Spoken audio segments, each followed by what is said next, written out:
On the Secret Doctrine by Yelena Petrovna Blavatsky.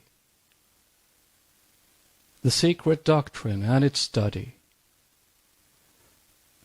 Being extracts from the notes of personal teachings given by H.P. Blavatsky to private pupils during the years 1888 to 1891, included in a large manuscript volume left to me by my father, who was one of the pupils. Signed P.J. Bowen. H.P.B. was specially interesting upon the matter of the secret doctrine during the past week. I had better try to sort it all out and get it safely down on paper while it is fresh in my mind. As she said herself, it may be useful to someone 30 or 40 years hence. The secret doctrine is only quite a small fragment of the esoteric doctrine known to the higher members of the occult brotherhoods.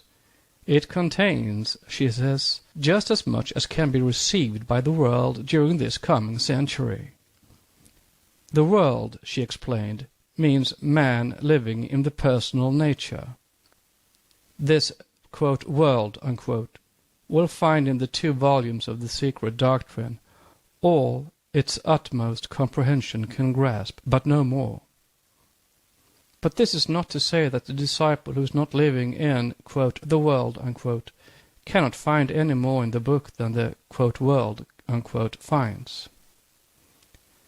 Every form, no matter how crude, contains the image of its, quote, creator, unquote, concealed within it.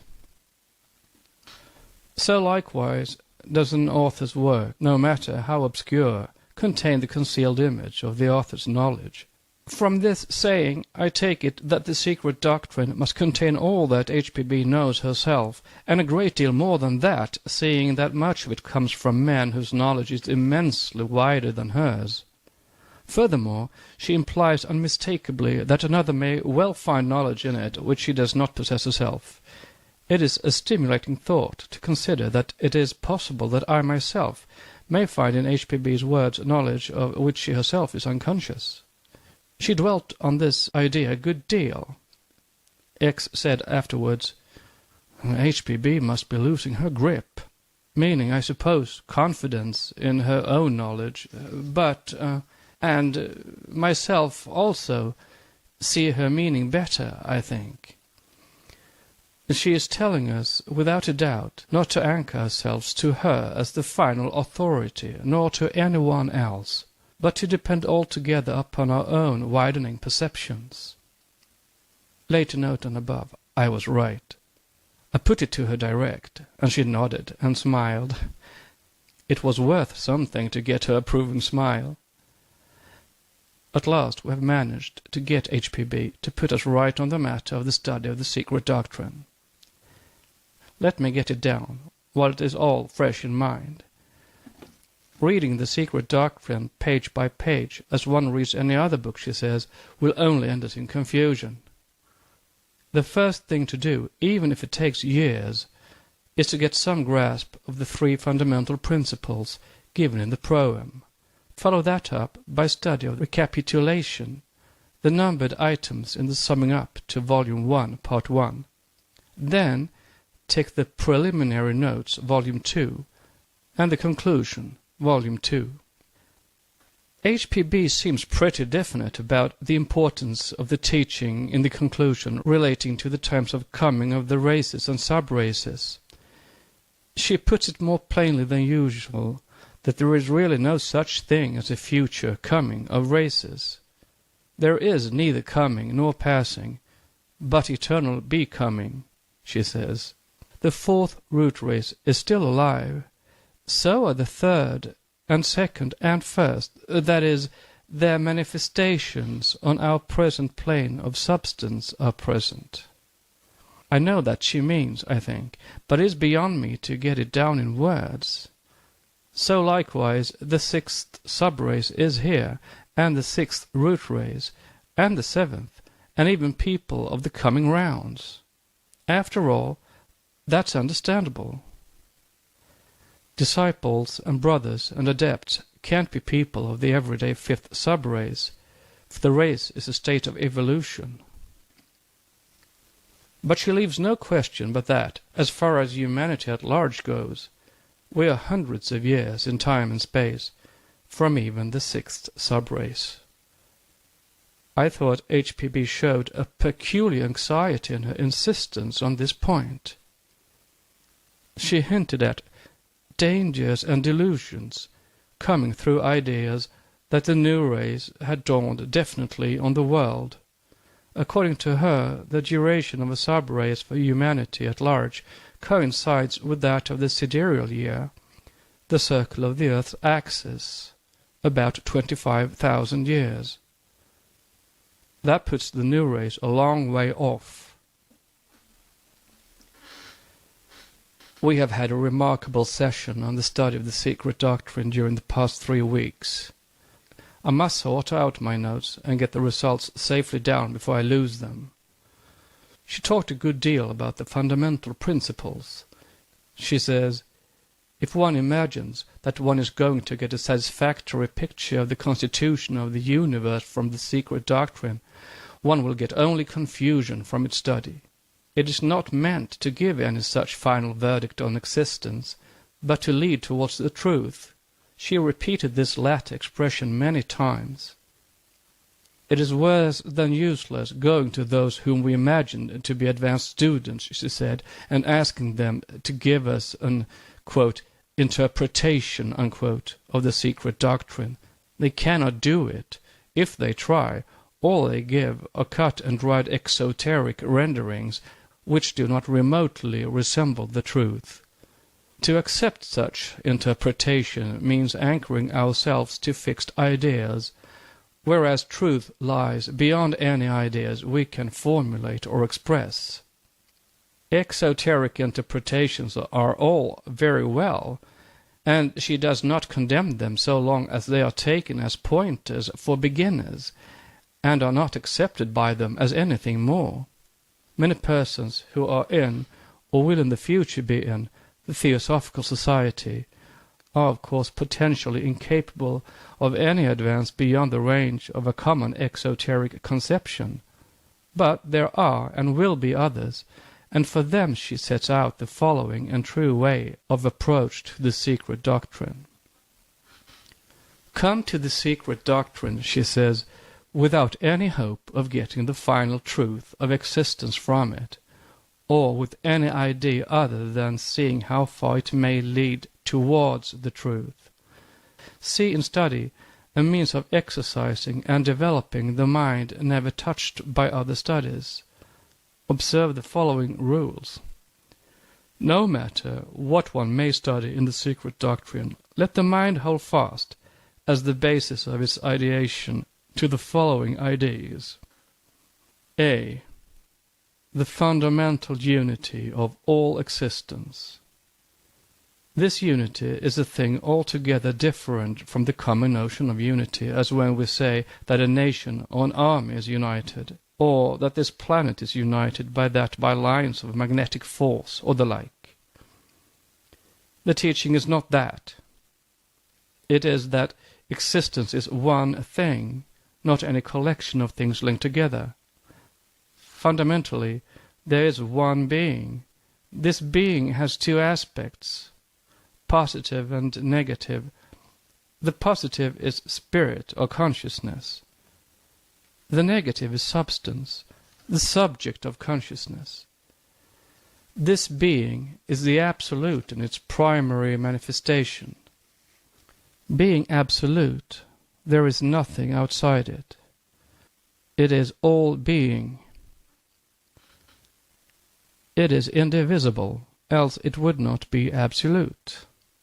If a portion could be separated, that remaining could not be absolute, because there would at once arise the question of comparison between it and the separated part. Comparison is incompatible with any idea of absoluteness. Therefore it is clear that this fundamental one existence, or absolute being, must be the reality in every form there is. I said that, though this was clear to me, I did not think that many in the lodges would grasp it. Theosophy, she said, is for those who can think, or for those who can drive themselves to think, not mental sluggards. HPB has grown very mild of late. Dumbskulls used to be her name for the average student. The atom, the man, the God, she says, are each separately, as well as all collectively, absolute being in their last analysis, that is, their real individuality.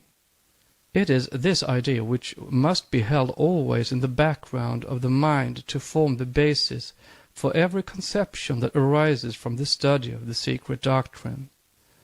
The moment one lets it go, and it is most easy to do so when engaged in any of the many intricate aspects of the esoteric philosophy, the idea of separation supervenes, and the study loses its value. B. The second idea to hold fast to is that there is no dead matter. Every last atom is alive. It cannot be otherwise, since every atom is itself fundamentally absolute being. Therefore, there is no such thing as spaces of ether or akasha, or call it what you like, in which angels and elementals disport themselves like trout in water. That's a common idea. The true idea shows every atom of substance, no matter of what plane, to be in itself alive. C. The third basic idea to be held is that man is the microcosm. As he is so, then all the hierarchies of the heavens exist within him.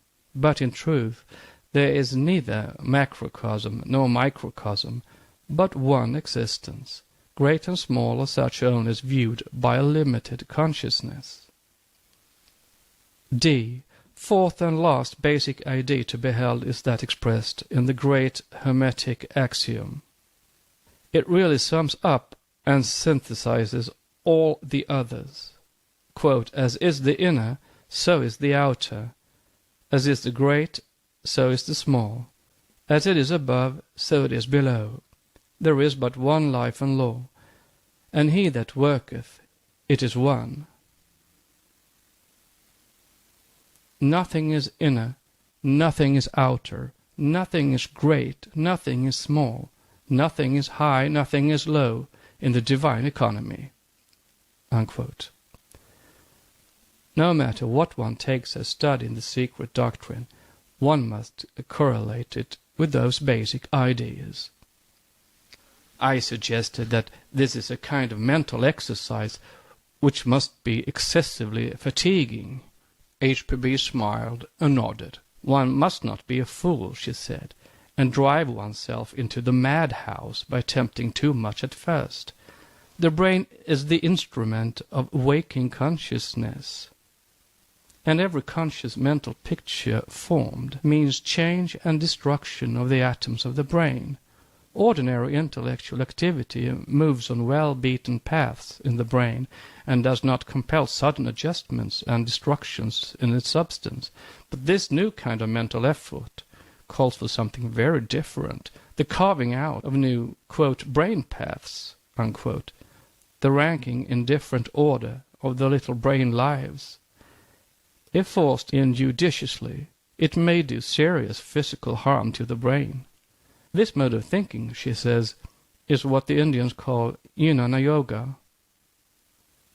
As one progresses in jnana yoga, one finds conceptions arising which, though one is conscious of them, one cannot express nor yet formulate into any sort of mental picture.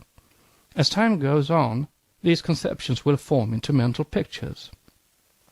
This is a time to be on guard and refuse to be deluded with the idea that the newfound and wonderful picture must represent reality. It does not. As one works on, one finds the once admired picture growing dull and unsatisfying and finally fading out or being thrown away. This is another danger point, because for the moment one is left in a void without any conception to support one, and one may be tempted to revive the cast of picture for want of a better to cling to. The true student will, however, work on unconcerned, and presently further formless gleams come, which again in time give rise to a larger and more beautiful picture than the last. But the learner will know now that no picture will ever represent the truth. This last splendid picture will grow dull and fade like the others, and so the process goes on until at last the mind and its pictures are transcended, and the learner enters and dwells in the world of no form, but of which all forms are narrowed reflections. The true student of the secret doctrine is a jnana yogi, and this path of yoga is the true path for the Western student. It is to provide him with signposts on that path that the secret doctrine has been written. Later note: I have read over this rendering of her teaching to HPB, asking if I have got her aright. She called me a silly dumbskull to imagine anything can ever be put in words aright, but she smiled and nodded as well, and said I had really got it better than anyone else ever did, and better than she could do it herself. I wonder why I am getting all this. It should be passed to the world, but I'm too old ever to do it. I feel such a child to HPB, yet I am 20 years older than her in actual years. She has changed much since I met her 2 years ago. It is marvelous how she holds up in the face of dire illness. If one knew nothing and believed nothing, HPB would convince one that she is something away and beyond body and brain. I feel especially during these last meetings, since she has become so helpless bodily, that we are getting teachings from another and higher sphere. We seem to feel and know what she says, rather than hear it with our bodily ears. X said much the same thing last night. 19th of April, 1891. Signed, Robert Bowen. Publisher's Preface. The Theosophical movement of the 19th century began in 1875. The Secret Doctrine, first published in 1888, was written by Madame H.P. Blavatsky to establish an authentic record of the teachings of the Theosophical philosophy. The Secret Doctrine is not, she said, a treatise or a series of vague theories, but contains all that can be given out to the world in this century. Quote from Volume 1, page 38 from the introductory.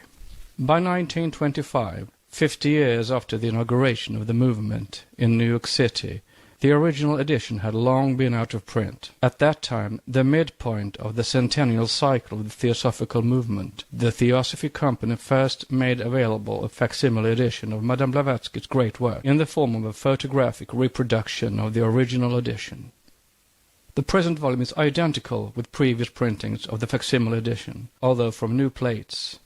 Besides the original edition of 1888, the only one authorized by Madame Blavatsky, several other editions of this work have appeared. One of these, the so-called Third and Revised Edition of 1893, is marred by many thousands of alterations, some of them trivial, some actual mutilations of the original text. Included in later printings of the so-called Revised Edition is a spurious third volume of The Secret Doctrine, issued in 1897, 6 years after the death of H.P. Blavatsky. Compiled from miscellaneous papers found among her effects, this volume forms no part of the original Secret Doctrine written by H.P.B. The Third and Revised Edition was followed by another in 1938, this time in 6 volumes, called the ADR Edition. Except for additional indexes, a biographical sketch of the author, various typographical changes, and the inclusion of the material attempting to justify publication of the spurious third volume, this ADR edition is substantially the same as the earlier revised version. Still another edition of the Secret Doctrine has been printed from reset type, except for gratuitous, quote, corrections, unquote, of the author's Sanskrit scholarship. and the addition of irrelevant sectarian matter.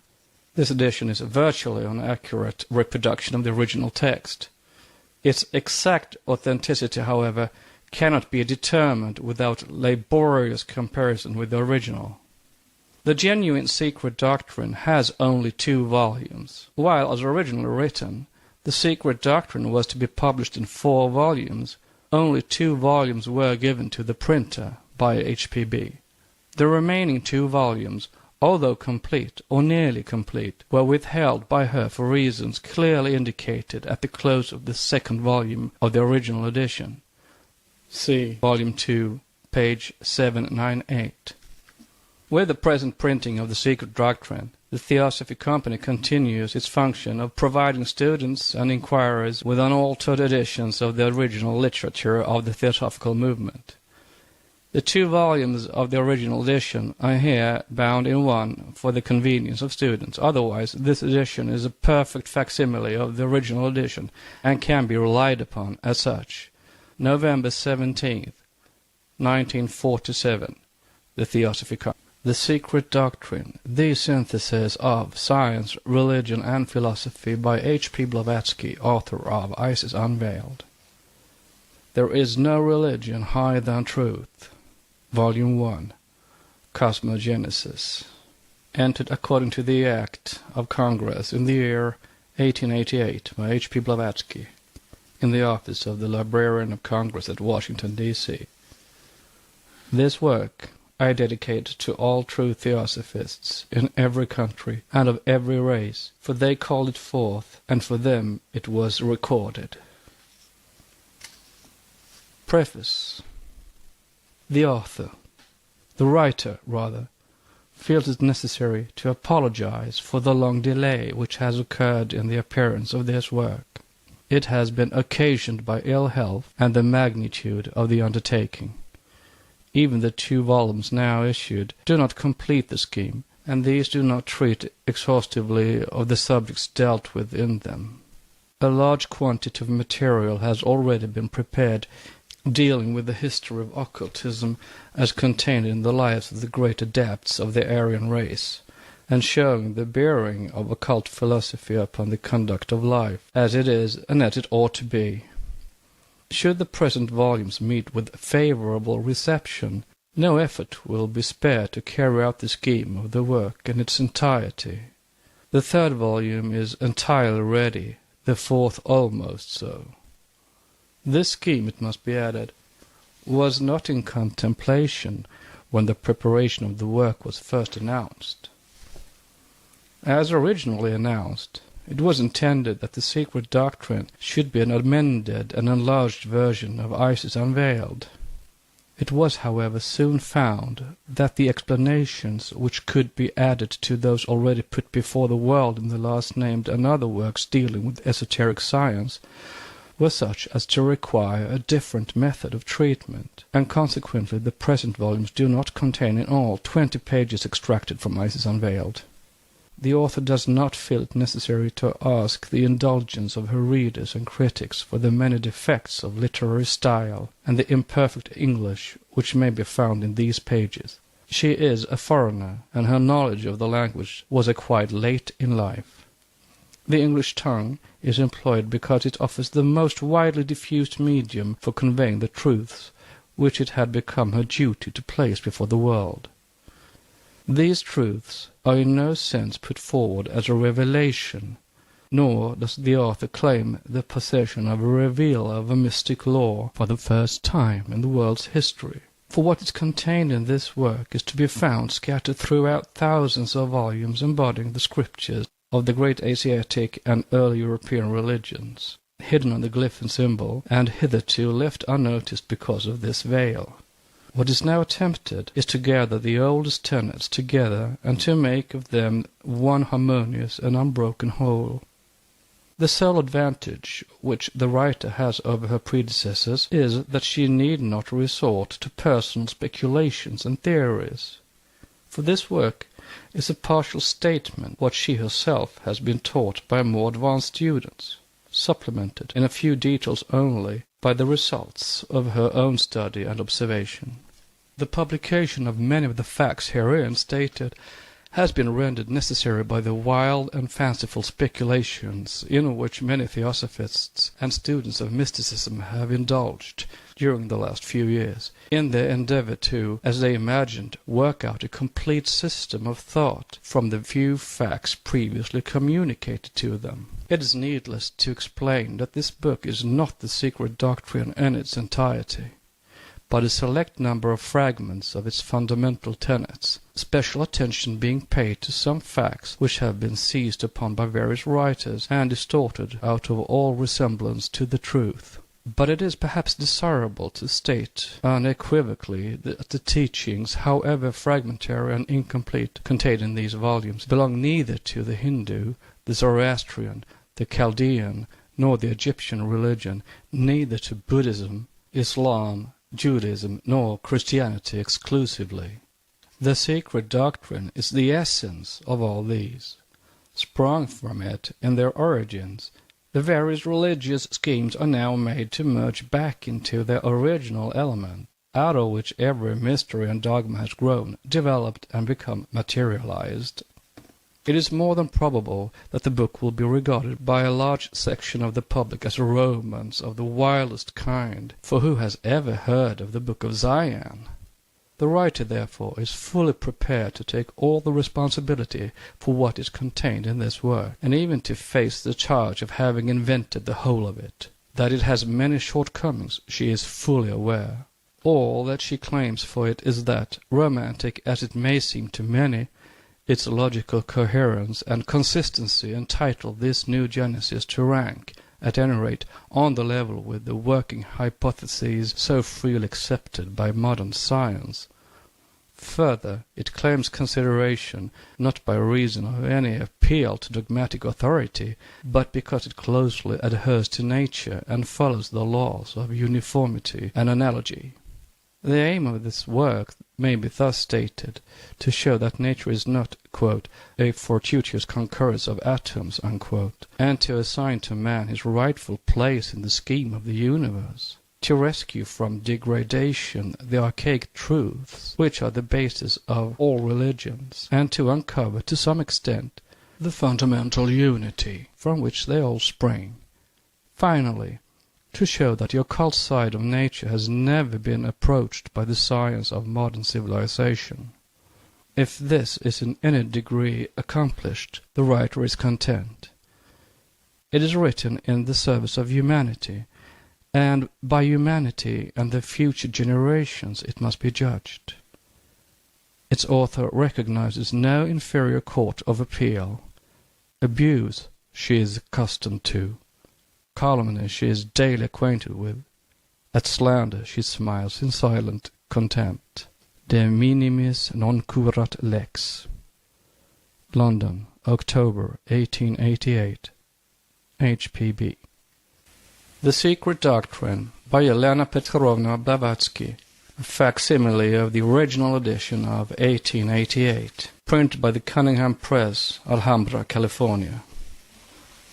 The book now continues with the introductory.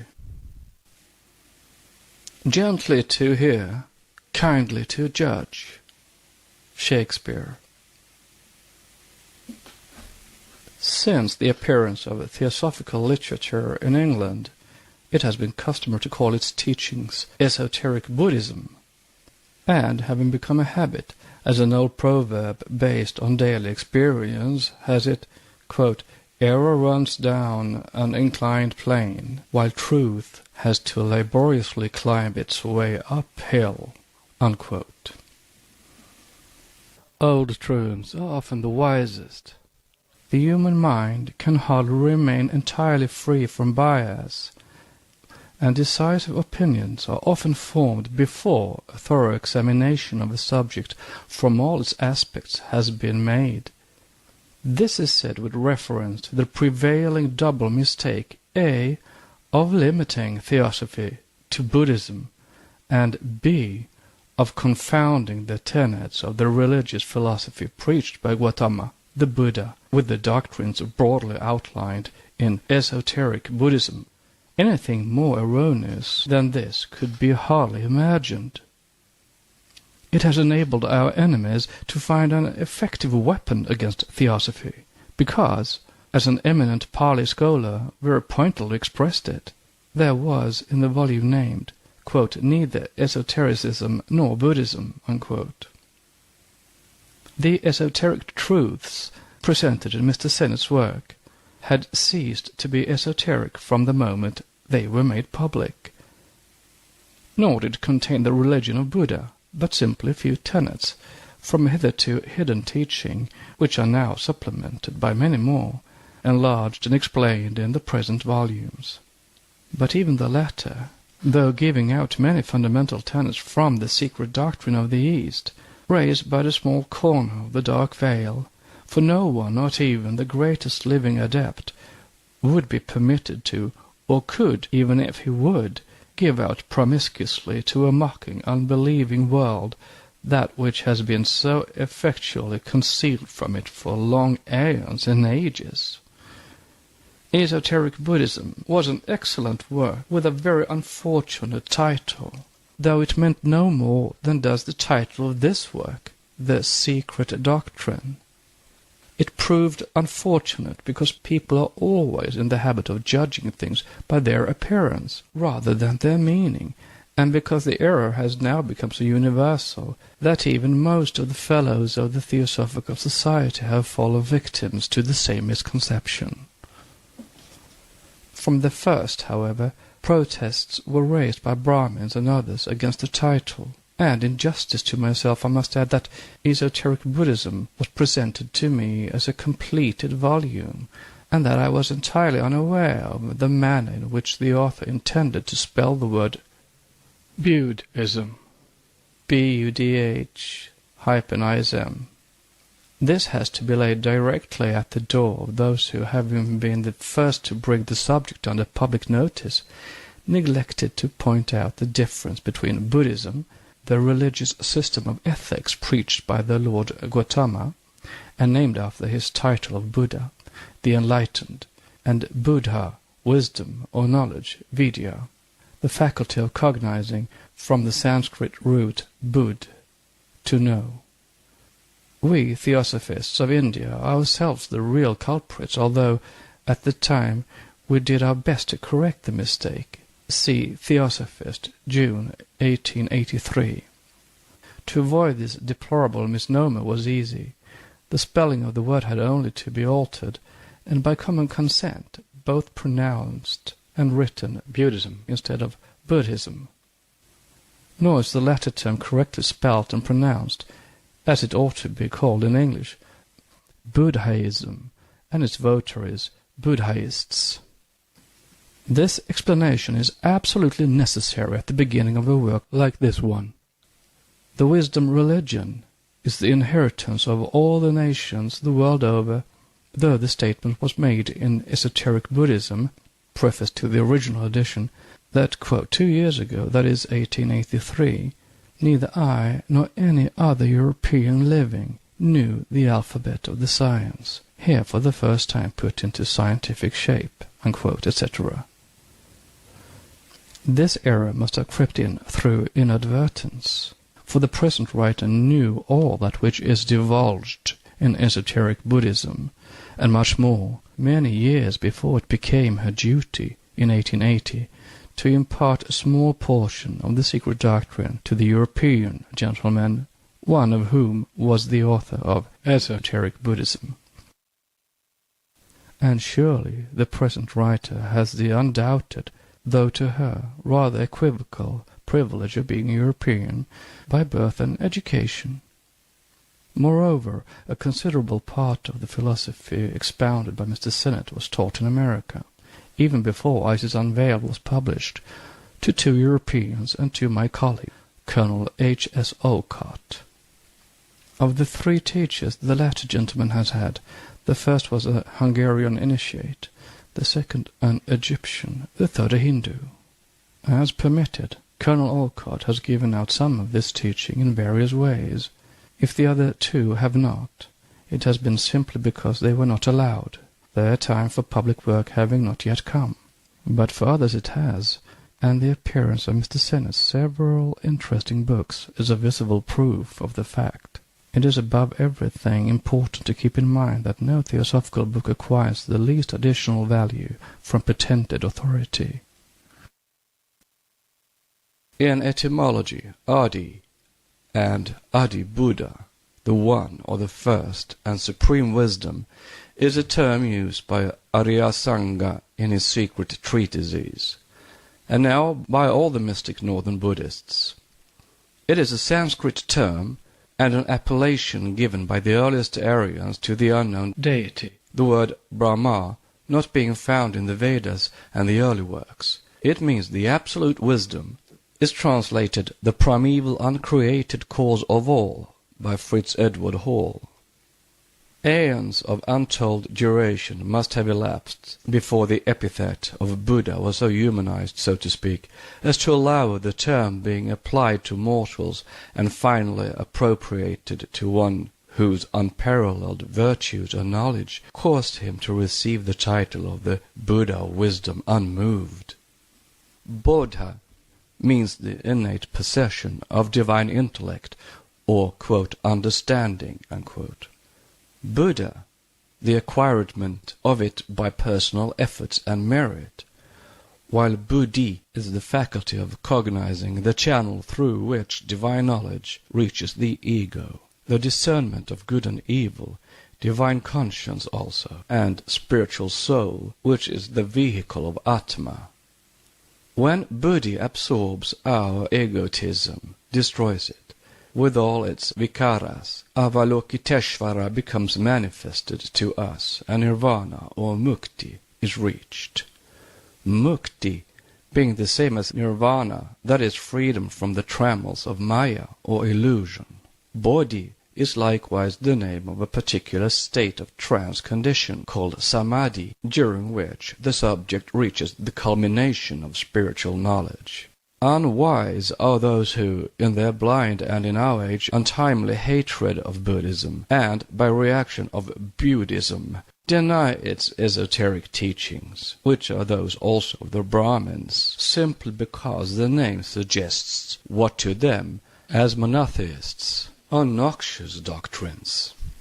Unwise is the correct term to use in their case, for the esoteric philosophy is alone calculated to withstand, in this age of crass and illogical materialism, the repeated attacks on all and everything man holds most dear and sacred in his inner spiritual life. The true philosopher, the student of the esoteric wisdom, entirely loses sight of personalities and special religions. Moreover, esoteric philosophy reconciles all religions, strips every one of its outward human garments, and shows the root of each to be identical with that of every other great religion. It proves the necessity of an absolute divine principle in nature. It denies deity no more than it does the sun. Esoteric philosophy has never rejected God in nature, nor deity and the absolute abstract ends. Reader's note, that is spelled E-N-S. End of reader's note. It only refuses to accept any of the gods of the so-called monotheistic religions, gods created by man in his own image and likeness, a blasphemous and sorry caricature of the ever-unknowable. Furthermore, the records we mean to place before the reader embrace the esoteric tenets of the whole world since the beginning of our humanity, and Buddhistic occultism occupies therein only its legitimate place, and no more. Indeed, the secret portions of the Dan, or Jnana, Zen of Gautama's metaphysics, grand as they appear to one unacquainted with the tenets of the wisdom religion of antiquity, are but a very small portion of the whole.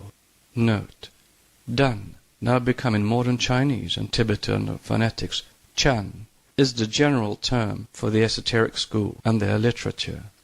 In the old books, the word Jnana is defined as to reform one's self by meditation and knowledge, a second inner birth. Hence Zan, Jan phonetically, or the Book of Zion. End of note. The Hindu reformer limited his public teachings to the purely moral and physiological aspect of the wisdom religion, to ethics and man alone, things unseen and incorporeal, the mystery of being outside our terrestrial sphere. The great teacher left entirely untouched in his public lectures, reserving the hidden truths for a select circle of his airheads.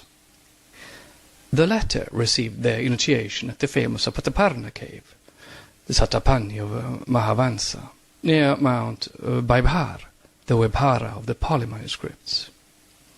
This cave was in Ragria, the ancient capital of Mogadha, and was the Keta cave of Fahian, as rightly suspected by some archaeologists. Note: Mr. Beglaw, the chief engineer at Bodh Gaya and a distinguished archaeologist, was the first, we believe, to discover it. End of note. Time and human imagination made short work of the purity and philosophy of these teachings, once that they were transplanted from the secret and sacred circle of the Arhats, during the course of their work of proselytism, into a soil less prepared for metaphysical conceptions than India. That is, once they were transferred into China, Japan, Siam, and Burma. How the pristine purity of these grand revelations was dealt with may be seen in studying some of the so-called esoteric Buddhist schools of antiquity in their modern garb, not only in China and other Buddhist countries in general, but even in not a few scholars in Tibet, left to the care of uninitiated lamas and Mongolian innovators. Thus the reader is asked to bear in mind the very important difference between orthodox Buddhism, that is the public teachings of Gautama the Buddha, and his esoteric Buddhism. His secret doctrine, however, differed in no wise from that of the initiated Brahmins of his day. The Buddha was a child of the Aryan soil, a born Hindu, a Kshatriya, and a disciple of the twice-born, the initiated Brahmins, or Dviyas. His teachings, therefore, could not be different from their doctrines, for the whole Buddhist reform merely consisted in giving out a portion of that which had been kept secret from every man outside of the enchanted circle of temple initiates and ascetics. Unable to teach all that had been imparted to him, owing to his pledges, though he taught a philosophy built upon the groundwork of the true esoteric knowledge, the Buddha gave to the world only its outward material body and kept its soul for his elect. See also Volume 2. Many Chinese scholars among Orientalists have heard of the soul doctrine. None seem to have understood its real meaning and importance. That doctrine was preserved secretly, too secretly perhaps, within the sanctuary. The mystery that shrouded its chief dogma and aspirations, nirvana, has so tried and irritated the curiosity of those scholars who have studied it that, unable to solve it logically and satisfactorily by untying the Gordian knot, they cut it through by declaring that nirvana meant absolute annihilation. Toward the end of the first quarter of this century, a distinct class of literature appeared in the world, which became with every year more defined in its tendency. Being based, soi-disant, on the scholarly researches of Sanskritists and Orientalists in general, it was held scientific. Hindu, Egyptian, and other ancient religions, myths, and emblems were made to yield anything the symbologist wanted them to yield, thus often giving out the rude outward form in a place of the inner meaning. Works most remarkable for their ingenious deductions and speculations, in circolo vicioso, foregone conclusions generally changing places with premises, as in the syllogisms of more than one Sanskrit and Pali scholar, appeared rapidly in succession, over-flooding the libraries with dissertations rather on phallic and sexual worship than on real symbology, and each contradicting the other. This is the true reason, perhaps, why the outline of a few fundamental truths from the secret doctrine of the archaic ages is now permitted to see the light, after long millenniums of the most profound silence and secrecy. I say a few truths, advisedly, because that which must remain unsaid could not be contained in 100 such volumes, nor could it be imparted to the present generation of Sadducees. But even the little that is now given is better than complete silence upon those vital truths. The world of today, in its mad career towards the unknown, which it is too ready to confound with the unknowable whenever the problem eludes the grasp of the physicist, is rapidly progressing on the reverse, material plane of spirituality. It has now become a vast arena, a true valley of discord and of eternal strife, a necropolis wherein lie buried the highest and the most holy aspirations of our spirit soul. That soul becomes with every new generation more paralyzed and atrophied. The, quote, amiable infidels and accomplished profligates, unquote, of society, spoken of by Greeley, care little for the revival of the dead sciences of the past, but there is a fair minority of earnest students who are entitled to learn the few truths that may be given to them now, and now much more than 10 years ago, when Isis Unveiled or even the later attempts to explain the mysteries of esoteric science were published. One of the greatest, and withal the most serious objection to the correctness and reliability of the whole work will be the preliminary stanzas. How can the statements contained in them be verified? True, if a great portion of the Sanskrit, Chinese, and Mongolian works quoted in the present volumes are known to some Orientalists, the chief work, that one from which the stanzas are given, is not in the possession of European libraries. The Book of Zion, or Jan, is utterly unknown to our philologists, or at any rate was never heard of by them under its present name. This is, of course, a great drawback to those who follow the methods of research prescribed by official science, but to the students of occultism and to every genuine occultist this will be of little moment.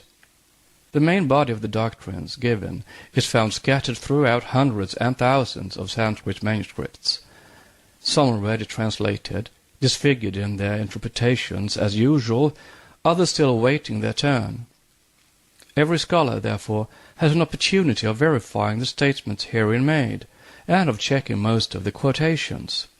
A few new facts, new to the profane Orientalists only, and passages quoted from the commentaries will be found difficult to trace. Several of the teachings also have hitherto been transmitted orally, yet even those are in every instance hinted at in the almost countless volumes of Brahminical, Chinese, and Tibetan temple literature.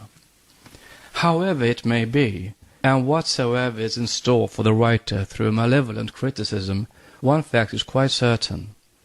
The members of several esoteric schools, the seat of which is beyond the Himalayas, and whose ramifications may be found in China, Japan, India, Tibet, and even in Syria, besides South America, claim to have in their possession the sum total of sacred and philosophical works in manuscripts and type. All the works, in fact, that have ever been written, in whatever language or characters, since the art of writing began, from the ideographic hieroglyphs down to the alphabet of Cadmus and the Devanagari. It has been claimed in all ages that ever since the destruction of the Alexandrian library, see Isis Unveiled, Volume 2, page 27, every work of a character that might have led the profane to the ultimate discovery and comprehension of some of the mysteries of the secret science was, owing to the combined efforts of the members of the brotherhoods, diligently searched for.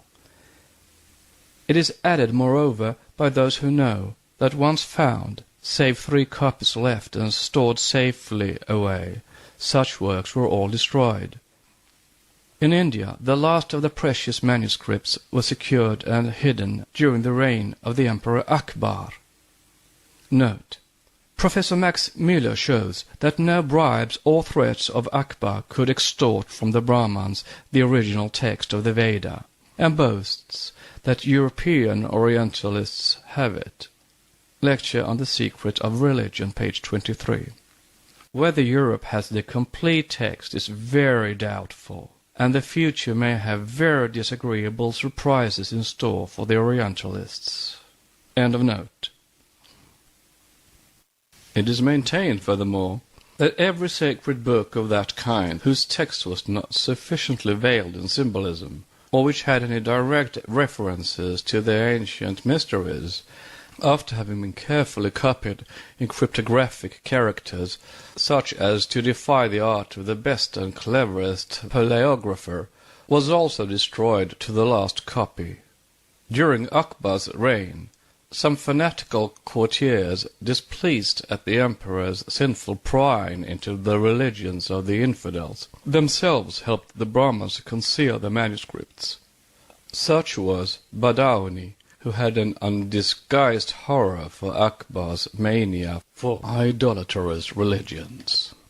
Note: Badauni wrote in his Muntakab at-Tawarik, quote, "His Majesty relished inquiries into the sects of these infidels, who cannot be counted, so numerous are they, and who have no end of revealed books, as they, the Shramana and Brahmins, surpass other learned men in their treatises on morals, on physical and religious sciences, and reach a high degree in their knowledge of the future, in spiritual power and human perfection. They brought proofs based on reason and testimony, and inculcated their doctrines so firmly that no man could now raise a doubt in His Majesty, even if mountains were to crumble to dust, or the heavens were to tear asunder." Unquote. This work was kept secret, and was not published till the reign of Jahangir. Ain-i Akbari, translated by Dr. Blockman, page 104, end of note. Moreover, in all the large and wealthy lamaseries, there are subterranean crypts and cave libraries cut in the rock, whenever the Gompa and the Lakang are situated in the mountains. Beyond the western Sedam and the solitary passes of Kuen Lun, there are several such hiding places. Note: Karakorum Mountains, western Tibet. Along the ridge of Altintoga, whose soil no European foot has ever trodden so far, there exists a certain hamlet lost in a deep gorge. It is a small cluster of houses, a hamlet rather than a monastery, with a poor-looking temple in it, with an old lama, a hermit, living nearby to watch it. Pilgrims say that the subterranean galleries and halls under it contain a collection of books, the number of which, according to the accounts given, is too large to find room even in the British Museum. Note: according to the same tradition, the now desolate regions of the waterless land of Tarim, a true wilderness in the heart of Turkestan, were in the days of old covered with flourishing and wealthy cities. At present, hardly few verdant oases relieve its dead solitude. One such sprung in the sepulchre of a vast city swallowed by and buried under the sandy soil of the desert, belongs to no one, but is often visited by Mongolians and Buddhists.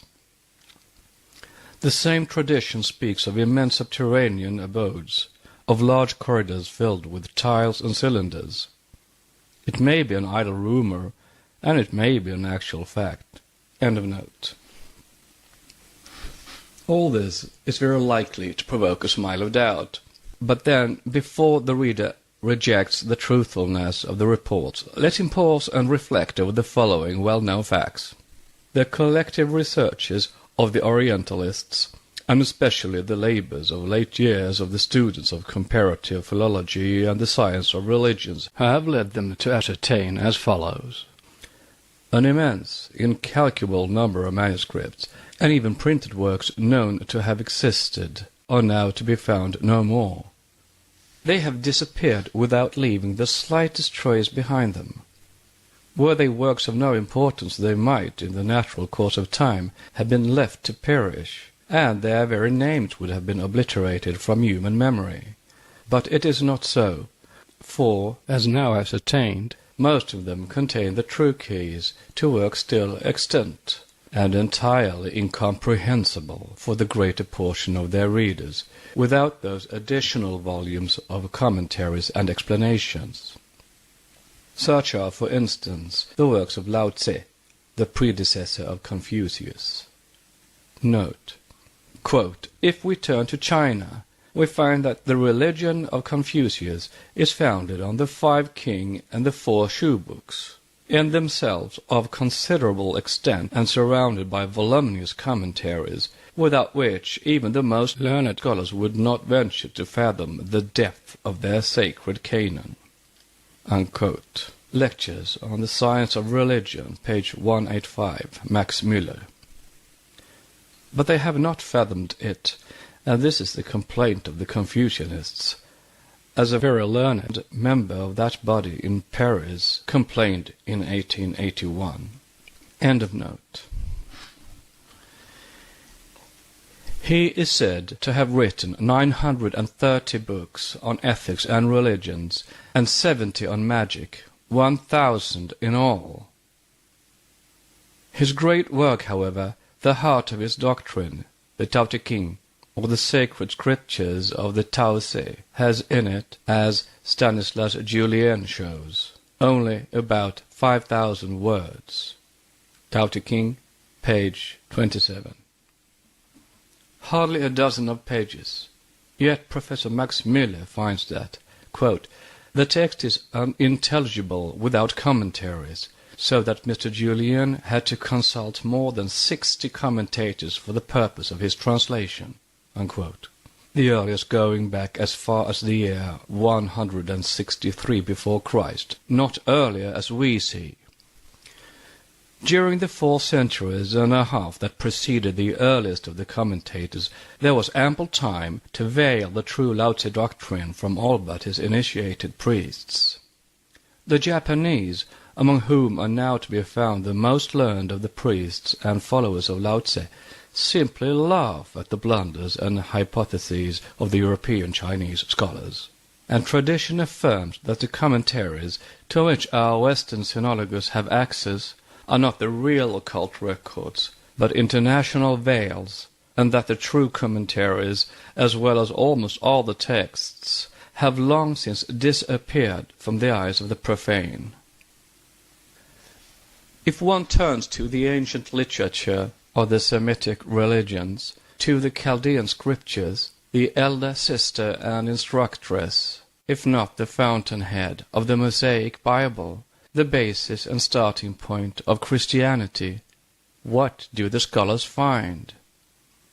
To perpetuate the memory of the ancient religions of Babylon, to record the vast cycle of astronomical observations of the Chaldean Magi, to justify the tradition of their splendid and eminently occult literature, what now remains? Only a few fragments, said to be by Berosus. These, however, are almost valueless even as a clue to the character of what has disappeared, for they passed through the hands of his reverence the Bishop of Caesarea, that self-constituted censor and editor of the sacred records of other men's religions, and they doubtless bear to this day the mark of his eminently veracious and trustworthy hand. For what is the history of this treatise on the once grand religion of Babylon? Written in Greek by Berosus, a priest of the temple of Belus, for Alexander the Great, from the astronomical and chronological records preserved by the priest of that temple, and covering a period of 200,000 years, it is now lost. In the 1st century before Christ, Alexander Polyhistor made a series of extracts from it, also lost. Eusebius used these extracts in writing his Chronicon between 270 to 340 Anno Domini. The points of resemblance, almost of identity, between the Jews and the Chaldean scriptures made the latter most dangerous to Eusebius in his role of defender and champion of the new faith which had adopted the Jewish scriptures, and with them an absurd chronology. Note: found out and proven only now through the discoveries made by George Smith, vide his Chaldean account of Genesis, and which, thanks to this Armenian forger, have misled all the so-called civilized nations, for over 1,500 years into accepting Jewish derivations for direct divine revelation. End of note. It is pretty certain that Eusebius did not spare the Egyptian synchronistic tables of Manetho, so much so that Bunsen charges him with mutilating history most unscrupulously. Note: Bunsen's Egypt's Place in History, Volume 1, page 200. End of note. And Socrates, a historian of the 5th century, and Syncellus, vice patriarch of Constantinople, 8th century, both denounce him as the most daring and desperate forger. Is it likely, then, that he dealt more tenderly with the Chaldean records, which were already menacing the new religion, so rashly accepted? So that, with the exception of these more than doubtful fragments, the entire Chaldean sacred literature has disappeared from the eyes of the profane as completely as the lost Atlantis. A few facts that were contained in the Barosian history are given in Part 2 of Volume 2, and may throw a great light on the true origin of the fallen angels, personified by Bel and the dragon. Turning now to the oldest Aryan literature, the Rig Veda, the student will find, following strictly in this the data furnished by the said Orientalists themselves, that, although the Rig Veda contains only about 10,500 verses, or 1,028 hymns, in spite of the Brahmanas and the mass of glosses and commentaries, it is not understood correctly to this day.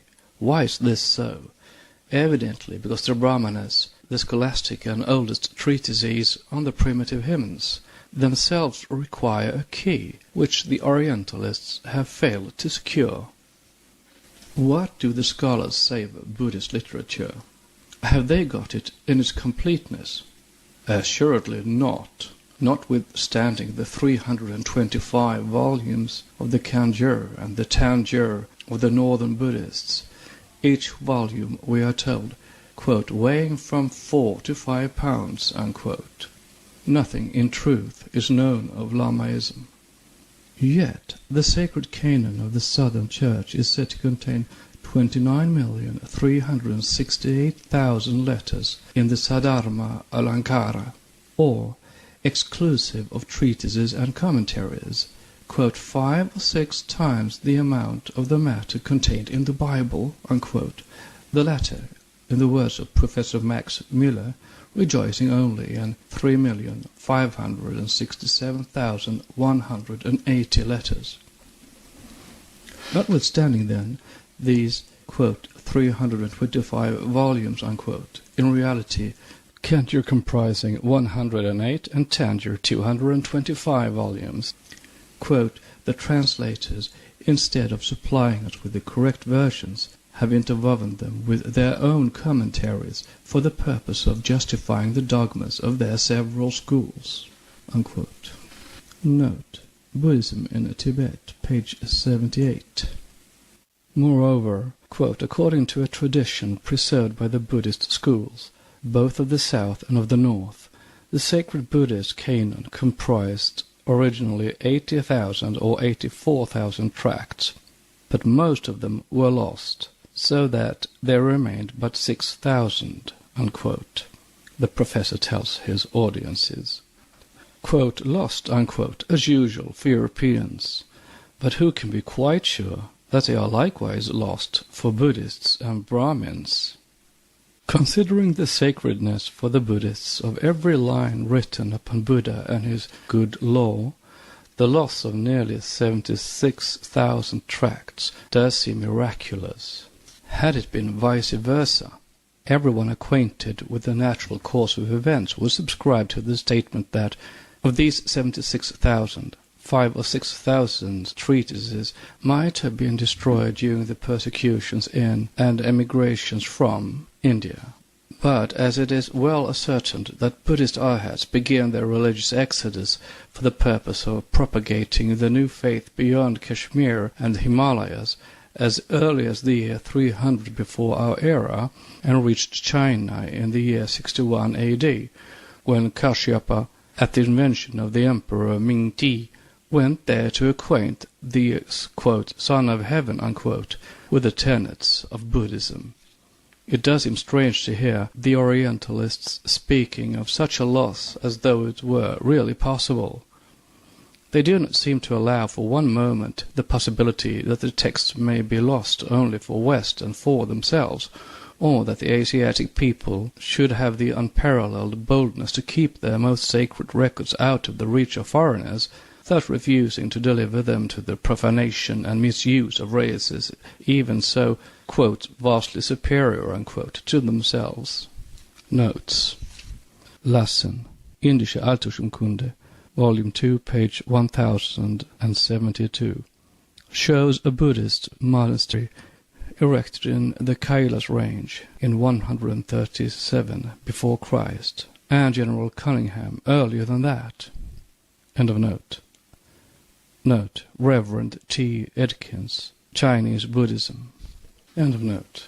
Owing to the expressed regrets and numerous confessions of almost every one of the Orientalists, see Max Müller's lectures, for example, the public may feel sufficiently sure, a, that the students of ancient religions have indeed very few data upon which to build such final conclusions as they generally do about the old religions, and b, that such lack of data does not prevent them in the least from dogmatizing.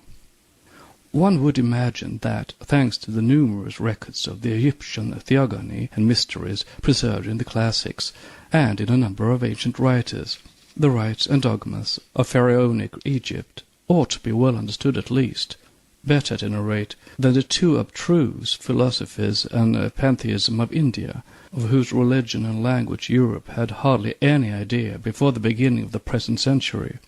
Along the Nile, and on the face of the whole country, there stand to this hour, exhumed yearly and daily, fresh relics which eloquently tell their own history.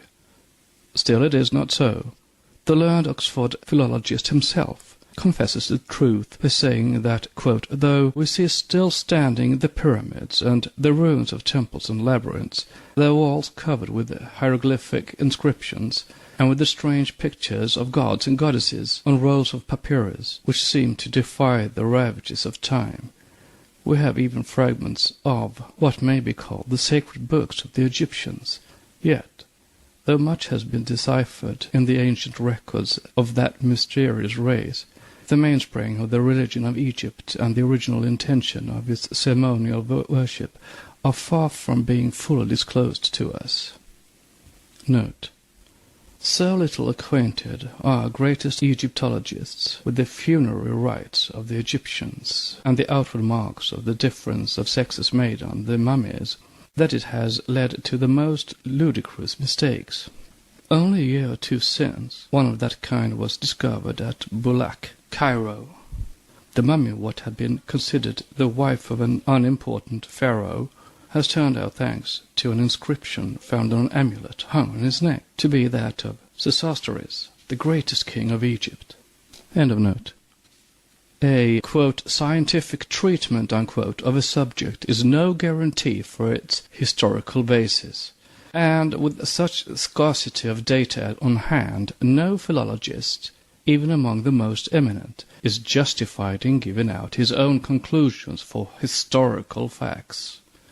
No doubt, the eminent Orientalist has proved thoroughly, to the world's satisfaction, that according to Grimm's law of phonetic rules, Odin and Buddha are two different personages, quite distinct from each other, and he has shown it scientifically. When, however, he takes the opportunity of saying in the same breath that Odin was worshipped as the supreme deity during a period long anterior to the age of the Veda and of Homer, unquote, Comparative Theology, page 318, he has not the slightest historical basis for it. He makes history and fact subservient to his own conclusions, which may be very, quote, scientific, unquote, in the sight of Oriental scholars, but yet very wide of the mark of actual truth. The conflicting views on the subject of chronology in the case of the Vedas, of the various eminent philologists and Orientalists, from Martin Haug down to Mr. Max Müller himself, are an evident proof that the statement has no historical basis to stand upon, internal evidence being very often a jack-o'-lantern instead of a safe beacon to follow. Nor has the science of modern comparative mythology any better proof to show that those learned writers who have instead for the last century or so that there must have been, quote, fragments of a primeval revelation granted to the ancestors of the whole race of mankind, preserved in the temples of Greece and Italy, unquote, were entirely wrong. For this is what all the Eastern initiates and pundits have been proclaiming to the world from time to time.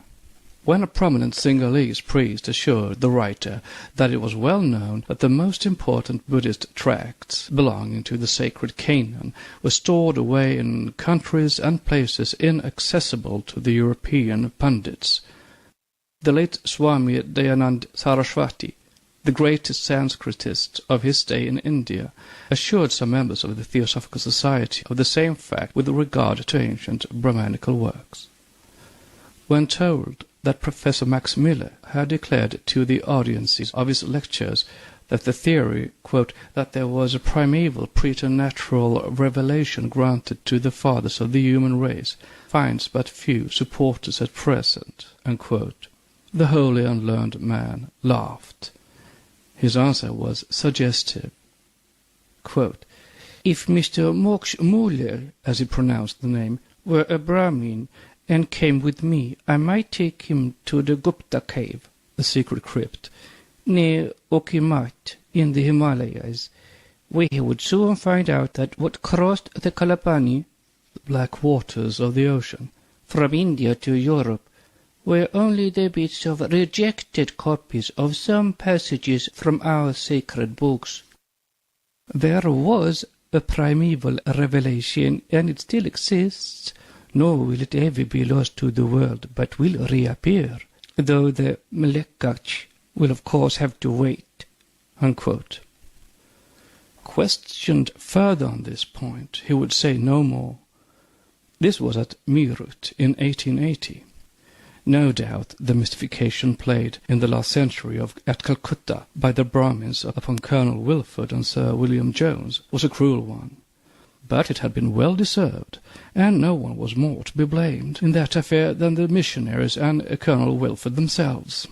The former, on the testimony of Sir William Jones himself, see Asiatic Resolution, Volume 1, page 272, were silly enough to maintain that, quote, the Hindus were even now almost Christians, because their Brahma, Vishnu, and Mahesha were no other than the Christian Trinity, unquote. Note, see Max Müller's Introduction to the Science of Religion, Lecture on False Analogies in Comparative Theology, pages 288 and 296, et sequens. This relates to the clever forgery on leaves inserted in old Puranic manuscripts, in correct and archaic Sanskrit, of all that the pundits of Colonel Wilford had heard from him about Adam and Abraham, Noah, and his 3 sons, etc., etc. End of note. It was a good lesson. It made the Oriental scholars doubly cautious, but perchance it has also made some of them too shy, and caused, in its reaction, the pendulum of foregone conclusions to swing too much the other way. For, quote, that first supplier on the Brahmanical market, unquote, made for Colonel Wilford, has now created an evident necessity and desire in the Orientalists to declare nearly every archaic Sanskrit manuscript so modern as to give to the missionaries full justification for availing themselves of the opportunity. That they do so, and to the full extent of their mental powers, is shown by the absurd attempts of late to prove that the whole Puranic story about Krishna was plagiarized by the Brahmins from the Bible. But the facts cited by the Oxford professor in his lectures on the science of religion concerning the now famous interpolations for the benefit and later on to the sorrow of Colonel Wilford do not at all interfere with the conclusions of which one who studies the secret doctrine must unavoidably come. For if the result shows that neither the New nor even the Old Testament borrowed anything from the more ancient religion of the Brahmins and Buddhists, it does not follow that the Jews have not borrowed all they know from the Chaldean records, the latter being mutilated later on by Eusebius. As to the Chaldeans, they assuredly got their primitive learning from the Brahmins, for all this shows an undeniably Vedic influence in the early mythology of Babylon, and Colonel Franz Kennedy has long since justly declared that Babylonia was, from her origin, the seat of Sanskrit and Brahman learning. But all such proofs must lose their value in the presence of the latest theory worked out by Professor Max Müller. What it is everyone knows. The code of phonetic laws has now become a universal solvent for every identification and, quote, connection, unquote, between the gods of many nations. Thus, though the mother of Mercury, Buddha, Thoth, Hermes, etc., was Maia, the mother of Buddha, Gautama, also Maya, and the mother of Jesus. Likewise Maya, illusion, for Mary is Mare, the sea, the great illusion symbolically. Yet these three characters have no connection, nor can they have any, since Bob has, quote, laid down his code of phonetic laws, unquote. In their efforts to collect together the many skeins of unwritten history, it is a bold step for our Orientalists to take to deny a priori everything that does not dovetail with their special conclusions. Thus, while new discoveries are daily made of great arts and sciences having existed far back in the night of time, even the knowledge of writing is refused to some of the most ancient nations, and they are credited with barbarism instead of culture. Yet the traces of an immense civilization, even in Central Asia, are still to be found. This civilization is undeniably prehistoric, and how can there be a civilization without literature in some form, without annals or chronicles? Common sense alone ought to supplement the broken links in the history of departed nations.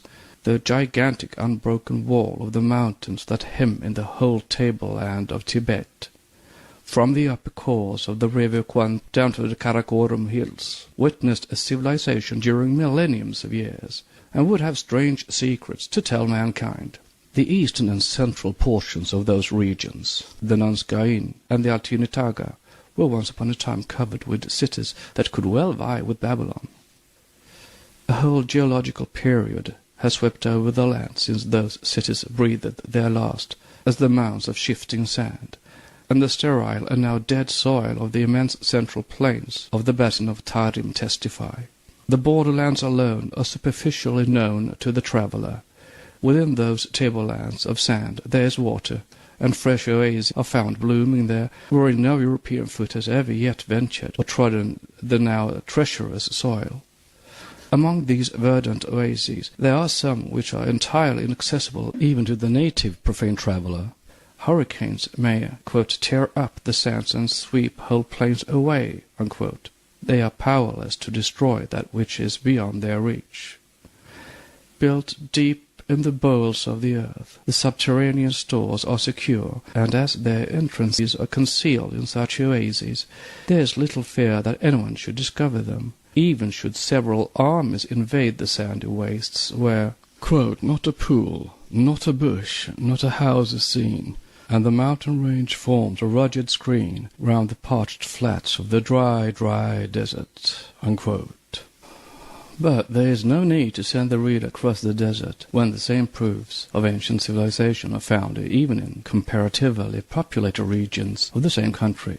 The oasis of Cherchen, for instance, situated about 4,000 feet above the level of the river Cherchen-Daria, is surrounded with the ruins of archaic towns and cities in every direction. There, some 3,000 human beings represent the relics of about 100 extinct nations and races, the very names of which are now unknown to our ethnologists. An anthropologist would feel more than embarrassed to class, divide and subdivide them. the more so as the respective descendants of all these antediluvian races and tribes know as little of their own forefathers themselves as if they had fallen from the moon. When questioned about their origin, they replied that they know not whence their fathers had come, but had heard that their first or earliest men were ruled by the great genii of these deserts. This may be put down to ignorance and superstition, yet in view of the teachings of the secret doctrine, the answer may be based upon a primeval tradition. Alone the tribe of Khorasan claims to have come from what is now known as Afghanistan, long before the days of Alexander, and brings a legendary lore to that effect as corroboration. The Russian traveller, Colonel now General Prjevalsky, found quite close to the oasis of Tcherchin the ruins of two enormous cities, the oldest of which was, according to local tradition, ruined 3,000 years ago by a hero and giant, and the other by the Mongolians in the 10th century of our era. Quote, "The emplacement of the two cities is now covered, owing to shifting sands and the desert wind, with strange and heterogeneous relics, with broken china and kitchen utensils and human bones. The natives often find copper and gold coins, melted silver, ingots, diamonds, and turquoises, and what is the most remarkable, broken glass," unquote. Quote, "coffins of some undecaying wood or material also, within which beautifully preserved embalmed bodies are found. The male mummies are all extremely tall, powerfully built men with long waving hair. A vault was found with 12 dead men sitting in it. Another time, in a separate coffin, a young girl was discovered by us. Her eyes were closed with golden discs, and the jaws held firm by a golden circlet running from under the chin across the top of the head. Clad in a narrow woolen garment, her bosom was covered with golden stars, the feet being left naked," unquote. From a lecture by N.M. Prjevalsky. To this, the famous traveller adds that all along their way on the river Tcherchin, they heard legends about 23 towns buried ages ago by the shifting sands of the deserts. The same tradition exists on the Lob Nor and in the oasis of Keria. The traces of such civilization, and these and like traditions, give us the right to credit other legendary lore warranted by well-educated and learned natives of India and Mongolia, where they speak of immense libraries reclaimed from the sand, together with various relics of ancient magic lore, which have all been safely stowed away. To recapitulate, the secret doctrine was the universally diffused religion of the ancient and prehistoric world. Proofs of its diffusion, authentic records of its history, a complete chain of documents showing its character and presence in every land, together with the teaching of all its great adepts, exist to this day in the secret crypts of the libraries belonging to the occult fraternity. This statement is rendered more credible by a consideration of the following facts.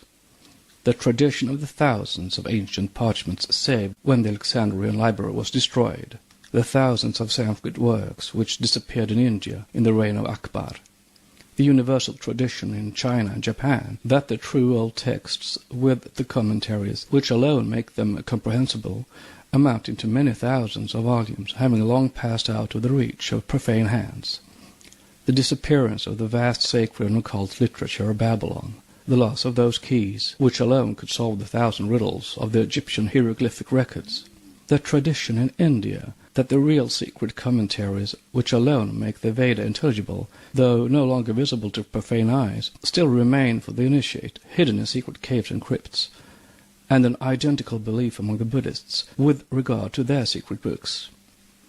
The occultists assert that all these exist, safe from Western spoliating hands, to reappear in some more enlightened age, for which, in the words of the late Swami Dinand Saraswati, quote, "the Mlekach, outcasts, savages, those beyond the pale of the Aryan civilization, will have to wait," unquote.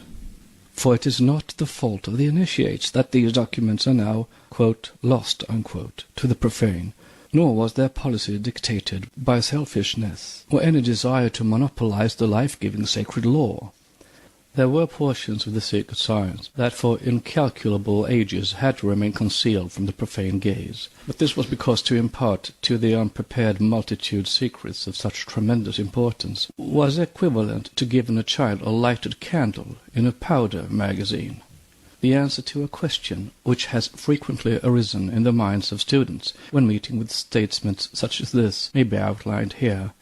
We can understand, they say, the necessity for concealing from the herd such secrets as the vril, that's V-R-I-L, or the rock-destroying force, discovered by J.W. Keeley of Philadelphia. But we cannot understand how any danger could arise from the revelation of such a purely philosophic doctrine as, for example, the evolution of the planetary chains. The danger was this. Doctrines such as the planetary chain or the seven races at once give a clue to the sevenfold nature of man, for each principle is correlated to a plane, a planet, and a race, and the human principles are, on every plane, correlated to sevenfold occult forces, those of the higher planes being of tremendous power, so that any septenary division at once gives a clue to tremendous occult powers, the abuse of which would cause incalculable evil to humanity.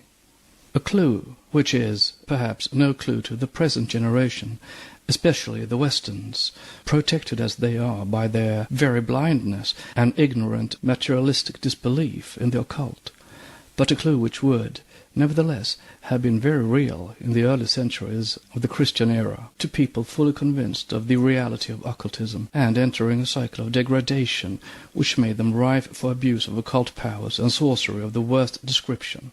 The documents were concealed, it is true, but the knowledge itself and its actual existence had never been made a secret by the hierophants of the temple, wherein mysteries have ever been made a discipline and stimulus to virtue. This is very old news, and was repeatedly made known by the great adepts, from Pythagoras and Plato down to the Neoplatonists. It was the new religion of the Nazarenes that wrought a change for the worse in the policy of centuries. Moreover, there is a well-known fact, a very curious one, corroborated to the writer by a reverend gentleman attached for years to a Russian embassy, namely, that there are several documents in the St. Petersburg imperial libraries to show that, even so late as during the days when freemasonry and secret societies of mystics flourished unimpeded in Russia, that is, at the end of the last and the beginning of the present century, more than one Russian mystic traveled to Tibet via the Ural Mountains in search of knowledge and initiation in the unknown crypts of Central Asia, and more than one returned years later with a rich store of such information as could never have been given him anywhere in Europe. Several cases could be cited and well-known names brought forward, but for the fact that such publicity might annoy the surviving relatives of the said late initiates. Let anyone look over the annals and history of Freemasonry in the archives of the Russian metropolis, and he will assure himself of the fact stated. This is a corroboration of that which has been stated many times before, and, unfortunately, too indiscreetly. Instead of benefiting humanity, the virulent charges of deliberate invention and imposture with a purpose thrown at those who asserted but a truthful, if even a little-known fact, have only generated bad karma for the slanderers. But now the mischief is done, and truth should no longer be denied, whatever the consequences. Is it a new religion, we are asked? By no means. It is not a religion, nor is its philosophy new, for, as already stated, it is as old as thinking man. Its tenets are not now published for the first time, but have been cautiously given out to and taught by more than one European initiate, especially by the late Aragon. More than one great scholar has stated that there never was a religious founder, whether Aryan, Semitic, or Turanian, who had invented a new religion or revealed a new truth. These founders were all transmitters, not original teachers. They were the authors of new forms and interpretations, while the truths upon which the latter were based were as old as mankind. Selecting one or more of those grand varieties, actualities visible only to the eye of the real sage and seer, out of the many orally revealed to man in the beginning, preserved and perpetuated in the adhyata of the temples through initiation, during the mysteries, and by personal transmission. they revealed these truths to the masses. Thus every nation received in its turn some of the said truths, under the veil of its own local and special symbolism, which, as time went on, developed into a more or less philosophical cultus, a pantheon in mythical disguise. Therefore is Confucius, a very ancient legislator in historical chronology, though a very modern sage in the world's history, Schönbrück Legge, who calls him, quote, emphatically a transmitter, not a maker, unquote, as saying, I only hand on, I cannot create new things, I believe in the ancients, and therefore I love them, unquote. Quoted in The Science of Religions by Max Müller. See Lunju, paragraph 1a. Schott, Chinesische Literatur, page 7. And Max Müller's Life of Confucius, page 96. End of note. The writer loves them too, and therefore believes in the ancients, and the modern heirs to their wisdom. And believing in both, she now transmits that which she has received and learnt herself to all those who will accept it. As to those who may reject her testimony, that is, the great majority, she will bear them no malice, for they will be as right in their way of denying as she is the right in hers in affirming, since they look at truth from two entirely different standpoints. Agreeably with the rules of critical scholarship, the Orientalist has to reject a priori whatever evidence he cannot fully verify for himself. And how can a Western scholar accept on hearsay that which he knows nothing of? Indeed, that which is given in these volumes is selected from oral as much as from written teachings. The first installment of the esoteric doctrines is based upon stanzas, which are the records of a people unknown to ethnology. It is claimed that they are written in a tongue absent from the nomenclature, languages, and dialects with which philology is acquainted. They are said to emanate from a source, occultism, repudiated by science, and, finally, they are offered through an agency, incessantly discredited before the world by all those who hate unwelcome truth, or have some special hobby of their own to defend. Therefore, the rejection of these teachings may be expected, and must be accepted beforehand. Noah, styling himself a, quote, scholar, unquote, in whatever department of exact science, will be permitted to regard these teachings seriously. They will be derided and rejected a priori in this century, but only in this one. For in the 20th century of our era, scholars will begin to recognize that the secret doctrine has neither been invented nor exaggerated, but, on the contrary, simply outlined, and finally that its teachings antedate the Vedas. Note: this is no pretension to prophecy, but simply a statement based on the knowledge of facts. Every century an attempt is being made to show the world that occultism is no vain superstition. Once the door permitted to be kept a little ajar, it will be opened wider with every new century. The times are ripe for a more serious knowledge than hitherto permitted, though still very limited so far. End of note. Have not the latter been derided, rejected, and called, quote, a modern forgery, unquote, even so recently as 50 years ago? Was not Sanskrit proclaimed at one time the progeny of, and a dialect derived from, the Greek, according to Lempiere and other scholars? About 1820, Professor Max Müller tells us, the sacred books of the Brahmins, of the Magians, and of the Buddhists, quote, were all but unknown. Their very existence was doubted, and there was not a single scholar who could have translated a line of the Veda, of the Zendavesta, or of the Buddhist Tripitaka. And now the Vedas are proved to be the work of the highest antiquity, whose preservation amounts almost to a marvel. Lecture on the Vedas by Max Müller. The same will be said of the secret archaic doctrine, when proofs are given of its undeniable existence and records. But it will take centuries before much more is given from it. Speaking of the keys to the zodiacal mysteries as being almost lost to the world, it was remarked by the writer in Isis Unveiled some 10 years ago that, quote, the said key must be turned 7 times before the whole system is divulged. We will not give it but 1 turn, and thereby allow the profane 1 glimpse into the mystery. Happy he who understands the whole, unquote. The same may be said of the whole esoteric system.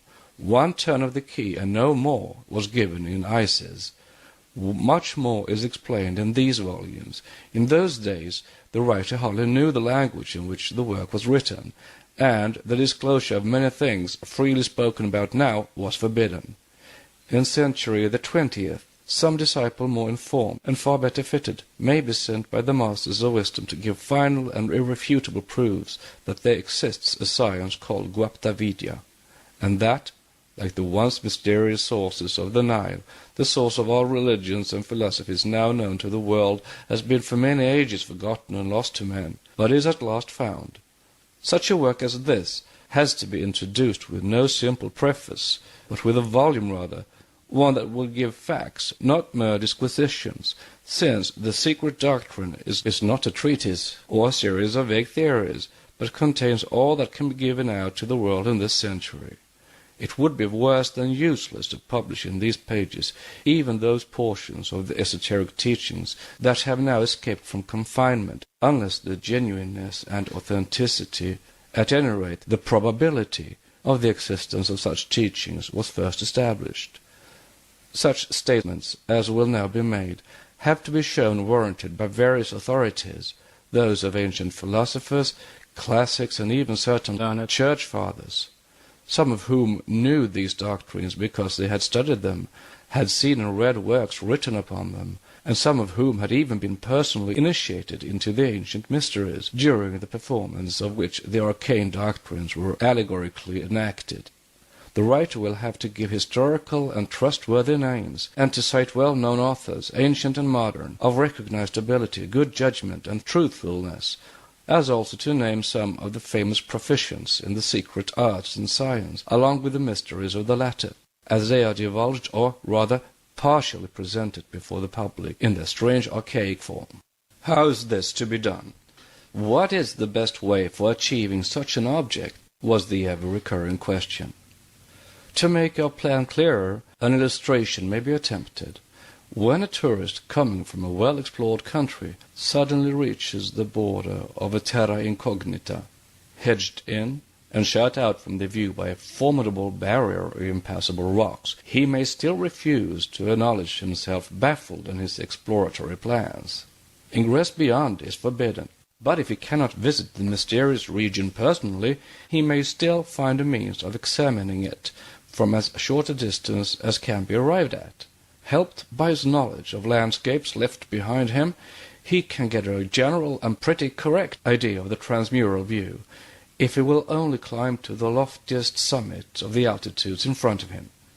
Once there, he can gaze at it at his leisure, comparing that which he dimly perceives with that which he has just left below, now that he is, thanks to his efforts, beyond the line of the mists of the cloud-capped cliffs. Such a point of a preliminary observation for those who would like to get a more correct understanding of the mysteries of the pre-archaic periods given in the texts cannot be offered to them in these 2 volumes. But if the reader has patience and would glance at the present state of beliefs and creeds in Europe, compare and check it with what is known to history of the ages directly preceding and following the Christian era, then he will find all this in Volume 3 of this work. In that volume a brief recapitulation will be made of all the principal adepts known to history, and the downfall of the mysteries will be described, after which began the disappearance and final and systematic elimination from the memory of men of the real nature of initiation and the sacred science. From that time its teachings became occult, and magic sailed out, but too often under the venerable but frequently misleading name of hermetic philosophy. As real occultism had been prevalent among the mystics during the centuries that preceded our era, so magic, or rather sorcery, with its occult arts, followed the beginning of Christianity. However great and zealous the fanatical efforts during those early centuries to obliterate every trace of the mental and intellectual labor of the pagans, it was a failure. But the same spirit of the dark demon of bigotry and intolerance has perverted systematically and ever since every bright page written in the pre-Christian periods. Even in her uncertain records, history has preserved enough of that which has survived to throw an impartial light upon the whole. Let then the reader tarry a little with the writer on the spot of observation selected. He is asked to give all his attention to that millennium which divided the pre-Christian and the post-Christian periods by the year 1 of the Nativity. This event, whether historically correct or not, has nevertheless been made to serve as a first signal for the erection of manifold bulwarks against any possible return of, or even a glimpse into, the hated religions of the past, hated and dreaded, because throwing such a vivid light on the new and intentionally veiled interpretation of what is now known as the, quote, new dispensation, unquote. However superhuman the efforts of the early Christian fathers to obliterate the secret doctrine from the very memory of man, they all failed. Truth can never be killed, hence the failure to sweep away entirely from the face of the earth every vestige, and to shackle and gag every witness who testified to it. Let one only think of the thousands and perhaps millions of manuscripts burnt, of monuments with thereto indiscreet inscriptions and pictorial symbols pulverized to dust, of the bands of early hermits and ascetics roaming about among the ruined cities of Upper and Lower Egypt, in desert and mountain, valleys and highlands, seeking for and eager to destroy every obelisk and pillar, scroll or parchment they could lay their hands on, if it only bore the symbol of the Tao, or any other sign borrowed and appropriated by the new faith. And he will then see plainly how it is that so little has remained of the records of the past. Verily, the fiendish spirits of fanaticism, of early and medieval Christianity and of Islam, have from the first loved to dwell in darkness and ignorance, and both have made, quote, the sun like blood, the earth a tomb, the tomb a hell, and hell itself a murkier gloom, unquote. Both creeds have won their proselytes at the point of the sword, of heaven-kissing hecatombs of human victims. Over the gateway of century first of our era, the ominous words, quote, the karma of Israel, unquote, fatally glowed. Over the portals of our own, the future seer may discern other words that will point to the karma for cunningly made-up history, for events purposely perverted, and for great characters slandered by posterity, mangled out of recognition, between the two causes of Jagannatha, bigotry and materialism, one accepting too much, the other denying all. Wise is he who holds to the golden midpoint, who believes in the eternal justice of things. Says Fagadivan, the, quote, witness to the wonderful speeches of a freethinker who belongs to 1,000 sects, unquote. And, quote, in the assembly of the day of resurrection, when past things shall be forgiven, the sins of the Kaaba will be forgiven for the sake of the dust of Christian churches, unquote. To this, Professor Max Müller replies, the sins of Islam are as worthless as the dust of Christianity. On the day of resurrection, both Mohammedans and Christians will see the vanity of their religious doctrines. Men fight about religion on earth. In heaven they shall find out that there is only one true religion, the worship of God's Spirit, unquote. Note, Lectures on the Science of Religion by F. Max Müller, page 257. In other words, quote, there is no religion or law higher than truth, unquote. Quote, Satyat Nasti Parodharma, unquote, the motto of the Maharaja of Benares, adopted by the Theosophical Society. As already said in the preface, the secret doctrine is not a version of Isis Unveiled, as originally intended. It is a volume explanatory of it rather, and, though entirely independent of the earlier work, an indispensable corollary to it. Much of what was in Isis could hardly be understood by theosophists in those days. The secret doctrine will now throw light on many a problem left unsolved in the first work, especially on the opening pages which have never been understood. Concerned simply with the philosophies within our historical times and the respective symbolism of the fallen nations, only a hurried glance could be thrown at the panorama of occultism in the 2 volumes of Isis. In the present work, detailed cosmogony and the evolution of the four races that preceded our fifth race, humanity, are given. And now 2 large volumes explain that which was stated on the first page of Isis Unveiled alone, and in a few allusions scattered hither and thither throughout that work. Nor could the vast catalogue of the archaic sciences be attempted in the present volumes, before we have disposed of such tremendous problems as cosmic and planetary evolution, and the gradual development of the mysterious humanities and races that preceded our Adamic humanity. Reader's note. Adamic meaning the race of Adam, and the reader's note. Therefore, the present attempt to elucidate some mysteries of the esoteric philosophy has, in truth, nothing to do with the earlier work. As an instance, the writer must be allowed to illustrate what is said. Volume 1 of Isis begins with a reference to, quote, an old book, unquote. Quote, so very old that our modern antiquarians might ponder over its pages an indefinite time, and still not quite agree as to the nature of the fabric upon which it is written. It is the only original copy now in existence. The most ancient Hebrew document on occult learning, Sifra Zenyuta, was compiled from it, and that at a time when the former was already considered in the light of a literary relic. One of its illustrations represents the divine essence emanating from Adam. Note: the name is used in the sense of the Greek word anthropos. End of note.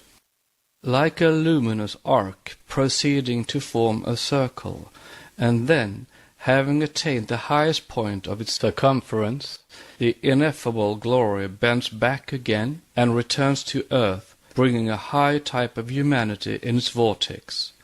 As it approaches nearer and nearer to our planet, the emanation becomes more and more shadowy, until upon touching the ground it is as black as night. Unquote. The, quote, very old book, unquote, is the original work from which the many volumes of QT were compiled.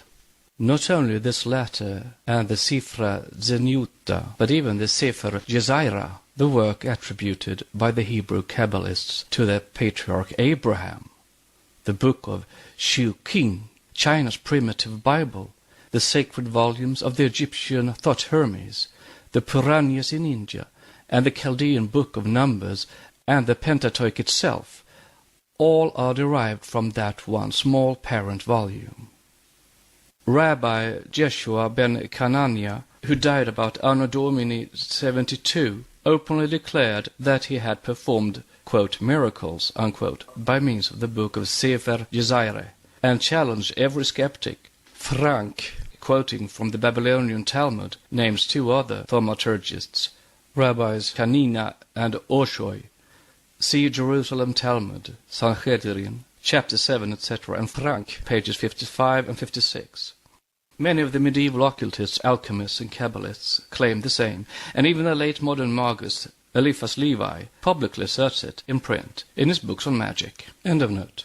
Tradition says that it was taken down in Zenzar, the secret sacerdotal tongue, from the words of the divine beings who dictated it to the sons of light in Central Asia at the very beginning of the 5th hour race. For there was a time when its language, the Zenzar, was known to the initiates of every nation, when the forefathers of the Toltec understood it as easily as the inhabitants of the lost Atlantis, who inherited it in their turn from the sages of the 3rd race, the Manushis, who learnt it direct from the Devas of the 2nd and 1st races. The illustration spoken of in Isis relates to the evolution of these races and of our 4th and 5th race, humanity, in the Vaivasvata Manvantara, or round, each round being composed of the yugas of the 7 periods of humanity, 4 of which are now past in our life cycle, the middle point of the 5th being nearly reached. The illustration is symbolical, as everyone can well understand, and covers the ground from the beginning. The old book, having described cosmic evolution and explained the origin of everything on earth, including physical man, after giving the true history of the races from the 1st down to the 5th hour race, goes no further. It stops short at the beginning of the Kali Yuga, just 4,989 years ago, at the death of Krishna, the bright sun god, the once living hero and reformer.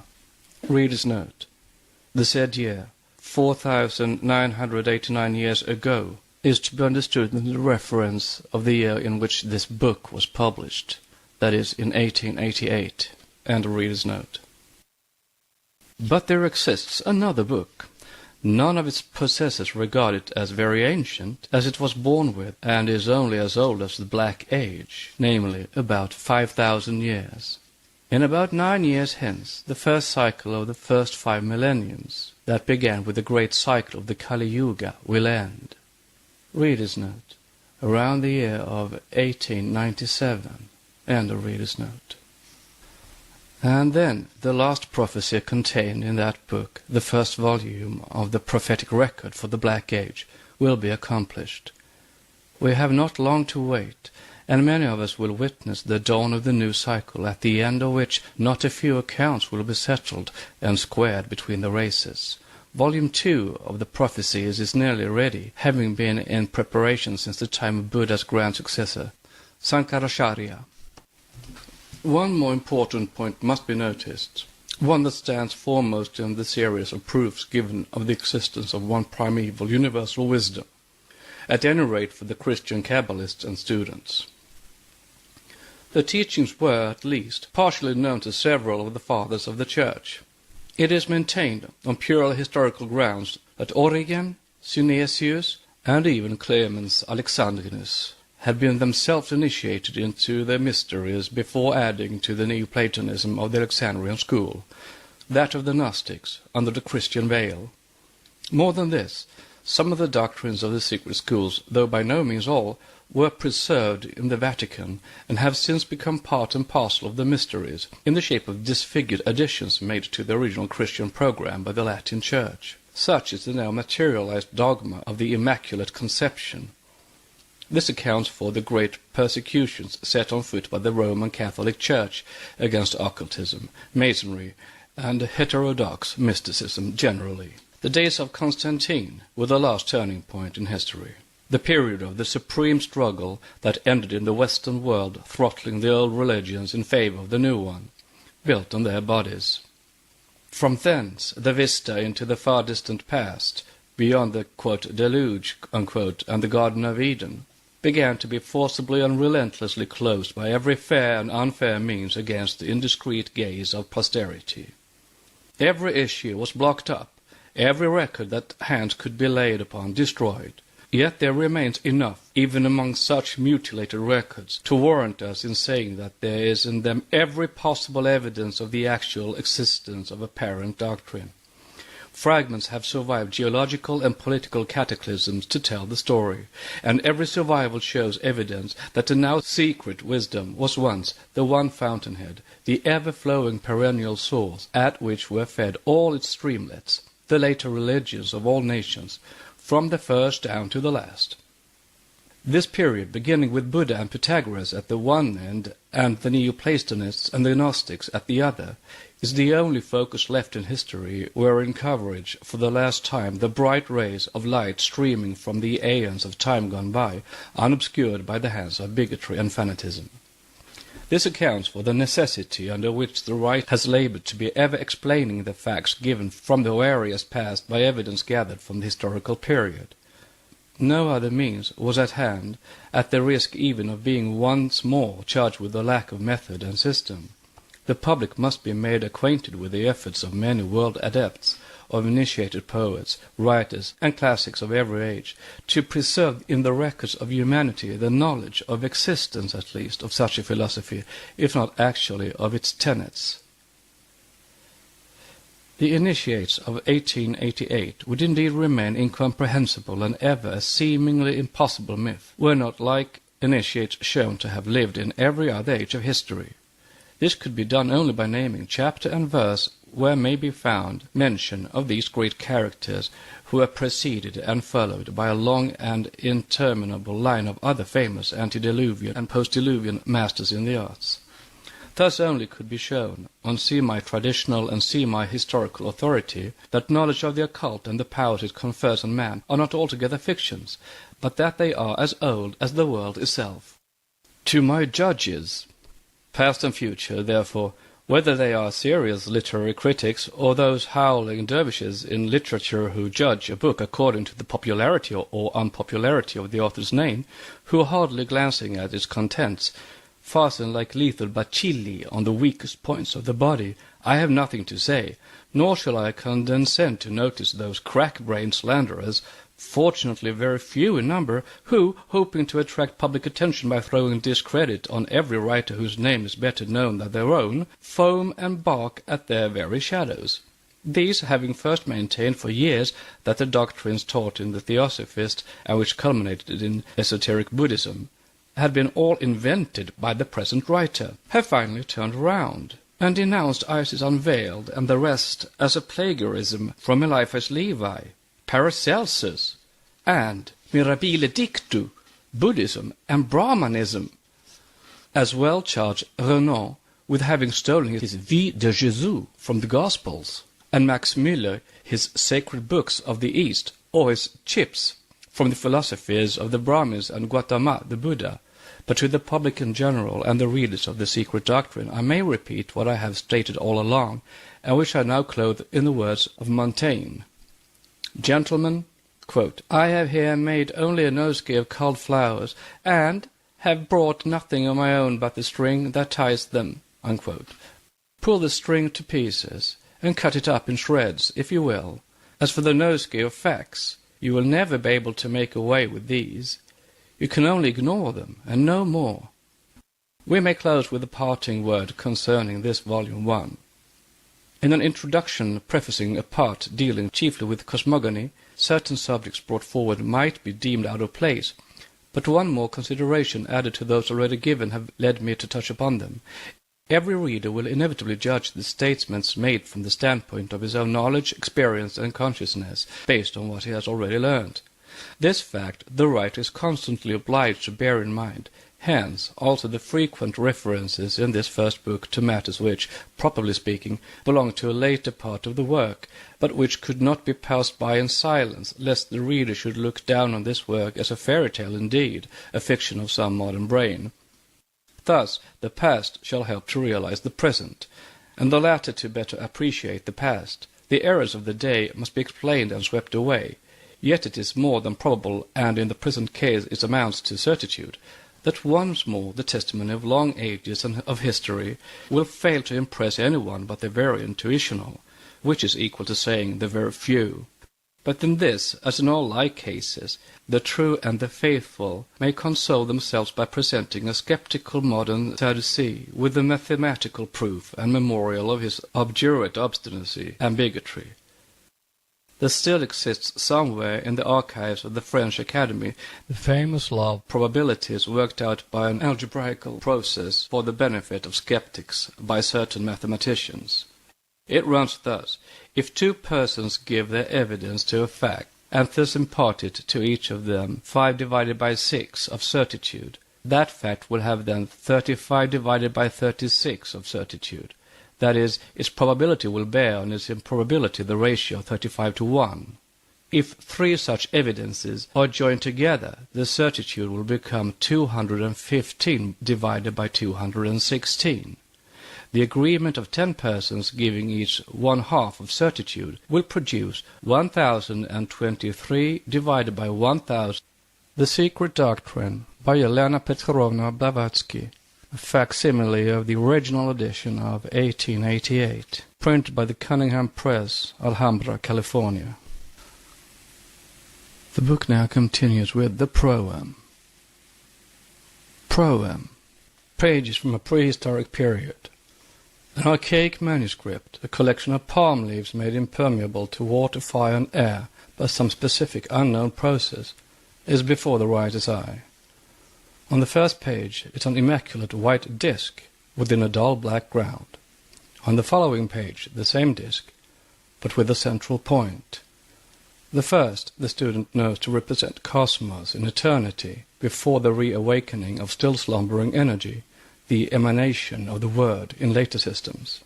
The point in the hitherto immaculate disk, space and eternity in pralaya, denotes the dawn of differentiation.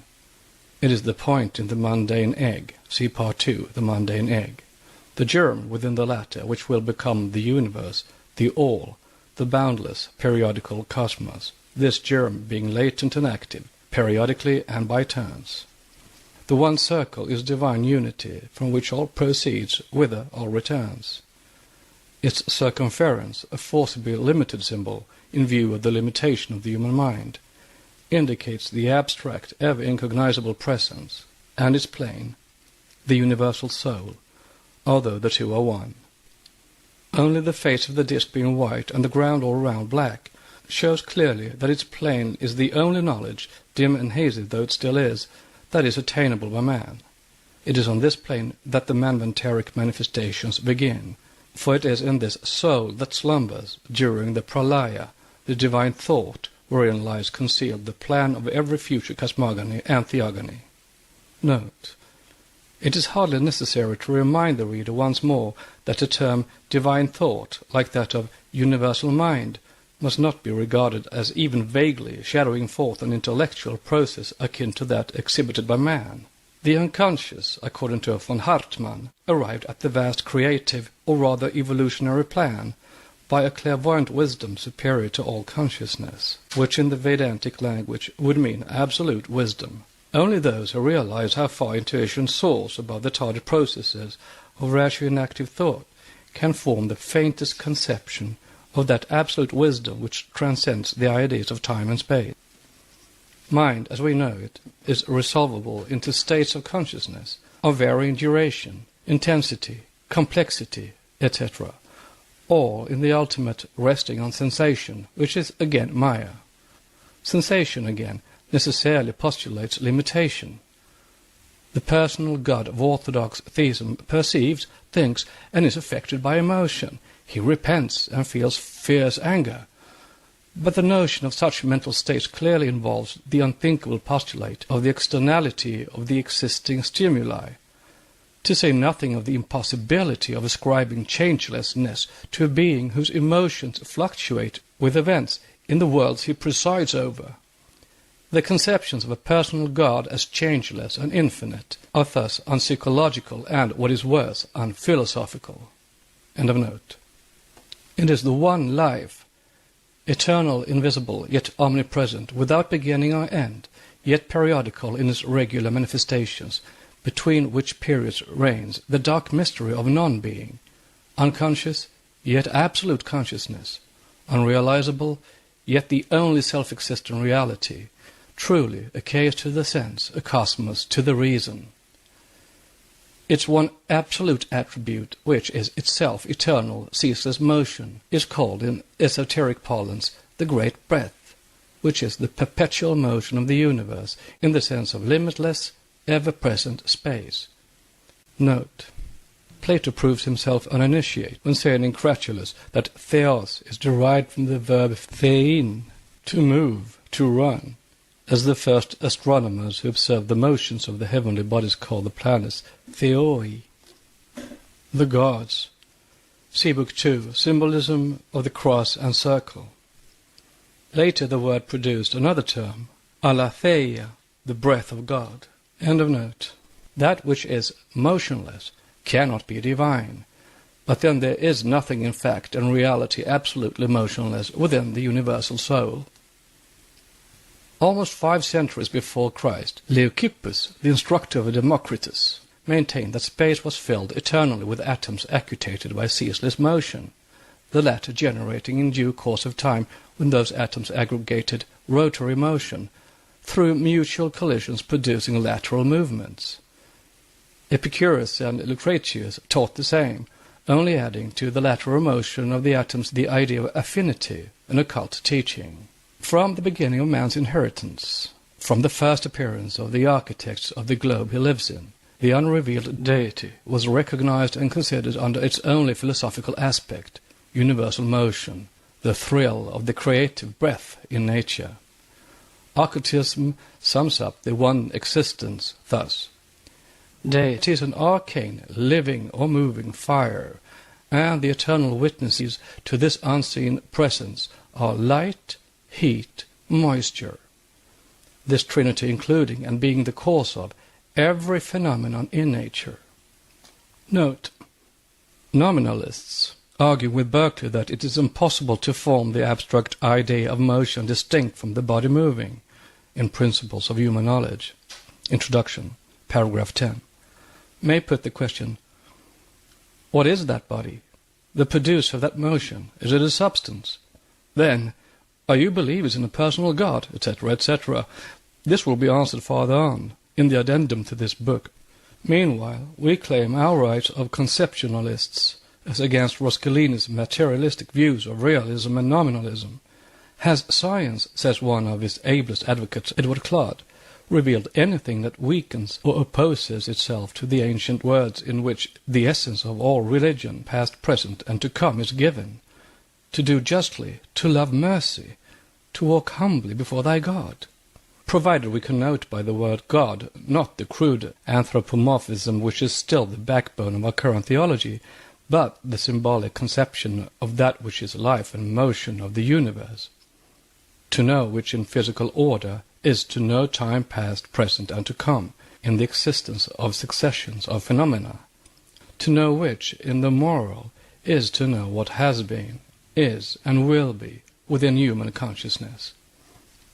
See Science and the Emotions, a discourse delivered at South Place Chapel, Finsbury, London, December 27th, 1885. End of note. Intracosmic motion is eternal and ceaseless. Cosmic motion, the visible, or that which is subject to perception, is finite and periodical. As an eternal abstraction, it is the ever-present. As a manifestation, it is finite both in the coming direction and the opposite, the two being the alpha and omega of successive reconstructions. Cosmos, the noumenon, has naught to do with the casual relations of the phenomenal world. It is only with reference to the intracosmic soul, the ideal cosmos in the immutable divine thought, that we may say, it never had a beginning, nor will it have an end. With regard to its body or cosmic organization, though it cannot be said that it had a first or will ever have a last construction, yet at each new Manvantara its organization may be regarded as the first and the last of its kind, as it evolutes every time on a higher plane.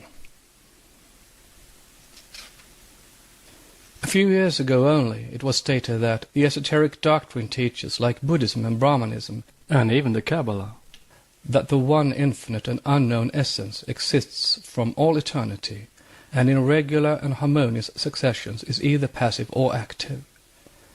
In the poetical phraseology of Manu, these conditions are called the days and the nights of Brahma. The latter is either awake or asleep.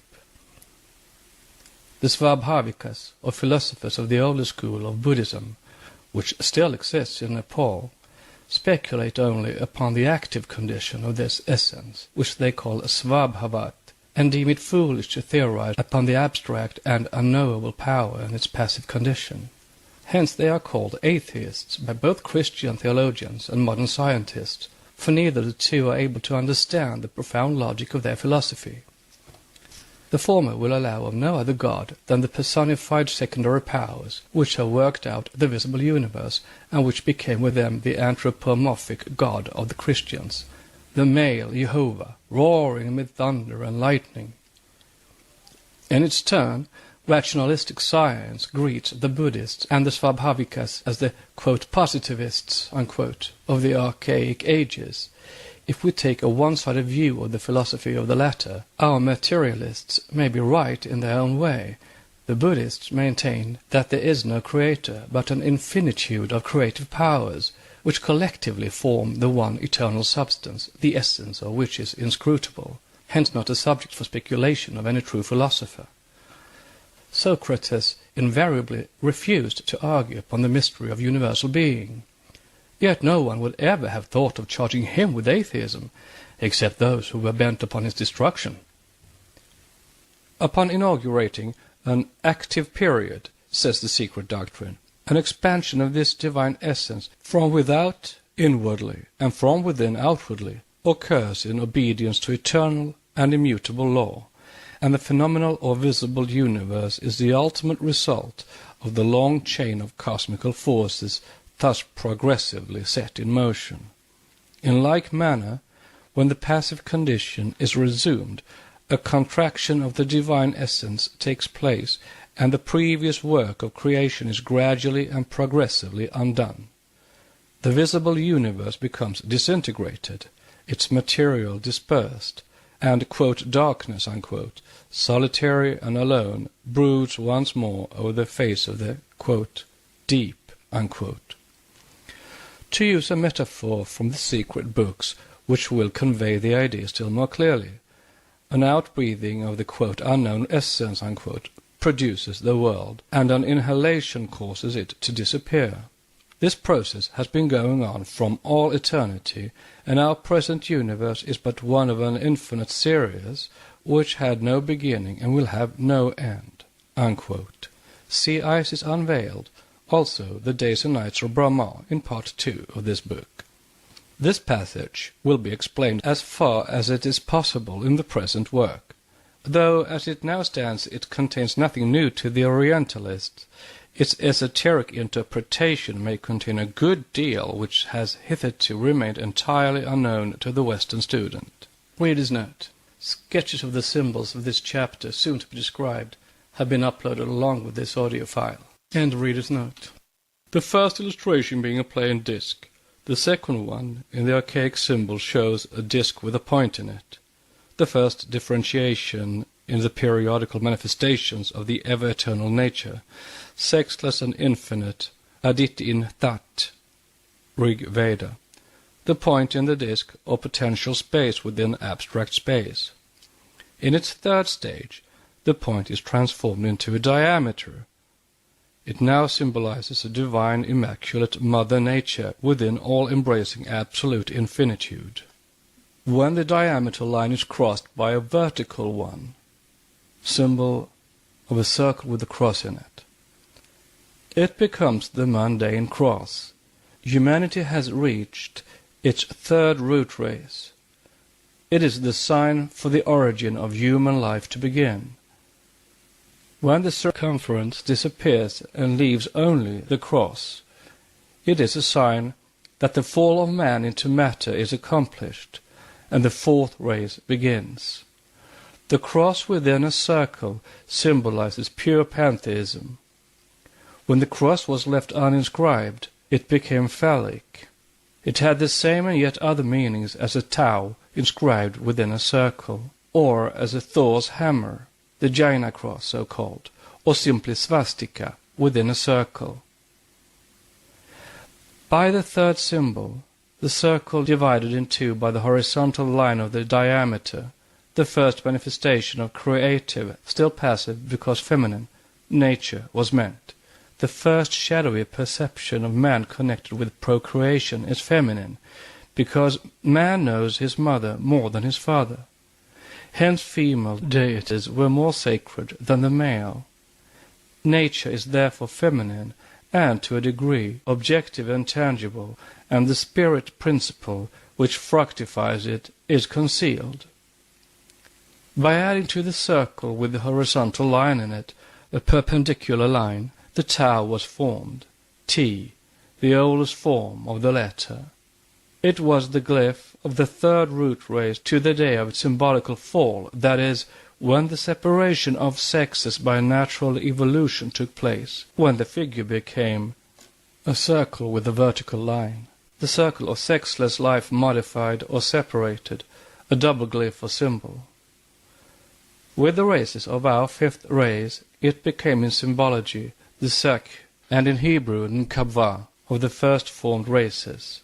Note, see that suggestive work, The Source of Measures, where the author explains the real meaning of the word Sek, from which sacred, sacrament are derived, which have now become synonyms of holiness, though purely phallic.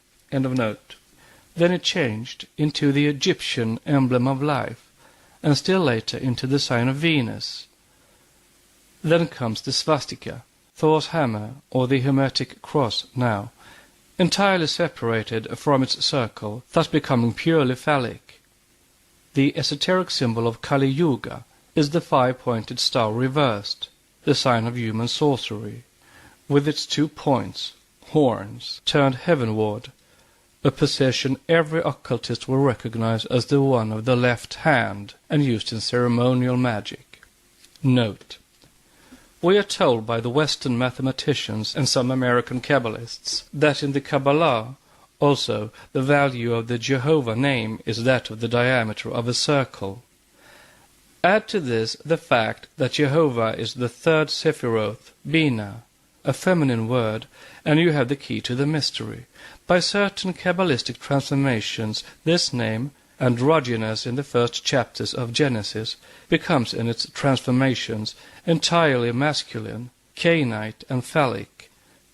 The fact of choosing a deity among the pagan gods and making of it a special national god to call upon it as the one living God, the God of gods, and then proclaim this worship monotheistic, does not change it into the one principle whose unity admits not of multiplication, change, or form, especially in the case of a priapic deity as Jehovah now demonstrated to be.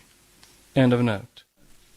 It is hoped that during the pursual of this work the erroneous ideas of the public in general with regard to pantheism will be modified.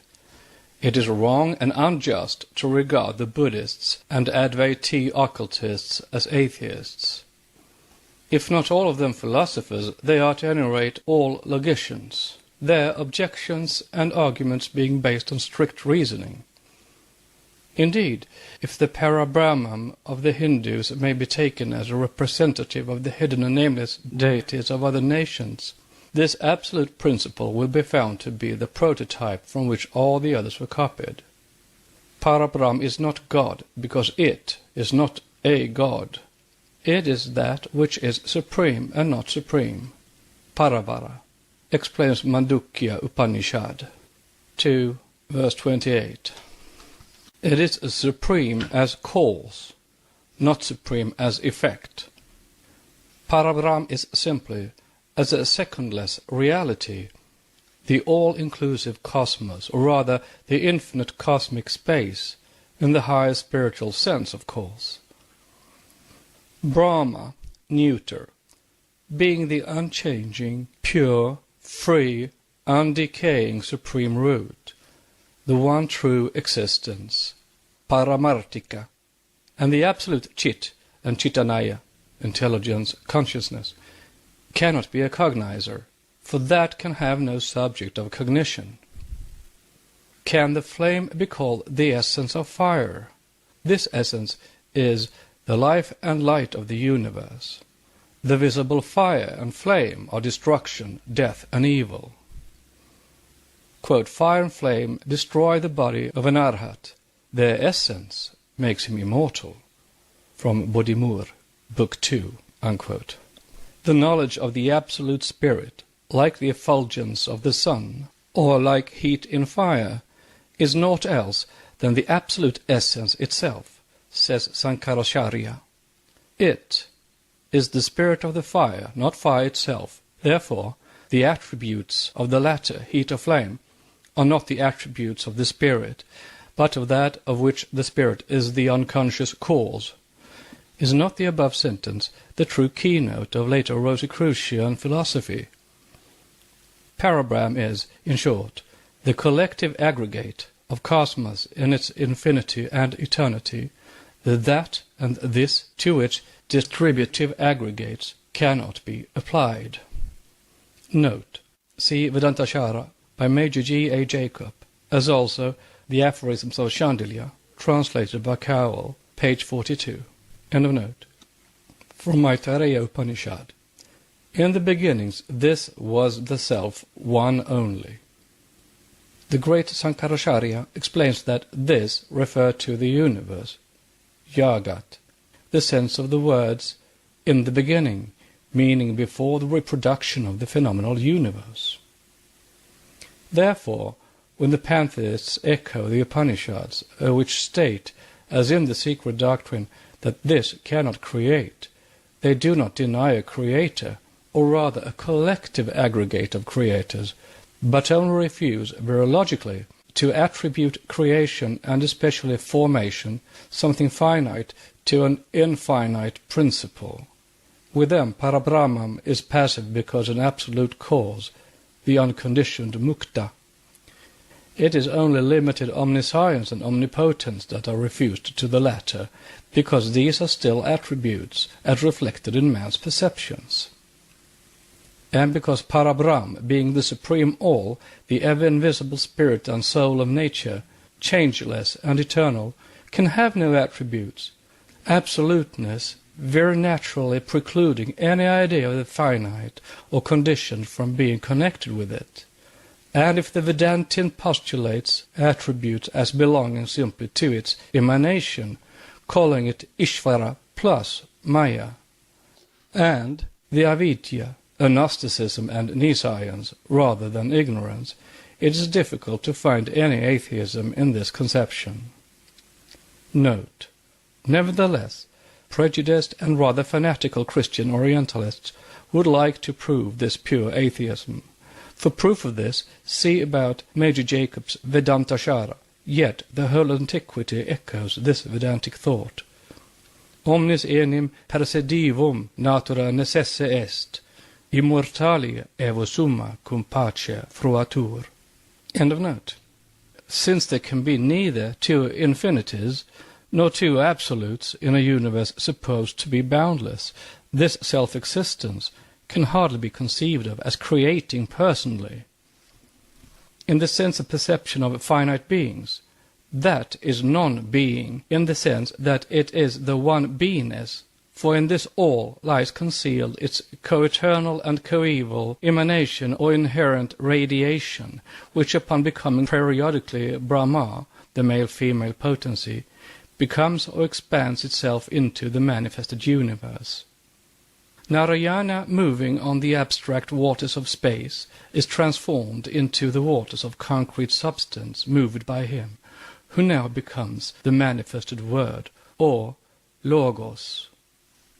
The orthodox Brahmins, those who rise the most against the pantheists and Advaitis, calling them atheists, are forced, if Manu has any authority in this matter, to accept the death of Brahma, the creator, at expiration of every age of this creative deity. 100 divine years, a period which in our years requires 15 figures to express it.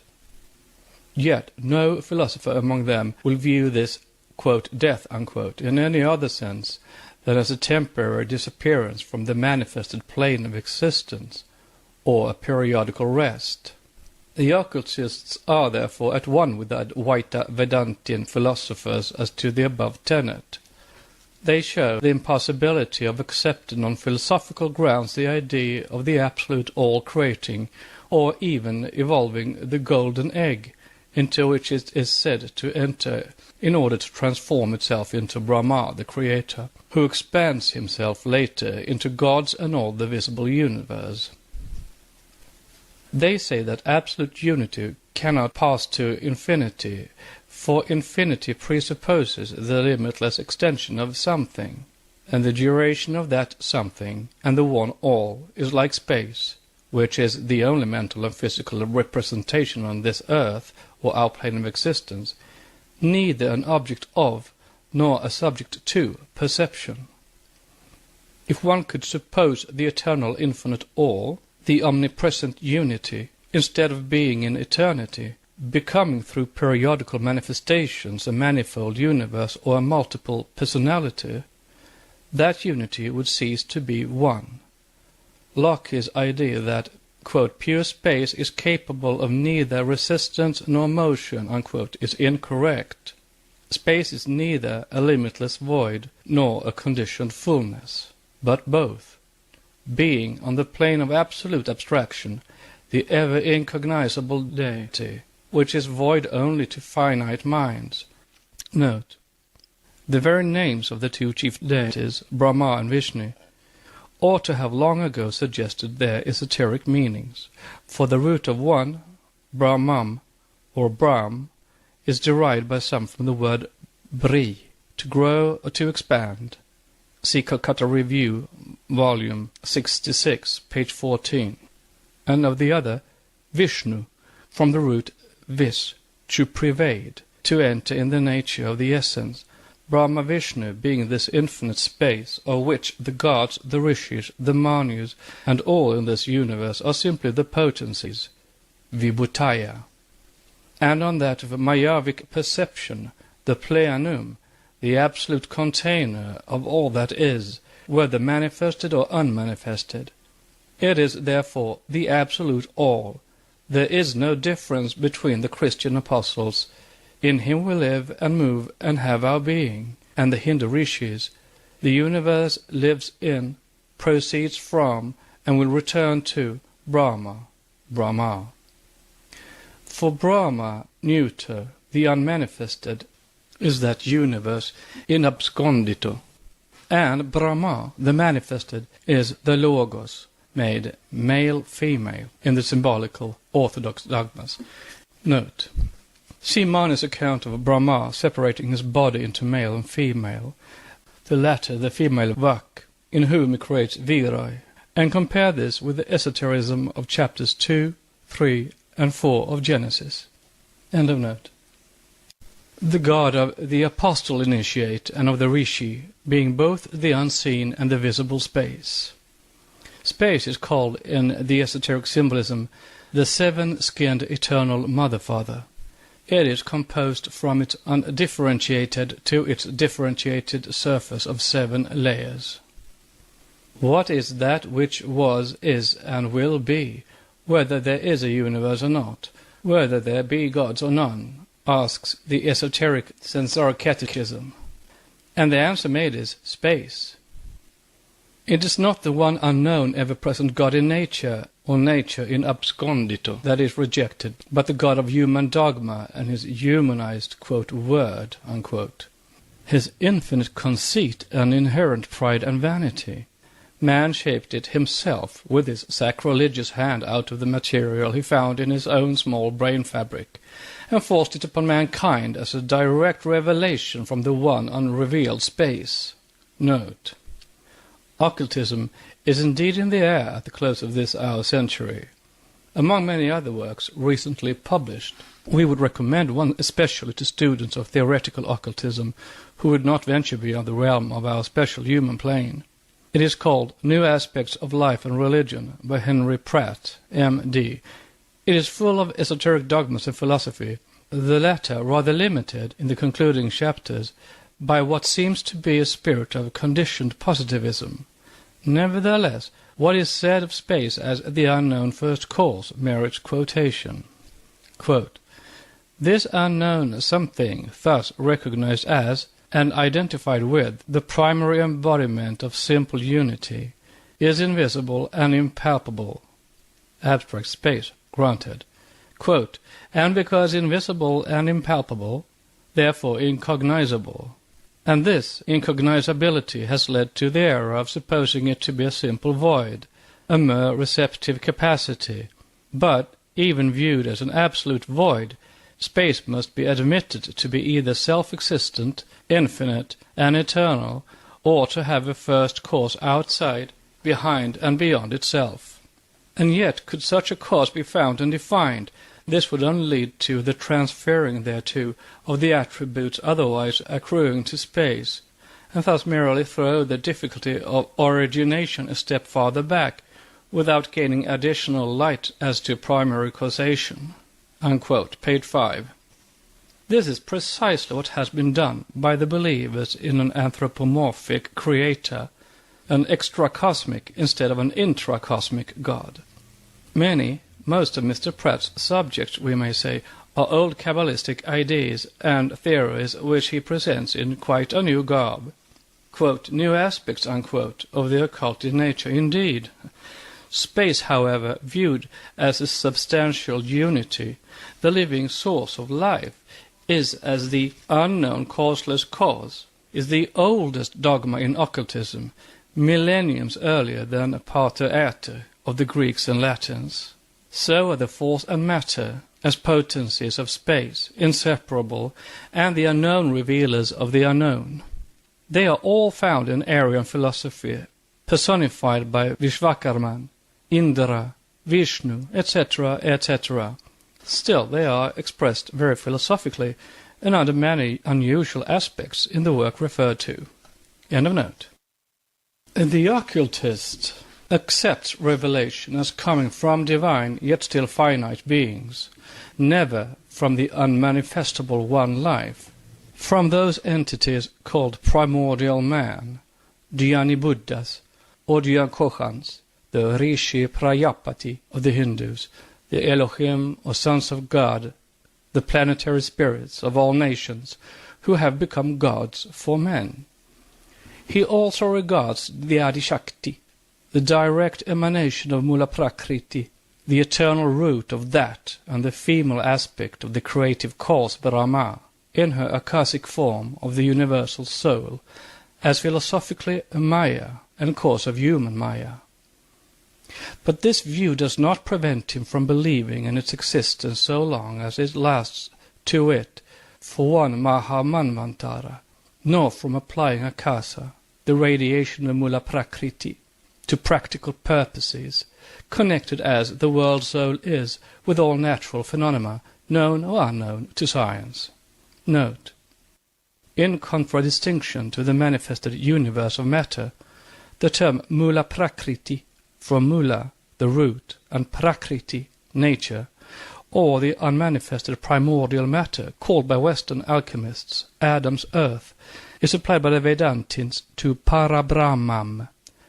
Matter is dual in religious metaphysics and septenary in esoteric teachings, like everything else in the universe. As Mula Prakriti, it is undifferentiated and eternal. As Vyakta, it becomes differentiated and conditioned according to Svestavatara Upanishad 1.8 and Devi Bhagavata Purana. The author of the 4 lectures on the Bhagavad Gita says, in speaking of Mula Prakriti, from its, the Logos, objective standpoint, Parabrahmam appears to it as Mula Prakriti. Of course, this Mula Prakriti is material to it, as any material object is material to us. Parabrahmam is an unconditioned and absolute reality, and Mula Prakriti is a sort of veil thrown over it. Theosophists, Volume 8, page 304. End of note. The oldest religions of the world, exoterically, for the esoteric root or foundation is one, are the Indian, the Mazdian, and the Egyptian. Then comes the Chaldean, the outcome of these, entirely lost to the world now, except in its disfigured Sabinaism as at present rendered by the archaeologists. Then, passing over a number of religions that will be mentioned later, comes the Jewish, esoterically, as in the Kabbalah, following in the line of Babylonian Magism, exoterically, as in Genesis and the Pentateuch, a collection of allegorical legends. Read by the light of the Zohar, the initial 4 chapters of Genesis are the fragment of a highly philosophical page in the world's cosmogony. See Book 3, Gupta Vidya and the Zohar. Left in their symbolical disguise, they are a nursery tale, an ugly thorn in the side of science and logic, an evident effect of karma. To have let them serve as a prologue to Christianity was a cruel revenge on the part of the rabbis, who knew better what their Pentateuch meant. It was a silent protest against their spoliation, and the Jews have certainly now the better of their traditional persecutors. The above-named exoteric creeds will be explained in the light of the universal doctrine as we proceed with it. The occult catechism contains the following questions and answers. What is it that ever is? Space, the eternal Anupadaka. Note. Meaning parentless. See farther on. End of note. What is it going? The great breath. Then, are there 3 eternals? No, the 3 are one. That which ever is one. That which ever was is one. That which is ever being and becoming is also one, and this is space. Explain, O Lanu, meaning disciple. The one is an unbroken circle, ring, with no circumference, for it is nowhere and everywhere. The one is the boundless plane of the circle, manifesting a diameter only during the manvantaric periods. The one is the indivisible point found nowhere, perceived everywhere during those periods. It is the vertical and the horizontal, the father and the mother, the summit and base of the father, the two extremities of the mother, reaching in reality nowhere. For the one is the ring as also the rings that are within that ring. Light in darkness and darkness in light, the breath which is eternal. It proceeds from without inwardly when it is everywhere, and from within outwardly when it is nowhere. That is Maya, one of the centers. Notes. Esoteric philosophy regarding as Maya, or the illusion of ignorance, every finite thing, must necessarily view in the same light every intracosmic planet and body, as being something organized, hence finite. The expression, therefore, it proceeds from without inwardly, etc., refers to the first portion of the sentence to the dawn of the Mahamanvantaric period, or the great re-evolution after one of the complete periodical dissolutions of every compound form in nature, from planet to molecule, into its ultimate essence or element, and in its second portion, to the partial or local Manvantara, which may be a solar or even a planetary one.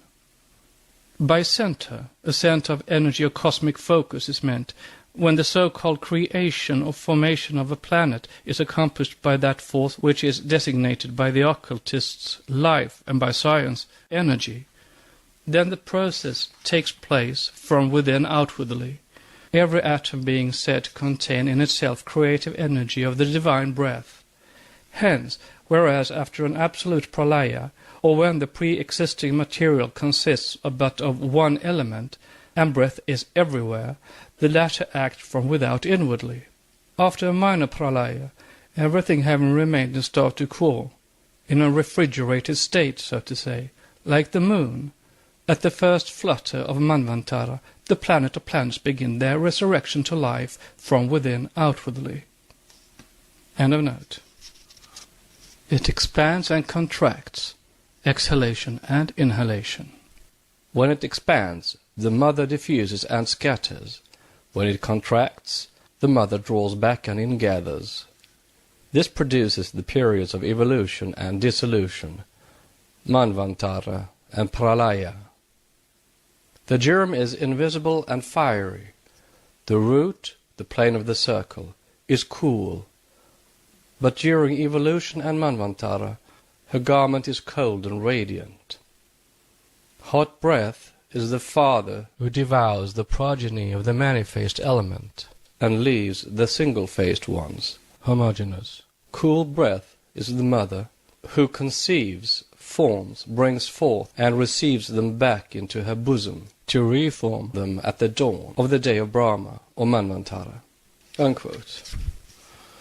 For clearer understanding on the part of the general reader, it must be stated that occult science recognizes 7 cosmical elements, 4 entirely physical, and the 5th, ether, semi-material, as it will become visible in the air towards the end of our 4th round, to reign supreme over the others during the whole of the 5th. The remaining 2 are as yet absolutely beyond the range of human perception. These latter will, however, appear as presentments during the 6th and 7th races of this round, and will become known in the 6th and 7th rounds respectively. Note. It is curious to notice how, in the evolutionary cycles of ideas, ancient thought seems to be reflected in modern speculation. Had Mr. Herbert Spencer read and studied ancient Hindu philosophers when he wrote a certain passage in his First Principles, page 482? Or is it an independent flash of inner perception that made him say half correctly, half incorrectly, quote, motion as well as matter being fixed in quantity, it would seem that the change in the distribution of matter which motion affects, coming to a limit in whichever direction it is carried, and the indestructible motion thereupon necessitates a reverse distribution. Apparently, the universally coexistent forces of attraction and repulsion which, as we have seen, necessitate rhythm in all minor changes throughout the universe, also necessitate rhythm in the totality of its changes, produce now an immeasurable period during which the attracting forces predominating cause universal concentration, and then an immeasurable period during which the repulsive forces predominating cause universal diffusion. Alternate eras of evolution and dissolution." Unquote. End of note. These 7 elements, with their numberless sub-elements, far more numerous than those known to science, are simply conditional modifications and aspects of the one and only element. This latter is not ether, not even akasha, but the source of these. Note, whatever the views of physical science upon the subject, occult science has been teaching for ages that akasha, of which ether is the grossest form, the 5th universal cosmic principle, to which corresponds and from which proceeds human manas, is cosmically a radiant, cool, creative in its physical nature, correlative in its grossest aspects and portions, immutable in its higher principles. In the former condition it is called the sub-root, and in conjunction with radiant heat it recalls, quote, "dead worlds to life." Unquote. In its higher aspect it is the soul of the world, in its lower, the destroyer. End of note. The 5th element, now advocated quite freely by science, is not the ether hypothesized by Sir Isaac Newton, although he calls it by that name, having associated it in his mind probably with the aether, the father-mother of antiquity. As Newton intuitionally says, quote, "Nature is a perpetual circulatory worker, generating fluids out of solids, fixed things out of volatile, and volatile out of fixed, subtile out of gross, and gross out of subtile. Thus, perhaps, may all things be originated from ether." Unquote. Hypothesis 1675. The reader has to bear in mind that the stanzas given treat only of the cosmogony of our own planetary system and what is visible around it after a solar pralaya. The secret teachings with regard to the evolution of the universal cosmos cannot be given, since they could not be understood by the highest minds in this age, and there seem to be very few initiates, even among the greatest, who are allowed to speculate upon this subject. Moreover, the teachers say openly that not even the highest Janikochans have ever penetrated the mysteries beyond those boundaries that separate the myriads of solar systems from the central sun, as it is called. Therefore, that which is given relates only to our visible cosmos, after a night of Brahma. Before the reader proceeds to the consideration of the stanzas from the Book of Jan, which form the basis of the present work, it is absolutely necessary that he should be made acquainted with a few fundamental conceptions which underlie and pervade the entire system of thought to which his attention is invited. The basic ideas are few in number, and on their clear apprehension depends the understanding of all that follows. Therefore, no apology is required for asking the reader to make himself familiar with them first, before entering on the pursual of the work itself. The secret doctrine establishes 3 fundamental propositions. A. An omnipresent, eternal, boundless and immutable principle on which all speculation is impossible, since it transcends the power of human conception and could only be dwarfed by any human expression or similitude. It is beyond the range and reach of thought, in the words of Mandukya, unthinkable, and unspeakable.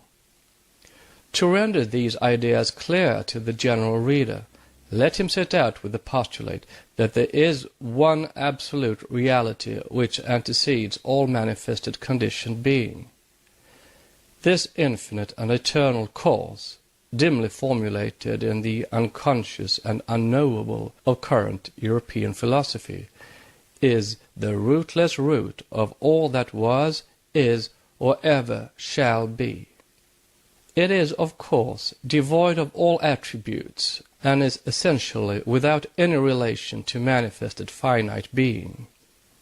It is beingness rather than being, in Sanskrit sat, and is beyond all thought or speculation. This beingness is symbolized in the secret doctrine under two aspects. On the one hand, absolute abstract space, representing bare subjectivity, the one thing which no human mind can either exclude from any conception or conceive of by itself. On the other, absolute abstract motion representing unconditioned consciousness. Even our Western thinkers have shown that consciousness is inconceivable to us apart from change, and motion best symbolizes change, its essential characteristic. This latter aspect of the one reality is also symbolized by the term the great breath, a symbol sufficiently graphic to need no further elucidation. Thus, then, the first fundamental axiom of the secret doctrine is the metaphysical one absolute beingness, symbolized by finite intelligence as the theological trinity. It may, however, assist the student if a few further explanations are given here. Herbert Spencer has of late so far modified his agnosticism as to assert that the nature of the first cause, which the occultist more logically derives from the causeless cause, the eternal, and the unknowable, may be essentially the same as that of the consciousness which wells up within us. Note: the quote first unquote presupposes necessarily something which is the first brought forth, the first in time, space, and rank, and therefore finite and conditioned. The quote first unquote cannot be the absolute, for it is a manifestation. Therefore, Eastern occultism calls the abstract all the causeless one cause, and the rootless root, and limits the first cause to the logos, in the sense that Plato gives to this term. End of note. In short, that the impersonal reality pervading the cosmos is the pure noumenon of thought. This advance on his part brings him very near to the esoteric and Vedantine tenet. Note: see Mr. Subaru's 4 able lectures on the Bhagavad Gita in Theosophist, February 1887. Parabrahm, the one reality, the absolute, is the field of absolute consciousness, that is, that essence which is out of all relation to conditioned existence, and of which conscious existence is a conditioned symbol. But once that we pass in thought from this to us absolute negation, duality supervenes in the contrast of spirit or consciousness and matter, subject and object. Spirit or consciousness and matter are, however, to be regarded not as independent realities, but as the two facets or aspects of the absolute, Parabrahm, which constitute the basis of conditioned being, whether subjective or objective. Considering this metaphysical triad as the root from which proceeds all manifestation, the great breath assumes the character of pre-cosmic ideation. It is the fons et origo and of all individual consciousness, and supplies the guiding intelligence in the vast scheme of cosmic evolution. On the other hand, pre-cosmic root substance, mula prakriti, is that aspect of the absolute which underlies all the objective planes of nature. Just as pre-cosmic ideation is the root of all individual consciousness, so pre-cosmic substance is the substratum of matter in the various grades of its differentiation. Hence it will be apparent that the contrast of these two aspects of the Absolute is essential to the existence of the manifested universe. Apart from cosmic substance, cosmic ideation could not manifest as individual consciousness, since it is only through a vehicle of matter that consciousness wells up as I am I, a physical basis being necessary to focus a ray of the universal mind at a certain stage of complexity. Note, the vehicle referred to is called in Sanskrit upadhi. End of note. Again, apart from cosmic ideation, cosmic substance would remain an empty abstraction, and no emergence of consciousness could ensue. The manifested universe, therefore, is pervaded by duality, which is, as it were, the very essence of its existence as manifestation.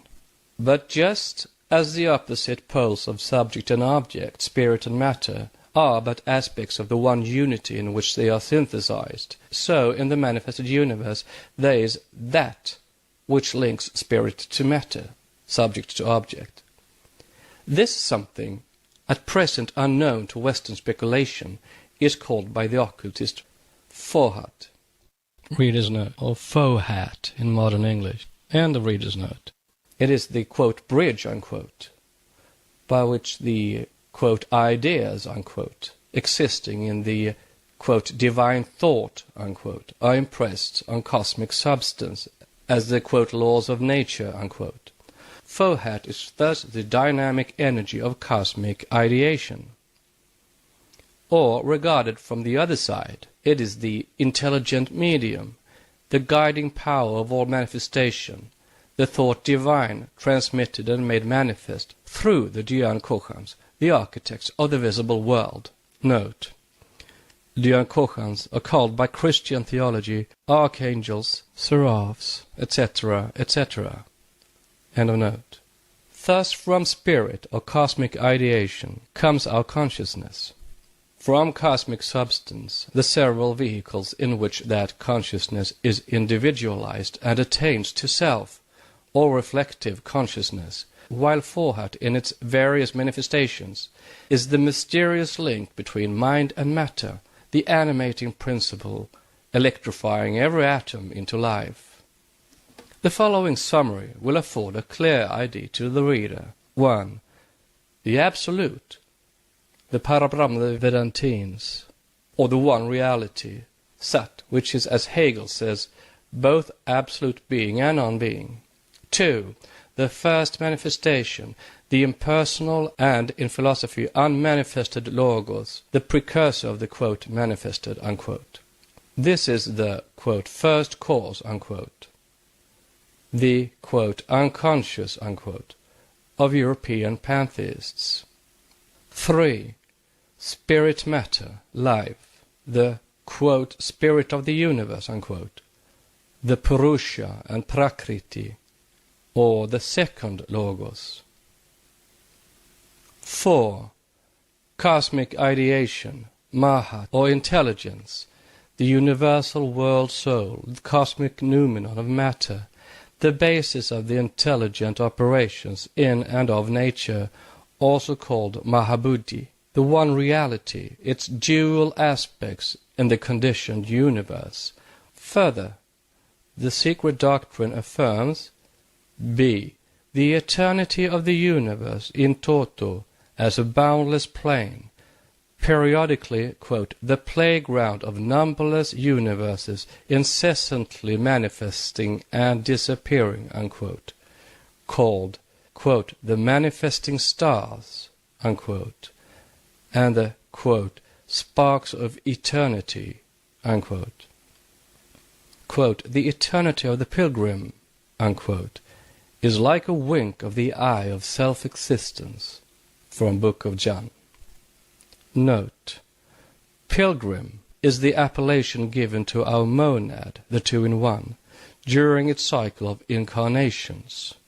It is the only immortal and eternal principle in us, being an indivisible part of the integral whole, the universal spirit, from which it emanates, and into which it is absorbed at the end of the cycle. When it is said to emanate from the one spirit, an awkward and incorrect expression has to be used, for lack of appropriate words in English. The Vedantins call it Sutratma, thread soul, but their explanation too differs somewhat from that of the occultists. To explain which difference, however, is left to the Vedantins themselves. End of note. Quote, the appearance and disappearance of worlds is like a regular tidal ebb of flux and reflux, unquote. See Part 2, Days and Nights of Brahma. This second assertion of the secret doctrine is the absolute universality of that law of periodicity, of flux and reflux, ebb and flow, which physical science has observed and recorded in all departments of nature. An alternation such as that of day and night, life and death, sleeping and waking, is a fact so common, so perfectly universal, and without exception, that it is easy to comprehend that in it we see one of the absolutely fundamental laws of the universe. Moreover, the secret doctrine teaches C, the fundamental identity of all souls with the universal oversoul, the latter being itself an aspect of the unknown root, and the obligatory pilgrimage for every soul, a spark of the former, through the cycle of incarnation, or, quote, necessity, unquote, in accordance with cyclic and karmic law during the whole term. In other words, no purely spiritual buddhi, divine soul, can have an independent conscious existence before the spark which issued from the pure essence of the universal sixth principle, or the oversoul, has A, passed through every elemental form of the phenomenal world of that manvantara, and B, acquired individuality first by natural impulse, then by self-induced and self-devised efforts, checked by its karma, thus ascending through all the degrees of intelligence, from the lowest to the highest manas, from mineral and plant up to the holiest archangel, Dhyani Buddha. The pivotal doctrine of the esoteric philosophy admits no privileges or special gifts in man, save those won by his own ego through personal effort and merit throughout a long series of metempsychoses and reincarnations. This is why the Hindus say that the universe is Brahma and Brahma, for Brahma is in every atom of the universe, the six principles in nature being all the outcome, the variously differentiated aspects of the seventh and one, the only reality in the universe, whether cosmical or microcosmical, and also why the permutations, psychic, spiritual and physical, on the plane of manifestation and form of the sixth, Brahma, the vehicle of Brahma, are viewed by metaphysical antiphrases as elusive and mayavic. For although the root of every atom individually and of every form collectively is that seventh principle or the one reality, still in its manifested phenomenal and temporary appearance, it is no better than the evanescent illusion of our senses. C, for clear definition, addendum, gods, monads and atoms, and also theophania, bodhisattvas and reincarnation, etc., etc. In its absoluteness, the one principle under its two aspects of Parabrahman and Munaprakriti is sexless, unconditioned and eternal. Its periodical manvantaric emanation, or primal radiation, is also one, androgynous and phenomenally finite. When the radiation radiates in its turn, all its radiations are also androgynous, to become male and female principles in their lower aspects.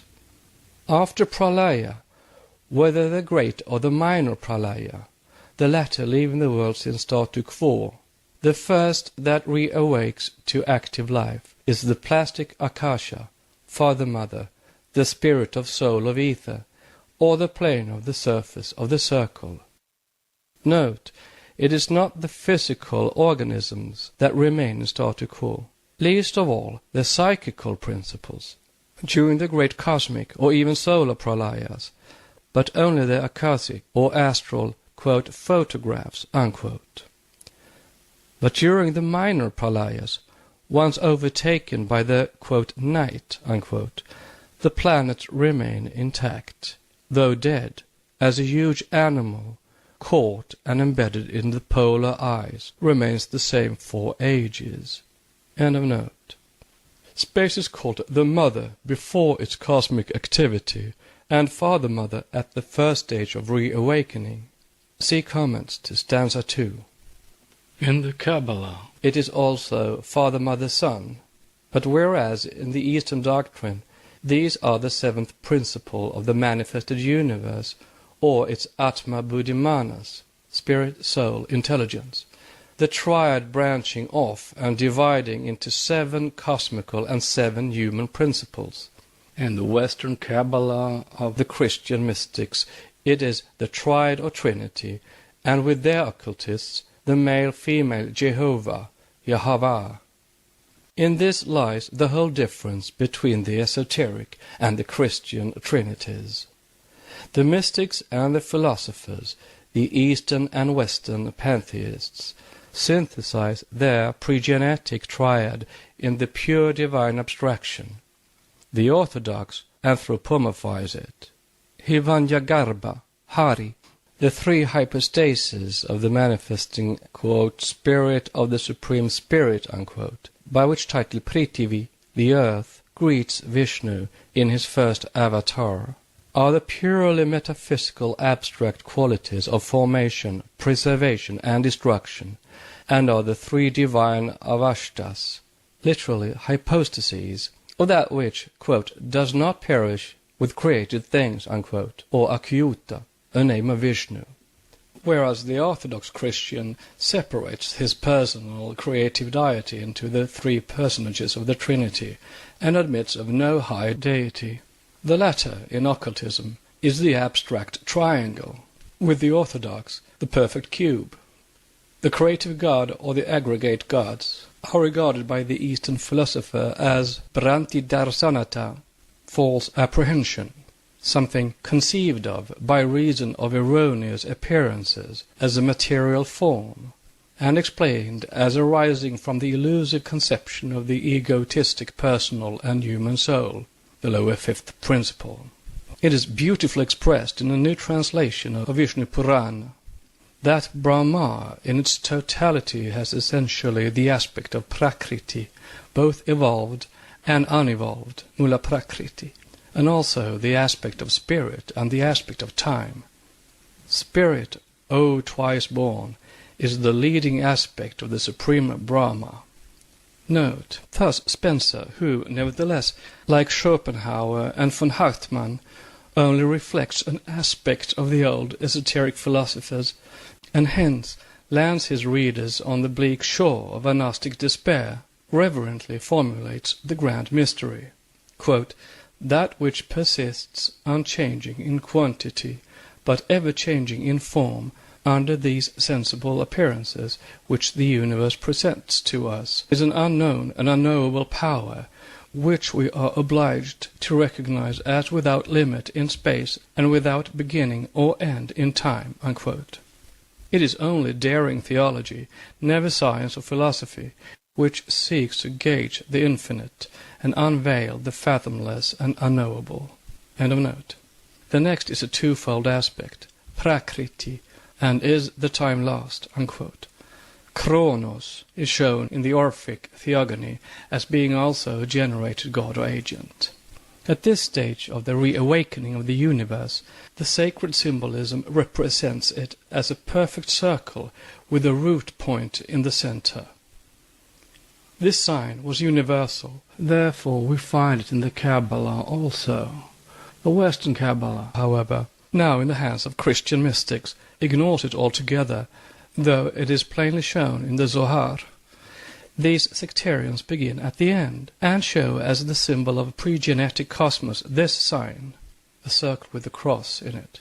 calling it the union of the rose and cross, the great mystery of occult generation, from whence the name Rosicrucians, rose cross. As may be judged, however, from the most important, as the best known of the Rosicrucian symbols, there is one which has never been hitherto understood even by modern mystics. It is that of the pelican tearing open its breast to feed its 7 little ones, the real creed of the Brothers of the Rosy Cross, and a direct outcome from the Eastern secret doctrine. Brahma, neuter, is called Kalahansa, meaning, as explained by Western Orientalists, the eternal swan or goose. See stanza 3, comment 8. And so is Brahma, the creator. A great mistake is thus brought under notice. It is Brahma, neuter, who ought to be referred to as Hansavahana, he who uses the swan as his vehicle, and not Brahma, the creator, who is the real Kalahansa, while Brahma, neuter, is Hamsa, as will be explained in the commentary. Let it be understood that the terms Brahma and the Parabrahmam are not used here because they belong to our esoteric nomenclature, but simply because they are more familiar to the students in the West. Both are the perfect equivalents of our 1, 3, and 7 voweled terms, which stand for the one all and the one all in all. Such are the basic conceptions on which the secret doctrine rests. It would not be in place here to enter upon any defense or proof of their inherent reasonableness, nor can I pause to show how they are in fact contained, though too often under a misleading guise, in every system of thought or philosophy worthy of the name.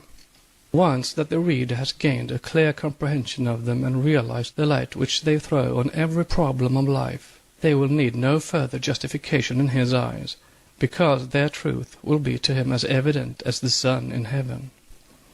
I pass on, therefore, to the subject matter of the stanzas as given in this volume, adding a skeleton outline of them in the hope of thereby rendering the task of the student more easy, and placing before him in a few words the general conception therein explained. Stanza 1.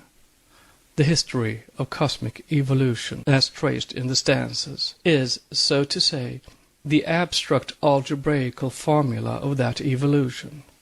Hence the student must not expect to find there an account of all the stages and transformations which intervene between the first beginnings of, quote, universal, unquote, evolution and our present state. To give such an account would be impossible, as it would be incomprehensible to men who cannot even grasp the nature of the plane of existence next to that to which, for the moment, their consciousness is limited. The stanzas, therefore, give an abstract formula which can be applied mutatis mutandis to all evolution, to that of our tiny earth, to that of the chain of planets, to which that earth forms one, to the solar universe to which that chain belongs, and so on, in an ascending scale, till the mind reels and is exhausted in the effort. The 7 stanzas given in this volume represent the 7 terms of this abstract formula. They refer to and describe the 7 great stages of the evolutionary process, which are spoken of in the Puranas as the 7 creations, and in the Bible as the days of creation. The first stanza describes the state of the one all during Pralaya, before the first flutter of reawakening manifestation. A moment's thought shows that such a state can only be symbolized. To describe it is impossible. Nor can it be symbolized except in negatives, for since it is the state of absoluteness per se, can possess none of those specific attributes which serve us to describe objects in positive terms. Hence that state can only be suggested by the negatives of all the most abstract attributes which men feel rather than conceive as the remotest limits attainable by their power of conception. The stage described in stanza 2 is, to a Western mind, so nearly identical with that mentioned in the first stanza that to express the idea of its difference would require a treatise in itself. Hence it must be left to the intuition and the higher faculties of the reader to grasp, as far as he can, the meaning of the allegorical phrases used. Indeed, it must be remembered that all these stanzas appeal to the inner faculties rather than to the ordinary comprehension of the physical brain. Stanza 3 describes the reawakening of the universe to life after pralaya.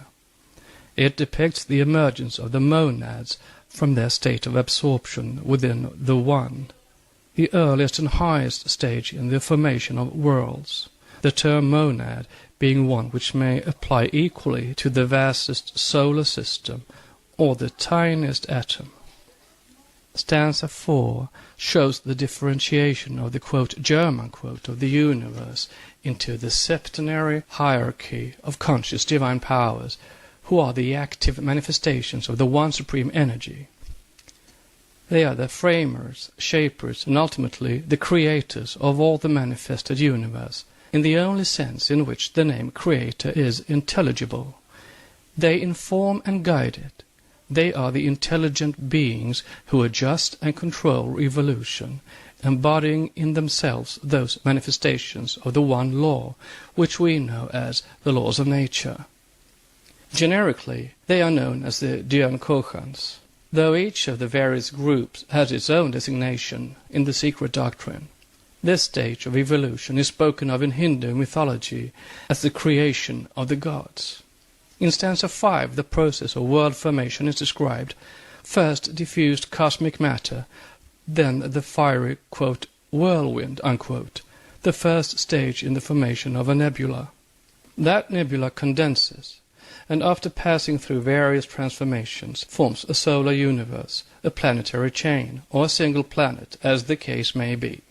The subsequent stages in the formation of a world are indicated in stanza 6, which brings the evolution of such a world down to its fourth great period, corresponding to the period in which we are now living.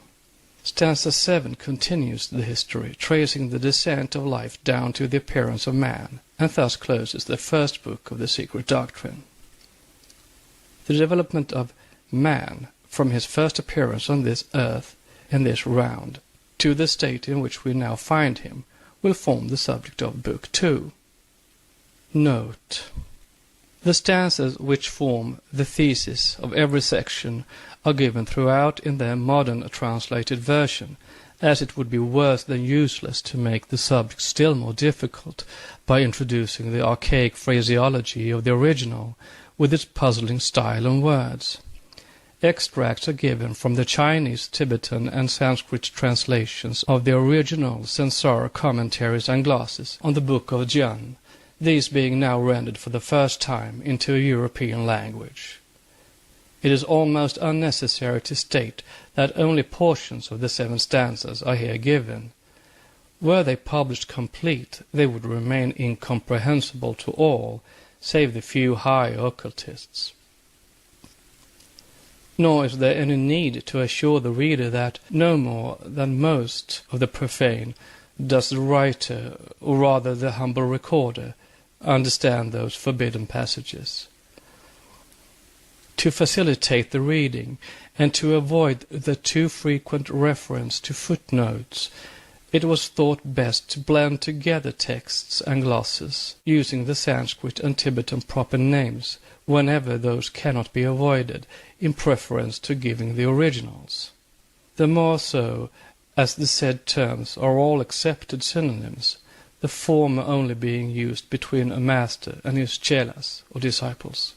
Thus, were one to translate into English, using only the substantives and technical terms as employed in one of the Tibetan and Sansara versions, verse 1 would read as follows: Thoak in Zugu slept 7 korlo, Sodmanas Ajiba, all Niug Buzum, Kochog not, Tiankam not, La Kochan not, Tenbrel Chugni not, Dharmakaya ceased, Tgilshang not become, Barang and Shah in Ngovonij, alone Thoog Yisin inite of Sun-Chan and Jung group, Parishnipana, etc., etc., which would sound like pure abracadabra. As this work is written for the instruction of students of occultism and not for the benefit of philologists, we may well avoid such foreign terms whenever it is possible to do so. The untranslatable terms alone, incomprehensible unless explained in their meanings, are left, but all such terms are rendered in their Sanskrit forms. Needless to remind the reader that these are, in almost every case, the late developments of the later language, and pertain to the fifth root race. Sanskrit, as now known, was not spoken by the Atlanteans, and most of the philosophical terms used in the systems of the India of the post-Mahabharatan period are not found in the Vedas, nor are they to be met with in the original stanzas, but only their equivalents. The reader who is not a theosophist is once more invited to regard all that which follows as a fairy tale, if he likes, at the best as one of the yet unproven speculations of dreamers, and at the worst as an additional hypothesis to the many scientific hypotheses past, present, and future, some exploded, some still lingering. It is not in any sense worse than are many of the so-called scientific theories, and it is in every case more philosophical and probable. In view of the abundant comments and explanations required, the references to the footnotes are given in the usual way, while the sentences to be commented upon are marked with figures. Additional matter will be found in the chapters of symbolism forming Part 2, as well as in Part 3, these being often more full of information than the text. The secret doctrine now continues with the stanzas from the Book of John that form the heart of this book. But to make this audiobook more accessible to the general listener, it will be continued in compliance with Blavatsky's recommendations for its study, and therefore continue with the summing up, beginning on page 269 of the first volume of the facsimile edition. The Secret Doctrine by Elena Petrovna Blavatsky, a facsimile of the original edition of 1888, printed by the Cunningham Press, Alhambra, California. The audiobook now continues with summing up the first part of the first volume, which deals with the pitch and marrow of the secret doctrine, Hermes in Christian garb, some occult aphorisms, and the seven powers of nature. Quote, "The history of creation and of this world from its beginning up to the present time is composed of 7 chapters. The 7th chapter is not yet written," unquote. From T. Savareau, Theosophist, 1881. However incomplete and feeble as an exposition, it is at any rate an approximation, using the word in a mathematical sense, to that which is the oldest basis for all the subsequent cosmogonies. The attempt to render in a European tongue the grand panorama of the ever-periodically recurring law impressed upon the plastic minds of the first races endowed with consciousness by those who reflected the same from the universal mind is daring, for no human language, save the Sanskrit, which is that of the gods, can do so with any degree of adequacy. But the failures in this work must be forgiven for the sake of the motive. As a whole, neither the foregoing nor what follows can be found in full anywhere. It is not taught in any of the 6 Indian schools of philosophy, for it pertains to their synthesis, the 7th, which is the occult doctrine. It is not traced on any crumbling papyrus of Egypt, nor is it any longer graven on Assyrian tile or granite wall. The books of the Vedanta, the last word of human knowledge, give out but the metaphysical aspect of this world cosmogony, and their priceless thesaurus, the Upanishads, Upanishad being a compound word meaning the conquest of ignorance by the revelation of secret spiritual knowledge, require now the additional possession of a master key to enable the student to get at their full meaning. The reason for this I venture to state here as I learned it from a master. The name Upanishads is usually translated esoteric doctrine. These treatises form part of the Shruti, or revealed knowledge, revelation in short, and are generally attached to the Brahmana portion of the Vedas as their third division. Note: the Vedas have a distinct dual meaning, one expressed by the literal sense of the words, the other indicated by the meter and the svara, intonation, which are as the life of the Vedas. Learned pundits and philologists of course deny that svara has anything to do with philosophy or ancient esoteric doctrines, but the mysterious connection between svara and light is one of its most profound secrets. Quote from T. Sabaro's First Years of Theosophy, page 154. There are over 150 Upanishads enumerated by and known to Orientalists, who credit the oldest with being written probably about 600 years before Christ, but of genuine texts there does not exist a fifth of the number. The Upanishads are to the Vedas what the Kabbalah is to the Jewish Bible. They treat of and expound the secret and mystic meaning of the Vedic texts. They speak of the origin of the universe, the nature of deity, and of spirit and soul, as also of the metaphysical connection of mind and matter. In a few words, they contain the beginning and the end of all human knowledge, but they have now ceased to reveal it since the day of Buddha. If it were otherwise, the Upanishads could not be called esoteric, since they are now openly attached to the sacred Brahmanical books, which have, in our present age, become accessible even to the Mlekas, outcasts, and the European Orientalists. One thing in them, and this is in all the Upanishads, invariably and constantly points to their ancient origin, and proves A, that they were written in some of their portions before the caste system became the tyrannical institution which it still is, and B, that half of their contents have been eliminated, while some of them were rewritten and abridged. Quote, the great teachers of the higher knowledge and the Brahmans are continually represented as going to a kshatriya military caste. Kings become their pupils, unquote. As Cowell pertinently remarks, the Upanishads breathe an entirely different spirit from other Brahmanical writings, a freedom of thought unknown in earlier work except in the Rig Veda hymns themselves. The second fact is explained by tradition recorded in one of the manuscripts on Buddha's life. It says that the Upanishads were originally attached to their Brahmanas after the beginning of a reform, which led to the exclusiveness of the present caste system among the Brahmins, a few centuries after the invasion of India by the, quote, twice born, unquote. They were complete in those days, and were used for the instruction of the chelas who were preparing for their initiation.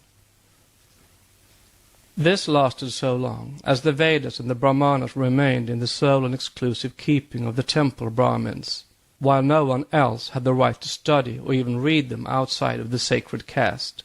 Then came Gautama, the prince of Kapilavastu, after learning the whole of the Brahmanical wisdom in the Rashya or the Upanishads, and finding that the teachings differed little, if at all, from those of the teachers of life inhabiting the snowy ranges of the Himalaya. The disciple of the Brahmins, feeling indignant because the sacred wisdom was thus withheld from all but the Brahmins, determined to save the whole world by popularizing it. Note: the teachers of life inhabiting the snow range of the Himalaya are also called the sons of wisdom and of the first mist, and the brothers of the sun in the Chinese records. Xizang, Tibet, is mentioned in the manuscripts of the sacred library of the province of Fujian as the great seat of occult learning from time immemorial, ages before Buddha. The Emperor Yu the Great, 2,207 years before Christ, a pious mystic and great adept, is said to have obtained his knowledge from the great teachers of the snowy range in Zidang. End of note.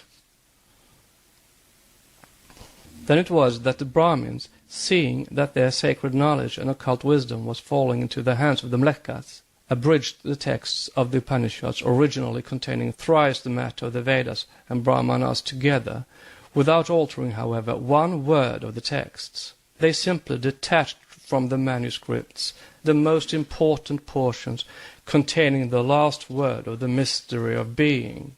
The key to the Brahmanical secret code remained henceforth with the initiates alone, and the Brahmins were thus in a position to publicly deny the correctness of Buddha's teachings by appealing to the Upanishads, silence forever on the chief questions. Such is the esoteric tradition beyond the Himalayas. Sri Sankaracharya, the greatest initiative living in the historical ages, wrote many a bhashya on the Upanishads. But his original treatises, as there are reasons to suppose, have not yet fallen into the hands of the Philistines, for they are too jealously preserved in his monasteries, matams. And there are still weightier reasons to believe that the priceless bhashyas, commentaries, on the esoteric doctrines of the Brahmins by their greatest expounder, will remain for ages yet a dead letter to most of the Hindus, except the Smartava Brahmins. This sect, founded by Sankaracharya, which is still very powerful in southern India, is now almost the only one to produce students who have preserved sufficient knowledge to comprehend the dead letter of the bhashyas. The reason of this is that they alone, I am informed, have occasionally real initiates at their head in their matams, as for instance in the Sringagiri in the western Ghats of Mysore. On the other hand, there is no sect in that desperately exclusive caste of the Brahmins more exclusive than is the Smartava, and the reticence of its followers to say what they may know of the occult sciences and the esoteric doctrine is only equalled by their pride and learning. Therefore, the writer of the present statement must be prepared beforehand, and even the denial of such statements as are brought forward in this work. Not that any claim to infallibility or to perfect correctness in every detail of all that which is herein said was ever put forward. Facts are there, and they can hardly be denied, but owing to the intrinsic difficulties of the subjects treated and the almost insurmountable limitations of the English tongue, as of all other European languages, to express certain ideas, it is more than probable that the writer has failed to present the explanations in the best and in the clearest form. Yet all that could be done was done under every adverse circumstance, and this is the utmost that can be expected of any writer. Let us recapitulate and show, by the vastness of the subjects expounded, how difficult, if not impossible, it is to do them full justice. 1. The secret doctrine is the accumulated wisdom of the ages, and its cosmogony alone is the most stupendous and elaborate system that is, even in the exotericism of the Puranas. But such is the mysterious power of occult symbolism that the facts which have actually occupied countless generations of initiated seers and prophets to marshal, to sit down and explain, in the bewildering series of evolutionary progress, are all recorded on a few pages of geometrical signs and glyphs. The flashing gaze of those seers has penetrated into the very kernel of matter, and recorded the soul of things there, where an ordinary profane, however learned, would have perceived but the external work of form. But modern science believe not in the soul of things, and hence will reject the whole system of ancient cosmogony. It is useless to say that the system in question is no fancy of one or several isolated individuals, that it is the uninterrupted record covering thousands of generations of seers whose respective experiences were made to test and to verify the traditions passed orally by one early race to another of the teachings of high and exalted beings who watched over the childhood of humanity. That for long ages the wise men of the fifth race, of the stock saved and rescued from the last cataclysm and shifting of continents, had passed their lives in learning, not teaching. How did they do so? It is answered by checking, testing, and verifying in every department of nature the traditions of old by the independent visions of great adepts. That is, men who have developed and perfected their physical, mental, psychic, and spiritual organizations to the utmost possible degree. No vision of one adept was accepted till it was checked and confirmed by the visions, so obtained as to stand as independent evidence of other adepts, and by centuries of experiences. 2. The fundamental law in that system is the central point from which all emerged, around and toward which all gravitates, and upon which is hung the philosophy of the rest. It is the one homogeneous divine substance principle, the one radical cause. Quote, some few whose lamps shone brighter have been led from cause to nature's secret head, and found that one first principle must be, unquote. It is called substance principle, for it becomes, quote, substance, unquote, on the plane of the manifested universe, an illusion, while it remains a, quote, principle, unquote, in the beginningless and endless abstract, visible and invisible space. It is the omnipresent reality, impersonal because it contains all and everything. Its impersonality is the fundamental conception of the system. It is latent in every atom in the universe, and is the universe itself. See in chapters on symbolism, primordial substance, and divine thought.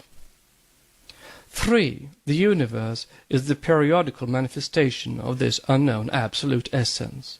To call it essence, however, is to sin against the very spirit of the philosophy. For though the noun may be derived in this case from the verb esse, to be, yet it cannot be identified with a being of any kind that can be conceived by human intellect.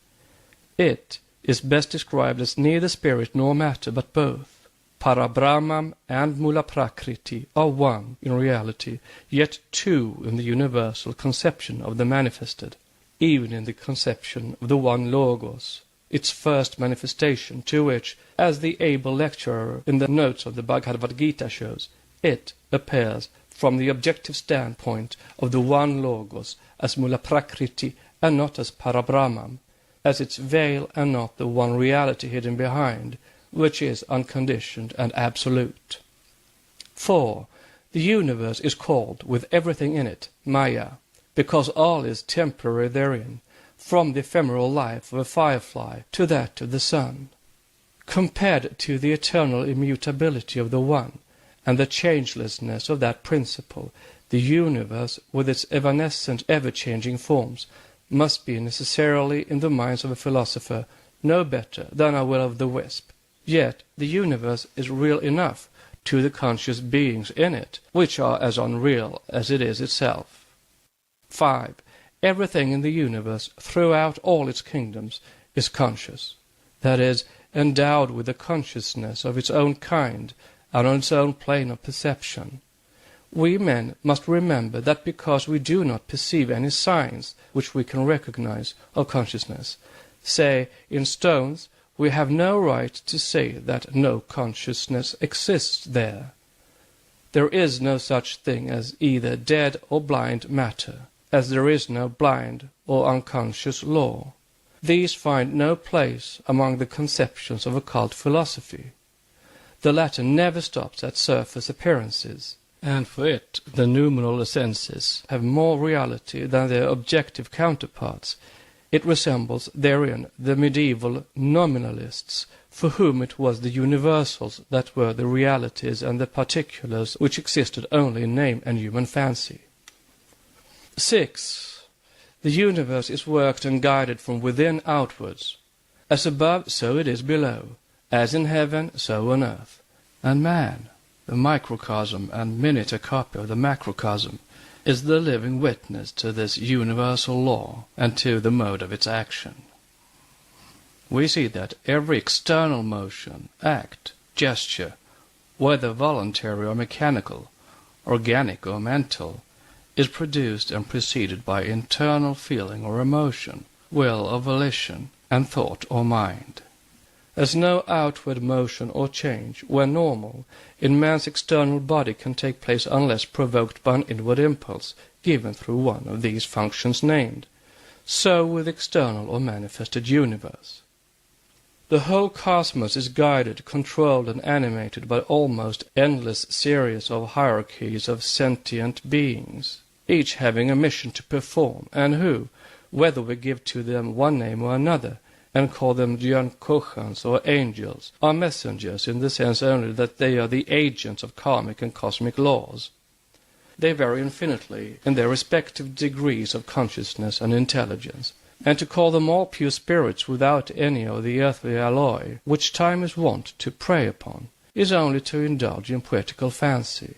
For each of these beings either was or prepares to become a man, if not in the present, then in a past or coming cycle, Manvantara. They are perfected, were not incipient, men. They differ morally from the terrestrial human beings on their higher, less material spheres, only in that they are devoid of the feeling of personality and of the human emotional nature, two purely earthly characteristics. The former, or the perfected, have become free from those feelings because, A, they have no longer fleshly bodies, an ever-numbing weight on the soul, and B, the pure spiritual element being left untrammeled and more free, they are less influenced by Maya than man can ever be unless he is an adept who keeps his two personalities, the spiritual and the physical, entirely separated. The incipient monads, having never had terrestrial bodies yet, can have no sense of personality or egoism. That which is meant by personality being a limitation and a relation, or, as defined by Coleridge, individuality existing in itself but with a nature as a ground. The term cannot of course be applied to non-human entities, but, as a fact insisted upon by generations of seers, none of these beings, high or low, have either individuality or personality as separate entities. That is, they have no individuality in the sense in which a man says, "I am myself and no one else." In other words, they are conscious of no such distinct separateness as men and things have on earth. Individuality is the characteristic of their respective hierarchies, not of their units. And these characteristics vary only with the degree of the plane to those hierarchies belong. The nearer to the region of homogeneity and the one divine, the purer and the less accentuated that individuality in the hierarchy. They are finite in all respects, with the exception of their higher principles, the immortal sparks reflecting the universal divine flame, individualized and separated only by the spheres of illusion, by differentiation as elusive as the rest. They are living ones, because they are the streams projected on the cosmic screen of the illusion from the absolute life, being in whom life cannot become extinct before the fire of ignorance is extinct in those who sense these lives. Having sprung into being under the quickening influence of the uncreated beam, the reflection of the great central sun that radiates on the shores of the river of life, it is the inner principle in them which belongs to the waters of immortality, while its differentiated clothing is as perishable as man's body.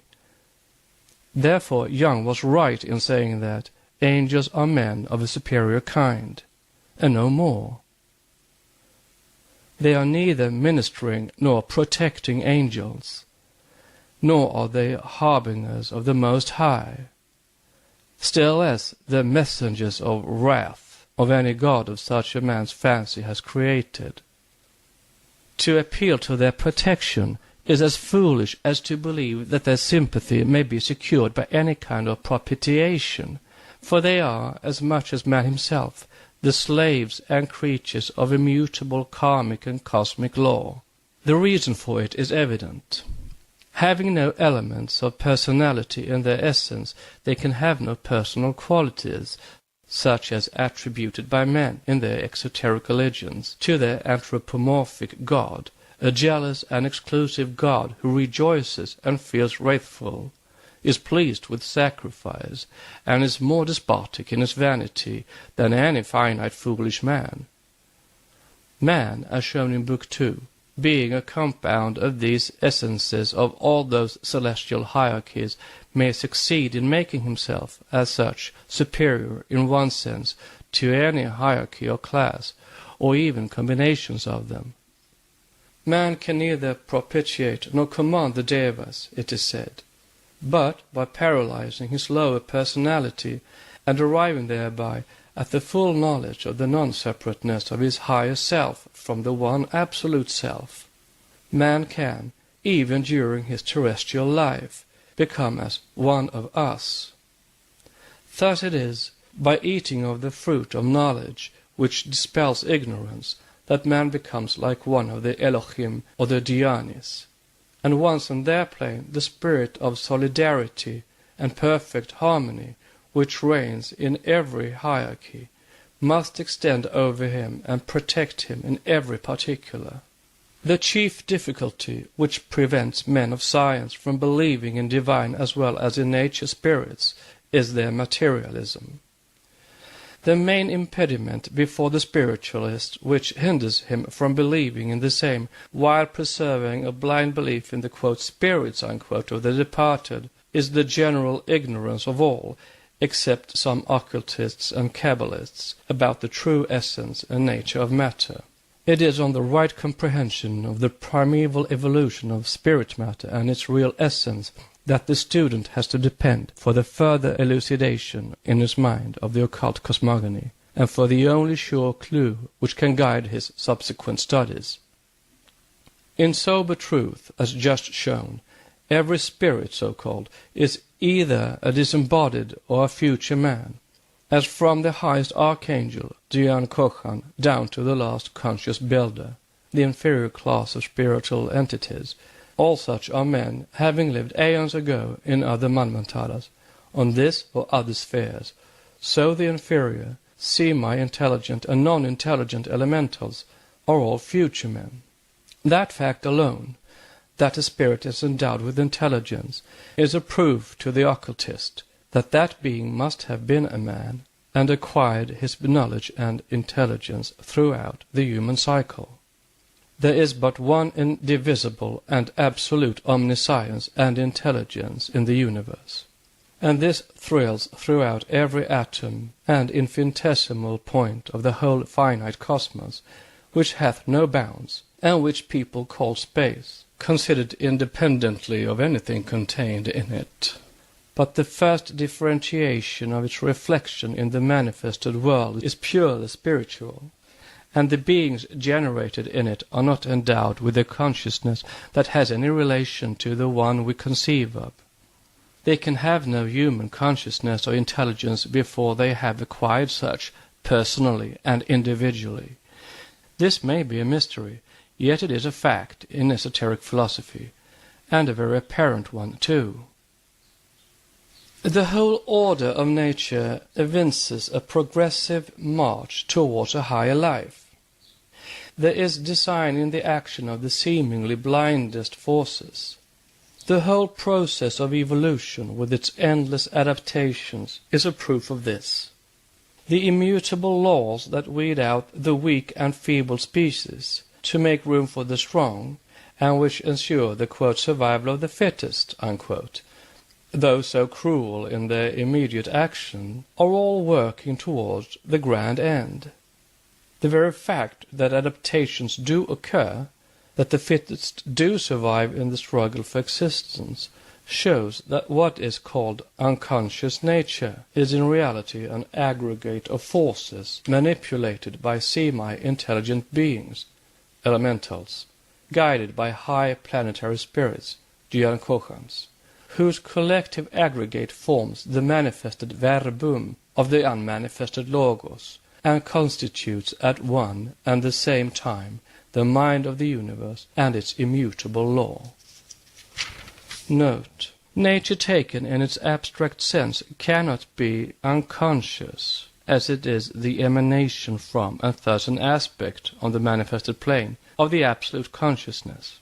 Where is that daring man who would presume to deny to vegetation and even to minerals a consciousness of their own? All he can say is that this consciousness is beyond his comprehension. 3 distinct representations of the universe in its 3 distinct aspects are impressed upon our thought by the esoteric philosophy: pre-existing, ever-existing, phenomenal. The pre-existing evolved from the ever-existing, and the phenomenal the world of illusion, the reflection and shadow thereof. During the great mystery and drama of life known as the Manvantara, real cosmos is like the object placed behind the white screen upon which are thrown the Chinese shadows called forth by the magic lanterns. The actual figures and things remain invisible, while the wires of evolution are pulled by the unseen hands, and men and things are thus but the reflections on the white field of the realities behind the snares of Mahamaya, or the great illusion. This was taught in every philosophy, in every religion, ante as well as post-Diluvian, in India and Chaldea, by the Chinese as by the Grecian sages. In the former countries, these 3 universes were allegorized in exoteric teachings by the 3 trinities emanating from the central eternal germ and forming with it a supreme unity: the initial, the manifested, and the creative triad, or the 3 in 1. The last is but the symbol, in its concrete expression, of the first ideal, too. Hence esoteric philosophy passes over the necessarianism of this purely metaphysical conception and calls the first one only the ever-existing. This is the view of every one of the 6 great schools of Indian philosophy, the 6 principles of that unit body of wisdom of which the gnosis, the hidden knowledge, is the 7th. The writer hopes that, superficially handled as may be the comments on the 7 stanzas, enough has been given in the cosmogonic portion of the work to show archaic teachings to be more scientific, in the modern sense of the word, on their very face, than any other ancient scriptures left to be regarded and judged on their exoteric aspect. Since, however, as confessed before, this work withholds far more than it gives out, the student is invited to use his own intuition.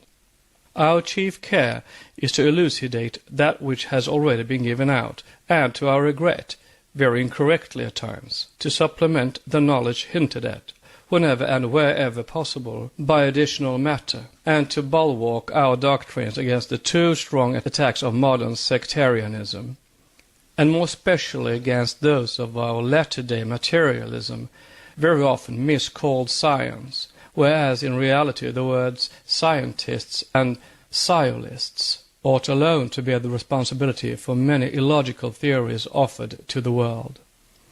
In its great ignorance, the public, while blindly accepting everything that emanates from, quote, authorities, unquote, and feeling it to be its duty to regard every dictum coming from a man of science as a proven fact, the public, we say, is taught to scoff at anything brought forward from, quote, heathen, unquote, sources.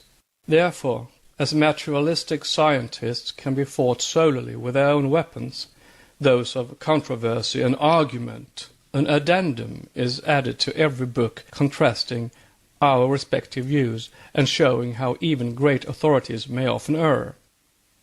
We believe that this can be done effectually by showing the weak points of our opponents and by proving their too frequent sophisms, made to pass for scientific dicta, to be incorrect. We hold to Hermes and his wisdom in its universal character, they to Aristotle as against intuition and the experience of the ages, fancying that truth is the exclusive property of the Western world, hence the disagreement. As Hermes says, knowledge differs much from sense, for sense is of things that surmount it. But knowledge, gui, is the end of sense, that is, of the illusion of our physical brain and its intellect, thus emphasizing the contrast between the laboriously acquired knowledge of the senses and mind, manas, and the intuitive omniscience of the spiritual divine soul, buddhi. Whatever may be the destiny of these actual writings in a remote future, we hope to have proven so far the following facts. 1. The secret doctrine teaches no atheism, except in the Hindu sense of the word nashtika, or the rejection of idols, including every anthropomorphic god. In this sense, every occultist is a nashtika.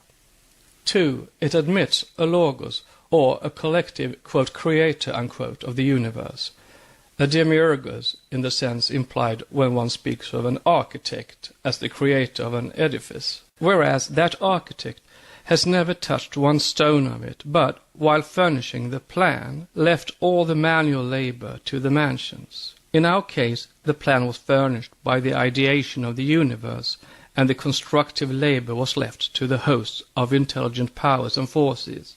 But that demiurgos is no personal deity, that is, an imperfect extra-cosmic god, but only the aggregate of Dyankochans and the other forces. As to the latter, 3.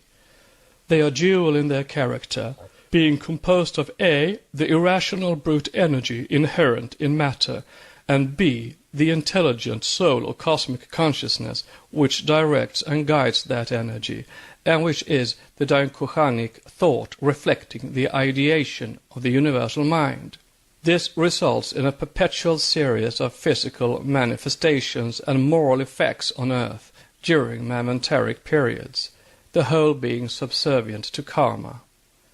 As that process is not always perfect, and since however many proofs it may exhibit of a guiding intelligence behind the veil, it still shows gaps and flaws, and even results very often in evident failures. Therefore, neither the collective host, demiurgos, nor any of the working powers individually are proper subjects for divine honors or worship. All are entitled to the grateful reverence of humanity, however, and man ought to be ever striving to help the divine evolution of ideas by becoming, to the best of his ability, a co-worker with nature in the cyclic task. The ever unknowable and incognizable Karana alone, the causeless cause of all causes, should have its shrine and altar on the holy and ever untrodden ground of our heart, invisible, intangible, unmentioned, save through, quote, the still small voice, unquote, of our spiritual consciousness. Those who worship before it ought to do so in the silence and the sanctified solitude of their souls, making their spirit the sole mediator between them and the universal spirit, their good actions the only priests, and their sinful intentions the only visible and objective sacrificial victims to the presence. See Part 2 on the hidden deity. Note, quote, when thou prayest, thou shalt not be as the hypocrites are, but enter into thine inner chamber, and having shut thy door, pray to thy Father which is in secret. From Matthew chapter 6. Our Father is within us, in secret, our seventh principle, in the inner chamber of our soul perception. The kingdom of heaven and of God is within us, says Jesus, not outside. Why are Christians so absolutely blind to the self-evident meaning of the words of wisdom they delight in mechanically repeating? End of note. 4. Matter is eternal. It is the upadi, the physical basis, for the one infinite universal mind to build thereon its ideations. Therefore, the esotericists maintain that there is no inorganic or dead matter in nature, the distinction between the two made by science being as unfounded as it is arbitrary and devoid of reason. Whatever science may think, however, and exact science is a fickle dame, as we all know by experience, occultism knows and teaches differently from time immemorial, from Manu and Hermes down to Paracelsus and his successors. Thus Hermes, the thrice great Trismegistus, says, O my son, matter becomes, formerly it was, for matter is the vehicle of becoming. Note, To this the late Mrs. Dr. Kingsford, the able translator and compiler of the Hermetic fragments, see The Virgin of the World, remarks in a footnote. Dr. Menard observes that in Greek the same word signifies to be born and to become. The idea here is that the material of the world is in its essence eternal, but that before creation or becoming it is in a passive and motionless condition. Thus it was before being put into operation. Now it becomes, that is, it is mobile and progressive, and she adds the purely Vedantic doctrine of the Hermetic philosophy that creation is thus the period of activity, Manvantara, of God who, according to Hermetic thought, or which, according to the Vedantin, has two modes, activity or existence, God evolved, Deus explicticus, and passivity of being, pralaya, God involved, Deus implicticus. Both modes are perfect and complete, as are the waking and sleeping states of man.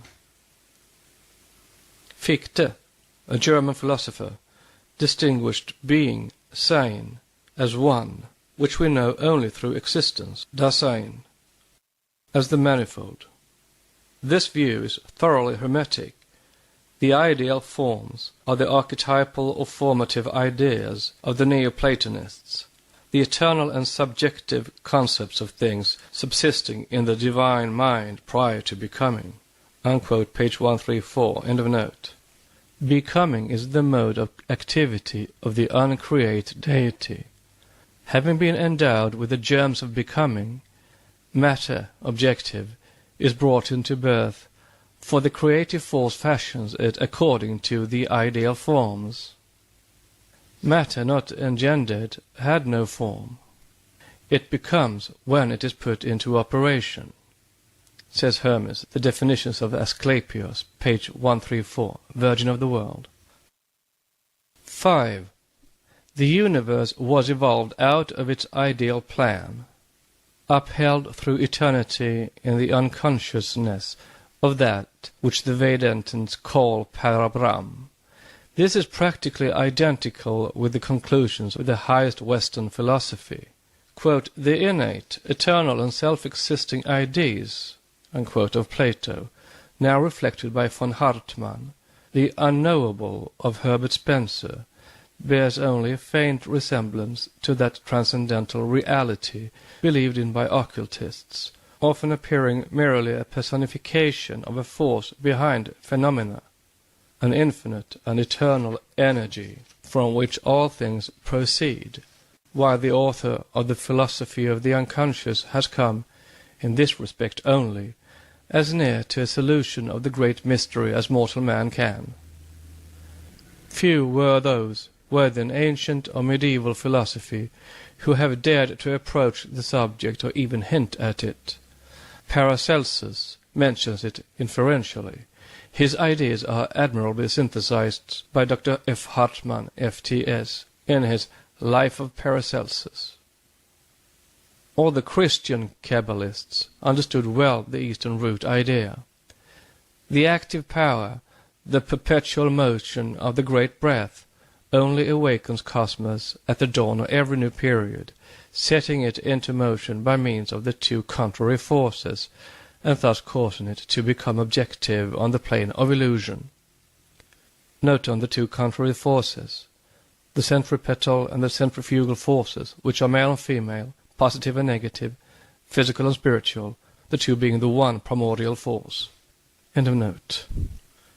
In other words, that dual motion transfers cosmos from the plane of the eternal ideal into that of finite manifestation, or from the noumenal to the phenomenal plane.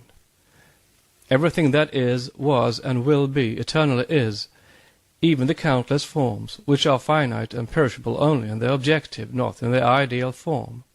They existed as ideas in the eternity, and when they pass away, they will exist as reflections.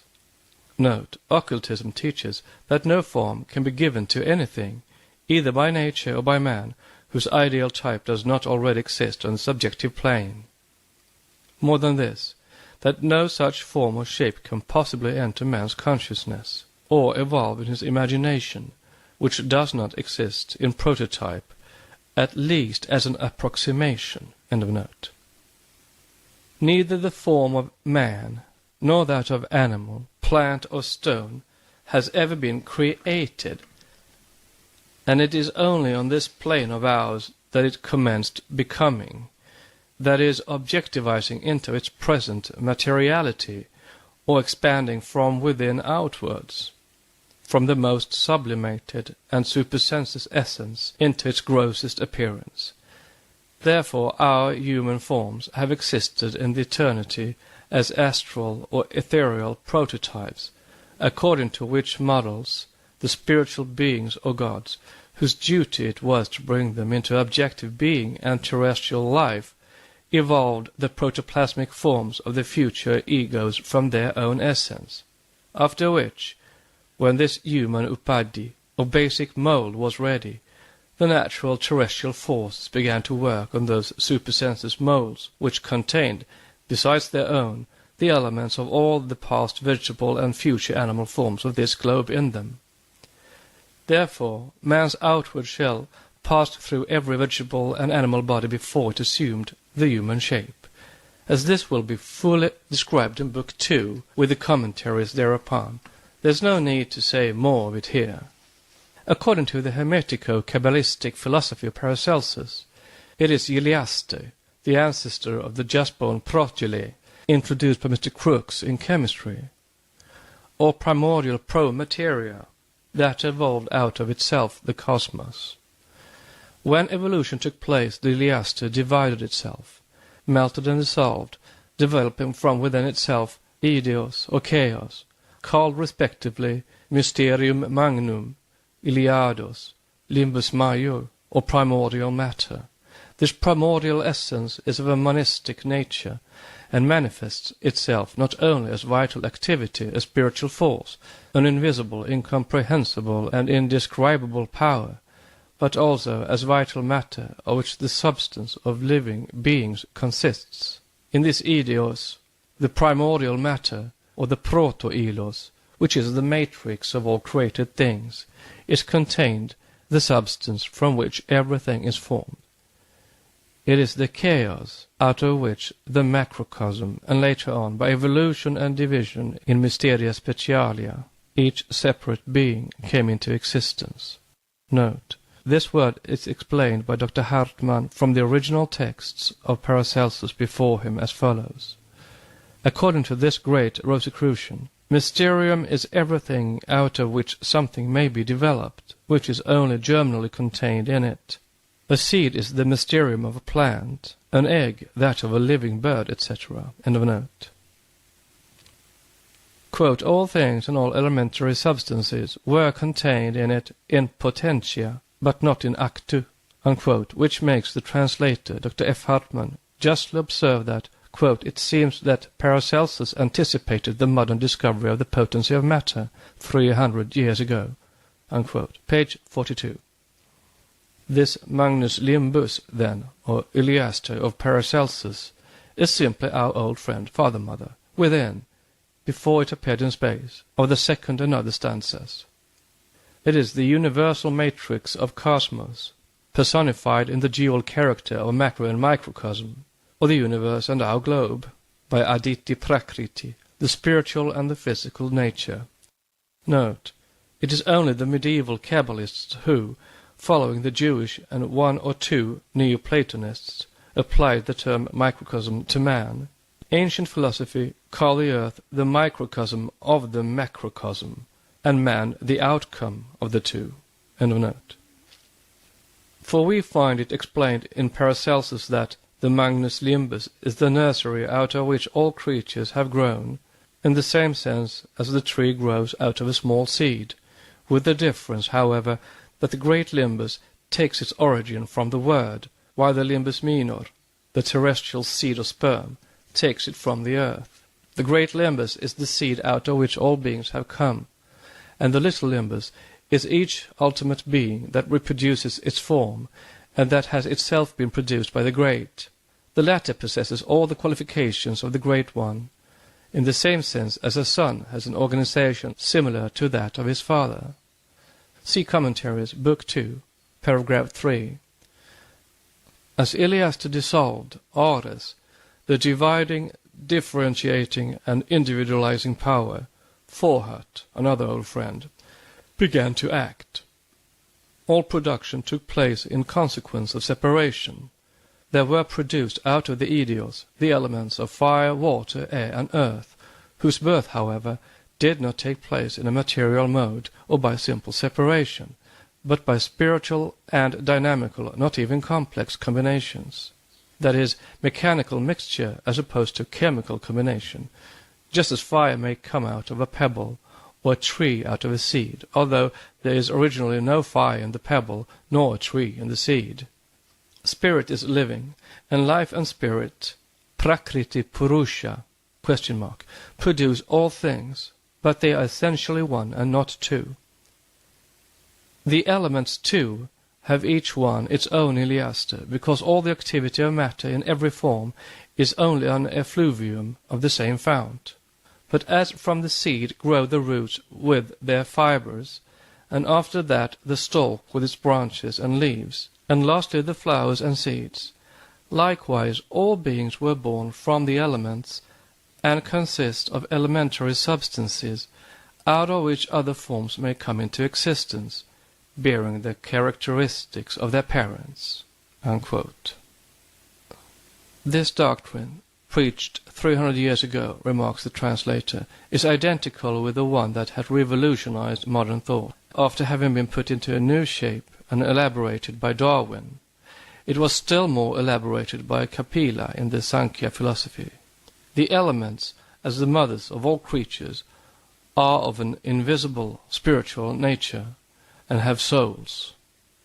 Note: the Eastern occultist says, are guided and informed by the spiritual beings, the workmen in the invisible worlds and behind the veil of occult nature, or nature in abscondito. End of note. They all spring from the Mysterium Magnum, from Philosophia ad Athenienses. Compare this with Vishnu Purana, quote, from Pradhana, primordial substance, presided over by Kshetranya, embodied spirit, proceeds the evolution of those qualities. From the great principle Mahat, universal intellect or mind, proceeds the origin of the subtle elements, and from these the organs of sense. Unquote. From Book 1, Chapter 2. Thus it may be shown that all the fundamental truths of nature were universal in antiquity, and that the basic ideas upon spirit, matter, and the universe, or upon God, substance, and man, were identical. Taking the two most ancient religious philosophies on the globe, Hinduism and Hermetism, from the scriptures of India and Egypt, the identity of the two is easily recognizable. This becomes apparent to one who reads the latest translation and rendering of the Hermetic fragments just mentioned by our late lamented friend, Dr. Anna Kingsford. Disfigured and tortured as these have been in their passage through sectarian Greek and Christian hands, the translator has most ably and intuitionally seized the weak points and tried to remedy them by means of explanations and footnotes. And she says, the creation of the visible world by the working gods or titans as agents of the supreme God is a thoroughly Hermetic idea, recognizable in all religious systems and in accordance with modern scientific research, which shows us everywhere the divine power of operating through natural forces. Unquote. Note on the supreme God, a frequent expression in the said fragments to which we take exception. The universal mind is not a being or God. Unquote. End of note. Quote, that universal being that contains all and which is all, put into motion the soul and the world, all that nature comprises, says Hermes, in the manifold unity of universal life, distinguished by their variations, are, nevertheless, united in such a manner that the whole is one, and that everything proceeds from unity. Unquote. From Asclepius, Part 1. Unquote. God is not a mind, but the cause that the mind is, not a spirit, but the cause that the spirit is, not light, but the cause that the light is." Unquote. From Divine Pomander, Book 9, verse 64. The above shows plainly that Divine Pomander, however much distorted in some passages by Christian, quote, smoothing, unquote, was nevertheless written by a philosopher, while most of the so-called hermetic fragments are the production of sectarian pagans with a tendency towards an anthropomorphic supreme being. Yet both are the echo of the esoteric philosophy and the Hindu Puranas. Compare two invocations, one to the Hermetic Supreme All, the other to the Supreme All of the later Aryans, says a Hermetic fragment cited by Suidas. See Mrs. Kingsford's The Virgin of the World. "I adjure thee, heaven, holy work of the great God. I adjure thee, voice of the Father, uttered in the beginning when the universal world was framed. I adjure thee by the word, only Son of the Father, who upholds all things. Be favorable, be favorable." This just preceded by the following. Thus the ideal light was before the ideal light, and the luminous intelligence of intelligence was always, and its unity was nothing else than the spirit enveloping the universe, out of whom is neither God nor angels, nor any other essentials. For he, it, ? Is the Lord of all things, and the power and the light, and all depends on him. It, ? And is in him. It, ? etc. Fragments of the writings of Hermes to Ammon. This is contradicted by the very same Trismegistus, who is made to say, "To speak of God is impossible, for corporeal cannot express the incorporeal. That which has not any body nor appearance, nor form nor matter, cannot be apprehended by sense. I understand, Tatius, I understand. That which it is impossible to define, that is God. Physical eclogus, florilegium of Stobaeus." The contradiction between the two passages is evident, and this shows a. that Hermes was a generic nom de plume used by a series of generations of mystics of every shade, and b. that a great discernment has to be used before accepting a fragment as esoteric teaching only because it is undeniably ancient. Let us now compare the above with a like invocation in the Hindu scriptures, undoubtedly as old, if not far older. Here it is Paransara, the Aryan Hermes, who instructs Maitreya, the Indian Asclepius, and calls upon Vishnu in his triple hypostasis. "Glory to the unchangeable, holy, eternal, supreme Vishnu, of one universal nature, the mighty over all, to him who is Hiranyagarbha, Hari and Shankara, Brahma, Vishnu and Shiva, the creator, the preserver, and the destroyer of the world, to Vasudeva, the liberator of his worshippers, to him whose essence is both single and manifold, who is both subtle and corporeal, indiscreet and discrete, to Vishnu, the cause of final emancipation, the cause of the creation, existence, the end of the world, who is the root of the world and who consists of the world." Vishnu Purana, Book 50. This is a grand invocation, full of philosophical meaning underlying it, but for the profane masses as suggestive as is the first of an anthropomorphic being. We must respect the feeling that dictated both, but we cannot help finding it in full disharmony with its inner meaning, even with that which is found in the same Hermetic treatise, where it is said, "Reality is not upon the earth, my son, and it cannot be thereon. Nothing on earth is real, they are only appearances. He, man, is not real, my son, as man. The real consists solely in itself and remains what it is. Man is transient, therefore is not real. He is but appearance, and appearance is the supreme illusion." Tatius. "Then the celestial bodies themselves are not real, my father, since they also vary." Trismegistus. "That which is subject to birth and to change is not real. There is in them a certain falsity, seeing that they too are variable."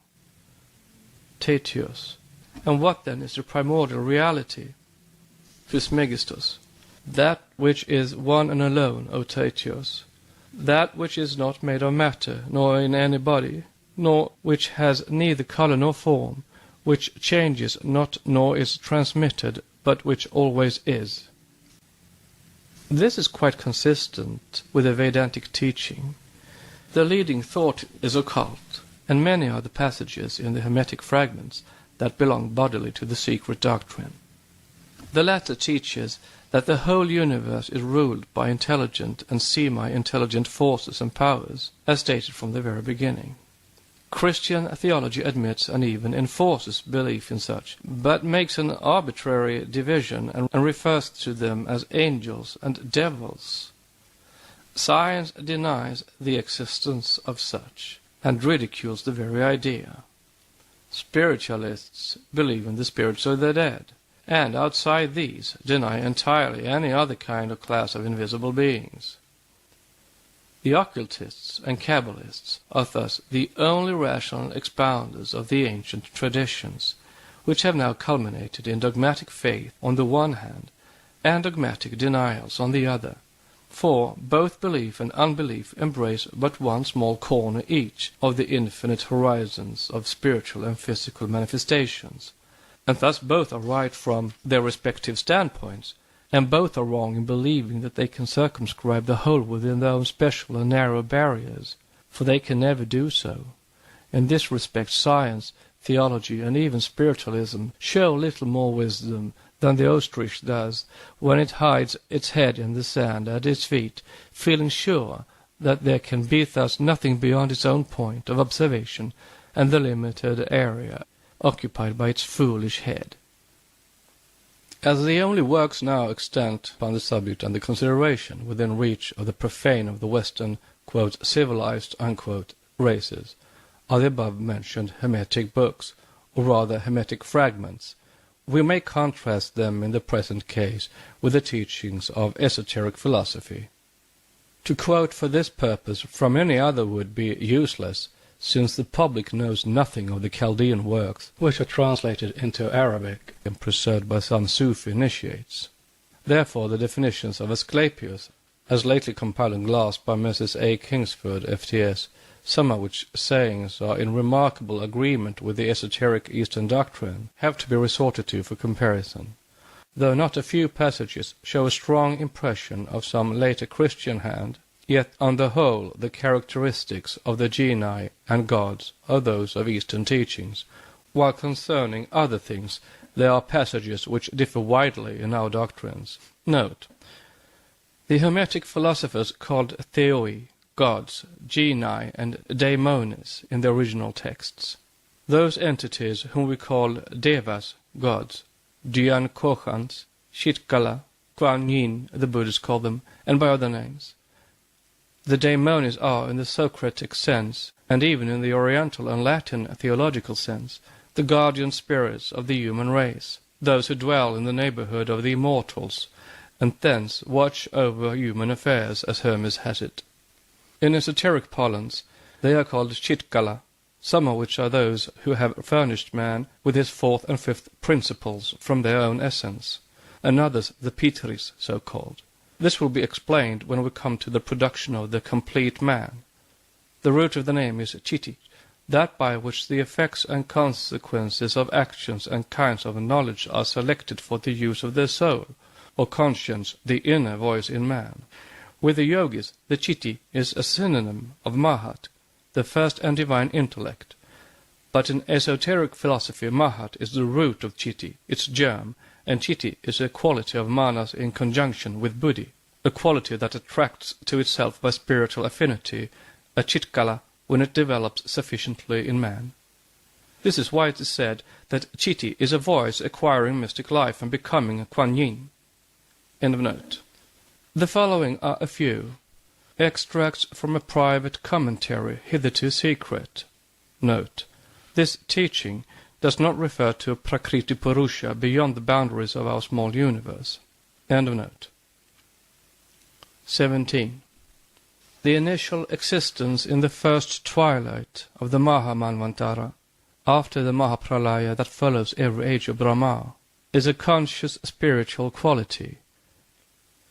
In the manifested worlds, solar systems, it is, in its objective subjectivity, like the film from a divine breath to the gaze of the entranced seer. It spreads as it issues from Laya throughout infinity as a colorless spiritual field. Note, Laya, the ultimate quiescent state, the nirvana condition of the seventh principle. End of note. It is on the seventh plane and in its seventh state in our planetary world. Note, the teaching is all given from our plane of consciousness. End of note. 8. It is substance to our spiritual sight. It cannot be called so by men in their waking state. Therefore, they have named it in their ignorance God Spirit. 9. It exists everywhere and forms the first upadhi, foundation, on which our world, that is, solar system, is built. Outside the latter, it is to be found in its pristine purity only between the solar systems or the stars of the universe, the worlds already formed or forming, those in Laya resting meanwhile in its bosom. As its substance is of a different kind from that known on earth, the inhabitants of the latter, seeing through it, believe in their illusion and ignorance that it is empty space. There is not one finger's breadth, angula, of void space in the whole boundless universe. 20. Matter or substance is septenary within our world, as it is so beyond it. Moreover, each of its states or principles is graduated into 7 degrees of density. Surya, the sun, in its visible reflection, exhibits the first or lowest states of the 7th, the highest state of the universal presence, the pure of the pure, the first manifested breath of the ever unmanifested Sat, be-ness. All the central physical or objective suns are in their substance the lowest state of the first principle of the breath, nor are any of these any more than the reflections of their primaries, which are concealed from the gaze of all but the Jnana-Koshans, whose corporeal substance belongs to the 5th division of the 7th principle of the mother substance, and is, therefore, 4 degrees higher than the solar reflected substance. As there are 7 dhatu, principal substances in the human body, so there are 7 forces in man and in all nature. 21. The real substance of the concealed sun is a nucleus of mother substance. Note, or the dream of science, the primeval really homogeneous matter, which no mortal can make objective in this race or round either. End of note. It is the heart and the matrix of all the living and existing forces in our solar universe. It is the kernel from which proceed to spread on their cyclic journeys all the powers that set in action the atoms in their functional duties, and the focus within which they again meet in their 7th essence every 11th year. He who tells thee he has seen the sun, laugh at him, as if he had said that the sun moves really onward on his diurnal path. Note, Vishnu, in the form of the solar active energy, neither ever rises nor sets, and is at once the 7-fold sun and distinct from it, says Vishnu Purana, in Book 2, Chapter 2. End of note. 23. It is on account of his septenary nature that the sun is spoken of by the ancients as one who is driven by 7 horses equal to the meters of the Vedas, or again that, though he is identified with the 7 Gaina, classes of being, in his orb, he is distinct from them, as he is indeed, as also that he has 7 rays, as indeed he has. Note, in the same manner as a man approaches a mirror placed upon a stand, beholds in it his own image. So the energy or reflection of Vishnu, the sun, is never disjoined, but remains in the sun as in a mirror that is there stationed. Vishnu Purana. End of note. 25. The 7 beings in the sun are the 7 holy ones, self-born from inherent power in the matrix or mother substance. It is they who send the 7 principal forces, called rays, which at the beginning of Pralaya will center into 7 new suns for the next Manvantara. The energy from which they spring into conscious existence in every sun is what some people call Vishnu, which is the breath of the absoluteness. Here there's a reference to the before read note on Vishnu. We call it the one manifested life, itself a reflection of the absolute. 26. The latter must never be mentioned in words or speech, lest it should take away some of our spiritual energies that aspire towards its state, gravitating ever onward unto it spiritually, as the whole physical universe gravitates toward its manifested center, cosmically. 27. The former, the initial existence, which may be called while in the state of being the one life, is, as explained, a film for creative or formative purposes. It manifests in 7 states, which, with their septenary subdivisions, are the 49 fires mentioned in sacred books. Note: in Vishnu and other Puranas. End of note. 29. The first is the mother, prima materia. Separating itself into its primary 7 states, it proceeds down cyclically. When having consolidated itself in its last principle as gross matter, it revolves around itself and informs with the 7th emanation of the last, the first and the lowest element, the serpent biting its own tail. In a hierarchy or order of being, the 7th emanation of her last principle is, note, see the hermetic nature, going down cyclically into matter when she meets heavenly man. End of note. In a hierarchy or order of being, the 7th emanation of her last principle is A. In the mineral, the spark that lies latent in it, and is called to its evanescent being by the positive awakening, the negative, and so forth. B. In the plant, it is that vital and intelligent force which informs the seed and develops it into the blade of grass or the root and sapling. It is the germ which becomes the upadhi of the 7 principles of the thing it resides in, shooting them out as the latter grows and develops. C. In every animal it does the same. It is the life principle and vital power, its instinct and qualities, its characteristics and special idiosyncrasies. D. To man it gives all that bestows on all the rest of the manifested units in nature, but develops furthermore the reflection of all its 49 fires in him. Each of his 7 principles is an heir in full to, and a partaker of, the 7 principles of the Great Mother. The breath of her first principle is his spirit, Atma. Her second principle is Buddhi, soul. We call it erroneously the 7th. The third furnishes him with A, the brain stuff on the physical plane, and B, with the mind that moves it, which is the human soul, note by H.P. Blavatsky, according to his organic capacities. E, it is the guiding force in the cosmic and terrestrial elements.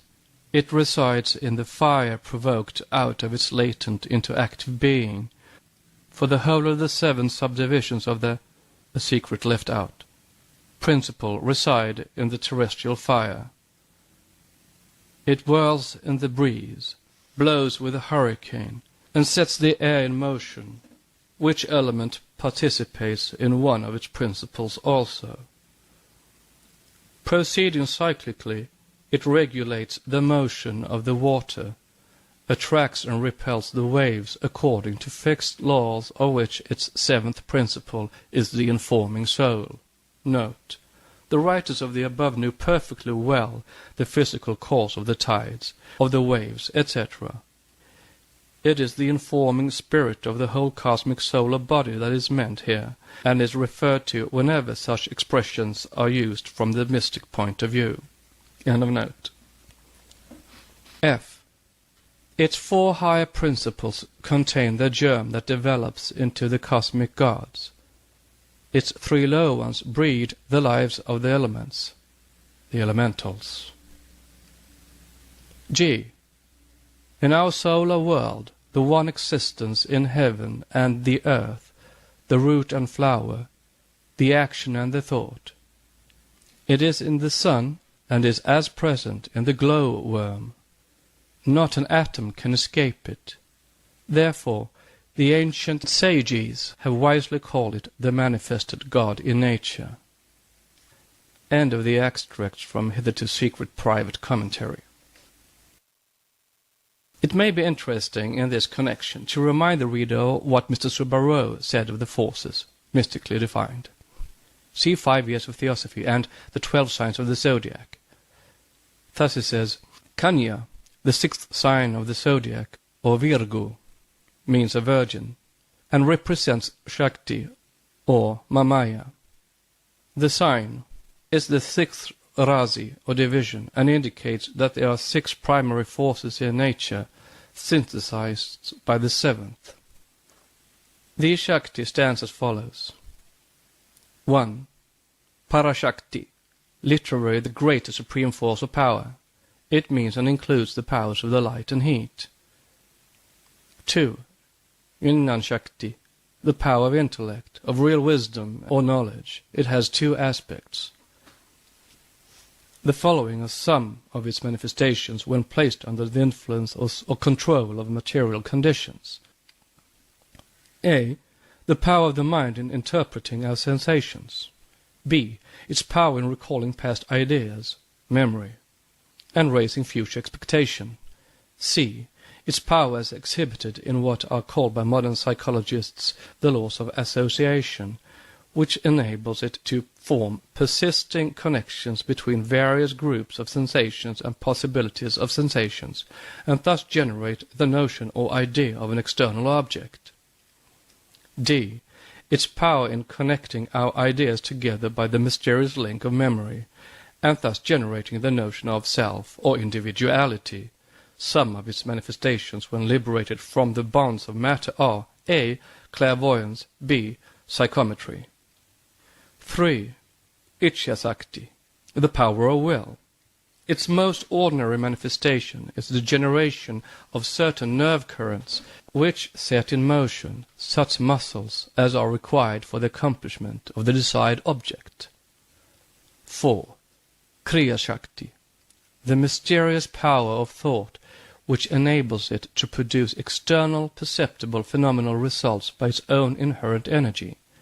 The ancients held that any idea will manifest itself externally if one's attention is deeply concentrated upon it. Similarly, an intense volition will be followed by the desired result. A yogi generally performs his wonders by means of Ichhyasakti and Kriya Shakti. 5. Kundalini Shakti, the power of force which moves in a curved path. It is the universal life principle manifesting everywhere in nature. This force includes the 2 great forces of attraction and repulsion. Electricity and magnetism are but manifestations of it.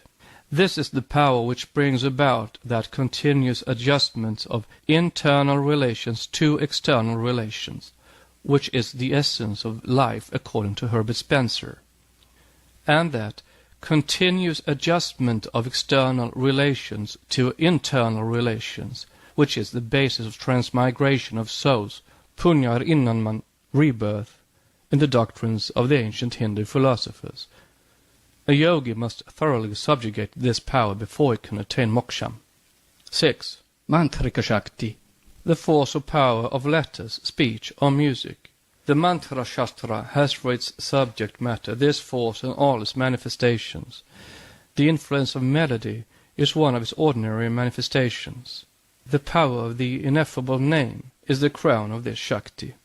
Modern science has but partly investigated the first, the second, and fifth of the forces above named, but is altogether in the dark as regards the remaining powers. The six forces are in their unity represented by the Daivi Prakriti, the seventh, the light of the Logos. The above is quoted to show the real Hindu ideas on the same. It is all esoteric, though not covering the 10th part of what might be said. For one, the 6 names of the 6 forces mentioned are those of the 6 hierarchies of Dian Kochans synthesized by their primary, the 7th, who personify the 5th principle of cosmic nature, or of the mother in its mystical sense. The enumeration alone of the yogi powers would require 10 volumes.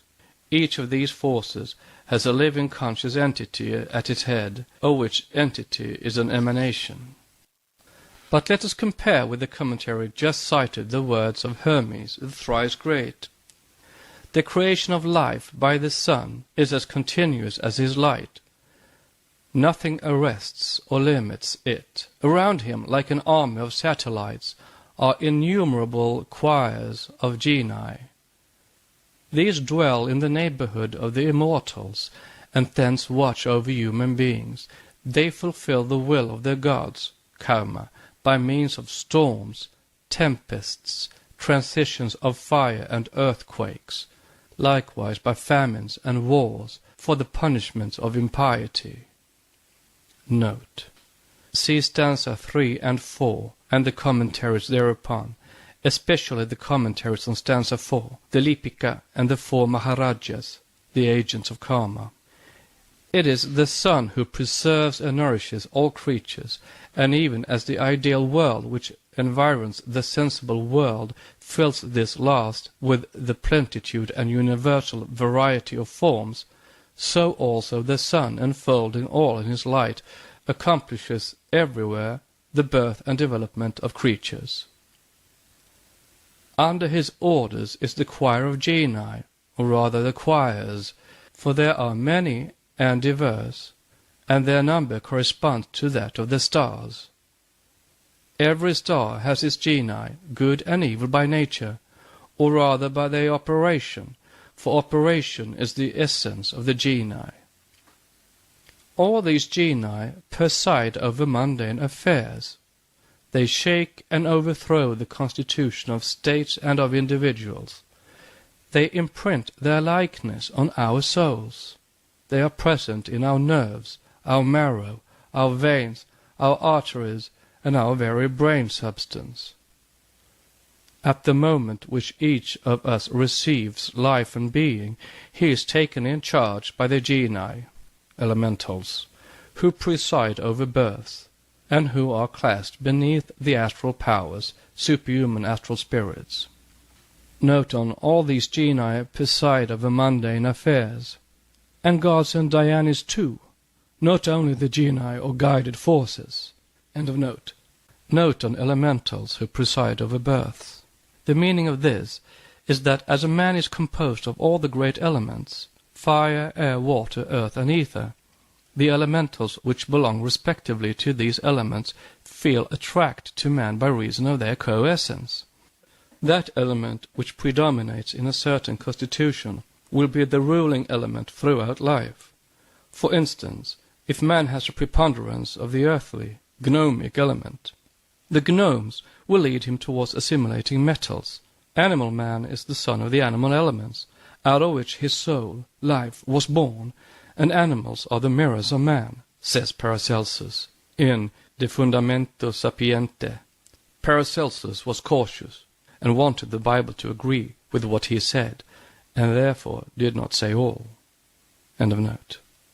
They change perpetually, not always identically, but revolving in circles. Note. Cyclic progress in development. End of note. They permeate by the body 2 parts of the soul, that it may receive from each the impress of its own energy. But the reasonable part of the soul is not subject to the genii. it is designed for the reception of the God, who enlightens it with the sunny ray. Note, the God in man, and often the incarnation of a God, a highly spiritual Juan in him, besides the presence of his own seventh principle. End of note. Those who are thus illumined are few in number, and from them the genii abstain, for neither genii nor gods have any power in the presence of a single ray of God. Note. Now, what God is meant here? Not God the Father, the anthropomorphic fiction, for that God is the Elohim collectively, and has no being apart from the host. Besides, such a God is finite and imperfect. It is the high initiates and adepts who are meant here by those men few in number, and it is precisely those men who believe in gods and know no God with capital G, but one universal, unrelated and unconditioned deity. End of note. But all other men, both soul and body, are directed by genii, to whom they cleave, and whose operations they affect. The genii have then the control of mundane things, and our bodies serve them as instruments. The above, save a few sectarian points, represents that which was a universal belief common to all nations, till about a century or so back. It is still as orthodox in its broad outlines and features among pagans and Christians alike, if one accepts a handful of materialists and men of science. For whether one calls the genii of Hermes and his gods powers of darkness and angels, as in the Greek and Latin churches, or spirits of the dead, as in spiritualism, or again bhoots and devas, shaitan or jinn, they are still called in India and Muslim countries, they are all one and the same thing, illusion. Let not this, however, be misunderstood in the sense into which the great philosophical doctrine of the Vedantists has been lately perverted by Western schools. All that which is emanates from the Absolute, which, from this qualification alone, stands as the one and only reality. Hence everything extraneous to this Absolute, the generative and causative element, must be an illusion, most undeniably. But this is only so from the purely metaphysical view. A man who regards himself as mentally sane, and is so regarded by his neighbors, calls the visions of an insane brother, whose hallucinations make the victim either happy or supremely wretched, as the case may be, illusions and fancies likewise. But where is that madman for whom the hideous shadows in his deranged mind, his illusions, are not, for the time being, as actual and as real as the things which his physician or keeper may see? Everything is relative in this universe, everything is an illusion. But the experience of any plane is an actuality for the percipient being, whose consciousness is on that plane, though the said experience, regarded from the purely metaphysical standpoint, may be conceived to have no objective reality. But it is not against metaphysicians, but against physicists and materialists that esoteric teachings have to fight. And for these vital force, light, sound, electricity, even to the objectively pulling force of magnetism, have no objective being, and are said to exist merely as, quote, modes of motion, unquote, and, quote, sensations and affections of matter, unquote. Neither the occultists generally, nor the theosophists, reject, as erroneously believed by some, the views and theories of the modern scientists only because these views are opposed to theosophy. The first rule of a society is to render unto Kaiser what is Kaiser's. The theosophists, therefore, are the first to recognize the intrinsic value of science. But when its high priests resolve consciousness into a secretion from the grey matter of the brain, and everything else in nature into a mode of motion, we protest against the doctrine as being unphilosophical, self-contradictory, and simply absurd from a scientific point of view, as much and even more than from the occult aspect of the esoteric knowledge.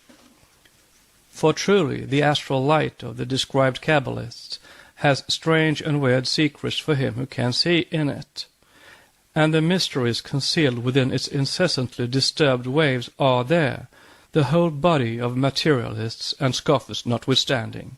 Note, The astral light of the Kabbalists is very incorrectly translated by some aether. The latter is confused with the hypothetical ether of science, and both are referred to by some theosophists as synonymous with akasha. This is a great mistake. Quote, "A characteristic of akasha will serve to show how inadequately it is represented by ether," unquote, writes the author of Rational Refutations, thus unconsciously helping occultism. Quote, "In dimension, it is infinite. It is not made up of parts, and color, taste, smell, and tangibility do not appertain to it. So far forth it corresponds exactly to time, space, Ishvara, the Lord, but rather creative potency and soul, anima mundi. Its speciality, as compared therewith, consists in its being the material cause of sound. Except for its being so, one might take it to be one with vacuity." End of quote, page 120. In its vacuity, no doubt, especially for rationalists. At any rate, akasha is sure to produce vacuity in the brain of a materialist. Nevertheless, though akasha is not that ether of science, not even the ether of the occultists, who defines the latter as one of the principles of akasha only, it is as certainly, together with its primary, the cause of sound, only physical and spiritual, not a material cause by any means. The relations of ether to akasha may be defined by applying to both akasha and ether the words said of the god in the Vedas.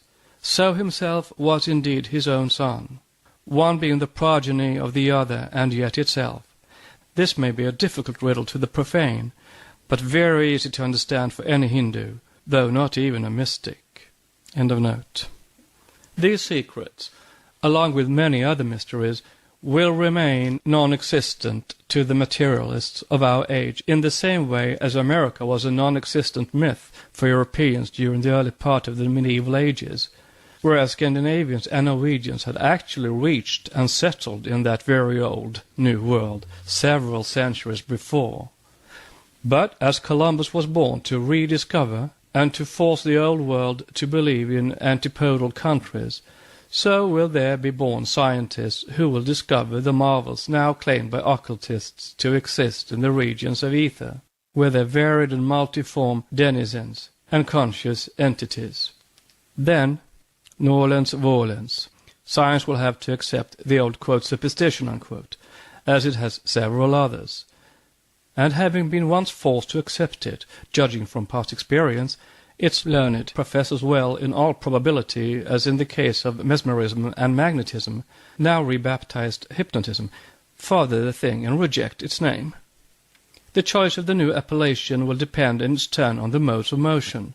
The new name for the older automatic physical processes among the nerve fibrils of the scientific brain, or Moleschott, as also very likely upon the last meal of the namer, since, according to the founder of the new, highly idealistic scheme, cerebration is generically the same as chilification.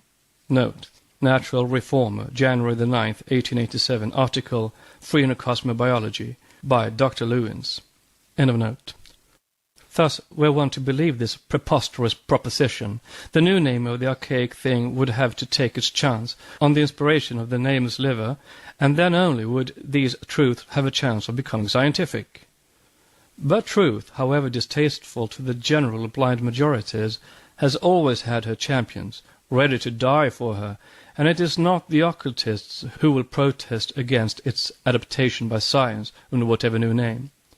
But until absolutely forced on the notice and acceptance of scientists, many an occult truth will be tabooed, as the phenomena of the spiritualists and other psychic manifestations were to be finally appropriated by its extraducers without the least acknowledgment or thanks.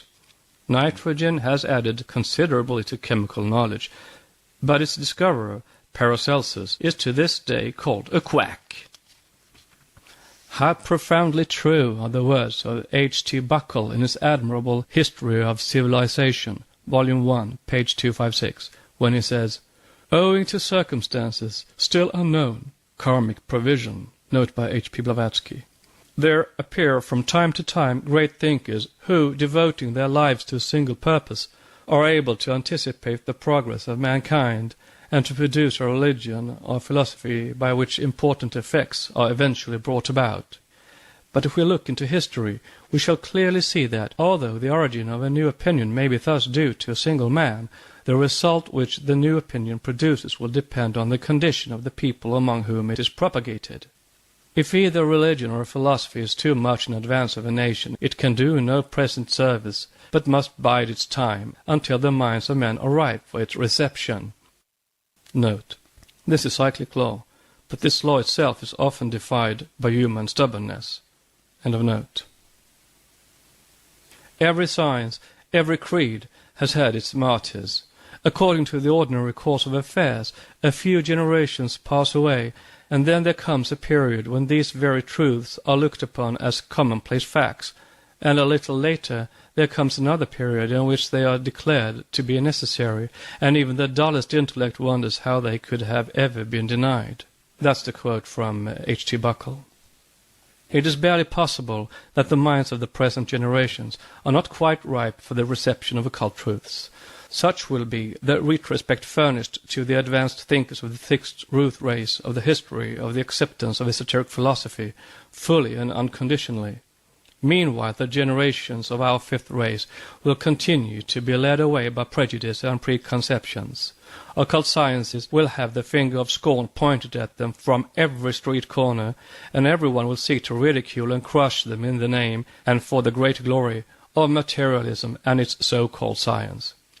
The addendum which completes the present book shows, however, in an anticipatory answer to several of forthcoming scientific objections, the true and mutual positions of the defendant and plaintiff. The theosophists and occultists stand arranged by public opinion, which still holds high the banner of the inductive sciences. The latter have, then, to be examined, and it must be shown how far their achievements and discoveries in the realm of nature laws are opposed, not so much to our claims as to the facts of nature. The hour has now struck to ascertain whether the walls of the modern Jericho are so impregnable that no blast from the occult trumpet is ever likely to make them crumble. The so-called forces, with light and electricity heading them, and the constitution of the solar orb, must be carefully examined, as also gravitation and the nebula theories. The natures of ether and of other elements must be discussed, thus contrasting scientific with other occult teachings, while revealing some of the hitherto secret tenets of the latter. Vide addendum. Some 15 years ago, the writer was the first to repeat after the Kabbalists the wise commandments in the esoteric catechism. Close thy mouth, lest thou shouldst speak of this, the mystery, and thy heart, lest thou shouldst think aloud.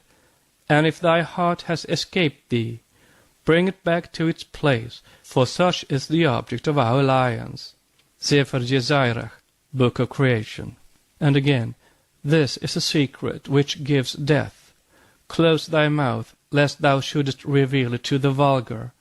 Compress thy brain, lest something should escape from it and fall outside. Rules of initiation. A few years later, a corner of the veil of Isis had to be lifted, and now another and a larger rent is made. But old and time-honored errors, such as become with every day more glaring and self-evident, stand arrayed in battle order now, as they did then.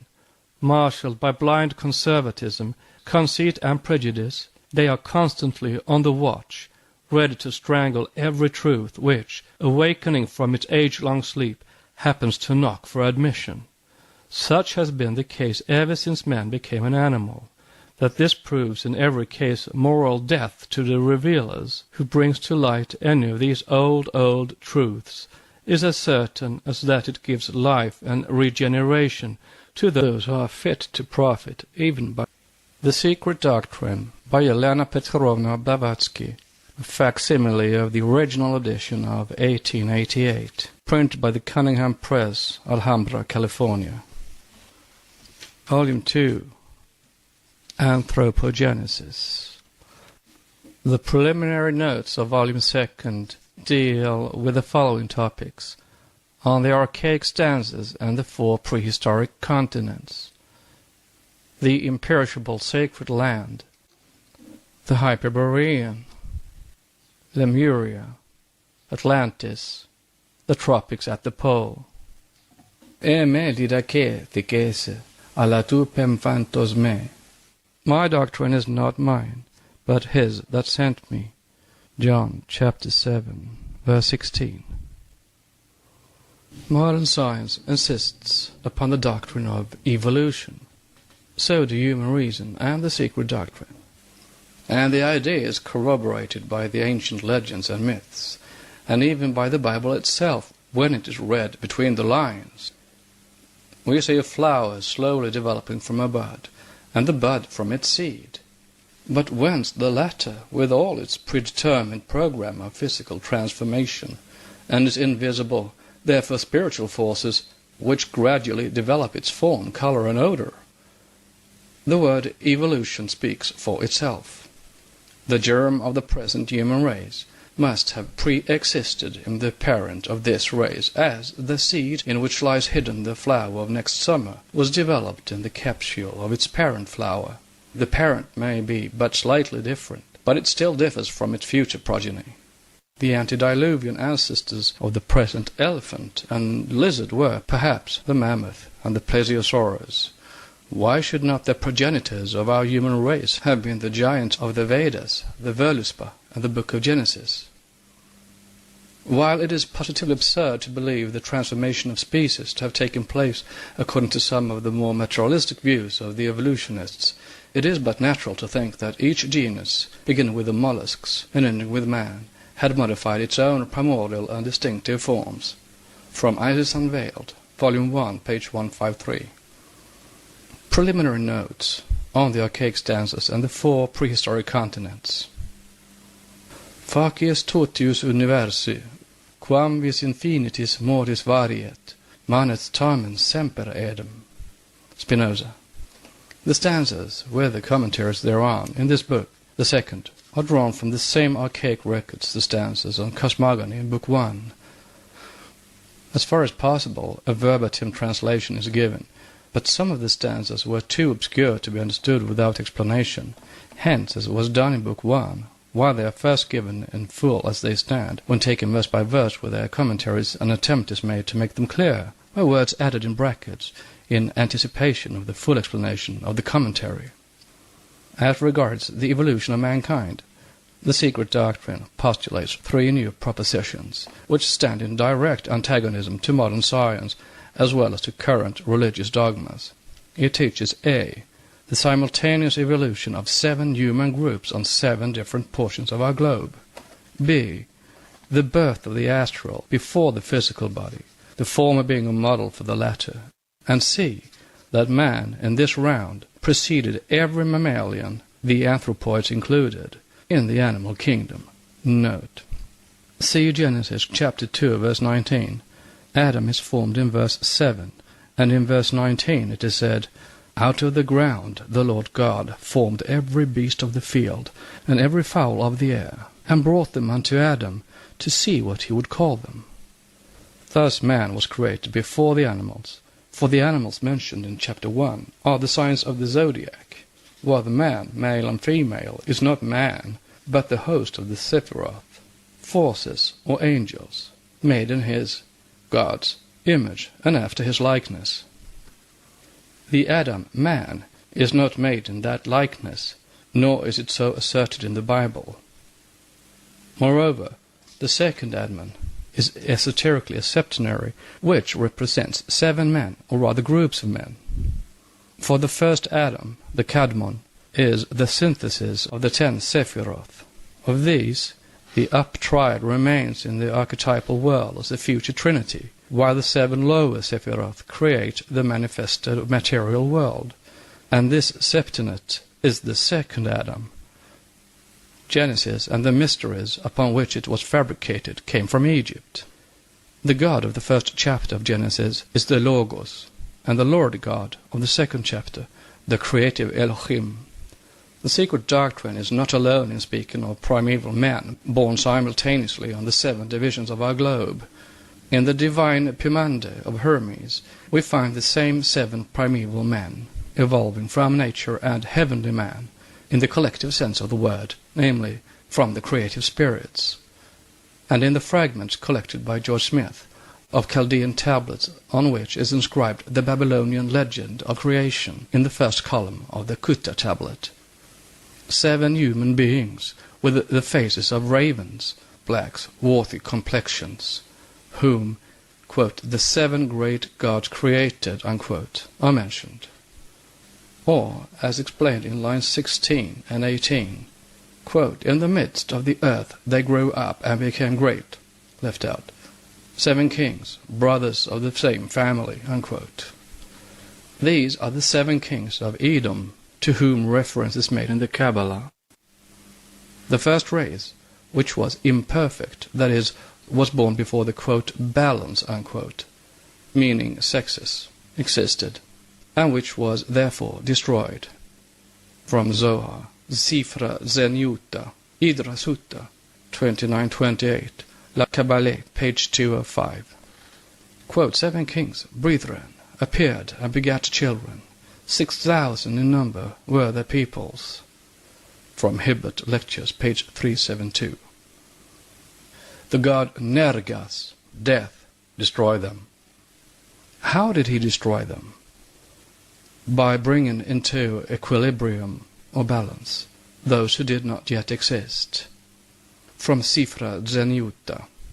They were, quote, destroyed, unquote, as a race, by being merged in their own progeny, by exudation, that is to say, the sexless race reincarnated in the bisexual, potentially, the latter in the androgynes, these again in the sexual, the later third race. For further explanation, vide infra. Note on, in the divine Pomander of Hermes we find the same 7 primeval men. Thus saith Pomander, this is the mystery that to this day was hidden, nature being mingled with a heavenly man, Elohim, or Dionys, brought forth a wonder, 7 men, all males and females, hermaphrodite, according to the nature of the 7 governors. Book 2, verse 29. Or the 7 hosts of the Pitris, or Elohim, who projected or created him.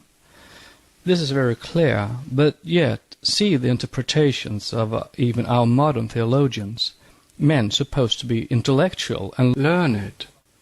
In the theological and philosophical works of Hermes Trismegistus, Christian Neoplatonist, were compiled by John David Chambers of Oriel College, Oxford, the translator wonders for whom these 7 men are intended.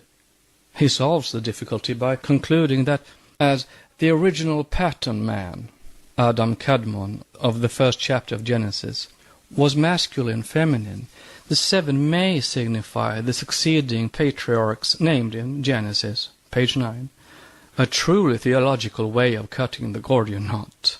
End of note. Were the tablets less mutilated, they would be found to contain, word for word, the same account as given in the archaic records in Hermes, at least as regards the fundamental facts, if not as regards minute details. For Hermes is a good deal disfigured by mistranslations.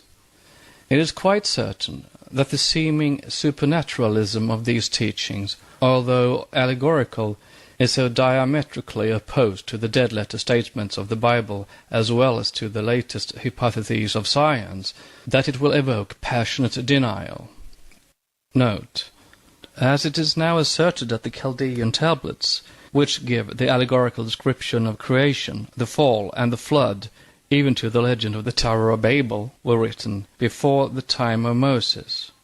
See G. Smith's Chaldean Account of Genesis, page 86. How can the Pentateuch be called a revelation? It is simply another version of the same story. End of note. The occultists, however, know that the traditions of esoteric philosophy must be the right ones, simply because they are the most logical and reconcile every difficulty. Besides, we have the Egyptian books of Thoth, and the Book of the Dead, and the Hindu Puranas with the 7 Manus, as well as the Chaldeo-Assyrian accounts, whose tiles mention 7 primitive men, or Adams, the real meaning of which name may be ascertained through the Kabbalah. Those who know anything of the Samothracian mysteries will also remember that the generic name of the Kabiri was the Holy Fires, which created on 7 localities of the island of Electria, or Samothrace, the Kabir born of the Holy Lemnos, the island sacred to Vulcan. According to Pindar, see Philosophomena, Miller's edition, page 98. This Kabir, whose name was Adamas, was, in the tradition of Lemnos, the type of the primitive man born from the bosom of the earth. He was the archetype of the first males in the order of generation, and was one of the 7 autochthonous ancestors, or progenitors of mankind. The same source, page 108. If, while coupling with this the fact that Samothrace was colonized by the Phoenicians, and before them by the mysterious Pelasgians who came from the east, one remembers also the identity of the mystery gods of the Phoenicians, Chaldeans, and Israelites, it will be easy to discover whence came also the confused account of the Noachian deluge. It has become undeniable of late that the Jews who obtained their primitive ideas about creation from Moses, who had them from the Egyptians, compiled their Genesis and first cosmogonic traditions, when these were rewritten by Ezra and others from the Chaldeo-Akkadian account. It is therefore sufficient to examine the Babylonian and Assyrian cuneiform and other inscriptions to find also therein, scattered here and there, not only the original meaning of the name Adam, Admi, or Adami, but also the creation of 7 Adams or roots of men, born of Mother Earth, physically, and of the divine fire of the progenitors, spiritually or astrally. Note, vide the paragraph Adam Adami in part 2 of this volume. End of note. The Assyriologists, ignorant of the esoteric teachings, could hardly be expected to pay any greater attention to the mysterious and ever-recurring number 7 on the Babylonian cylinders than they paid to it on finding the same in Genesis and the Bible. Yet the number of the ancestral spirits and their 7 groups of human progeny are there, notwithstanding the dilapidated condition of the fragments, as plainly as they are to be found in Pimander and in the book of the concealed mystery of the Kabbalah. In the latter Adman Kadmon is the Sephirothal tree, as also the tree of knowledge of good and evil, and that tree, says verse 32, hath around it 7 columns, or palaces, of the 7 creative angels operating in the spheres of the 7 planets on our globe. As Adman Kadmon is a collective name, so also is the name of the man Adam, says George Smith in his Chaldean account of Genesis. The word Adam used in these legends for the first human being is evidently not a proper name, but is only used as a term for mankind. Adam appears as a proper name in Genesis, but certainly in some passages is only used in the same sense as the Assyrian word. Page 86 of Chaldean account of Genesis. Moreover, neither the Chaldean nor the biblical deluge, the stories of Sisuthros and Noah, is based on the universal or even on the Atlantean deluges, recorded in the Indian allegory of Vaivashvata Manu. They are the exoteric allegories based on the esoteric mysteries of Samothrace. If the older Chaldees knew the esoteric truth concealed in the Puranic legends, the other nations were aware only of the Samothracian mystery and allegorized it. They adapted it to their astronomical and anthropological, or rather phallic, notions.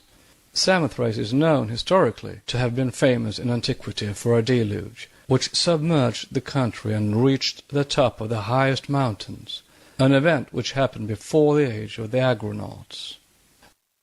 It was overflowed very suddenly by the waters of the Euxine, regarded up to that time as a lake.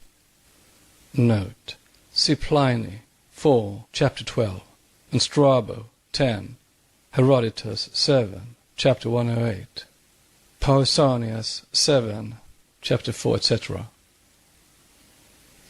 But the Israelites had, moreover, another legend upon which to base their allegory, the, quote, deluge, unquote, that transformed the present Gobi Desert into a sea for the last time, some 10 or 12,000 years ago, and which drove many Noahs and their families onto the surrounding mountains. As the Babylonian accounts are now only restored from hundreds and thousands of broken fragments, the mound of Koyunjik alone having yielded to Layard's excavations over 20,000 fragments of inscriptions, the proofs here cited are comparatively scanty, yet such as they are, they corroborate almost every one of our teachings, certainly three at least.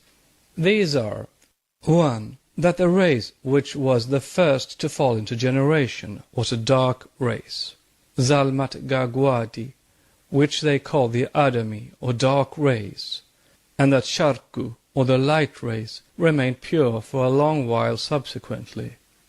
2. That the Babylonians recognized two principal races at the time of the fall, the race of the gods, the ethereal doubles of the Pitris, having preceded these two. This is Sir H. Rawlinson's opinion. These, quote, races, unquote, are our second and third root races. 3.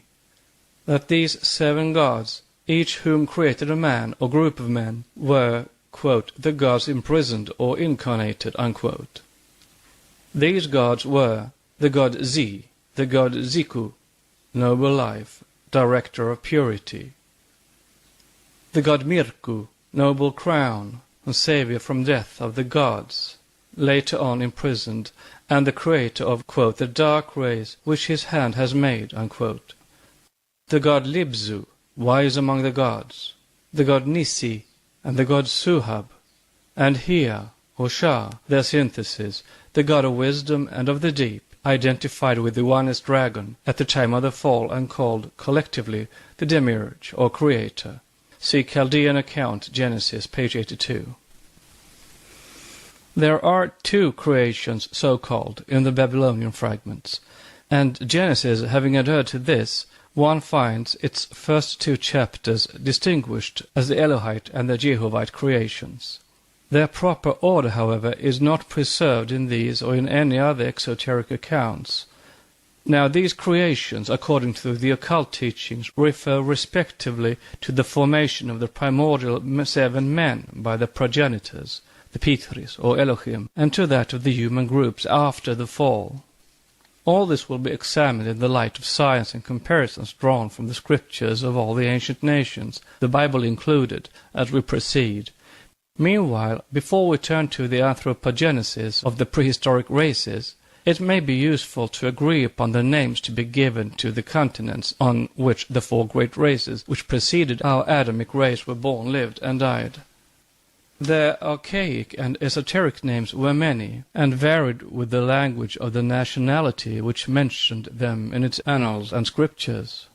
That which in the Vendidad, for instance, is referred to as Arianem Vaego, see Bund 79:12, wherein was born the original Zoroaster, is called in the Puranic literature Svetadvipa, Mount Meru, the abode of Vishnu, etc., etc., and in the secret doctrine is simply named the land of the, quote, gods, unquote, under their chiefs, the, quote, spirit of this planet, unquote. Note: by original we mean the Amshashbend, called Zarathustra, the lord and ruler of the Vara, made by Yima in that land. There were several Zarathustra, or Zartusts, the Dabistan alone enumerating 13. But these were all the reincarnations of the first one. The last Zoroaster was the founder of the fire temple of Azarex, and the writer of the works on the primeval sacred Magian religion destroyed by Alexander. End of note. Therefore, in view of the possible, and even very probable confusion that may arise, it is considered more convenient to adopt, for each of the four continents constantly referred to, a name more familiar to the cultured reader.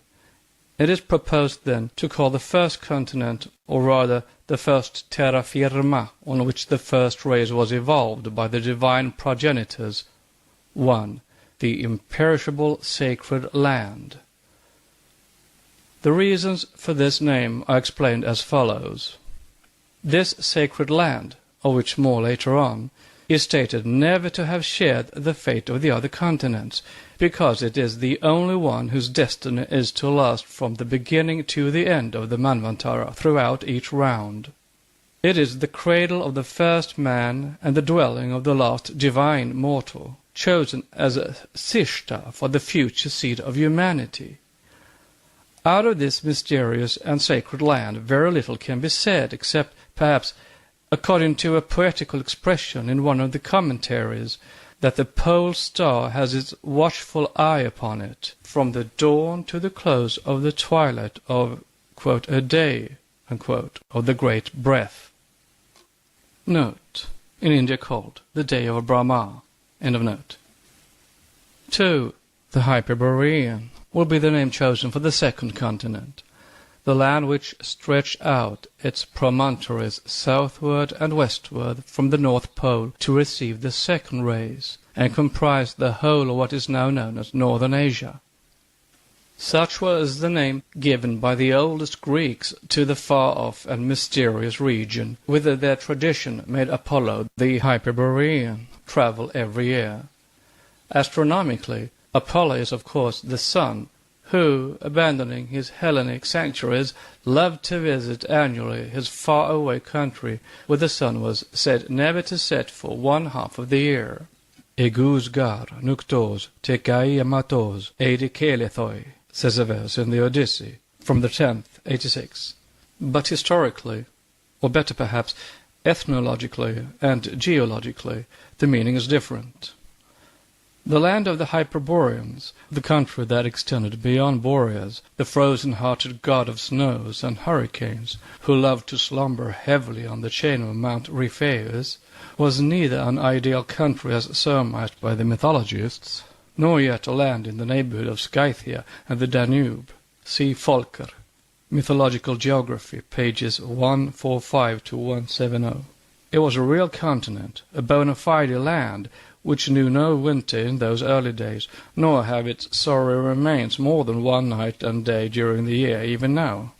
The nocturnal shadows never fall upon it, said the Greeks, for it is the land of the gods, the favorite abode of Apollo, the god of light, and its inhabitants are his beloved priests and servants. This may be regarded as poetized fiction now, but it was poetized truth then. 3. The third continent we propose to call Lemuria. The name is an invention of Mr. P. L. Sclater, who asserted between 1850 and 1860, on zoological grounds, the actual existence in prehistoric times of a continent which he showed to have extended from Madagascar to Ceylon and Sumatra. It included some portions of what is now Africa, but otherwise this gigantic continent, which stretched from the Indian Ocean to Australia, has now wholly disappeared beneath the waters of the Pacific, leaving here and there only some of its highland tops, which are now islands. Mr. A. R. Wallace, the naturalist, quote, extends the Australia of tertiary periods to New Guinea and the Solomon Islands, and perhaps to Fiji, unquote. And from its marsupial types he infers, quote, a connection with the northern continent during the secondary period, unquote. Writes Mr. C. Gould in The Mythical Monsters, page 47. The subject is treated at length elsewhere. Note. It is to be remarked, however, that Mr. Wallace does not accept Mr. Sclater's idea and even opposes it.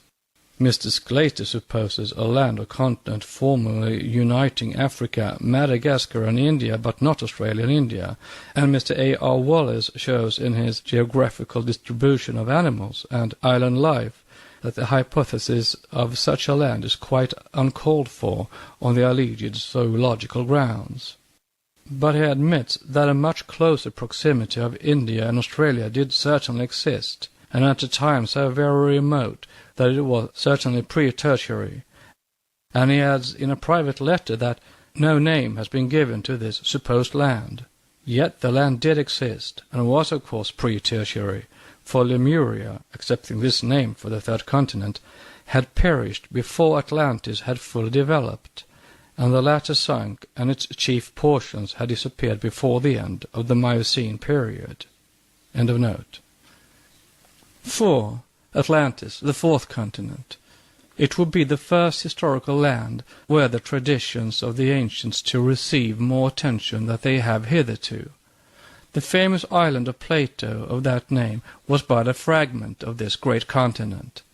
See Esoteric Buddhism. 5. The fifth continent was America. But, as it is situated at the antipodes, it is Europe and Asia Minor almost coeval with it, which are generally referred to by the Indo-Aryan occultists as the fifth. If their teaching followed the appearance of the continents in their geological and geographical order, then this classification would have to be altered. But as the sequence of the continents is made to follow the order of evolution of the races, from the first to the fifth, our Aryan root race, Europe must be called the fifth great continent. The secret doctrine takes no account of islands and peninsulas, nor does it follow the modern geographical distribution of land and sea. Since the day of its earliest teachings and the destruction of the great Atlantis, the face of the earth has changed more than once. There was a time when the delta of Egypt and northern Africa belonged to Europe, before the formation of the Strait of Gibraltar, and a further upheaval of the continent changed entirely the face of the map of Europe. The last serious change occurred some 12,000 years ago, and was followed by the submersion of Plato's little Atlantic island, which he calls Atlantis after its parent continent. Note, quote, now it is proved that in geologically recent times this region of North Africa was in fact a peninsula of Spain, and that its union with Africa proper was effected on the north by the rupture of Gibraltar, and on the south by an upheaval to which the Sahara owes its existence. The shores of this former Sea of Sahara are still marked by the shells of the same gastropoda that live on the shores of the Mediterranean. Unquote. Professor Oskar Schmidt, Doctrine of Descent and Darwinism, page 244, end of note. Geography was part of the mysteries in days of old. Says the Soha 3, folio 10a, quote, these secrets of land and sea were divulged to the men of the secret science, but not to the geographers. Unquote. The claim that physical man was originally a colossal pre-tertiary giant, and that he existed 18 million years ago, must of course appear preposterous to admirers of and believers in modern learning. The whole posse comitatus of biologists will turn away from the conception of this third-rate titan of the secondary age, a being fit to fight as successfully with the then gigantic monsters of the air, sea, and land as his forefathers, the ethereal prototype of the Atlantean, had little need to fear that which could not hurt him. The modern anthropologist is quite welcome to laugh at our titans, as he laughs at the biblical Adam, and as the theologian laughs at his Pythicid ancestor. The occultists and their severe critics may feel that they have pretty well mutually squared their accounts by this time. Occult sciences claim less and give more, at all events, than either Darwinian anthropology or biblical theology. Nor ought the esoteric chronology to frighten anyone, for which regard to figures, the greatest authorities of the day are as fickle and as uncertain as the Mediterranean wave. As regards the duration of the geological periods alone, the learned men of the Royal Society are all hopelessly at sea, and jump from 1 million to 500 millions of years with the utmost ease, as will be seen more than once during this comparison. Take one instance for our present purpose, the calculations of Mr. Croll, whether, according to this authority, 2,500,000 years represent the time since the beginning of the Tertiary Age, or the Eocene period, as an American geologist makes him say. Note, A. Winchell, Professor of Geology, World Life, page 369. Or whether, again, Mr. Croll allows 15 millions since the beginning of the Eocene period, as quoted by an English geologist. Note, Mr. Charles Gould, Late Geological Survey of Tasmania, in Mythical Monsters, page 84. End of note. Both sets of figures cover the claims made by the secret doctrine. Note, Sir Charles Lyell, who is credited with having, quote, happily invented the terms Eocene, Miocene, and Pliocene to mark the three divisions of the Tertiary Age, ought really to have settled upon some approximate age for his mind-offspring. Having left the duration of these periods, however, to the speculations of specialists, the greatest confusion and perplexity are the result of that happy thought. It seems like a hopeless task to quote one set of figures from one work without the risk of finding it contradicted by the same author in an earlier or subsequent volume. Sir W. Thomson, one of the most eminent among the modern authorities, has changed about half a dozen times his opinion upon the age of the sun and the date of the consolidation of the earth's crust. In Thomson and Tate's Natural Philosophy, one finds only 10 million years allowed since the time when the temperature of the earth permitted vegetable life to appear on it. Appendix D at sequence. Also, transcription of Royal Society edition 1823, Part 1, 157, 1862, where 847 is cancelled. Mr. Darwin gives Sir W. Thomson's estimate as, quote, a minimum of 98 and a maximum of 200 millions of years since the consolidation of the crust. See Charles Gould. In the same work, Natural Philosophy, 80 millions are given from the time of incipient incrustation to the present state of the world. And in his last lecture, as shown elsewhere, Sir W. Thomson declares in 1887, reader's note, that is 1 year prior to the printing of this book, and the reader's note, that the sun is not older than 15 millions of years. Meanwhile, basing his arguments as to the limits to the age of the sun's heat on figures previously established by Sir W. Thomlinson, Mr. Crowell allows 60 millions of years since the beginning of the Cambrian period. This is hopeful for the lovers of exact knowledge. Thus, whatever figures are given by occult science, they are sure to be corroborated by those of someone among the modern men of science who are considered as authorities. End of note. For assigning, as the latter does, from 4 to 5 million years between the incipient and the final evolution of the fourth root race on the Lemurio-Atlantean continents, 1 million years for the fifth of Aryan race to the present date, and about 850,000 since the submersion of the last large peninsula of the Great Atlantis. All this may have easily taken place within the 15 million years conceded by Mr. Crowell to the Tertiary Age. But chronologically speaking, the duration of the period is of secondary importance, as we have, after all, certain American scientists to fall back upon. These gentlemen, unmoved by the fact that their assertions are called not only dubious but absurd, yet maintain that man existed so far back as in the Secondary Age. They have found human footprints on rocks of that formation, and furthermore, Monsieur de Quatrefages finds no valid scientific reason why man should not have existed during the Secondary Age. The ages and periods in geology are, in sober truth, hardly delineated, and moreover, no two geologists or naturalists agree as to the figures. Thus there is a wide margin for choice offered to the occultist by the learned fraternity.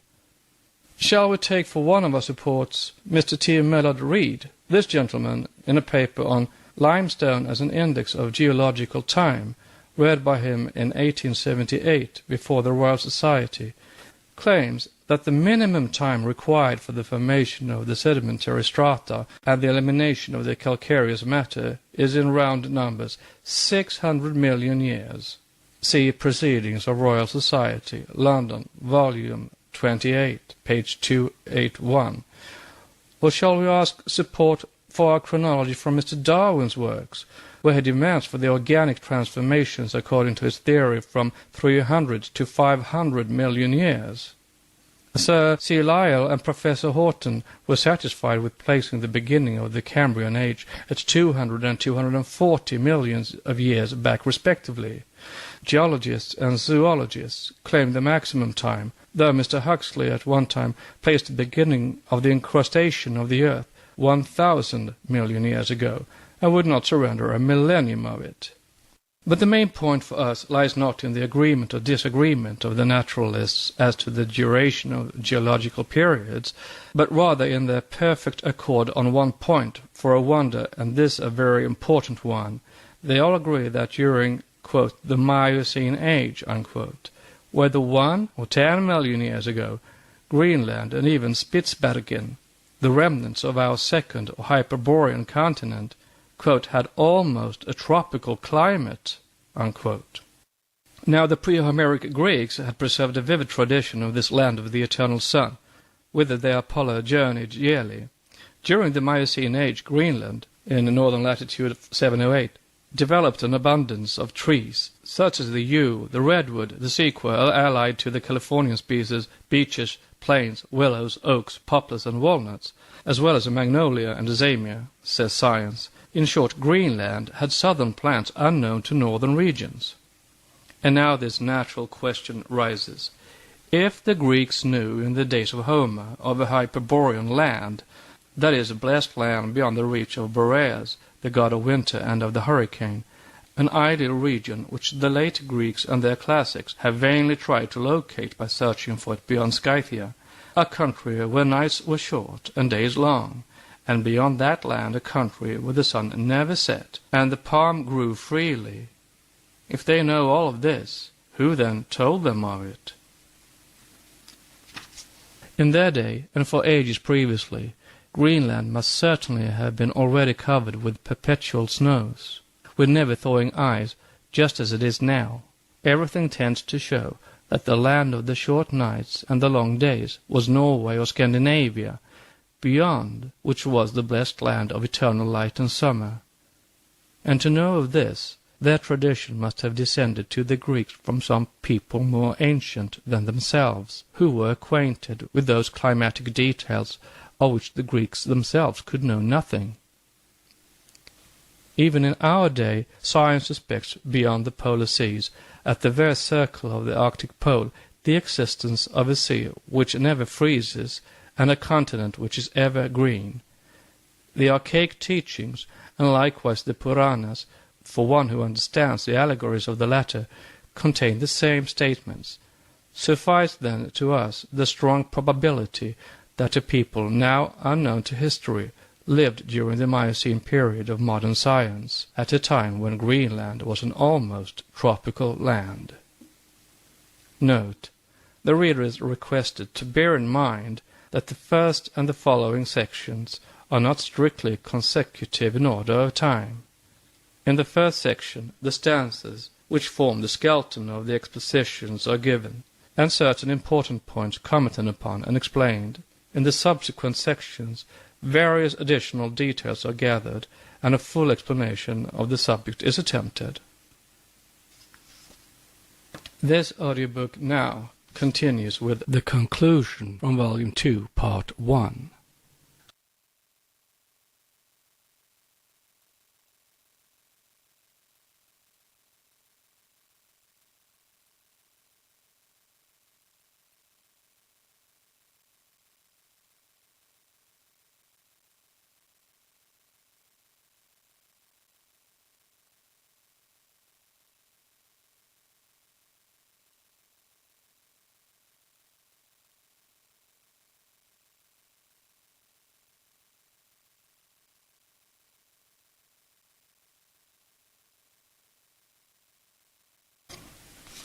Conclusion of the first part of Volume 2.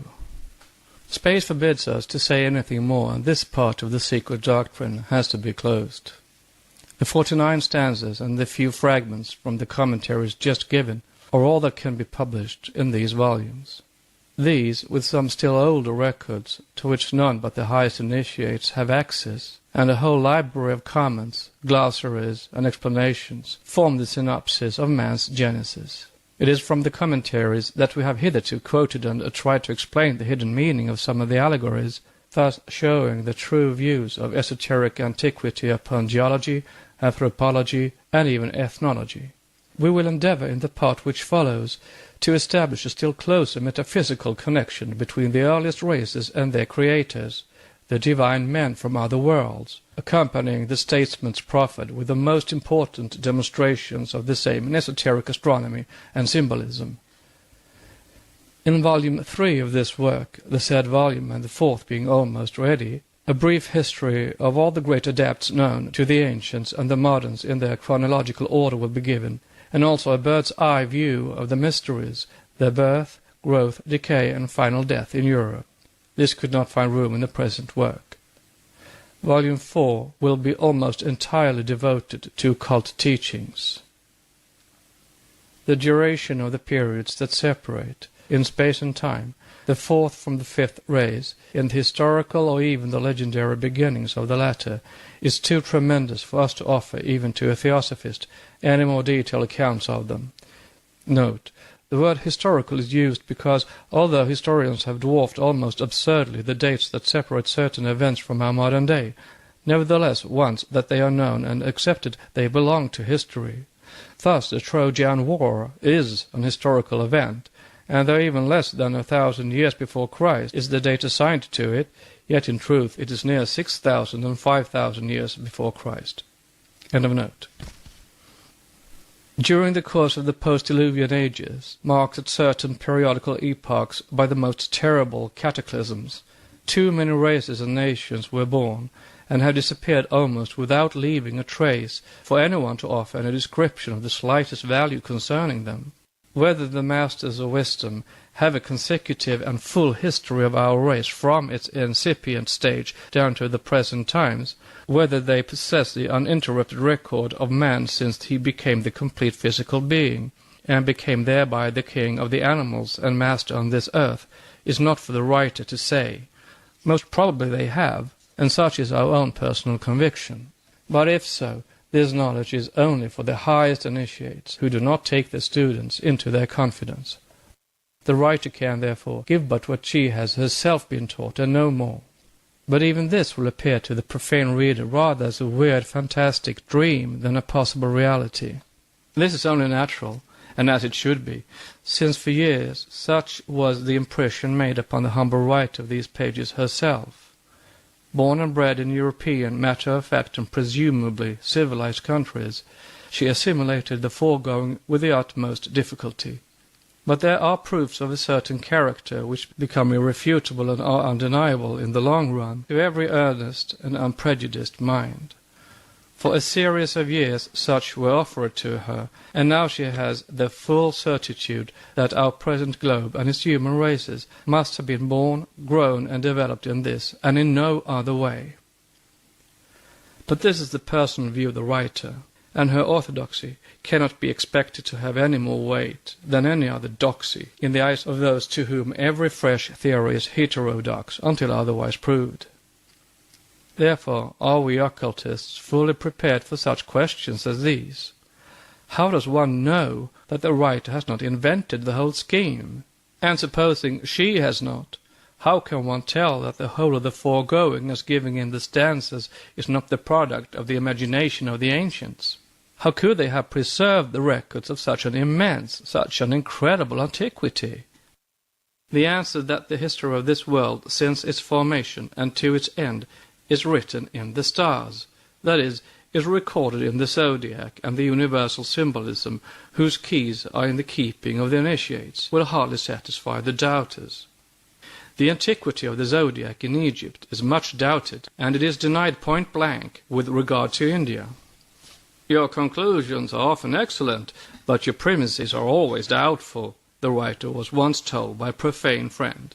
To this the answer came that it was one point at least gained on the scientific syllogisms, for with the exception of a few problems from the domain of purely physical science, both the premises and conclusions of the men of science are as hypothetical as they are almost invariably erroneous.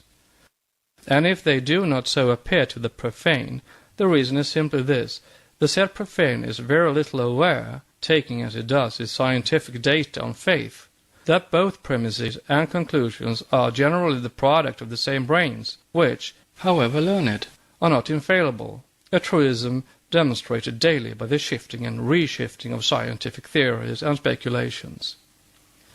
However it may be, the records of the temples, zodiacal and traditional, as well as the ideographic records of the East, as read by the adepts of the sacred science and Vidya, are not a whit more doubtful than the so-called ancient history of the European nations, now edited, corrected, and amplified by half a century of archaeological discoveries, and the very problematical readings of the Assyrian titles, cuneiform fragments, and Egyptian hieroglyphics.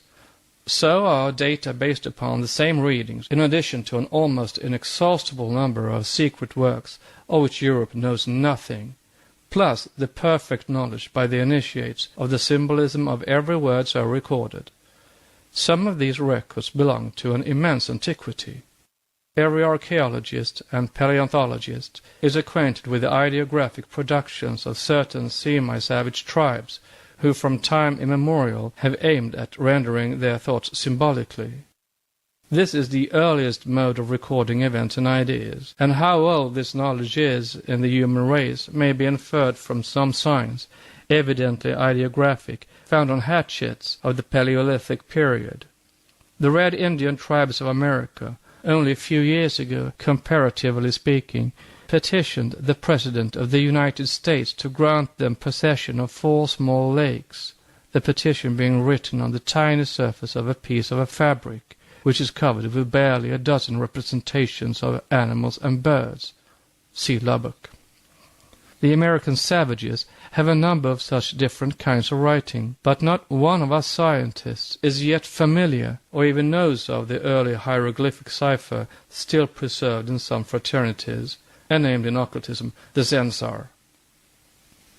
Moreover, all those who have decided to regard such modes of writing, that is, the ideographs of the Red Indians and even the Chinese characters, as, quote, attempts of the early races of mankind to express their untutored thoughts, unquote, will decidedly object to our statement that writing was invented by the Atlanteans and not at all by the Phoenicians. Indeed, such a claim as that writing was known to mankind many hundreds of millenniums ago in the face of the philologists who have decreed that writing was unknown in the days of Panini in India, as also to the Greeks in the time of Homer, will be met by general disapprobation, if not with silent scorn. All denial and ridicule notwithstanding, the occultists will maintain the claim, and simply for this reason. From Bacon down to our modern Royal Society, we have a too long period full of the most ludicrous mistakes made by science to warrant our believing in modern scientific assumptions rather than in the denials of our teachers. Writing, our scientists say, was unknown to Panini, and this sage nevertheless composed a grammar which contains 3,996 rules, and is the most perfect of all the grammars that were ever made. Panini is made out to have lived barely a few centuries before Christ by the most liberal, and the rocks in Iran and Central Asia, whence the philologists and historians show us the ancestors of the same Panini, the Brahmins coming into India, 2,000 and 3,000 years old, 12,000 according to some fearless paleontologists, and unknown to the Greeks so late as 770 before Christ. And the Phoenicians who had invented it and knew writing as far back as 1,500 before Christ at the earliest were living among the Greeks and elbowing them all the time. Note: it is an historical fact that Sanchoniathon compiled and wrote in Phoenician characters from annals and state documents in the archives of the older Phoenician cities the full record of their religion in 1250 before Christ. End of note. All these scientific and contradictory conclusions disappeared, however, into thin air when Schliemann discovered A, the site of ancient Troy, whose actual existence had been so long regarded as a fable, and B, excavated on that site earthenware vessels with inscriptions in characters unknown to the paleontologists and the old denial syncretists. Who will now deny Troy or these archaic inscriptions? As Professor Virchow witnesses, I was myself an eyewitness of 2 such discoveries and helped to gather the articles together. The slanderers have long since been silenced, who were not ashamed to charge the discoverer with an imposture. Note: Professor Virchow in Appendix 1 to Schliemann's Ilios, Murray, 1880. End of note. Nor were truthful women spared any more than truthful men. Du Caillou, Gordon Cumming, Madame Merian. Note: Gossi writes of the latter, she is set down a thorough heretic, not at all to be believed, a manufacturer of unsound natural history, an inventor of false facts in science. From Romance of Natural History, page 227, end of note. Bruce and a host of others were charged with lying. Madame Marian, says the author of Mythical Monsters, who gives this information in the introduction, was accused of deliberate falsehood in reference to her description of a bird-eating spider nearly 200 years ago. But nowadays reliable observers have confirmed it in regard to South America, India, and elsewhere. Audubon was accused by botanists of having invented the yellow water lily, which he figured in his Birds of the South under the name of Lymphea lutea, and after having lain under the imputation for years, was confirmed at last by the discovery of the long-lost flower in Florida in 1876. Popular Science Monthly number 60, April 1877. And as Audubon was called a liar for this, and for his Horatius Washingtoni, note, Dr. Covey writes, that famous bird of Washington was a myth. Either Audubon was mistaken, or else, as some do not hesitate to affirm, he lied about it. End of note. So Victor Hugo was ridiculed for his marvelous word-painting of the devilfish, and his description of a man becoming its helpless victim. The thing was derided as an impossibility, yet within a few years were discovered, on the shores of Newfoundland, cuttlefish with arms extending to 30 feet in length, and capable of dragging a good-sized boat beneath the surface. And their action has been reproduced for centuries past by Japanese artists. Mythical Monsters, page 11, introduction. And if Troy was denied and regarded as a myth, the existence of Herculaneum and Pompeii declared a fiction, the travels of Marco Polo laughed at and called as absurd a fable as one of Baron Munchausen's tales, why should the rite of Isis unveiled and of the secret doctrine be any better treated? Mr. Charles Gould, the author of the above-cited volume, quotes in his excellent work a few lines from Macmillan, 1860, which are as true as life, and too much to the point not to be reproduced. Quote, when a naturalist, either by visiting such spots of earth as are still out of the way, or by his good fortune finds a very queer plant or animal, he is forthwith accused of inventing his game. As soon as the creature is found to sin against preconception, the great Miss, guiding spirit, a priori by name, who furnishes philosophers with their omniscience pro re nata, whispers that no such thing can be, and forthwith there is a charge of hoax.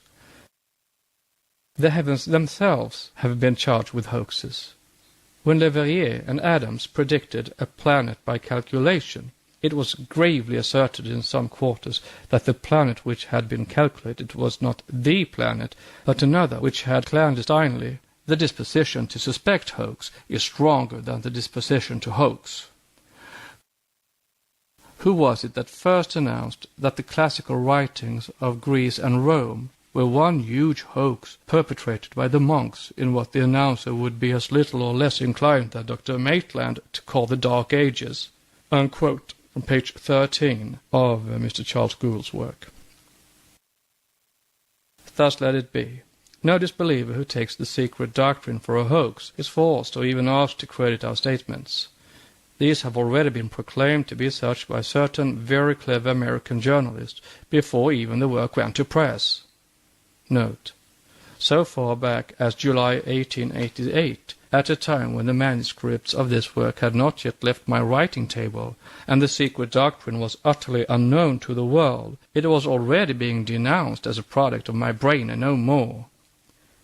These are the flattering terms in which the Evening Telegraph of America referred to this still unpublished work in its issue of June 30th, 1888. Quote, among the fascinating books for July reading is Madame Blavatsky's new book on Theosophy, ! The Secret Doctrine, but because she can soar back into the Brahmin ignorance, ! Is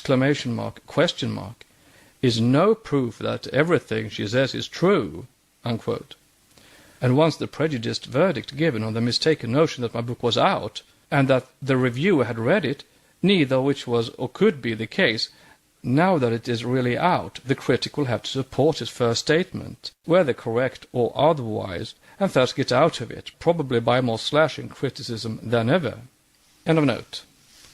Nor is it, after all, necessary that anyone should believe in the occult sciences and the old teachings before one knows anything, or even believes in his own soul. No great truth was ever accepted a priori, and generally a century or two passed before it began to glimmer in the human consciousness as a possible verity, except in such cases as the positive discovery of the thing claimed as a fact. The truths of today are the falsehoods and errors of yesterday, and vice versa. It is only in the 20th century that portions, if not the whole, of the present work will be vindicated. It is in no fact going against our statements, therefore, even if Sir John Evans does affirm that writing was unknown in the Stone Age. For it may have been unknown during the period in the Fifth Aryan race, and have been perfectly known to the Atlanteans of the Fourth, in the palmy days of their highest civilization. The cycles of the rise and fall of the nations and races are there to account for it. If told that there have been cases before now of forged pseudographs being palmed off on the credulous, and that our work may be classed with Jacquard's Bible in India, in which, by the way, there are more truths among its errors than are found in the works of orthodox and recognized Orientalists, the charge in comparison will dismay us very little. We bide our time. Even the famous Yajur-Veda of the last century, considered by Voltaire the most precious gift from the East to the West, and by Max Müller about the silliest books that can be read, is not altogether without facts and truth in it. The cases when a priori negations of the specialists became justified by subsequent corroborations from but an insignificant percentage of those that were fully vindicated by subsequent discoveries, and confirmed to the great dismay of the learned objectors. Yajur-Veda was a very small bone of contention compared with the triumph of Sir William Jones, Anquetil de Perron, and others in the matter of Sanskrit and its literature. Such facts are recorded by Professor Max Müller himself, who, speaking of the discomfiture of Douglas Stewart in connection with this, states that, quote, if the facts about Sanskrit were true, Douglas Stewart was too wise not to see that the conclusions drawn from them were inevitable. He therefore denied the reality of such a language as Sanskrit altogether, and wrote his famous essay to prove that Sanskrit had been put together after the model of Greek and Latin by those arch-forgers and liars, the Brahmans, and that the whole of Sanskrit literature was an imposition. Unquote. Science of Language, page 168. The writer is quite willing and feels proud to keep company with these Brahmins and other historical, quote, liars, unquote, in the opinion of our modern Douglas Stewarts. She has lived too long, and her experience has been too varied and personal for her not to know at least something of human nature. Quote, when thou doubt, abstain, unquote, says the wise Zoroaster, whose prudent aphorism is found corroborated in every case by daily life and experience. Yet, like St. John the Baptist, this sage of the past ages is found preaching in the desert in company with a more modern philosopher, namely Bacon, who offers the same priceless bit of practical wisdom. In contemplation, he says, in any question of knowledge, we add, if a man begin with certainties, he shall end in doubts, but if he will be content to begin with doubts, he shall end in certainties, unquote. With this piece of advice from the father of English philosophy to the representatives of British skepticism, we ought to close the debate. But our theosophical readers are entitled to a final piece of occult information. Enough was said to show that evolution in general, events, mankind, and everything else in nature proceed in cycles. We have spoken of 7 races, 5 of which have nearly completed their earthly career, and have claimed that every root race, with its sub-races and innumerable family divisions and tribes, was entirely distinct from its preceding and succeeding race. This will be objected to on the authority of uniform experience in the question of anthropology and ethnology. Man was, save in color and type, and perhaps a difference in facial peculiarities and cranial capacity, ever the same under every climate and in every part of the world, say the naturalists. Even in stature. This, while maintaining that man descends from the same unknown ancestor as the ape, a claim that is logically impossible without an infinite variation of stature and form, from his first evolution into a biped. The very logical persons who maintain both propositions are welcome to their paradoxical views. Once more, we address only those who doubt in the general derivation of myths from, quote, the contemplation of the visible workings of external nature, unquote. Think it, quote, less hard to believe that these wonderful stories of gods and demigods, of giants and dwarfs, of dragons and monsters of all descriptions are transformations than to believe them to be inventions, unquote. It is only such, quote, transformations, unquote, in physical nature, as much as in the memory and conceptions of our present mankind, that the secret doctrine teaches. It confronts the purely speculative hypotheses of modern science, based upon the experience and exact observations of barely a few centuries, with the unbroken tradition and records of its centuries. And brushing away that issue of cobweb-like theories, spun in the darkness that covers a period of hardly a few millenniums back, and which Europeans call their, quote, history, unquote, the old science says to us, listen now to my version of the memoirs of humanity. The human races are born one from the other, grow, develop, become old, and die. The sub-races and nations follow the same rule. If you're all denying modern science and so-called philosophy, do not contest that the human family is composed of a variety of well-defined types and races. It is only because the fact is undeniable.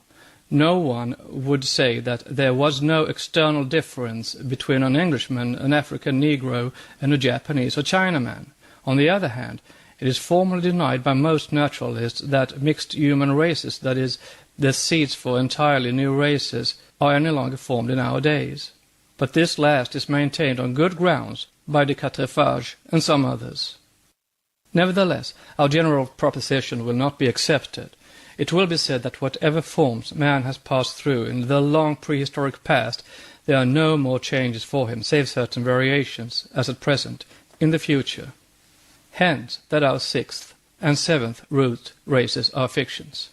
To this it is again answered, how do you know? Your experience is limited to a few thousand years, to less than a day in the whole age of humanity, and to the present types of the actual continents and isles of our fifth race. How can you tell what will or will not be? Meanwhile, such is the prophecy of the sacred books, and there are no uncertain statements. Since the beginning of the Atlantean race, many millions of years have passed, yet we find that the last of the Atlanteans still mixed up with the Aryan element 11,000 years ago. This shows the enormous overlapping of one race over the race which succeeds it. Though in characters and external type the elder loses its characteristics and assumes the new features of the younger race. This is proved in all the formations of mixed human races.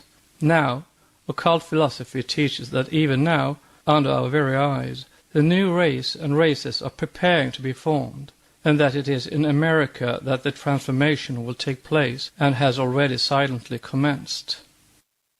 Pure Anglo-Saxons, hardly 300 years ago, the Americans of the United States have already become a nation apart and, owing to a strong admixture of various nationalities and intermarriage, almost race sui generis, not only mentally but also physically. Every mixed race, when uniform and settled, has been able to play the part of a primary race in fresh crossings, says de Quatrefages. Mankind, in its present state, has thus been formed, certainly, for the greatest part, by the successive crossings of a number of races at present undetermined from the human species, page 274. Thus, the Americans have become in only 3 centuries a primary race pro tempore before coming a race apart and strongly separated from all other now existing races. They are, in short, the germs of the 6th sub-race, and in some few hundred years more will become most decidedly the pioneers of that race, which must succeed to the present European 5th sub-race in all its new characteristics. After this, in about 25,000 years, they will launch into preparations for the 7th sub-race. In consequence of cataclysms, the first series of those which must one day destroy Europe, and still later the whole Aryan race, and thus affect both Americas, as also most of the lands directly connected with the confines of our continent and isles. the sixth root race will have appeared on the stage of our round. When shall this be? Who knows, save the great masters of wisdom, perchance, and they are as silent upon the subject as the snow-capped peaks that tower above them. All we know is that it will silently come into existence, so silently indeed that for long millenniums shall its pioneers, the peculiar children who will grow into peculiar men and women, be regarded as anomalous lusus natura, abnormal oddities physically and mentally. Then, as they increase, and their numbers become with every age greater, one day they will awake to find themselves in a majority.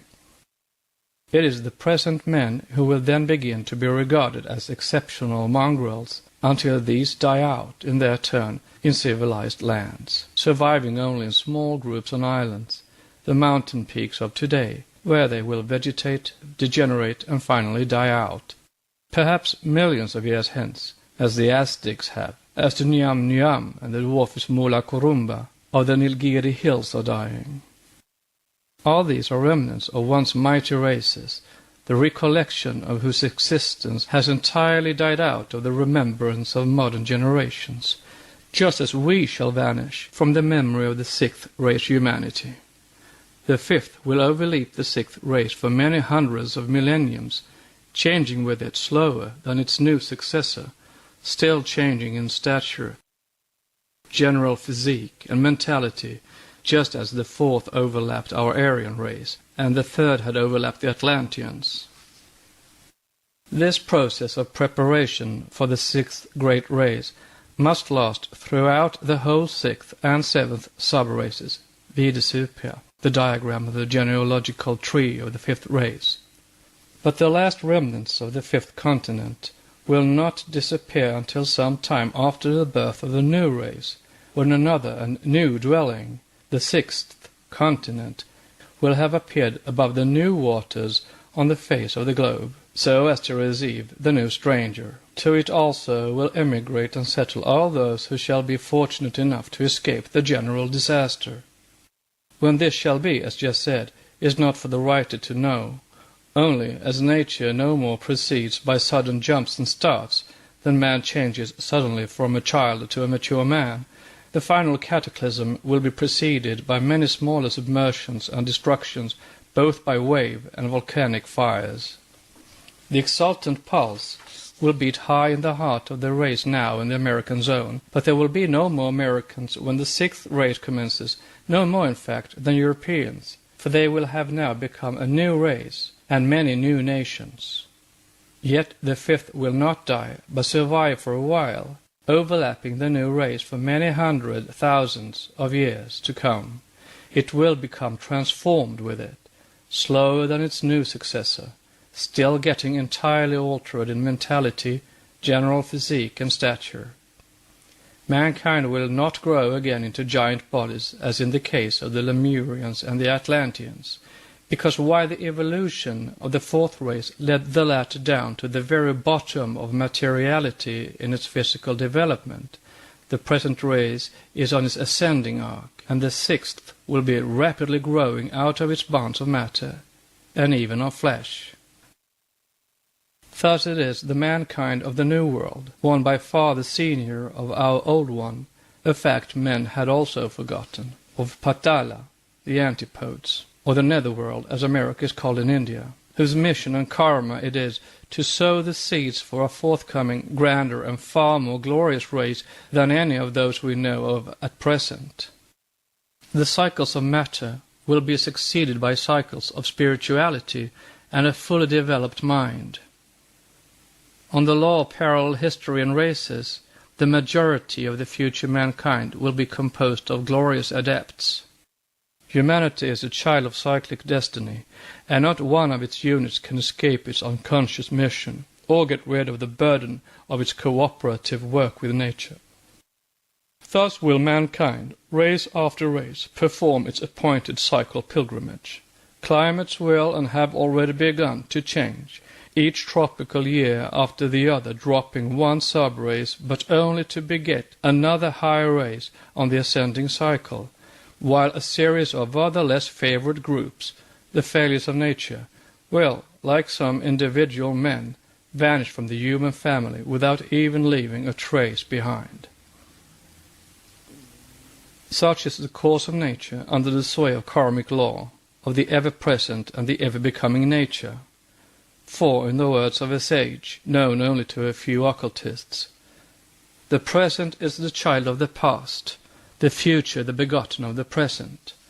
And yet, O present moment, knowest thou not that thou hast no parent, nor canst thou have a child, that thou art ever begetting but thyself? Before thou hast even begun to say, I am the progeny of the departed moment, the child of the past, thou hast become that past itself. Before thou utterest the last syllable, behold, thou art no more the present, but verily that future. Thus are the past, the present, and the future, the ever-living Trinity in one, the Mahamaya of the Absolute is.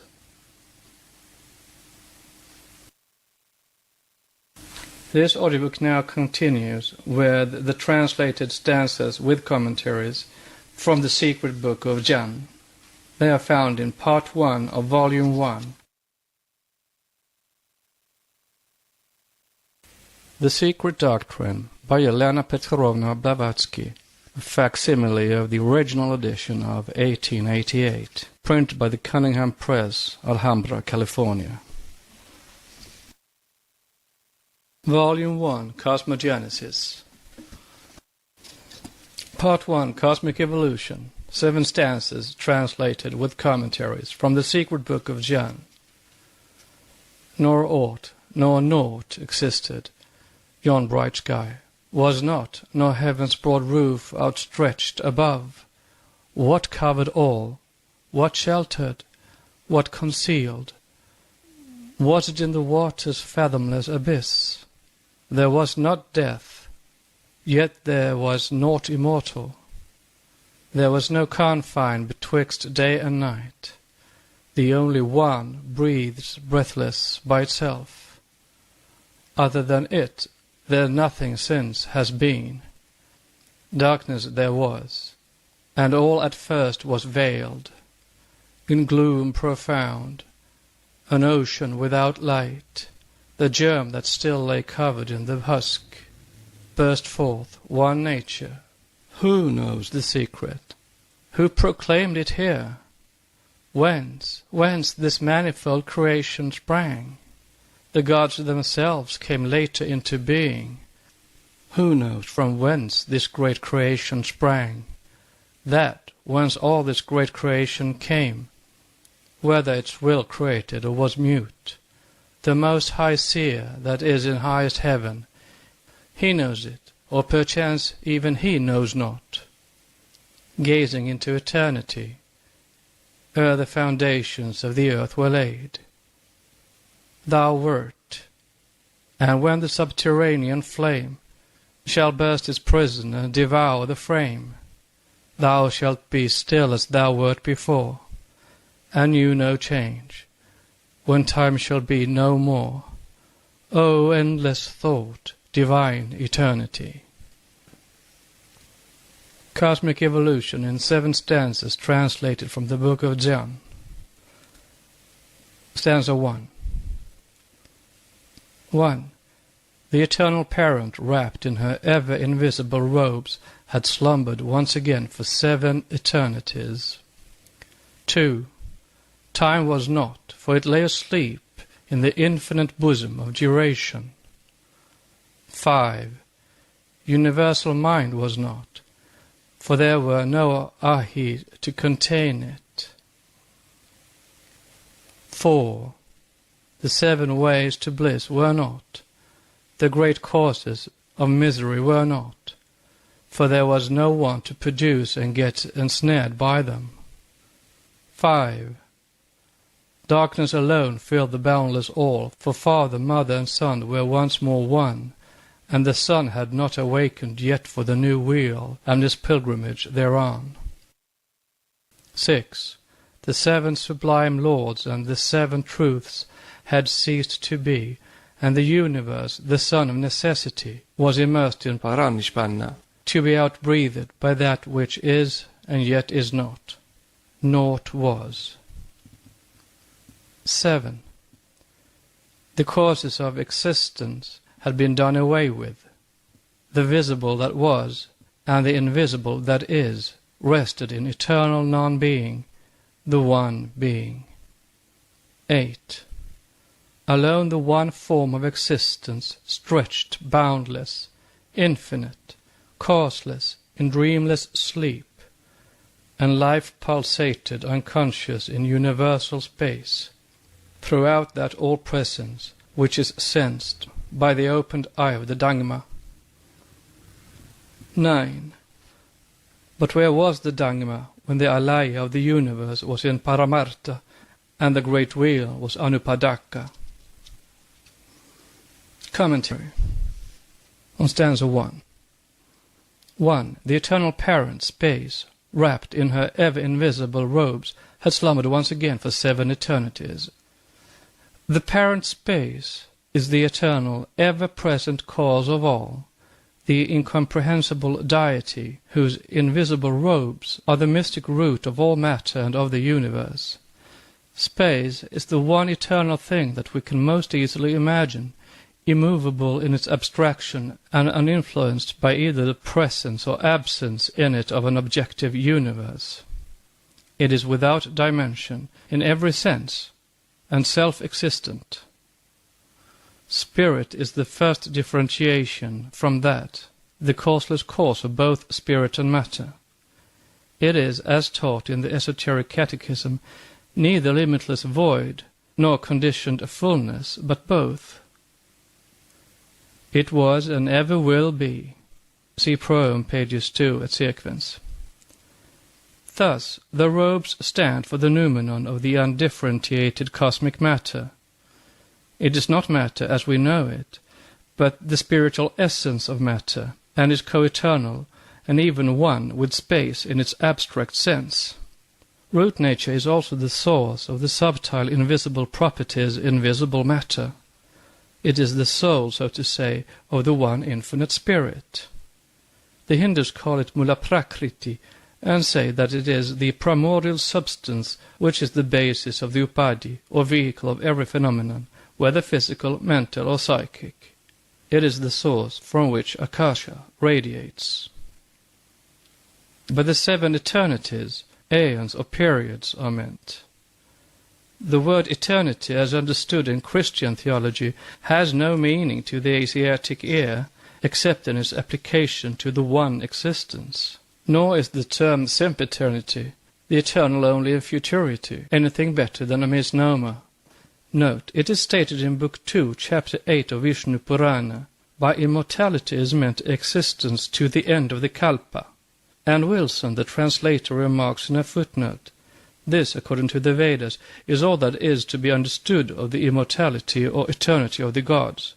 They perish at the end of universal dissolution, or pralaya.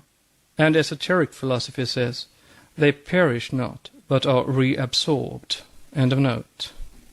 Such words do not and cannot exist in philosophical metaphysics, and were unknown to the advent of ecclesiastical Christianity.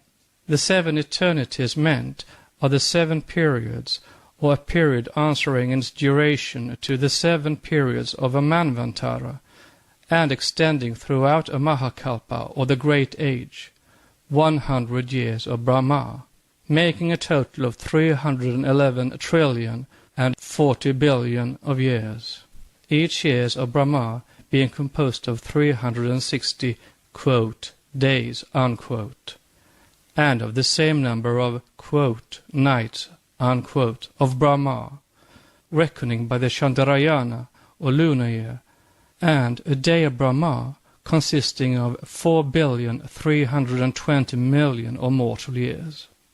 These, quote, eternities, unquote, belong to the most secret calculations in which, in order to arrive at the true total, every figure must be 7 to the power of x, x varying according to the nature of the cycle in the subjective or real world, and every figure or number relating to or representing all the different cycles from the greatest to the smallest in the objective or unreal world, must necessarily be multiples of 7. The key to this cannot be given, for herein lies the mystery of esoteric calculations, and for the purposes of ordinary calculation it has no sense. The number 7, says the Kabbalah, is the great number of the divine mysteries. Number 10 is that of all human knowledge, Pythagorean decade. 1000 is the number 10 to the third power, and therefore the number 7000 is also symbolical. In the secret doctrine, the figure and number 4 are the male symbol only on the highest plane of abstraction. On the plane of matter, the 3 is the masculine and the 4 the female. The upright and the horizontal in the 4th stage of symbolism, when the symbols became the glyphs of the generative powers on the physical plane. Stanza 1 continued. 2. Time was not, for it lay asleep in the infinite bosom of duration. Time is only an illusion produced by the succession of our states of consciousness as we travel through eternal duration, and it does not exist where no consciousness exists in which the illusion can be produced, but, quote, lies asleep, unquote. The present is only a mathematical line which divides that part of eternal duration which we call the future from that part which we call the past. Nothing on earth has real duration, for nothing remains without change, or the same for the billionth part of a second, and the sensation we have of the actuality of the division of time known as the present comes from the blurring of that momentary glimpse, or succession of glimpses of things that our senses give us, as those things pass from the region of ideals, which we call the future, to the region of memories that we name the past. In the same way we experience a sensation of duration in the case of the instantaneous electric spark, by reason of the blurred and continuing impression on the retina. The real person or thing does not consist solely of what is seen at any particular moment, but is composed of the sum of all its various and changing conditions, from its appearance in the material form to its disappearance from the earth. It is these, quote, sum totals, unquote, that exist from eternity in the, quote, future, unquote, and pass by degrees through matter to exist for eternity in the, quote, past, unquote. No one could say that a bar of metal dropped into the sea came into existence as it left the air, and ceased to exist as it entered the water, and that the bar itself consisted only of that cross-section thereof which at any given moment coincided with the mathematical plane that separates and at the same time joins the atmosphere and the ocean. Even so persons and things which, dropping out of the to-be into the has-been, out of the future into the past, present momentarily to our senses a cross-section, as it were, of their total selves, as they pass through time and space as matter, on their way from one eternity to another, and these two constitute that, quote, duration, unquote, in which alone anything has true existence, were our senses but able to recognize it there. Stanza 1 continued. 3. Universal mind was not, for there were no ahi, celestial beings, to contain, hence to manifest, it. Mind is a name given to the sum of the states of consciousness grouped under thought, will, and feeling. During deep sleep, ideation ceases on the physical plane, and memory is in abeyance. Thus, for the time being, mind is not, because the organ through which the ego manifests ideation and memory on the material plane has temporarily ceased to function. A noumenon can become a phenomenon on any plane of existence only by manifesting on that plane through an appropriate basis or vehicle, and during the long night of rest called pralaya, when all the existences are dissolved, the universal mind remains as a permanent possibility of mental action, or as the abstract absolute thought, of which mind is the concrete relative manifestation. The Yahi, the Ankochans, are the collective hosts of spiritual beings, the angelic hosts of Christianity, the Elohim and messengers of the Jews, who are the vehicle for the manifestation of the divine or universal thought and will. They are the intelligent forces that give to and enact in nature her, quote, laws, unquote, while themselves acting according to laws imposed upon them in a similar manner by still higher powers. But they are not, quote, the personifications, unquote, of the powers of nature as erroneously thought. This hierarchy of spiritual beings through which the universal mind comes into action is like an army, a, quote, host, unquote, truly, by means of which the fighting power of a nation manifests itself, and which is composed of army corps, divisions, brigades, regiments, and so forth, each with its separate individuality or life, and its limited freedom of action and limited responsibilities, each contained in a larger individuality to which its own interests are subservient, and each containing lesser individualities in itself. Stanza 1 continued. 4. The 7 ways to bliss, moksha or nirvana, were not. Note: Nipang in China, Nibbana in Burma, or moksha in India. There are 7 paths or ways to the bliss of non-existence, which is absolute being, existence, and consciousness. They were not because the universe was so far empty and existed only in the divine thought, for it is. The great causes of misery, Nidana and Maya, were not, for there was no one to produce and get ensnared by them. Note: the 12 Nidanas, in Tibetan Tenbarel Chugni, the chief causes of existence, effects generated by a concentration of causes produced. See Commentaries, Volume 2. They were not because the universe was so far empty and existed only in the divine thought, for it is the 12 Nidanas or causes of being. Each is the effect of its antecedent cause, and a cause in its turn to its successor, the sum total of Nidanas being based on the 4 truths, a doctrine especially characteristic of the Hinayana system. Note: see Vasiliev on Buddhism, pages 97 to 950. End of note. They belong to the theory of the stream of catenated law, which produces merit and demerit, and finally brings karma into full sway. It is based upon the great truth that reincarnation is to be dreaded, as existence in this world only entails upon man's suffering, misery and pain, death itself being unable to deliver man from it, since death is merely the door through which he passes to another life on earth after a little rest on his threshold. Devakan. The Hinayana system or school of the little vehicle is a very ancient growth, while the Mahayana is of a later period, having originated after the death of Buddha.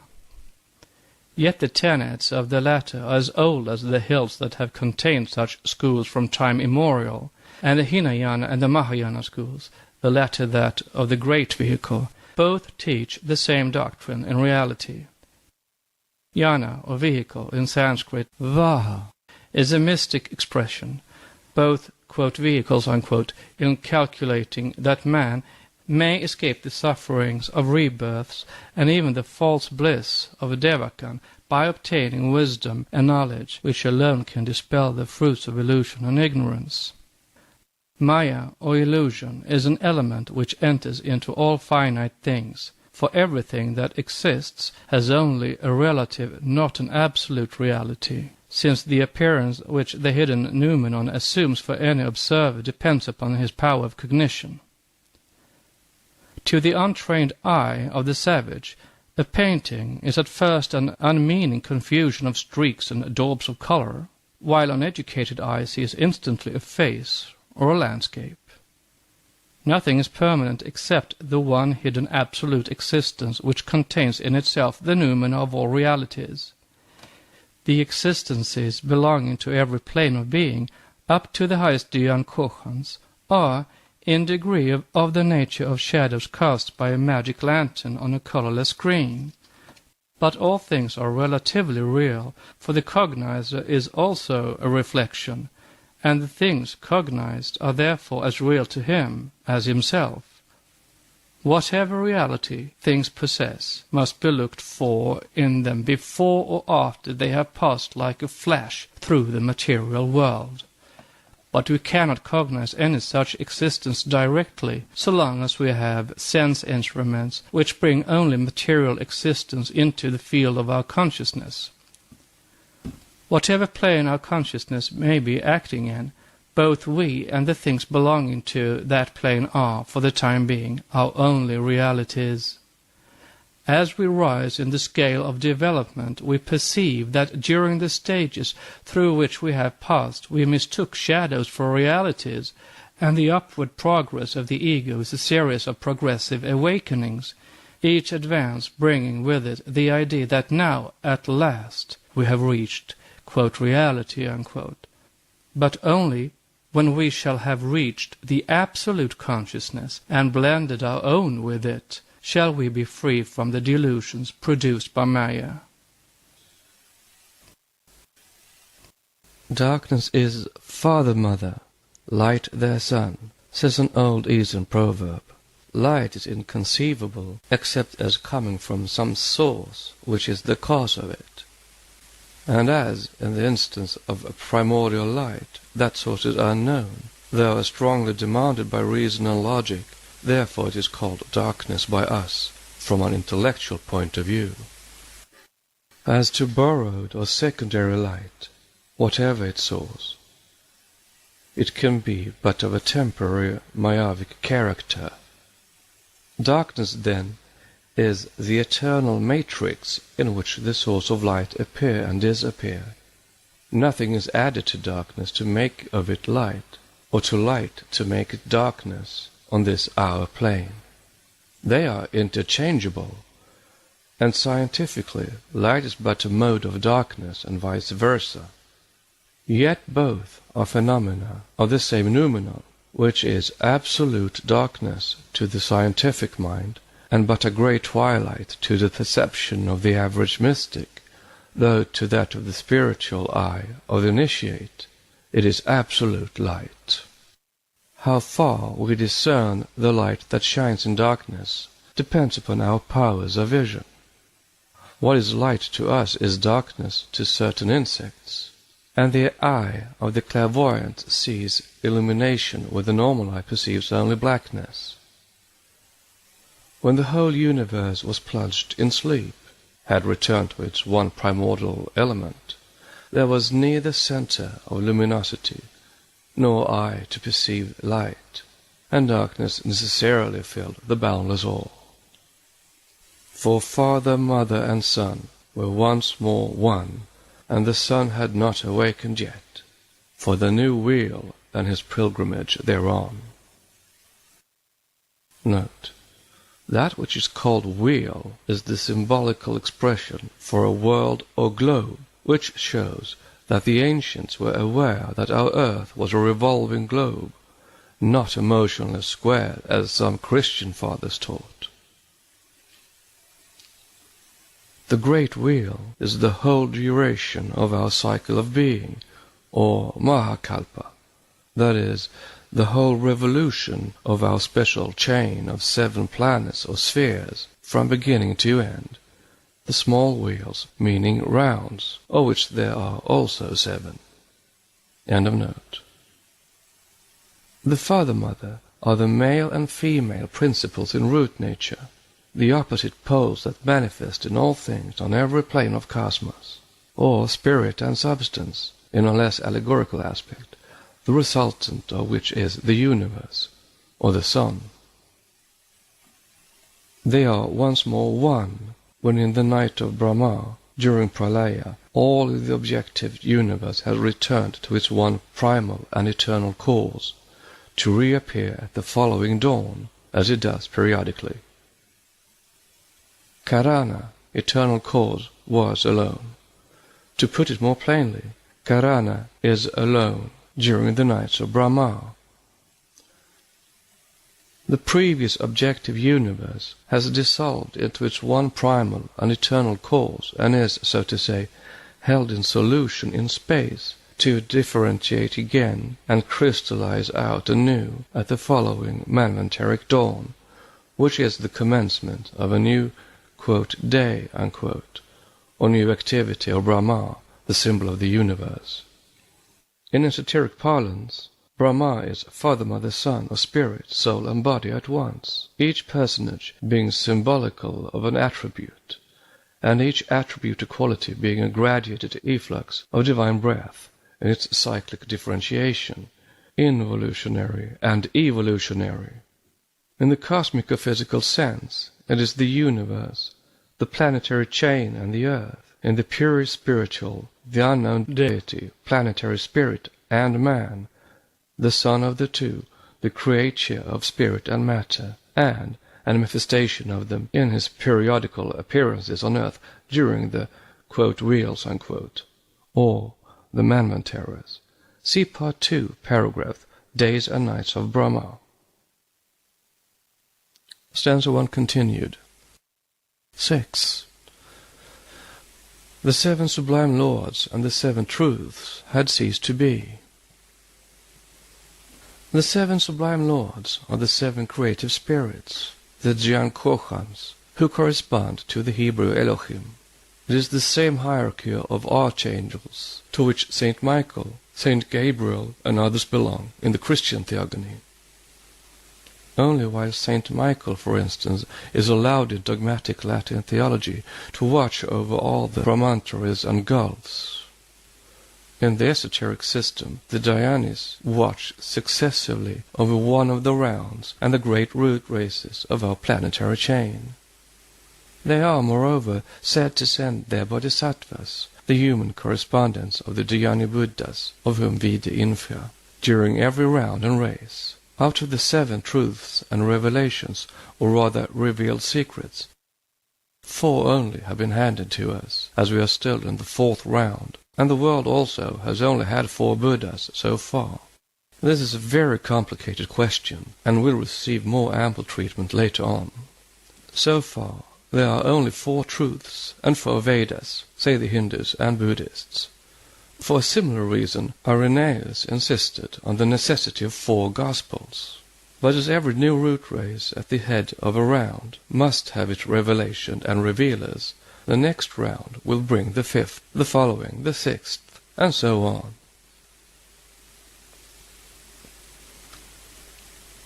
And the universe, the son of necessity, was immersed in paranishpanna, absolute perfection, paranirvana, which is yon group, to be outbreathed by that which is and yet is not.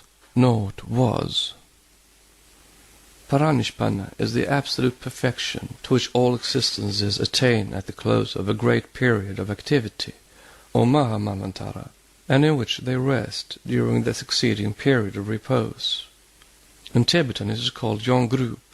Up to the day of the Yogacharya school, the true nature of paranirvana was taught publicly, but since then it has become entirely esoteric. Hence so many contradictory interpretations of it. It is only a true idealist who can understand it. Everything has to be viewed as ideal, with the exception of paranirvana, by him who would comprehend that state, and acquire knowledge of how non-ego, voidness, and darkness are 3 in 1 and alone self-existent and perfect. It is absolute, however, only in a relative sense, for it must give room to still further absolute perfection according to a higher standard of excellence in the following period of activity. Just as a perfect flower must cease to be a perfect flower and die, in order to grow into a perfect fruit, if a somewhat Irish mode of expression may be permitted. The secret doctrine teaches the progressive development of everything, worlds as well as atoms, and this stupendous development has neither conceivable beginning nor imaginable end. Our, quote, universe, unquote, is only one of an infinite number of universes, all of them, quote, sons of necessity, unquote, because links in the great cosmic chain of universes, each one standing in the relation of an effect as regards its predecessor, and being a cause as regards its successor. The appearance and disappearance of the universe are pictured as an out-breathing and in-breathing of the great breath, which is eternal, and which, being motion, is one of the three aspects of the Absolute, abstract space and duration being the other two. When the great breath is projected, it is called the divine breath, and is regarded as the breathing of the unknowable deity, the one existence, which breathes out a thought, as it were, which becomes the cosmos. See Isis Unveiled. So also is it when the divine breath is inspired again, the universe disappears into the bosom of the Great Mother, who then sleeps, wrapped in her invisible robes. By that which is and yet is not is meant the great breath itself, which we can only speak of as an absolute existence, but cannot picture to our imagination as any form of existence that we can distinguish from non-existence.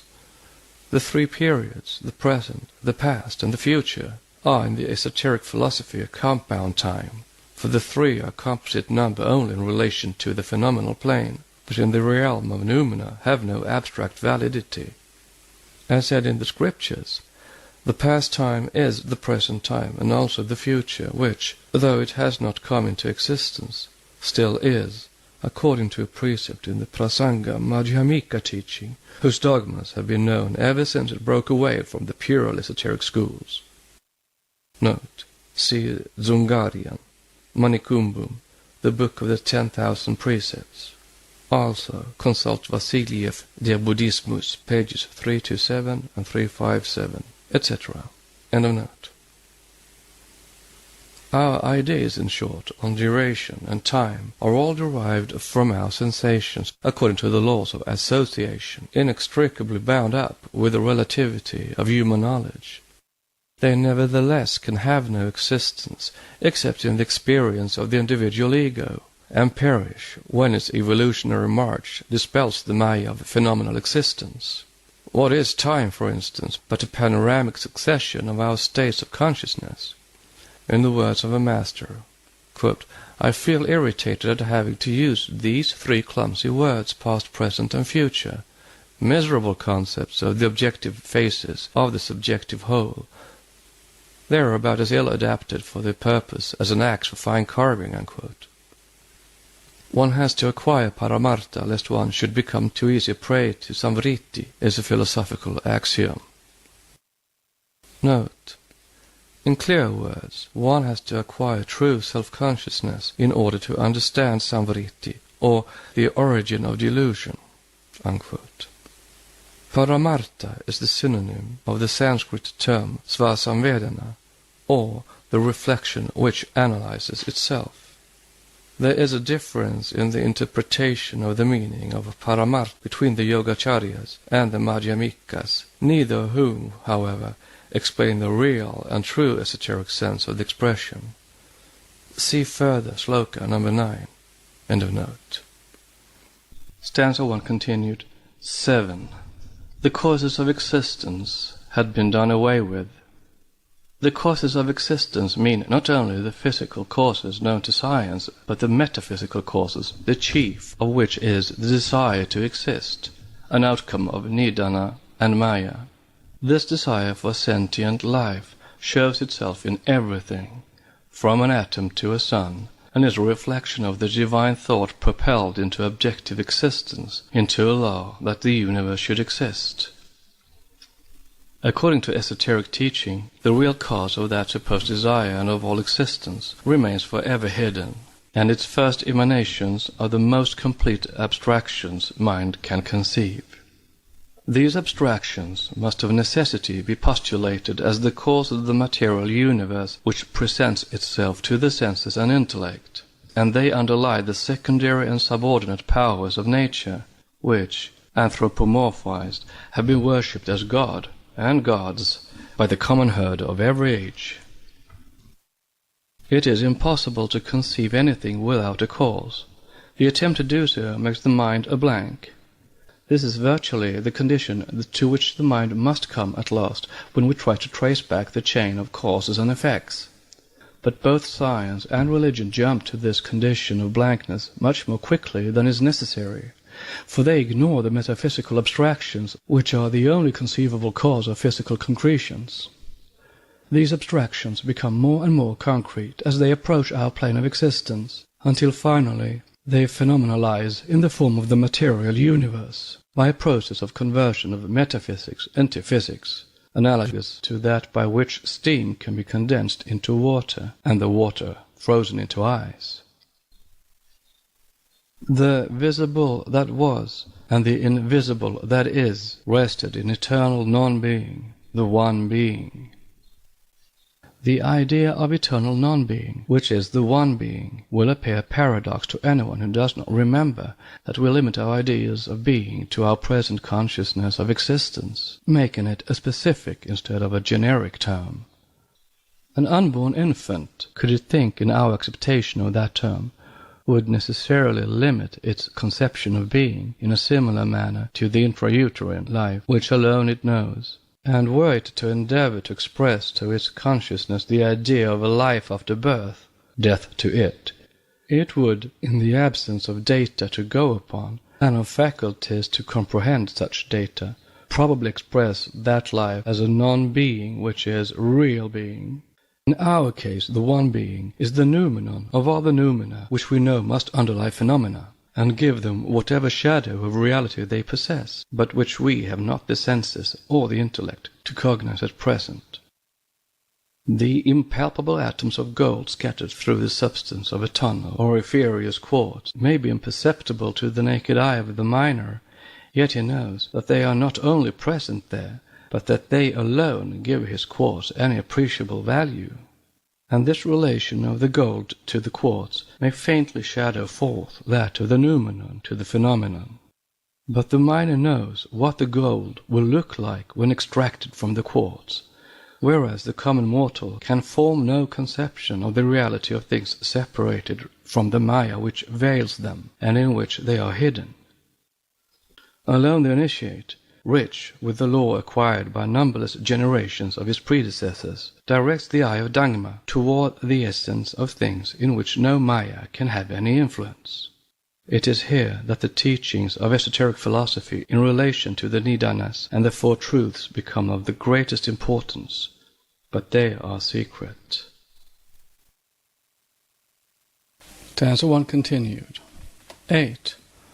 Alone, the one form of existence stretched boundless, infinite, causeless, in dreamless sleep. The tendency of modern thought is to recur to the archaic idea of a homogeneous basis for apparently widely different things. Heterogeneity developed from homogeneity. Biologists are now searching for their homogeneous protoplasm, and chemists for their protyle, while science is looking for the force of which electricity, magnetism, heat, and so forth are the differentiations. The secret doctrine carries the idea into the region of metaphysics and postulates a, quote, one form of existence, unquote, as the basis and source of all things. But perhaps the phrase, the one form of existence, is not altogether correct. The Sanskrit word is prabhavapyaya, quote, the place, rather plane, whence emerges the origination, and into which is the resolution of all things, unquote, says a commentator. It is not the, quote, mother of the world, unquote, as translated by Wilson. See Book 1, Vishnu Purana. For Yagad Yoni, as shown by Fritz Edward Hall, is scarcely so much, quote, the mother of the world, unquote, or, quote, the womb of the world, unquote, as the material cause of the universe. The Puranic commentators explain it by karana, cause, but the esoteric philosophy by the ideal spirit of that cause. It is in its secondary stage the svabhavat of the Buddhist philosopher, the eternal cause and effect, omnipresent yet abstract, the self-existent plastic essence and the root of all things, viewed in the same dual light as the Vedantin views his Parabrahm and Mula Prakriti, the one under two aspects. It seems indeed extraordinary to find great scholars speculating on the possibility of the Vedanta, and the Uttaramimamsa especially, having been, quote, evoked by the teachings of the Buddhists, unquote, whereas it is on the contrary Buddhism of Gautama, the Buddha, that was, quote, evoked, unquote, and entirely upreared on the tenets of the secret doctrine, of which a partial sketch is here attempted, and on which, also, the Upanishads are made to rest. Note. The above, according to the teachings of Sri Sankaracharya, is undeniable. Notes. Note on Buddhist teachings. And yet one, claiming authority, namely Sir Moni Williams, Bowden Professor of Sanskrit at Oxford, has just denied this fact. This is what he taught his audience on June the 4th, 1888, in his annual address before the Victoria Institute of Great Britain. Quote, originally, Buddhism sets its face against all solitary asceticism to attain sublime heights of knowledge. It had no occult, no esoteric system of doctrine withheld from ordinary men, unquote, double exclamation mark. And again, quote, when Gautama Buddha began his career, the later and lower form of yoga seems to have been little known, unquote. And then, contradicting himself, the learned lecturer forthwith informs his audience that, quote, we learn from Lalita Vistara that various forms of bodily torture, self-maceration, and austerity were common in Gautama's time, unquote, double exclamation mark. But the lecturer seems quite unaware that this kind of torture and self-maceration is precisely the lower form of yoga, Hatha Yoga, which was, quote, little known, unquote, and yet so, quote, common, unquote, in Gautama's time. End of note. Note on the teachings. Sri Sankaracharya. It is even argued that all the 6 darsanas, schools of philosophy, show traces of Buddha's influence, being either taken from Buddhism or due to Greek teaching. See Weber, Max Müller, etc. We labor under the impression that Colebrooke, the highest authority in such matters, had long ago settled the question by showing that, quote, the Hindus were in this instance the teachers, not the learners, unquote. End of note. And life pulsated unconscious in universal space throughout that all-presence which is sensed by the opened eye of the Dhamma. Notes. Note on the opened eye. In India it is called the Eye of Shiva, but beyond the Great Range it is known as Dhamma's opened eye in esoteric phraseology. End of note. Note on Dhamma. Dhamma means a purified soul, one who has become a Jivan Mukta, the highest adept, or rather a Mahatma so-called. His open eye is the inner spiritual eye of the seer, and the faculty which manifests through it is not clairvoyance, as ordinarily understood, that is, the power of seeing at a distance, but rather the faculty of spiritual intuition, through which direct and certain knowledge is obtainable. This faculty is intimately connected with the third eye, which mythological tradition ascribes to certain races of men. Full explanations will be found in Book 2. End of note. Dreamless sleep is one of the 7 states of consciousness known in Oriental esotericism. In each of these states, a different portion of the mind comes into action. Or, as a Vedantin would express it, the individual is conscious in a different plane of his being. The term dreamless sleep, in this case, is applied allegorically to the universe to express a condition somewhat analogous to that state of consciousness in man which, not being remembered in a waking state, seems a blank, just as the sleep of the mesmerized subject seems to him an unconscious blank when he returns to his normal condition, although he has been talking and acting as a conscious individual would. Stanza 1 continued. 9. But where was the Dhamma when the alaya of the universe, soul as the basis of all, anima mundi, was in paramartha, absolute being and consciousness, which are absolute non-being and unconsciousness? Here we have before us the subject of centuries of scholastic disputations.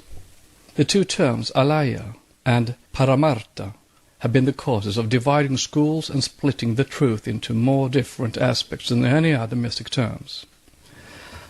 Alaya is literally the soul of the world, or anima mundi, the oversoul, to Emerson. And according to esoteric teaching, it changes periodically its nature.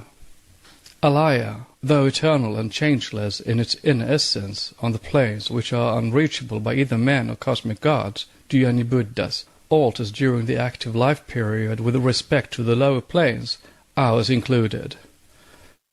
During that time, not only the Dhyani Buddhas are one with Alaya in soul and essence, but even the man strong in the yoga, mystic meditation, quote, is able to merge his soul with it, unquote. Aryasanga, the Bhumapa school. This is not nirvana, but a condition next to it, hence the disagreement. Thus, while Yogacharyas of the Mahayana school say that Alaya is the personification of the voidness, and yet Alaya, Nyingpo, and Chang in Tibetan is the basis of every visible and invisible thing, and that, though it is eternal and immutable in its essence, it reflects itself in every object of the universe, quote, like the moon in clear, tranquil water, unquote. Other schools dispute the statement. The same for Paramartha. The Yogacharyas interpret the term as that which is also dependent upon other things, paratentral, and the Madhyamikas say that Paramartha is limited to Parashnipanna, or absolute perfection. That is, in the exposition of these two truths out of four, the former believe and maintain that, on this plane at any rate, there exists only Samvritisaya, or relative truth, and the latter teach the existence of Paramartha Satya, the absolute truth. Note: Paramartha is self-consciousness in Sanskrit, Swasamvedana, or the self-analyzing reflection, from two words, Parama, above everything, and Artha, comprehension, Satya meaning absolute true being, or esse. In Tibetan, Paramartha Satya is Dondai Paidempa. The opposite of this absolute reality, or actuality, is Samvriti Satya, the relative truth only. Samvriti meaning false conception, and being the origin of illusion, Maya. In Tibetan, Kunsabshidempa, illusion creating appearance. End of note. No arhat, or mendicant, can reach absolute knowledge before he becomes one with Paranirvana. Parikalpita and Paratantra are his two great enemies. Aphorisms of the Bodhisattvas. Parikalpita, in Tibetan Kuchang, is error made by those unable to realize the emptiness and illusory nature of all, who believe something to exist which does not, for example the non-ego. And Paratantra is that, whatever it is, which exists only through a dependent or causal connection, and which has to disappear as soon as the cause from which it proceeds is removed. For example, the light of a wick. Destroy or extinguish it, and light disappears. Esoteric philosophy teaches that everything lives and is conscious, but not that all life and consciousness are similar to those of human or even animal beings. Life we look upon as the one form of existence, manifesting in what is called matter, or as in man, what, incorrectly separating them, we name spirit, soul, and matter. Matter is the vehicle for the manifestation of soul on this plane of existence, and soul is the vehicle on a higher plane for the manifestation of spirit. And these three are a trinity synthesized by life, which pervades them all. The idea of universal life is one of those ancient conceptions which are returning to the human mind in this century as a consequence of its liberation from anthropomorphic theology. Science, it is true, contents itself with tracing or postulating the science of universal life, and has not yet been bold enough even to whisper anima mundi. The idea of crystalline life, now familiar to science, would have been scouted half a century ago. Botanists are now searching for the nerves of plants, not that they suppose that plants can feel or think as animals do, but because they believe that some structure, bearing the same relation functionally to plant life that nerves bear to animal life, is necessary to explain vegetable growth and nutrition. It hardly seems possible that science can disguise from itself much longer, by the mere use of terms such as force and energy, the fact that things that have life are living things, whether they be atoms or planets. But what is the belief of the esoteric schools, the reader may ask? What are the doctrines taught on this subject by the esoteric Buddhists? With them, alaya has a double or even a triple meaning. In the Yogacarya system of the contemplative Mahayana school, alaya is both the universal soul, anima mundi, and the self of a progressed adept. He who is strong in the yoga can introduce at will his alaya by means of meditation into the true nature of existence. The alaya has an absolute eternal existence, says Aryasanga, the rival of Nagarjuna. Note: Aryasanga was a pre-Christian adept and founder of a Buddhist esoteric school, though Xoma Dikoros places him for some reasons of his own in the 7th century AD. There was another Aryasanga who lived during the first centuries of our era, and the Hungarian scholar most probably confuses the two. End of note. In one sense, it is a pradhana, which is explained in Vishnu Purana as that which is the unevolved cause, is emphatically called by the most eminent sages pradhana, original base, which is the subtle prakriti, meaning that which is eternal, and which at once is or comprehends what is and what is not, or is mere process. Prakriti, however, is an incorrect word, and alaya would explain it better, for prakriti is not the uncognizable Brahma. Note: quote, the indiscrete cause which is uniform, and both cause and effect, and which those who are acquainted with first principles call a pradhana and prakriti, is the incognizable Brahma, who was before all, unquote, from Vayu Purana. That is, Brahma does not put forth evolution itself or create, but only exhibits various aspects of itself, one of which is prakriti, an aspect of pradhana. End of note. It is a mistake of those who know nothing of the universality of the occult doctrines from the very cradle of the human races, and especially so those scholars who reject the very idea of a primordial revelation, to teach that the anima mundi, or one life of a universal soul, was made known only by Anaxagoras or during his age. This philosopher brought the teaching forward simply to oppose the two materialistic conceptions on cosmogony of Democritus, based on his exoteric theory of blindly driven atoms. Anaxagoras of Clazomene was not its inventor, but only its propagator, as also was Plato. That which he called mundane intelligence, the nous, the principle that according to his views is absolutely separated and free from matter and acts on design, was called motion, the one life, or jivatma, ages before the year 500 before Christ in India. Note: finite self-consciousness, I mean. For how can the absolute attain it otherwise than as simply an aspect, the highest of which known to us is human consciousness? End of note. Only the Aryan philosophers never endowed the principle, which with them is infinite, with the finite attribute of thinking. This leads the reader naturally to the supreme spirit of Hegel and the German transcendentalists, as a contrast that it may be useful to point out. The schools of Schelling and Fichte have diverged widely from the primitive archaic conception of an absolute principle, and have mirrored only an aspect of the basic idea of the Vedanta.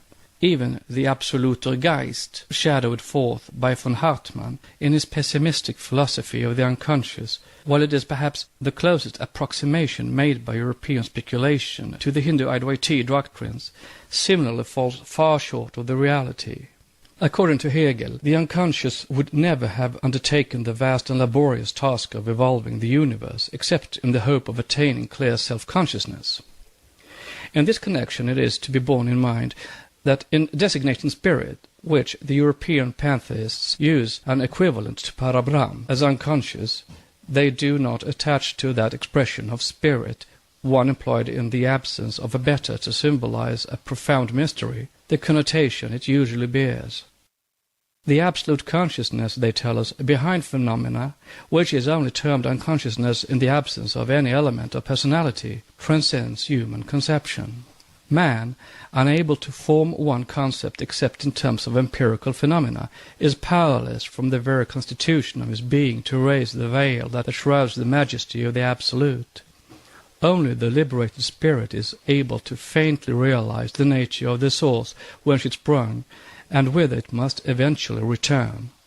As the highest Dayan Kochan, however, can but bow in ignorance before the awful mystery of absolute being, and since, even in that culmination of conscious existence, quote, the merging of the individual in the universal consciousness, unquote, to use a phrase of Fichte's, the finite cannot conceive the infinite, nor can it apply to its own standard of mental experiences. How can it be said that the unconscious and the absolute can have even an instinctive impulse, a hope of attaining clear self-consciousness? Note, see Schlegler's Handbook of the History of Philosophy, in Sterling's translation, page 28. End of note. A Vedantian would never admit this Hegelian idea, and the occultist would say that it applies perfectly to the awakened Mahat, the universal mind already projected into the phenomenal world, as the first aspect of the changeless absolute, but never to the latter. Spirit and matter, or Purusha and Prakriti, are but the two primeval aspects of the one and secondless, we are taught. The matter-moving nous, the animating soul, immanent in every atom, manifested in man, latent in the stone, has different degrees of power. And this pantheistic idea of a general spirit soul pervading all nature is the oldest of all the philosophical notions. Nor was the Archeus a discovery of Paracelsus, nor his pupil van Helmont, for it is again the same Archeus, or Father Ether, the manifested basis and source of the innumerable phenomena of life, localized. The whole series of the numberless speculations of this kind are but variations on this theme, the keynote of which was struck in this primeval revelation. See Part 2, Primordial Substance. And the great wheel was Anupadaka. The term Anupadaka, parentless, without progenitors, is a mystical designation having several meanings in the philosophy. By this name celestial beings, the Dhyan Kochans or Dhyani Buddhas, are generally meant. But as these correspond mystically to the human Buddhas and Bodhisattvas, known as the Manushi, or human Buddhas, the latter also designated Anupadaka, want that their whole personality is merged in their compound sixth and seventh principles, or Atma Buddhi, and that they have become the diamond-souled Vairasattvas, the full Mahatmas. Note, Vaira means diamond holder. In Tibetan, Dorje Sempa, Sempa meaning the soul, its adamantine quality referring to its indestructibility in the hereafter. The explanation with regard to the Anupadaka is given in the Kala Chakra. The first in the Gui, T division of the Kanjur, is half esoteric. It has misled the Orientalists into erroneous speculations with respect to the Dhyani Buddhas and their earthly correspondences, the Manushi Buddhas. The real tenet is hinted at in the subsequent volume, see The Mystery About Buddha, and will be more fully explained in its proper place. End of note. The concealed Lord, Zangbai Dagpo, meaning the one merged with the Absolute, can have no parents since he is self-existent and one with the universal spirit, Svayambhu, the Svabhavat in the highest aspect.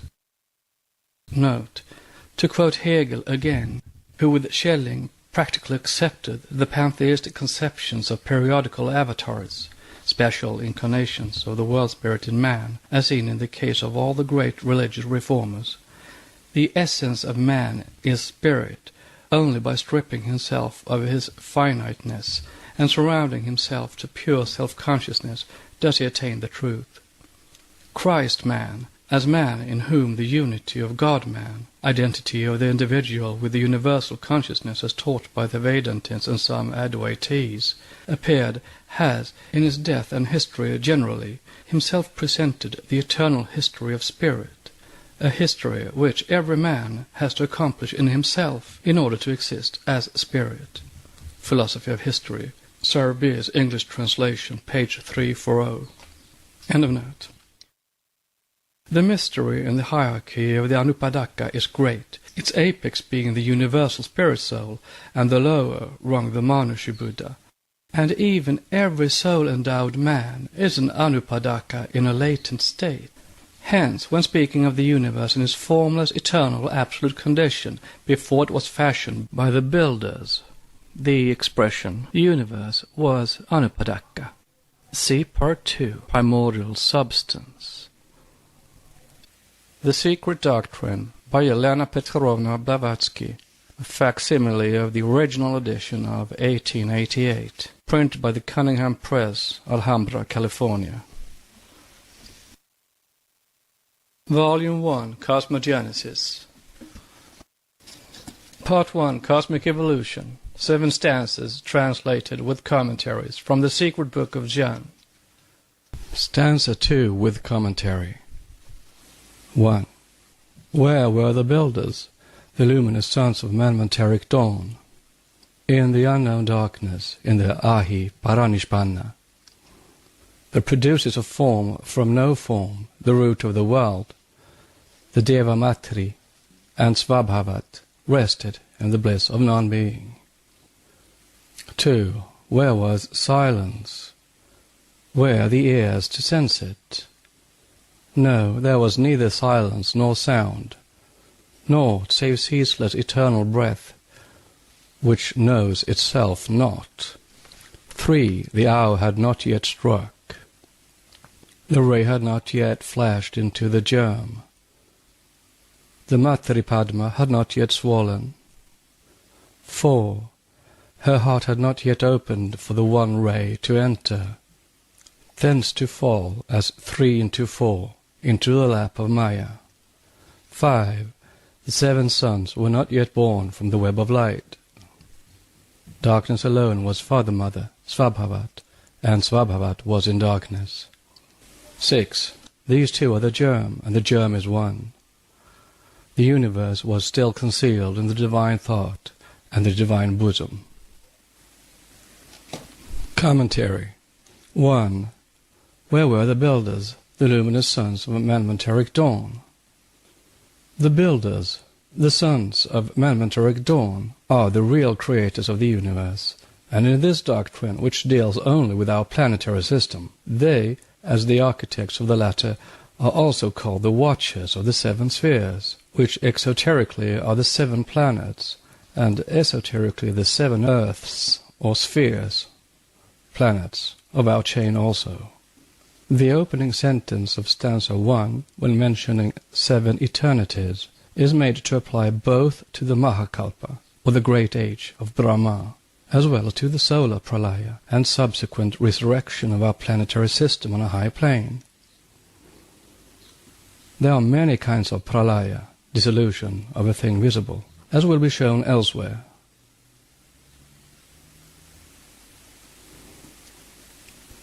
In the unknown darkness, in the Ahi, Kochanic, Dhyani Buddhistic, Paranishpanna, the producers of form, Rupa, from no form, Arupa, the root of the world, the Deva Matri and Svabhavat rested in the bliss of non-being.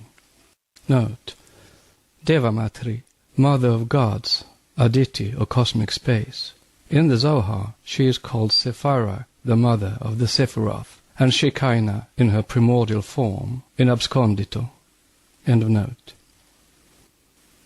Paranishpanna, remember, is the summum bonum, the absolute, hence the same as paranirvana. Besides being the final state, it is that condition of subjectivity which has no relation to anything but the one absolute truth, only its plane. It is that state which leads one to appreciate correctly the full meaning of non-being, which, as explained, is absolute being. Sooner or later, all that now seemingly exists will be in reality and actuality in the state of paranishpanna. But there is a great difference between conscious and unconscious being. The condition of paranishpanna without paramartha, the self-analyzing consciousness, Svasambedana, is no bliss, but simple extinction for 7 eternities. First, an iron ball placed under the scorching rays of the sun will get heated through, but it will not appreciate the warmth, while a man will. It is only with a mind clear and undarkened by personality and an assimilation of the merit of manifold existences devoted to being in its collectivity, the whole living and sentient universe, that one gets rid of personal existence, merging into, becoming one with, the Absolute, and continuing in full possession of Paramartha. Note on the Absolute. Hence non-being is absolute being in esoteric philosophy. In the tenets of the latter, even Adi-Buddha, first primeval wisdom, is, while manifested, in one sense an illusion, Maya, since all the gods, including Brahma, have to die at the end of the age of Brahma. The abstraction called Parabrahm alone, whether we call it Ensof or Herbert Spencer's unknowable, being the one absolute reality, the one secondless existence is Advaita, without a second, and all the rest is Maya, teaches the Advaita philosophy. End of note. Stanza 2 continued. 2. Where was silence? Where were the ears to sense it? No, there was neither silence nor sound. The idea that things can cease to exist and still be is a fundamental one in Eastern psychology. Under this apparent contradiction in terms, there rests a fact of nature to realize which, in the mind, rather than to argue about words, is the important thing. A familiar instance of a similar paradox is afforded by chemical combination. The question whether hydrogen and oxygen cease to exist when they combine to form water is still a moot one, some arguing that since they are found again when the water is decomposed, they must be there all the while, others contending that, as they actually turn into something totally different, they must cease to exist as themselves for the time being. But neither side is able to form the faintest conception of the real condition of a thing which has become something else, and yet has not ceased to be itself. Existence as water may be said to be, for oxygen and hydrogen, a state of non-being which is more real being than their existence as gases, and it may faintly symbolize the condition of the universe when it goes to sleep, or ceases to be, during the nights of Brahma, to awake and reappear again, when the dawn of the new Manvantara recalls it to what we call existence.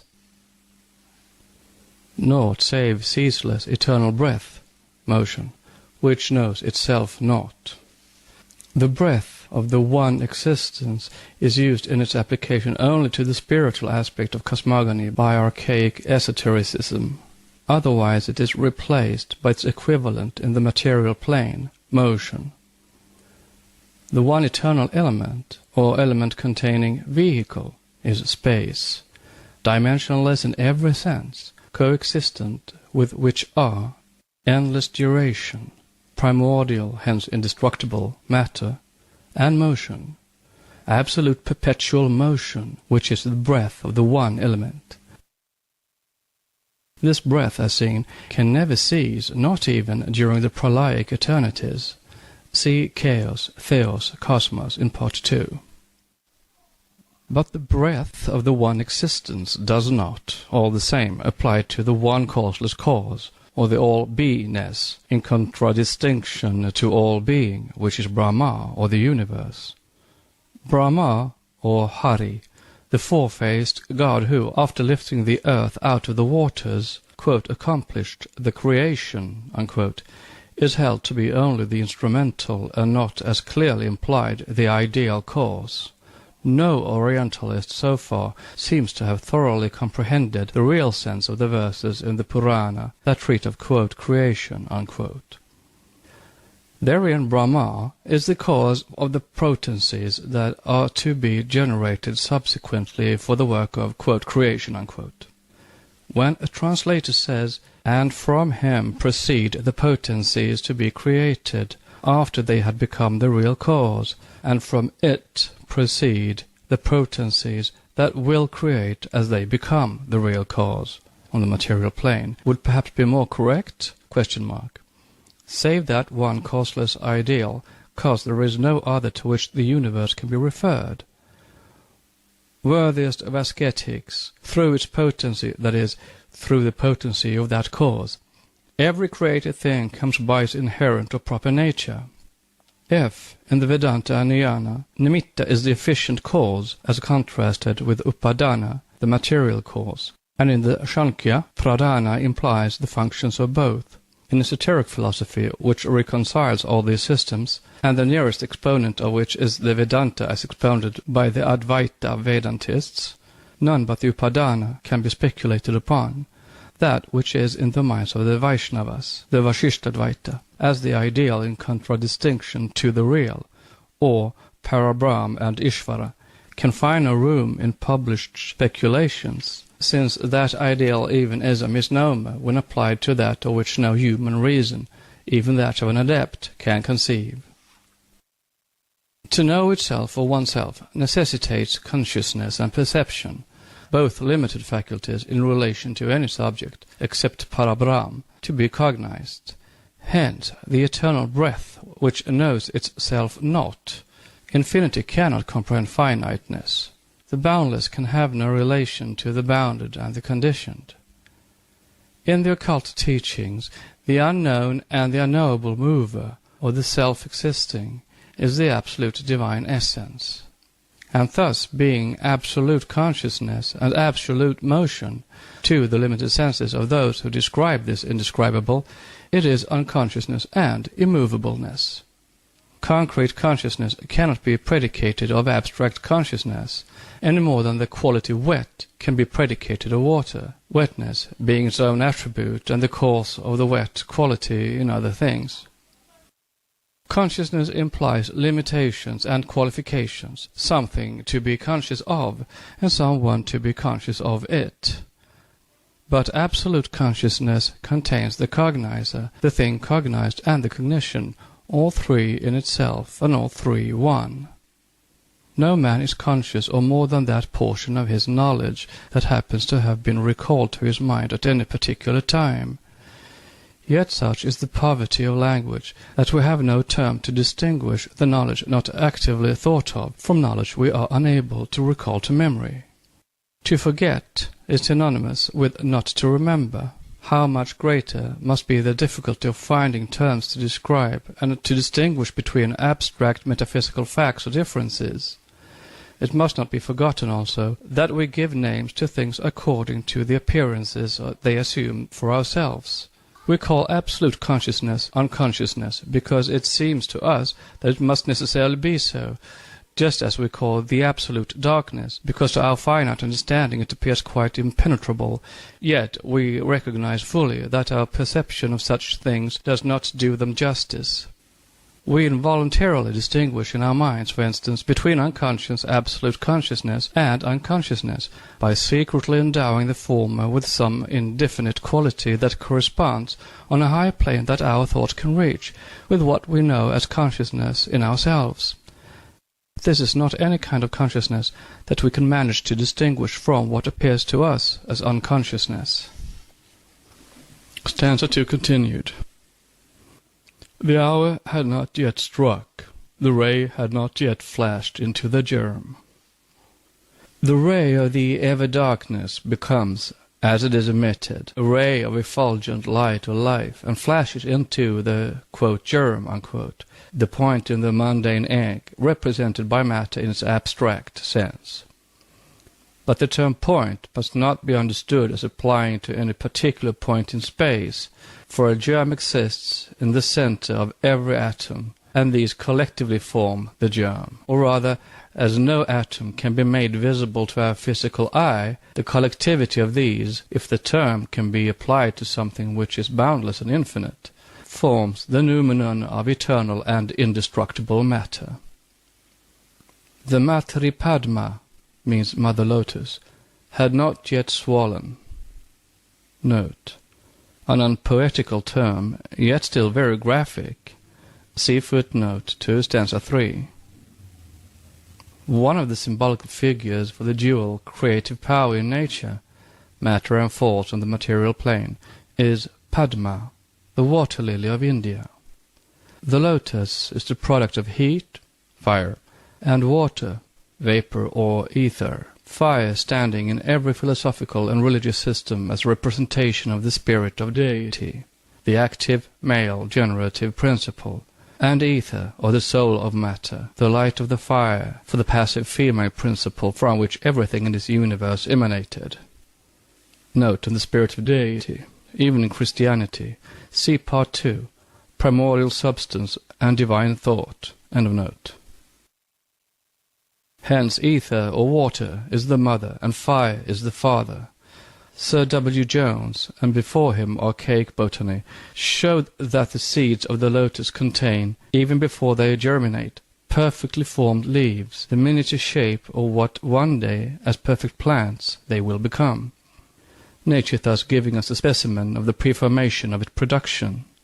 The seed of all phanerogamous plants bearing proper flowers containing an embryo plantlet ready formed. Note. Groves, The Heathen Religion, page 195, end of note. See Part 2, The Lotus Flower as a universal symbol. This explains the sentence, the mother had not yet swollen, the form being usually sacrificed to the inner root idea in archaic symbology. The lotus, or Padma, is moreover a very ancient and favorite simile for the cosmos itself, and also for man. The popular reasons given are, firstly, the fact just mentioned, that the lotus seed contains within itself a perfect miniature of the future plant, which typifies the fact that the spiritual prototypes of all things exist in the material world before those things become materialized on earth. Secondly, the fact that the lotus plant grows up through the water, having its roots in the ilus, or mud, and spreading its flower in the air above. The lotus thus typifies the life of man and also that of the cosmos, for the secret doctrine teaches that the elements of both are the same, and that both are developing in the same direction. The root of the lotus, sunk in the mud, represents material life. The stalk passing up through the water typifies existence in the astral world, and the flower floating on the water and opening to the sky is emblematical of spiritual being. Stanza 2 continued. Her heart had not yet opened for the one ray to enter, thence to fall as 3 into 4 in the lap of Maya. The primordial substance had not yet passed out of its pre-cosmic latency into differentiated objectivity, or even become the, to man so far, invisible protyle of science. But as the hour strikes and becomes receptive to the poetic impulse of the divine thought, the logos, or the male aspect of the anima mundi, or Laya, its heart opens, it differentiates, and the 3, Father, Mother, Son, are transformed into 4. Herein lies the origin of the double mystery of the Trinity and the Immaculate Conception, the first and fundamental dogma of occultism in universal unity or homogeneity under 3 aspects. This led to a possible conception of deity, which as an absolute unity must remain forever incomprehensible to finite intellects.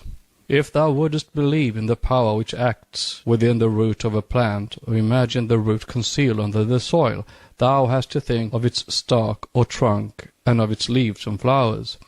Thou canst not imagine that power independently of these objects. Life can be known only by the tree of life.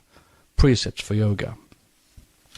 The idea of absolute unity would be broken entirely in our conception had we not something concrete before our eyes to contain that unity. And the deity being absolute must be omnipresent, hence not an atom, but contains it within itself. The roots, the trunk, and its many branches are 3 distinct objects, yet they are one tree, say the Kabbalists. The deity is one because it is infinite. It is triple because it is ever manifesting. This manifestation is triple in its aspects, for it requires, as Aristotle has it, 3 principles for every natural body to become objective: privation, form, and matter. Note.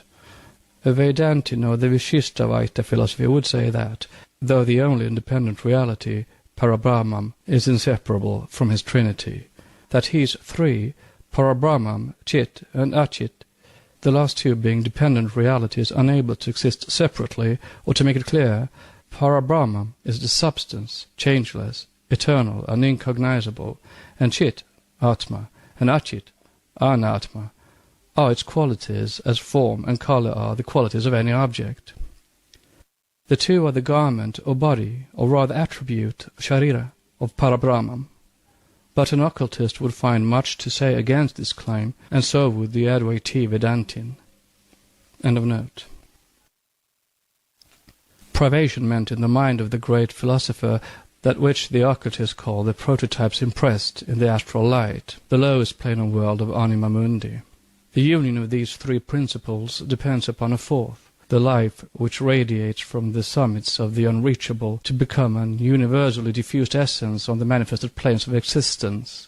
And this quaternary, Father, Mother, Son as a unity, and a quaternary as a living manifestation, has been the means of leading to the very archaic idea of Immaculate Conception, now finally crystallized into a dogma of the Christian Church, which carnalized this metaphysical idea beyond any common sense.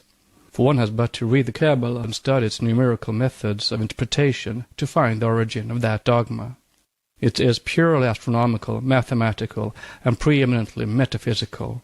The male element in nature, personified by the male deities and logoi, Viraj or Brahma, Horus, or Osiris, etc., etc., is born through, not from, an immaculate source, personified by the, quote, mother, unquote, because that male having a mother cannot have a, quote, father, unquote, the abstract deity being sexless, and not even a being, but beingness, or life itself.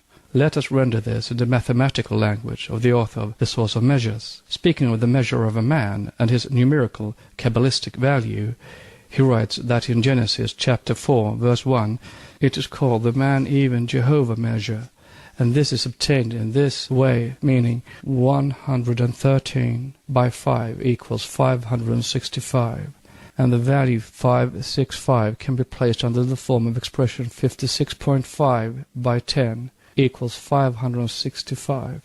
Here the man number 113 becomes a factor of 56.5 by 10. And the Kabbalistic reading of this last numbered expression is Jod, He, Vav, He, or Jehovah.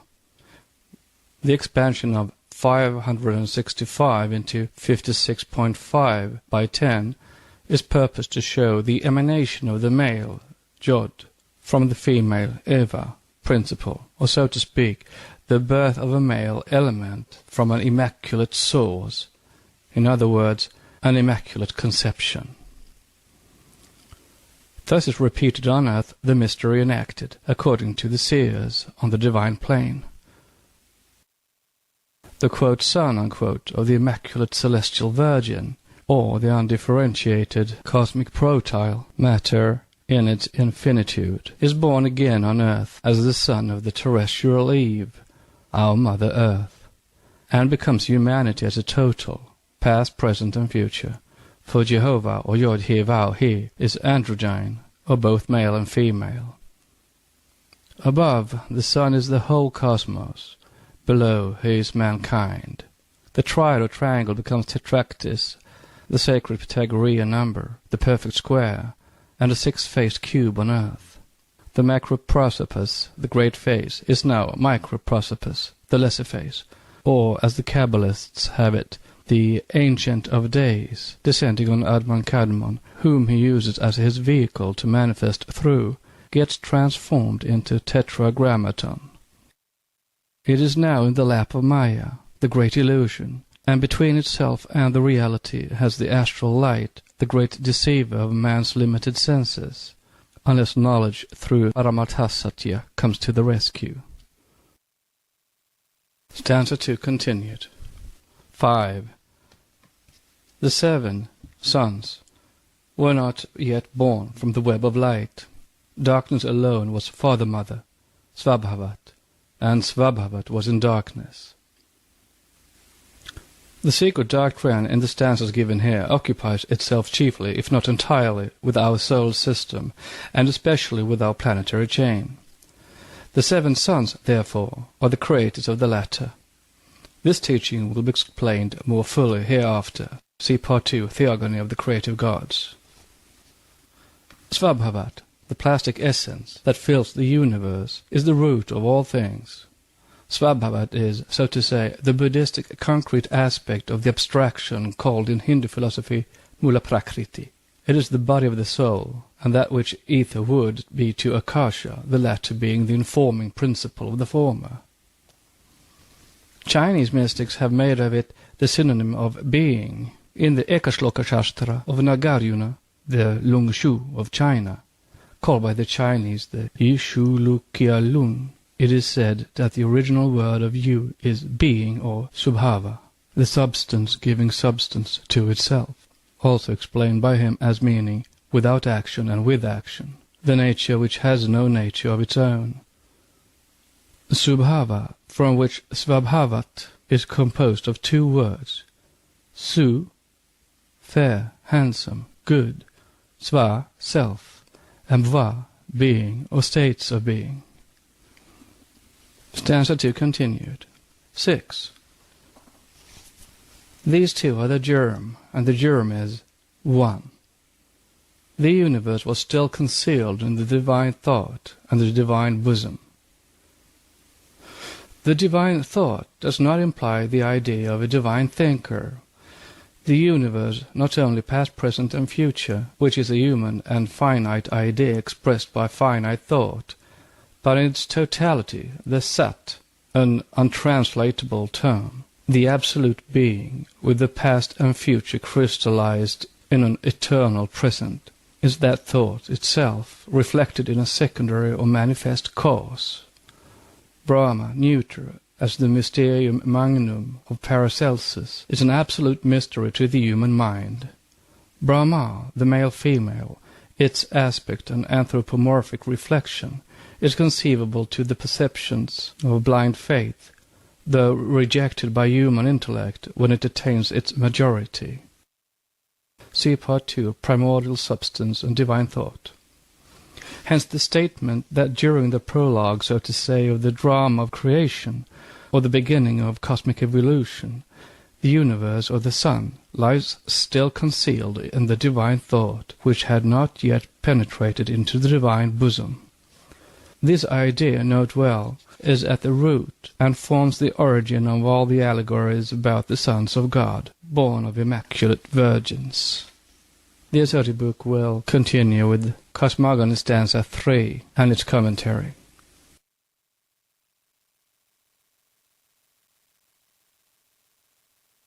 The Secret Doctrine by Elena Petrovna Blavatsky, a facsimile of the original edition of 1888, printed by the Cunningham Press, Alhambra, California. Volume 1, Cosmogenesis. Part 1, Cosmic Evolution. 7 stanzas translated with commentaries from the Secret Book of John. Stanza 3. 1. The last vibration of the seventh eternity thrills throughout infinitude. The mother swells, expanding from within without, like the bud of the lotus. 2. The vibration sweeps along, touching with its swift wing the whole universe and the germ that dwelleth in the darkness that breathes over the slumbering waters of life. 3. Darkness radiates light, and light drops one solitary ray into the mother deep. The ray shoots through the virgin egg. The ray causes the eternal egg to thrill, which condenses into the world egg. 4. Then the 3 fall into the 4. The radiant essence becomes 7 inside, 7 outside. The luminous egg, which in itself is 3, curls and spreads in milk-white curds throughout the depths of mother, the root that grows in the depths of the ocean of life. 5. The root remains, the light remains, the curds remain, and still Oyaho is one. 6. The root of life was in every drop of the ocean of immortality, and the ocean was radiant light, which was fire and heat and motion. Darkness vanished and was no more. It disappeared in its own essence, the body of fire and water, of father and mother. 7. Behold, O Lanu, the radiant child of the two, the unparalleled refulgent glory, bright space, son of dark space, which emerges from the depths of the great dark waters.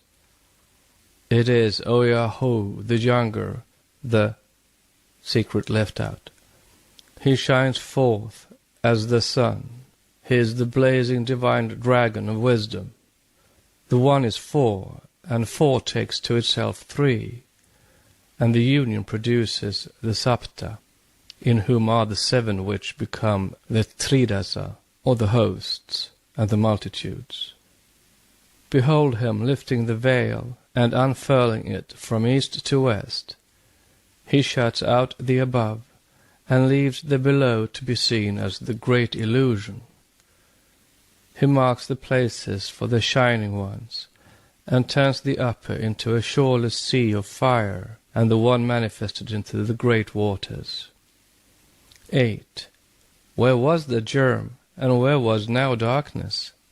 Where is the spirit of the flame that burns in thy lamp, O Lanu? The germ is that, and that is light, the white brilliant sun of the dark hidden Father.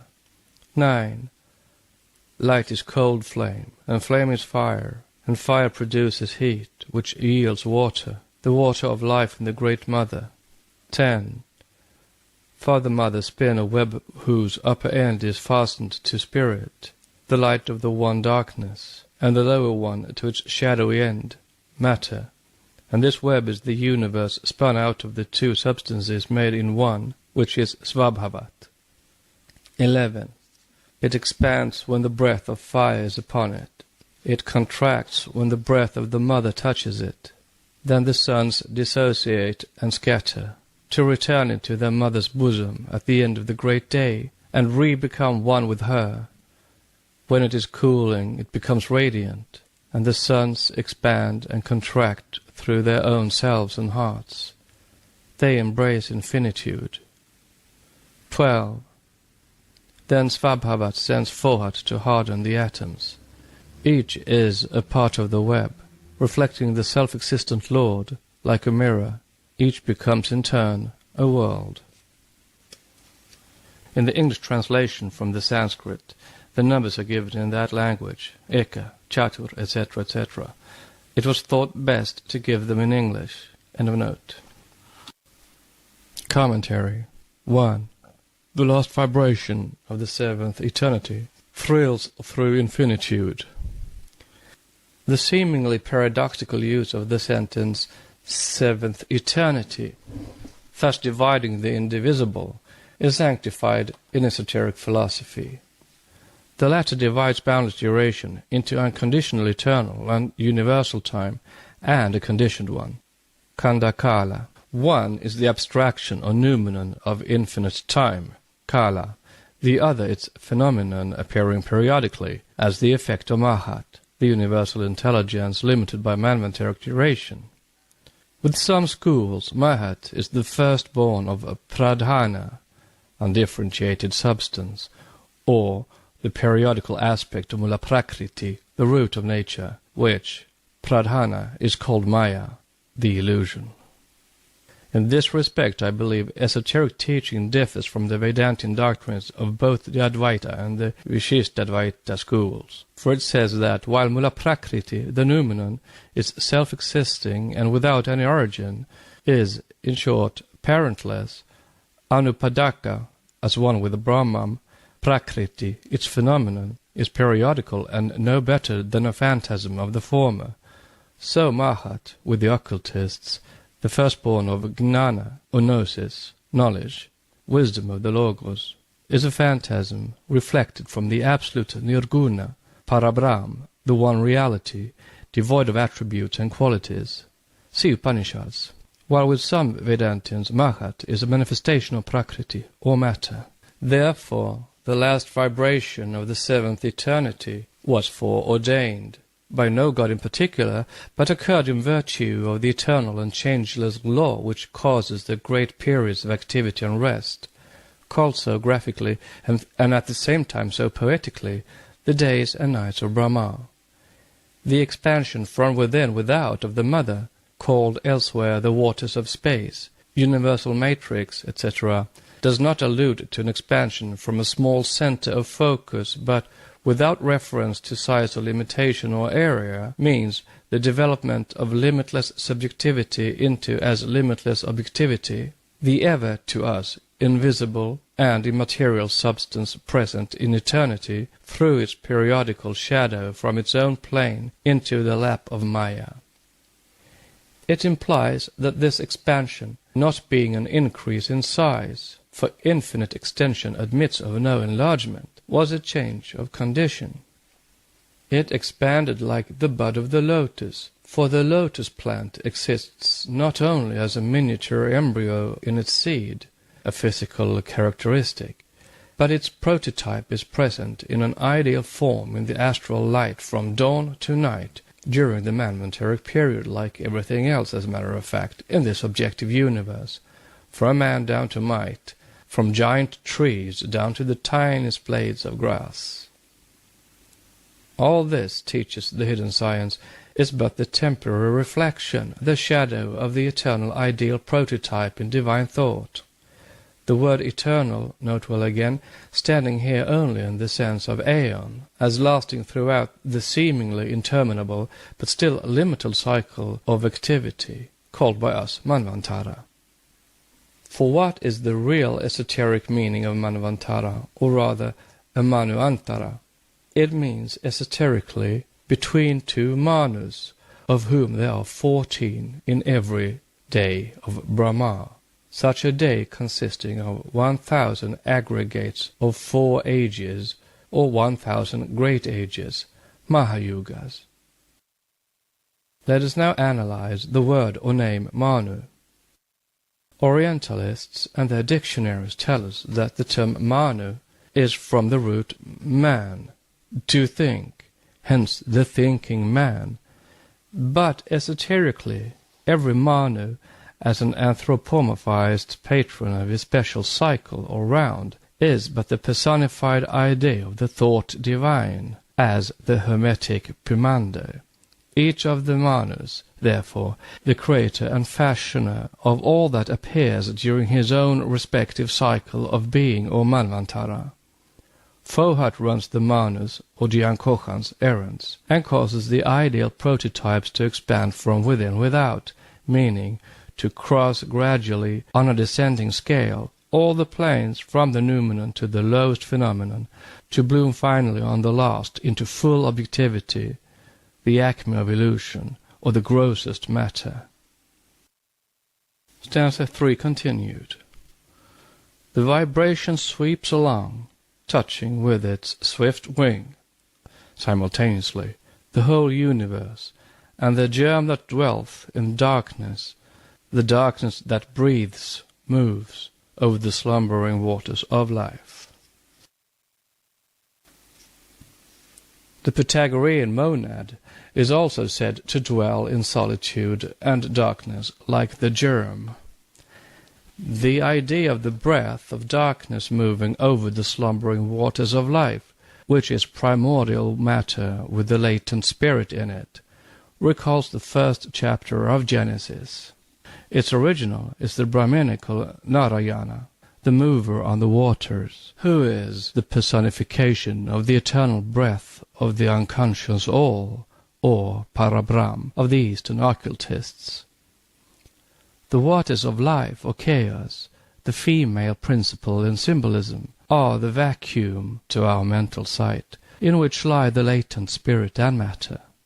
This it was that made Democritus assert, after his instructor Leucippus, that the primordial principles of all were atoms and a vacuum, in the sense of space, but not of empty space, as nature abhors a vacuum, according to the Peripatetics and every ancient philosopher. In all cosmogonies, water plays the same important part. It is the base and source of material existence. Scientists, mistaking the word for the thing, understood by water the definite chemical combination of oxygen and hydrogen, thus giving a specific meaning to a term used by occultists in a generic sense, and which is used in cosmogony with a metaphysical and mystical meaning. Ice is not water, neither is steam, although all three have precisely the same chemical composition. Stanza 3 continued. 2. Darkness radiates light, and light drops one solitary ray into the waters, into the mother deep. The ray shoots through the virgin egg. The ray causes the eternal egg to thrill, and drop the non-eternal periodical germ, which condenses into the world egg. The solitary ray dropping into the mother deep may be taken as meaning divine thought or intelligence, impregnating chaos. This, however, occurs on the plane of metaphysical abstraction, or rather the plane whereon that which we call a metaphysical abstraction is a reality. The virgin egg being in one sense abstract eggness, or the power of becoming developed through fecundation, is eternal and forever the same. And just as the fecundation of an egg takes place before it is dropped, so the non-eternal periodical germ, which becomes later in symbolism the mundane egg, contains in itself, when it emerges from the said symbol, the promise and potency of all the universe. Though the idea per se is, of course, an abstraction, a symbolical mode of expression, it is a symbol truly, as it suggests the idea of infinity as an endless circle. It brings before the mind's eye the picture of cosmos emerging from and in boundless space, a universe as shoreless in magnitude if not as endless in its objective manifestation. The simile of an egg also expresses the fact taught in occultism that the primordial form of everything manifested, from atom to globe, from man to angel, is spheroidal, the sphere having been with all nations the emblem of eternity and infinity, a serpent swallowing its tail. To realize the meaning, however, the sphere must be thought of as seen from its center. The field of vision or of thought is like a sphere whose radii proceed from oneself in every direction and extend out into space, opening up boundless vistas all round. It is the symbolical circle of Pascal and the Kabbalists, whose center is everywhere and circumference nowhere, a conception which enters into the compound idea of this emblem. The mundane egg is, perhaps, one of the most universally adopted symbols, highly suggestive as it is, equally in the spiritual, physiological, and cosmological sense. Therefore it is found in every world theogony, where it is largely associated with the serpent symbol, the latter being everywhere, in philosophy as in religious symbolism, an emblem of eternity, infinitude, regeneration, and rejuvenation, as well as of wisdom. See Part 2, Tree and Serpent and Crocodile Worship. The mystery of apparent self-generation and evolution through its own creative power, repeating in miniature the process of cosmic evolution in the egg, both being due to heat and moisture under the flux of the unseen creative spirit, justified fully the selection of this graphic symbol. The virgin egg is the microcosmic symbol of the macrocosmic prototype, the Virgin Mother, chaos, or the primeval deep. The male creator, under whatever name, springs forth from the virgin female, the immaculate root fructified by the ray, who, if versed in astronomy and natural sciences, can fail to see its suggestiveness. Cosmos, as receptive nature, is an egg fructified, yet left immaculate. Once regarded as boundless, it could have no other representation than a spheroid. The golden egg was surrounded by 7 natural elements: ether, fire, air, water, 4 ready, 3 secret. It may be found stated in Vishnu Purana, where elements are translated envelopes, and a secret one is added, ahamkara. See Wilson's Vishnu Purana, Book 1, page 40. The original text has no ahamkara. It mentions 7 elements without specifying the last 3. See Part 2 on the mundane egg. Stanza 3 continued. 4. Then the 3, triangle, fell into the 4, quaternary. The radiant essence becomes 7 inside, 7 outside.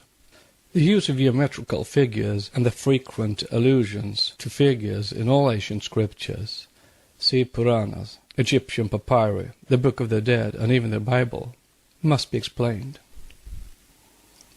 In the Book of John, as in the Kabbalah, there are 2 kinds of numerals to be studied. The figures, often simple blinds, and the sacred numbers, the values of which are all known to the occultists through initiation. The form is but a conventional glyph. The latter is the basic symbol of all. That is to say, that one is purely physical, the other purely metaphysical, the 2 standing in relation to each other as matter stands to spirit, the extreme poles of the one substance. As Balzac, the unconscious occultist of French literature, says somewhere, the number is to mind the same as it is to matter, an incomprehensible agent. And perhaps so to the profane, but never to the initiated mind. Number is, as the great writer thought, an entity, and at the same time a breath emanating from what he called God, and what we call the All, the breath which alone could organize the physical cosmos, where naught obtains its form but through the deity, which is an effect of number. It is instructive to quote Balzac's words upon this subject. Quote, "The smallest as the most immense creations, are they not to be distinguished from each other by their quantities, their qualities, their dimensions, their forces and attributes, all begotten by the number? The infinitude of the numbers is a fact proven to our mind, but of which no proof can be physically given. The mathematician will tell us that the infinitude of the numbers exists, but is not to be demonstrated. God is a number endowed with motion, which is felt but not demonstrated. As unity it begins the numbers, with which it has nothing in common. The existence of number depends on unity, which, without a single number, begets them all. What?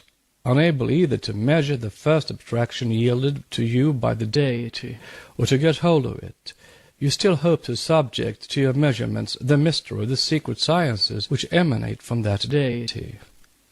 And what would you feel were I to plunge you into the abyss of motion, the force which organizes the number?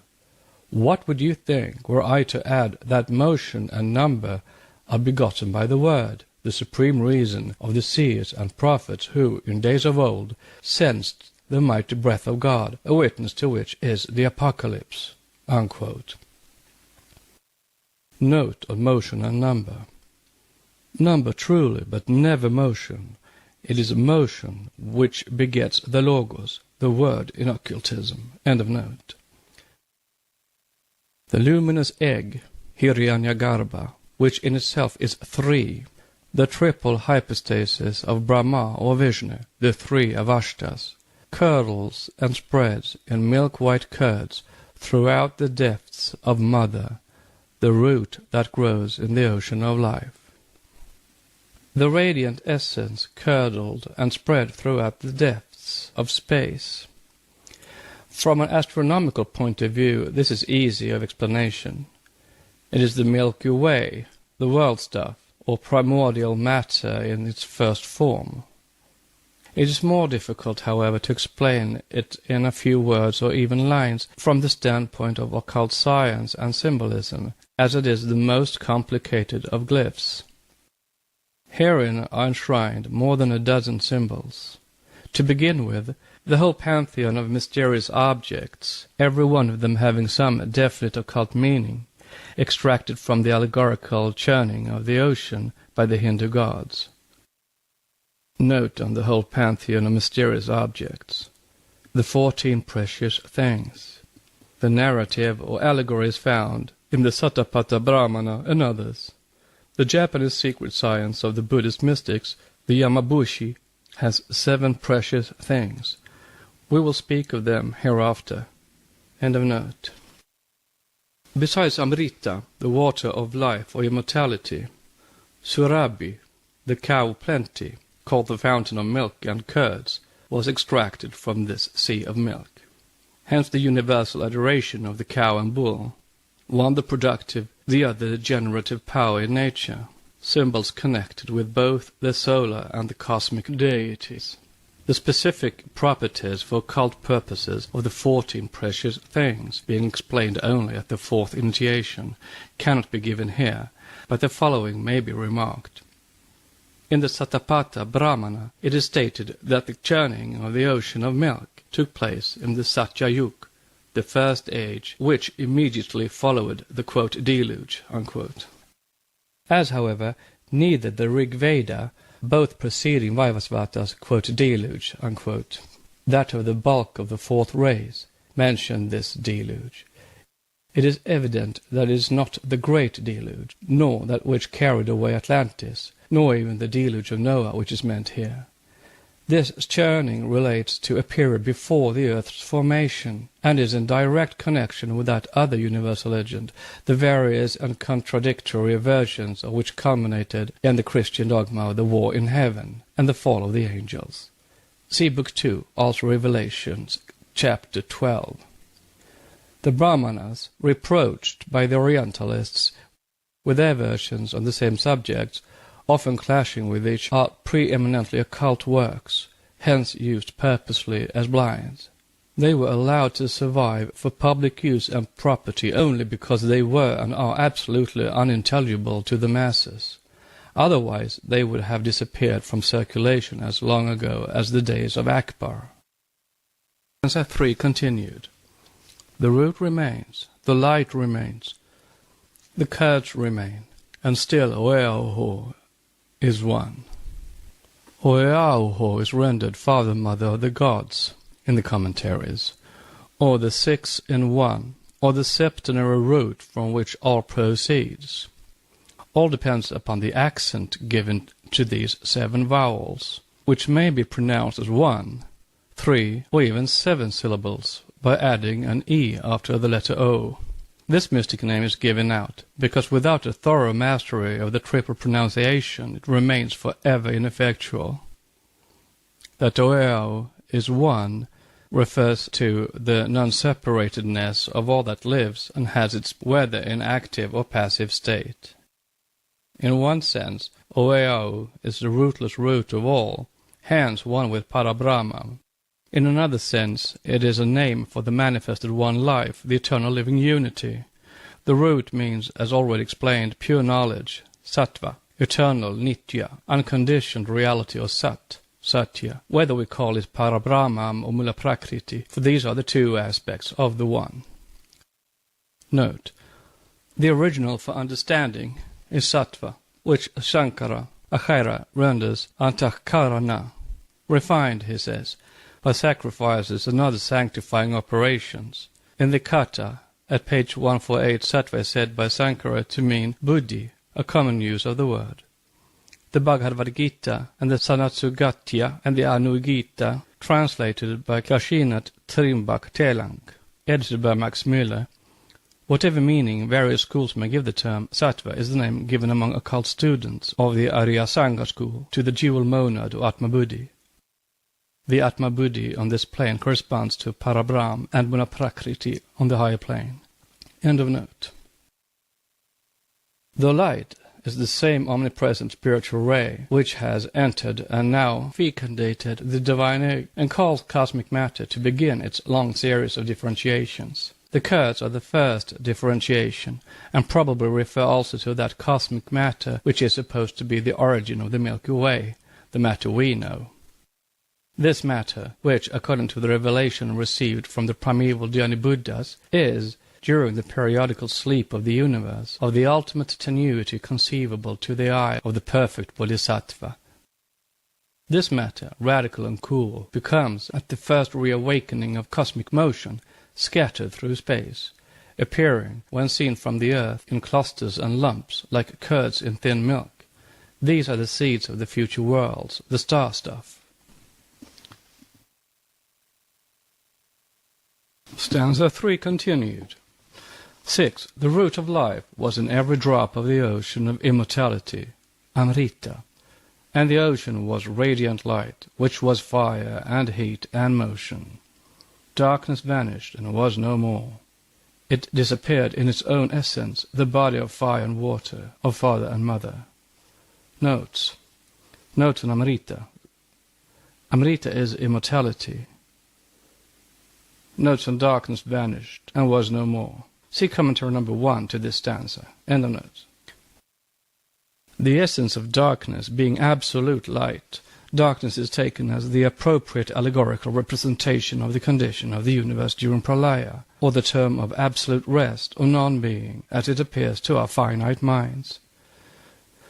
The fire, heat, and motion here spoken of are, of course, not the fire, heat, and motion of physical science, but the underlying abstractions, the noumena, or the soul of the essence of these material manifestations, the things in themselves, which, as modern science confesses, entirely elude the instruments of the laboratory, and which even the mind cannot grasp, although it can equally little avoid the conclusion that these underlying essences of things must exist.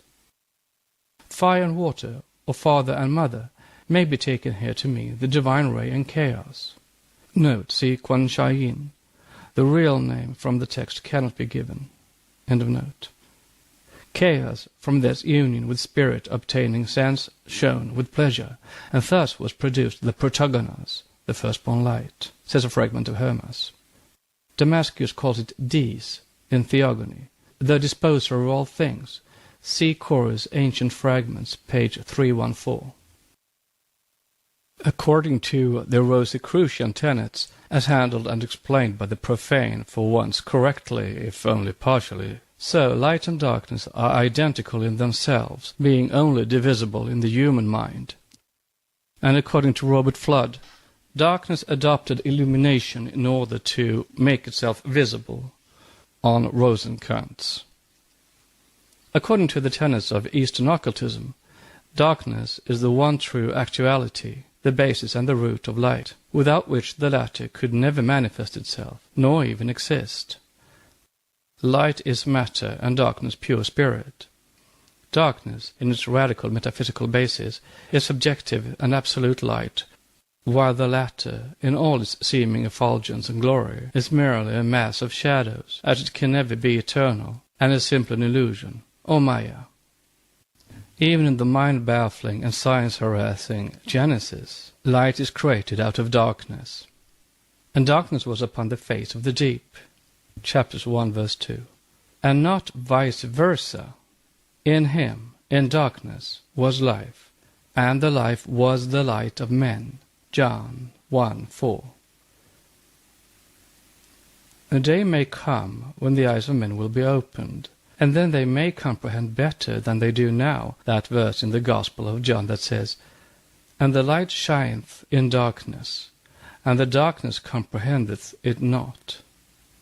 They will see then that the word darkness does not apply to man's spiritual eyesight, but indeed to darkness, the absolute, that comprehendeth not, cannot cognize, transient light, however transcendent to human eyes. Daemon est Deus inversus.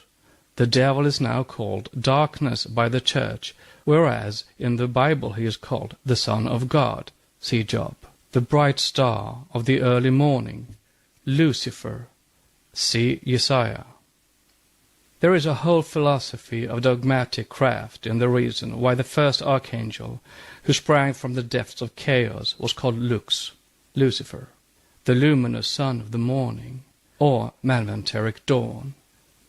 He was transformed by the church into Lucifer or Satan because he is higher and older than Jehovah and had to be sacrificed to the new dogma.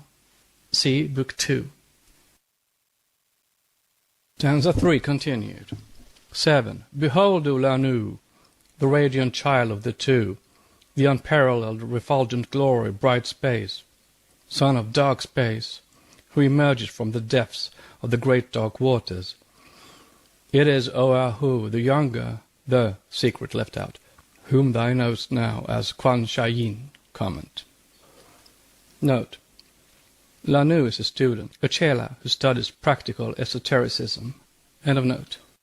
Bright space, son of dark space, corresponds to the ray dropped at the first thrill of the new dawn into the great cosmic depths, from which it re-emerges differentiated as Oeahu the younger, the new life, to become to the end of the life cycle the germ of all things. He is the incorporeal man who contains in himself the divine idea, the generator of light and life, to use an expression of Philo Judaeus.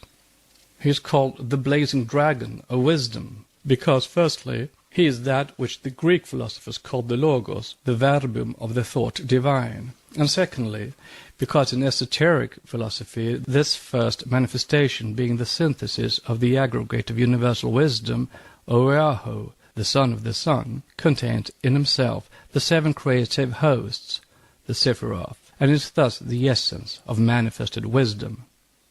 He who bathes in the light of Oeahu will never be deceived by the veil of Maya.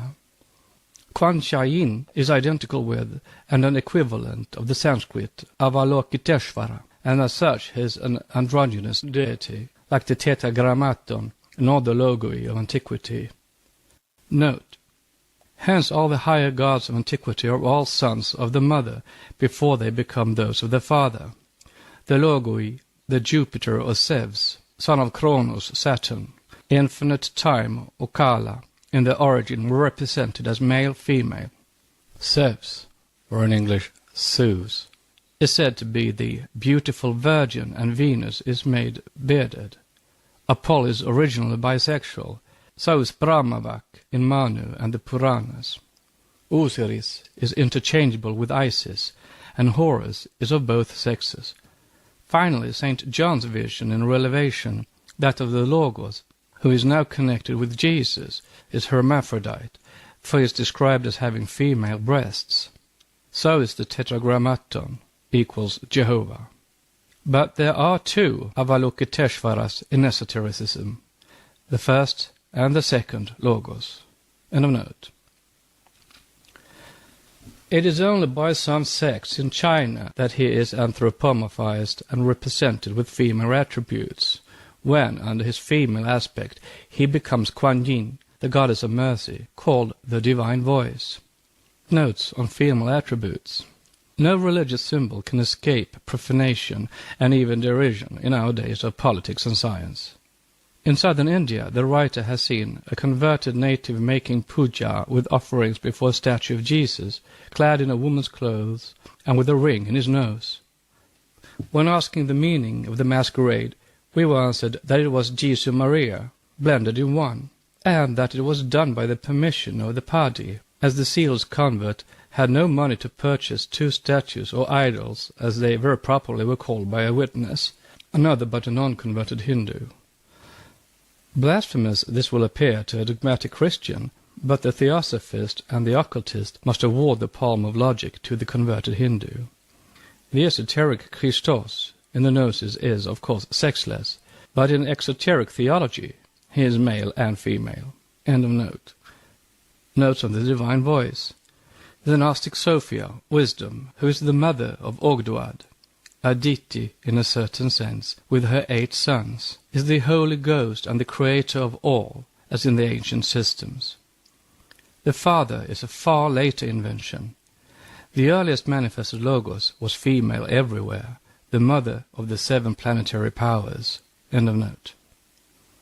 The latter is the patron deity of Tibet and of the island of Puto in China, where both deities have a number of monasteries. See Part 2, Quan Sha Yin and Kuan Yin. Note. See Chinese Buddhism by the Reverend J.C. Edkins, who always gives correct facts, although his conclusions are very frequently erroneous. He shines forth as the sun. He is the blazing divine dragon of wisdom. The Eka is Chatur, 4, and Chatur takes it to itself 3, and the union produces the Sapta, 7, in whom are the 7 which become the Tridasa, the thrice 10, the hosts and the multitudes. Note: Tridasa, or 3 times 10, 30, alludes to the Vedic deities in round numbers, or more accurately 33, a sacred number. They are the 12 Adityas, the 8 Vashus, the 11 Rudras, and 2 Ashwins, the twin sons of the sun and the sky. This is the root number of the Hindu pantheon, which enumerates 33 crores, or over 300 millions of gods and goddesses. End of note. The dragon of wisdom is the one, the Ika, Sanskrit, or Saka. It is curious that Jehovah's name in Hebrew should also be one, Echod. His name is Echod, say the rabbins. The philologists ought to decide which of the two is derived from the other, linguistically and symbolically. Surely not the Sanskrit. The one and the dragon are expressions used by the ancients in connection with their respective logoi. Jehovah, esoterically, as Elohim, is also the serpent or dragon that tempted Eve, and the dragon is an old glyph for astral light, primordial principle, which is the wisdom of chaos. Archaic philosophy, recognizing neither good nor evil as a fundamental or independent power, but starting from the absolute all, universal perfection eternally, traced both through the course of natural evolution to pure light condensing gradually into form, hence becoming matter or evil.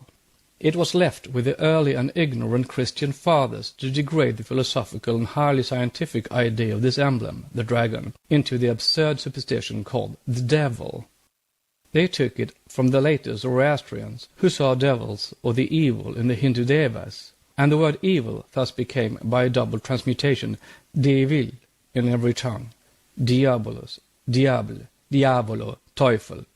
But the pagans have always shown a philosophical discrimination in their symbols.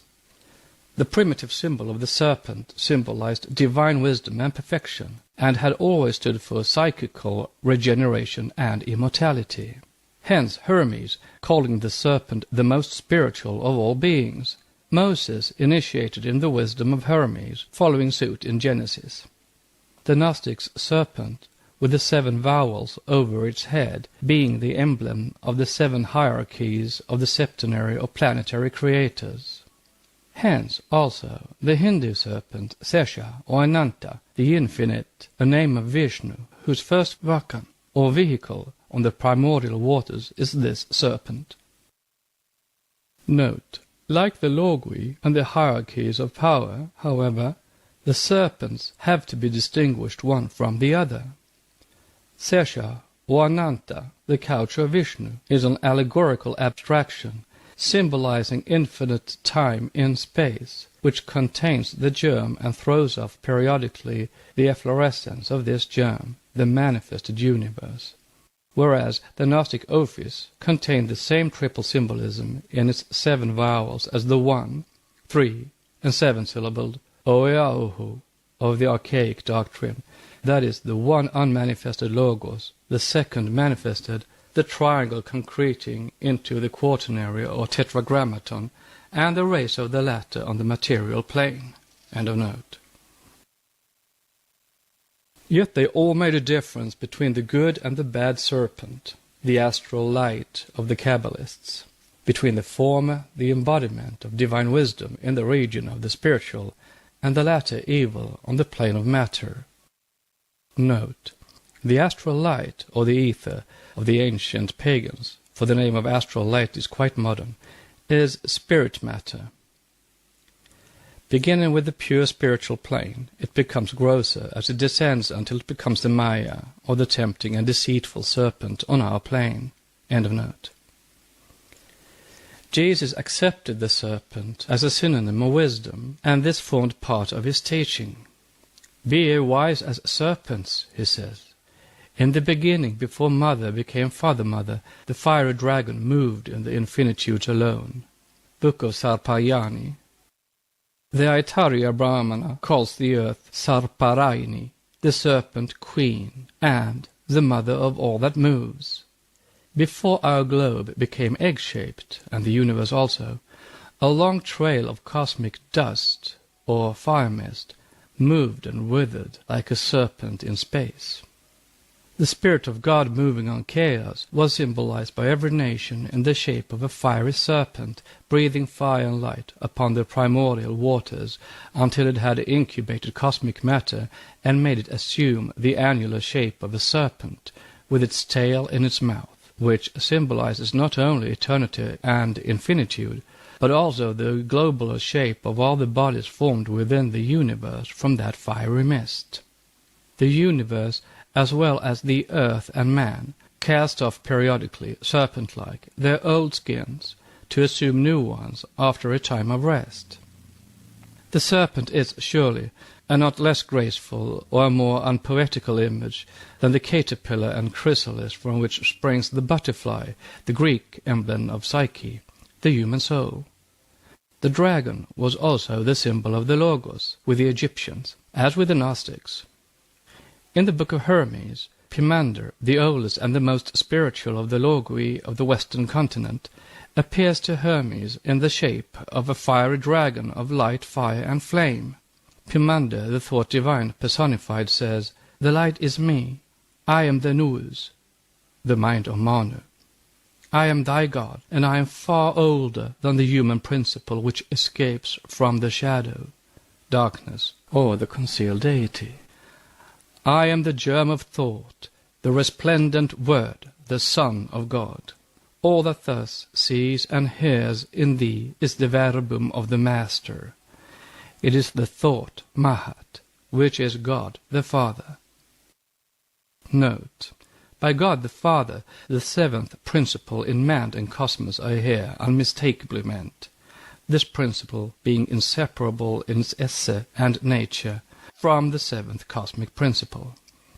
In one sense, it is the Logos of the Greeks and the Avalokiteshvara of the esoteric Buddhists. End of note. The celestial ocean, the aether, is the breath of the Father, the life-giving principle, the Mother, the Holy Spirit, for these are not separated, and their union is life. Here we find the unmistakable echo of the archaic secret doctrine, as now expounded. Only the latter does not place at the head and evolution of life the Father, who comes third, and is the Son of the Mother, but the eternal and ceaseless breath of the All. The Mahat, understanding, universal mind, thought, etc., before it manifests itself as Brahma or Shiva, appears as Vishnu, says Sankhya-shara, page 16. Hence Mahat has several aspects, just as the Logos has.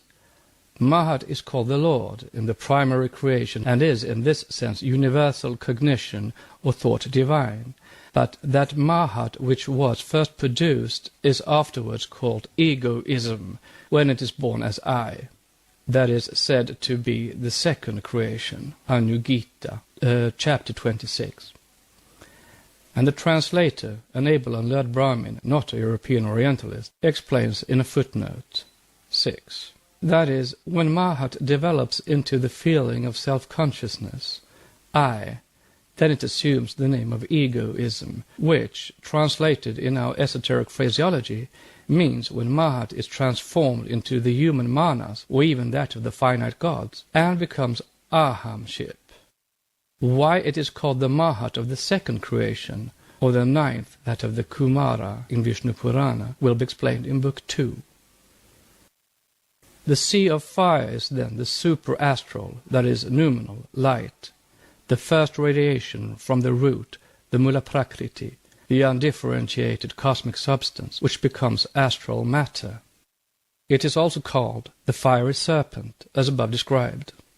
If the student bears in mind that there is but one universal element, which is infinite, unborn, and undying, and that all the rest, as in the world of phenomena, are but so many various differentiated aspects and transformations, correlations they are now called, of that one, from cosmical down to microcosmical effects, from superhuman down to human and subhuman beings, the totality, in short, of objective existence, then the first and chief difficulty will disappear, and occult cosmology may be mastered. Note: in the Egyptian, as in the Indian theogony, there was a concealed deity, the one and the creative androgynous God. Thus Shu is the god of creation, and Osiris is, in his original primary form, the god whose name is unknown.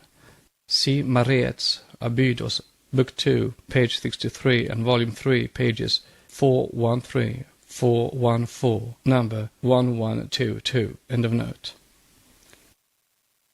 All the Kabbalists and occultists, Eastern and Western, recognize A. The identity of Father-Mother with primordial aether, or Akasha, astral light, and B. Its homogeneity before the evolution of the Sun, cosmically Fohat, for it is cosmic electricity.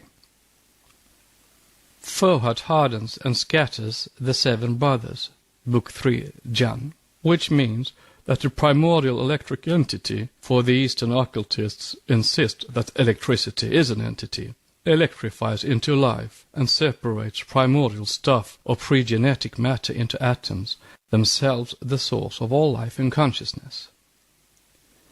There exists an universal agent, unique of all forms and of life, that is called Od, Ob, and Aur, active and passive, positive and negative, like day and night. It is the first light in creation. See Eliphaz Levi's Kabbalah. The first light of the primordial Elohim, the Adam, male and female, or scientifically electricity and life. Notes. Od is the pure life-giving light of magnetic fluid. Ob, the messenger of death, used by the sorcerers, the nefarious evil fluid. Aur is the synthesis of the two, astral light proper. Can the philologist tell why Od, a term used by Reichenbach to denominate the vital fluid, is also a Tibetan word meaning light, brightness, radiancy? It equally means sky in an occult sense, whence the root of the word. But Akasha is not quite ether, but far higher than that, as will be shown. End of notes. Behold him lifting the veil, and unfurling it from east to west. He shuts out the above and leaves the below to be seen as the great illusion. He marks the places for the shining ones, stars, and turns the upper space into a shoreless sea of fire, and the one manifested element into the great waters. The ancients represented it by a serpent, for Fohat hisses as he glides hither and thither in zigzags. The Kabbalah figures it with the Hebrew letter Tet, whose symbol is the serpent which played such a prominent part in the mysteries. Its universal value is 9, for it is the 9th letter of the alphabet and the 9th door of the 50 portals or gateways that lead to the concealed mysteries of being. It is the magical agent par excellence, and designates the Hermetic philosophy life infused into primordial matter, the essence that composes all things, and the spirit that determines their form. But there are two secret Hermetical operations, one spiritual, the other material correlative, and forever united. Thou shalt separate the earth from the fire, the subtile from the solid, that which ascends from earth to heaven and descends again from heaven to earth. It, the subtile light, is the strong force of every force, for it conquers every subtile thing and penetrates into every solid. Thus was the world formed. Hermes. It was not Zeno alone, the founder of the Stoics, who taught that the universe evolves when its primary substance is transformed from the state of fire into that of air, then into water, etc. Heraclitus of Ephesus manifested that the one principle that underlies all phenomena in nature is fire. The intelligence that moves the universe is fire, and fire is intelligence. Anaximenes said the same of air, and Thales of Miletus, 600 years before Christ, of water. The esoteric doctrine reconciles all those philosophers by showing that, though each was right, the system of none was complete. Stanza 3 continued. 8. Where was the germ, and where was now darkness? Where is the spirit of the flame that burns in thy lamp, O Lanu? The germ is that, and that is light, the white brilliant sun of the dark hidden Father.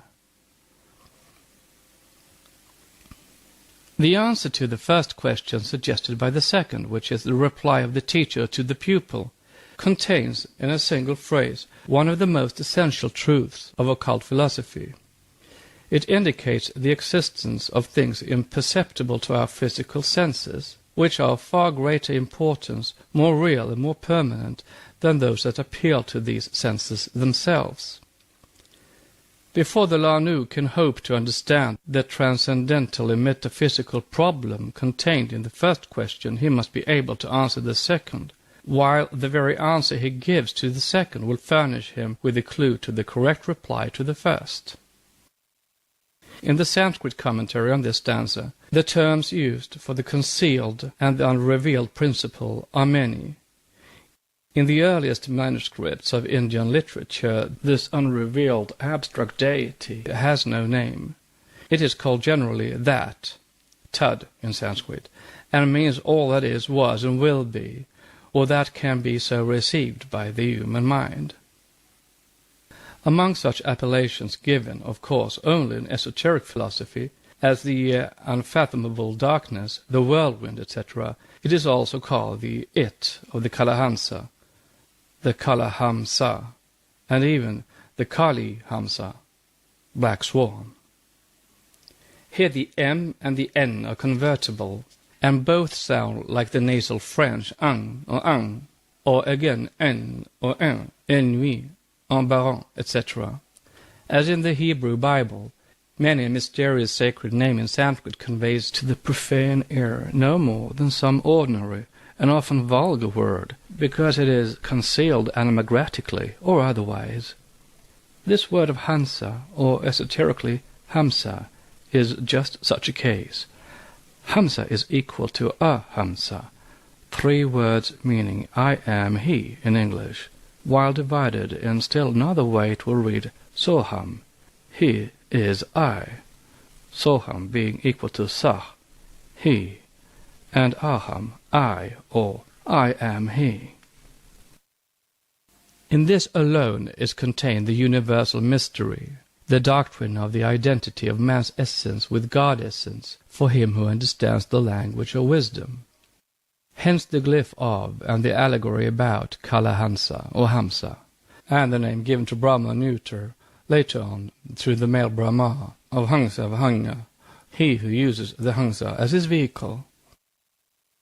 The same word may be read Kalahangsa or I am I in the eternity of time, answering to the biblical or rather Zoroastrian I am that I am.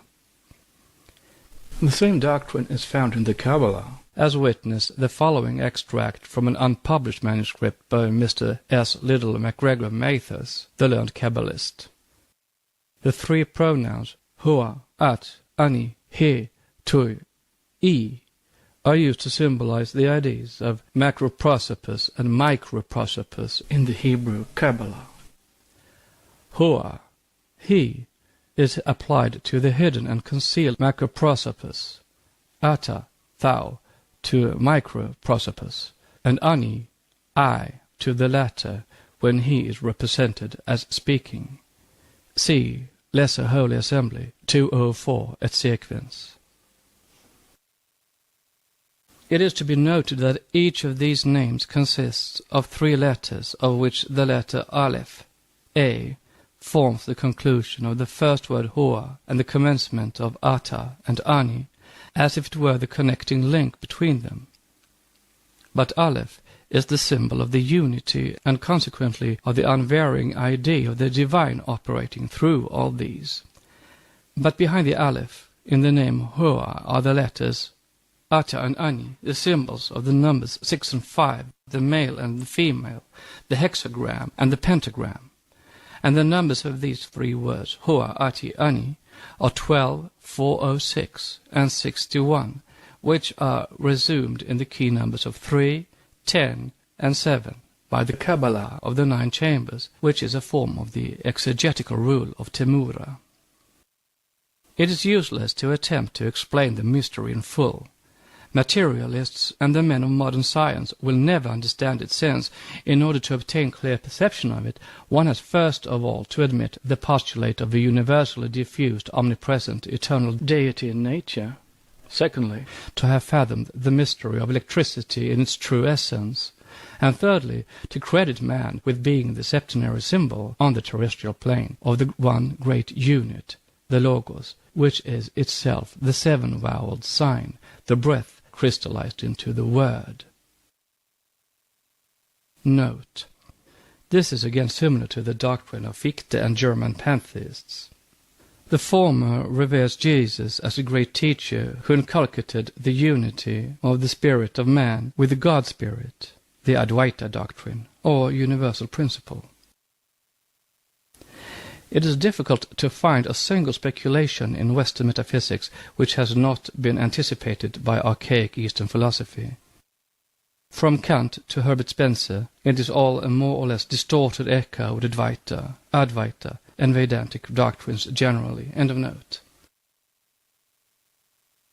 He who believes in all this has also to believe in the multiple combination of the 7 planets of occultism and of the Kabbalah, with the 12 zodiacal signs, to attribute, as we do, to each planet and to each constellation an influence which, in the words of Eli Starr, a French occultist, is proper to it, beneficent or maleficent, and this after the planetary spirit which rules it, who, in his turn, is capable of influencing men and things which are found in harmony with him and with which he has any affinity.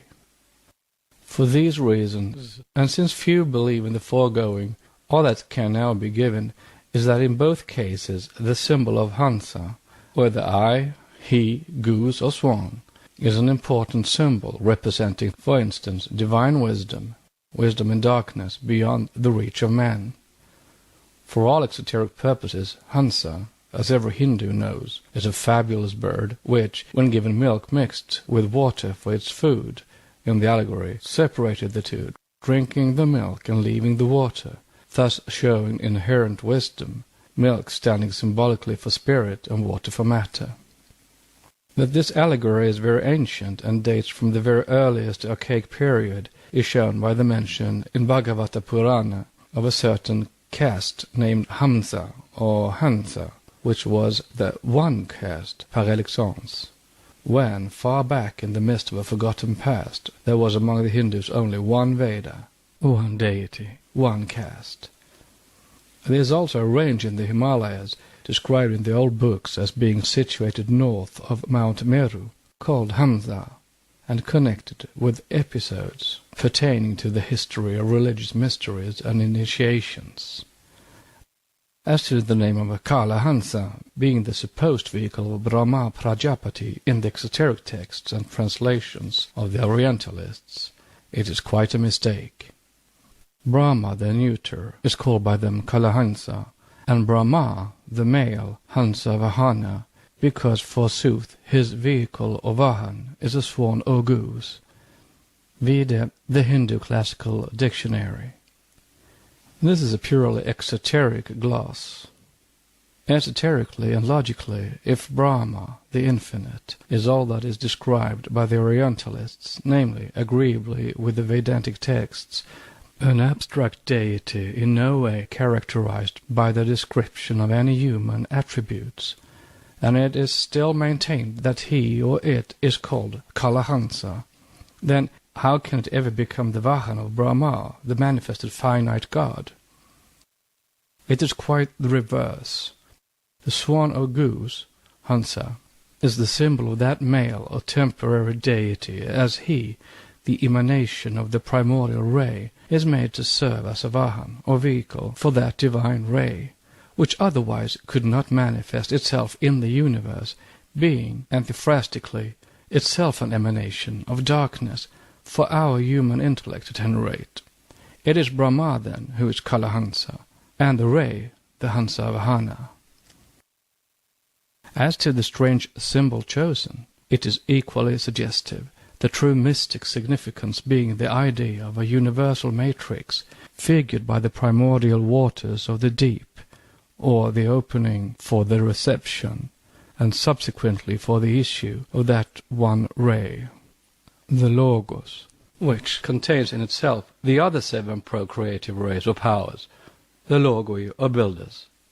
Hence the choice by the Rose-Croix of the aquatic fowl, whether swan or pelican, with 7 young ones for a symbol modified and adapted to the religion of every country. Note: whether the genus of the bird be Cygnus, Anser, or Pelicanus, it is no matter, as it is an aquatic bird floating or moving on the waters like the spirit, and then issuing from those waters to give birth to other beings. The true significance of the symbol of the 18th degree of the Rose-Croix is precisely this, though poetized later on into the motherly feeling of the pelican rending its bosom to feed its 7 little ones with its blood. End of note. Ansaph is called the fiery soul of the pelican in the Book of Numbers. Note: the reason why Moses forbids eating the pelican and swan, classing the 2 among the unclean fowls, and permits eating bald locusts, beetles, and the grasshopper after his kind, Leviticus 11 and Deuteronomy 14, is a purely physiological one, and has to do with the mystic symbology only in so far as the word unclean, like every other word, ought not to be read and understood literally, as it is esoteric like all the rest, and may as well mean holy as not. It is a blind, very suggestive in connection with certain superstitions, for example that of the Russian people who will not use the pigeon for food, not because it is unclean, but because the Holy Ghost is credited with having appeared under the form of a dove. End of note. See Part 2, the hidden deity and symbols and glyphs. Appearing with every Manvantara as Narayan or Swayambhuva, the self-existent, and penetrating into the mundane egg, it emerged from it at the end of the divine incubation as Brahma, or Prajapati, a progenitor of the future universe into which he expands. He is Purusha, spirit, but he is also Prakriti, matter. Therefore, it is only after separating himself into 2 halves, Brahmavak, the female, and Brahmavirai, the male, that the Prajapati becomes the male Brahma.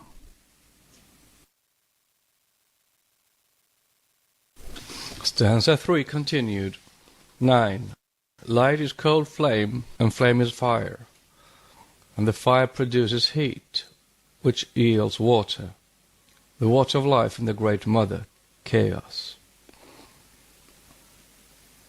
It must be remembered that the words light, fire, and flame used in the stanzas have been adopted by the translators thereof from the vocabulary of the old 5 philosophers, in order to render better the meaning of the archaic terms and symbols employed in the original. Note: not the medieval alchemists, but the magi and fire worshippers, from whom the Rosicrucians, or the philosophers per ignem, the successors of the Theurgists, borrowed all their ideas concerning fire as a mystic and divine element. End of note. Otherwise they would have remained entirely unintelligible to a European reader. But to a student of the occult, the terms used will be sufficiently clear.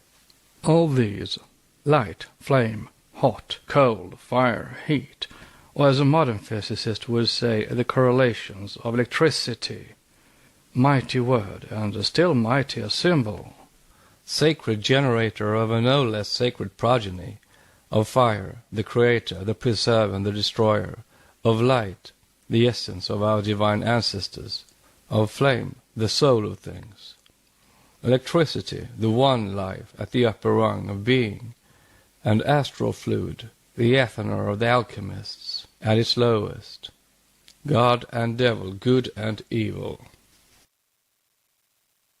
Now, why is light called in the stanzas cold flame? Because in the order of cosmic evolution, as taught by the occultist, the energy that actuates matter after its first formation into atoms is generated on our plane by cosmic heat, and because cosmos, in the sense of dissociated matter, was not before that period. The first primordial matter, eternal and coeval with space, which has neither a beginning nor an end, is neither hot nor cold, but is of its own special nature, says the commentary, Book 2. Heat and cold are relative qualities, and pertain to the realms of the manifested worlds, which all proceed from the manifested hyle, which, in its absolutely latent aspect, is referred to as the cold virgin, and when awakened to life, as the mother. The ancient Western cosmogonic myths state that at first there was but cold mist, which was the father, and the prolific slime, the mother, Ilus or Hyle, from which crept forth the mundane snake matter. See Isis, Volume 1, page 146. Primordial matter, then, before it emerges from the plane of the never-manifesting, and awakens to the thrill of action under the impulse of Forhat, is but a cool radiance, colorless, formless, tasteless, and devoid of every quality and aspect. Even such are her firstborn, the 4 sons, who are 1 and become 7, the entities by whose qualifications and names the ancient Eastern occultists call the 4 of the 7 primal centers of forces, or atoms, that develop later into the great cosmic elements, now divided into the 70 or so sub-elements known to science. The 4 primal natures of the first Dryankochans are the so-called, for want of better terms, akashic, ethereal, watery, and fiery, answering in the terminology of practical occultism to scientific definitions of gases which, to convey a clear idea to both occultists and laymen, must be defined as parahydrogenic, paraoxygenic, oxyhydrogenic, and ozonic, or perhaps nitrosonic. The latter forces or gases in occultism's supersensuous yet atomic substances being the most effective and active when energizing on the plane of more grossly differentiated matter. Note, each of these and many more are probably the missing links of chemistry. They are known by other names in alchemy, and to the occultists who practice in phenomenal powers. It is by combining and recombining in a certain way, or dissociating, the elements by means of astral fire, that the greatest phenomena are produced. End of note. Note the prefix para, Greek para, beyond, outside. End of note. These, in occultism supersenses, yet atomic substances, are both electropositive and electronegative. Stanza 3 continued. 10. Father Mother, spin a web whose upper end is fastened to spirit, Purusha, the light of the one darkness, and the lower one to matter, Prakriti, its, the spirit's, shadowy end, and this web is the universe spun out of the 2 substances made in one, which is Svabhava. In the Mundaka Upanishad it is written, as a spider throws out and retracts its web, as herbs spring up in the ground, so is the universe derived from the undecaying one. 1:1:7. Brahma, as the germ of unknown darkness, is the material from which all evolves and develops, as the web from the spider, as foam from the water, etc. This is only graphic and true if Brahma, the creator, is, as a term, derived from the root bri, to increase or expand. Brahma expands and becomes the universe woven out of his own substance. The same idea has been beautifully expressed by Goethe, who says, "Thus at a roaring loom of time I ply, and weave for God the garment thou seest him by." Stanza 3 continued. 11. It, the web, expands when the breath of fire, the Father, is upon it. It contracts when the breath of the Mother, the root of matter, touches it. Then the sons, the elements with their respective powers or intelligences, dissociate and scatter to return into their mother's bosom at the end of the great day and become one with her. The expanding of the universe under the breath of fire is very suggestive in the light of the fire mist period, of which modern science speaks so much and knows in reality so little. Great heat breaks up the compound elements and resolves the heavenly bodies into their primeval one element, explains the commentary. once disintegrated into its primal constituent by getting within the attraction and reach of a focus or center of heat, energy, of which many are carried about to and fro in space, a body, whether alive or dead, will be vaporized and held in the bosom of the mother, until Fohat, gathering a few of the clusters of cosmic matter, nebulae, will, by giving it an impulse, set it in motion anew, develop the required heat, and then leave it to follow its own new growth. The expanding and contracting of the web, that is, the world stuff, or atoms, expresses here the pulsatory movement, for it is the regular contraction and expansion of the infinite and shoreless ocean of that which we may call the noumenon of matter emanated by Svabhavat, which causes the universal vibration of atoms. But it is also suggestive of something else. It shows that the ancients were acquainted with that which is now the puzzle of many scientists and especially of astronomers, the cause of the first ignition of matter or the world of stuff, the paradox of the heat produced by the refrigerative contraction and other such cosmic riddles. For it points unmistakably to a knowledge by the ancients of such phenomena. There is heat internal and heat external in every atom, say the manuscript commentaries, to which the writer has had access. The breath of the father or spirit and the breath or heat of the mother matter, and they give explanations which show that the modern theory of the extinction of the solar fires by loss of heat through radiation is erroneous. The assumption is false, even on the scientists' own admission, for as Professor Newcomb points out, in Popular Astronomy, pages 506 to 508, by losing heat, a gaseous body contracts, and the heat generated by the contraction exceeds that which it had to lose in order to produce the contraction. This paradox, that the body gets hotter as the shrinking produced by its getting colder is greater, led to long disputes. The surplus of heat, it was argued, was lost by radiation, and to assume that the temperature is not lowered pari passu with a decrease of volume under a constant pressure is to set at naught the law of Charles, nebular theory, Winchell. Contraction develops heat, it is true, but contraction from cooling is incapable of developing the whole amount of heat at any time existing in the mass, or even of maintaining a body at a constant temperature, etc.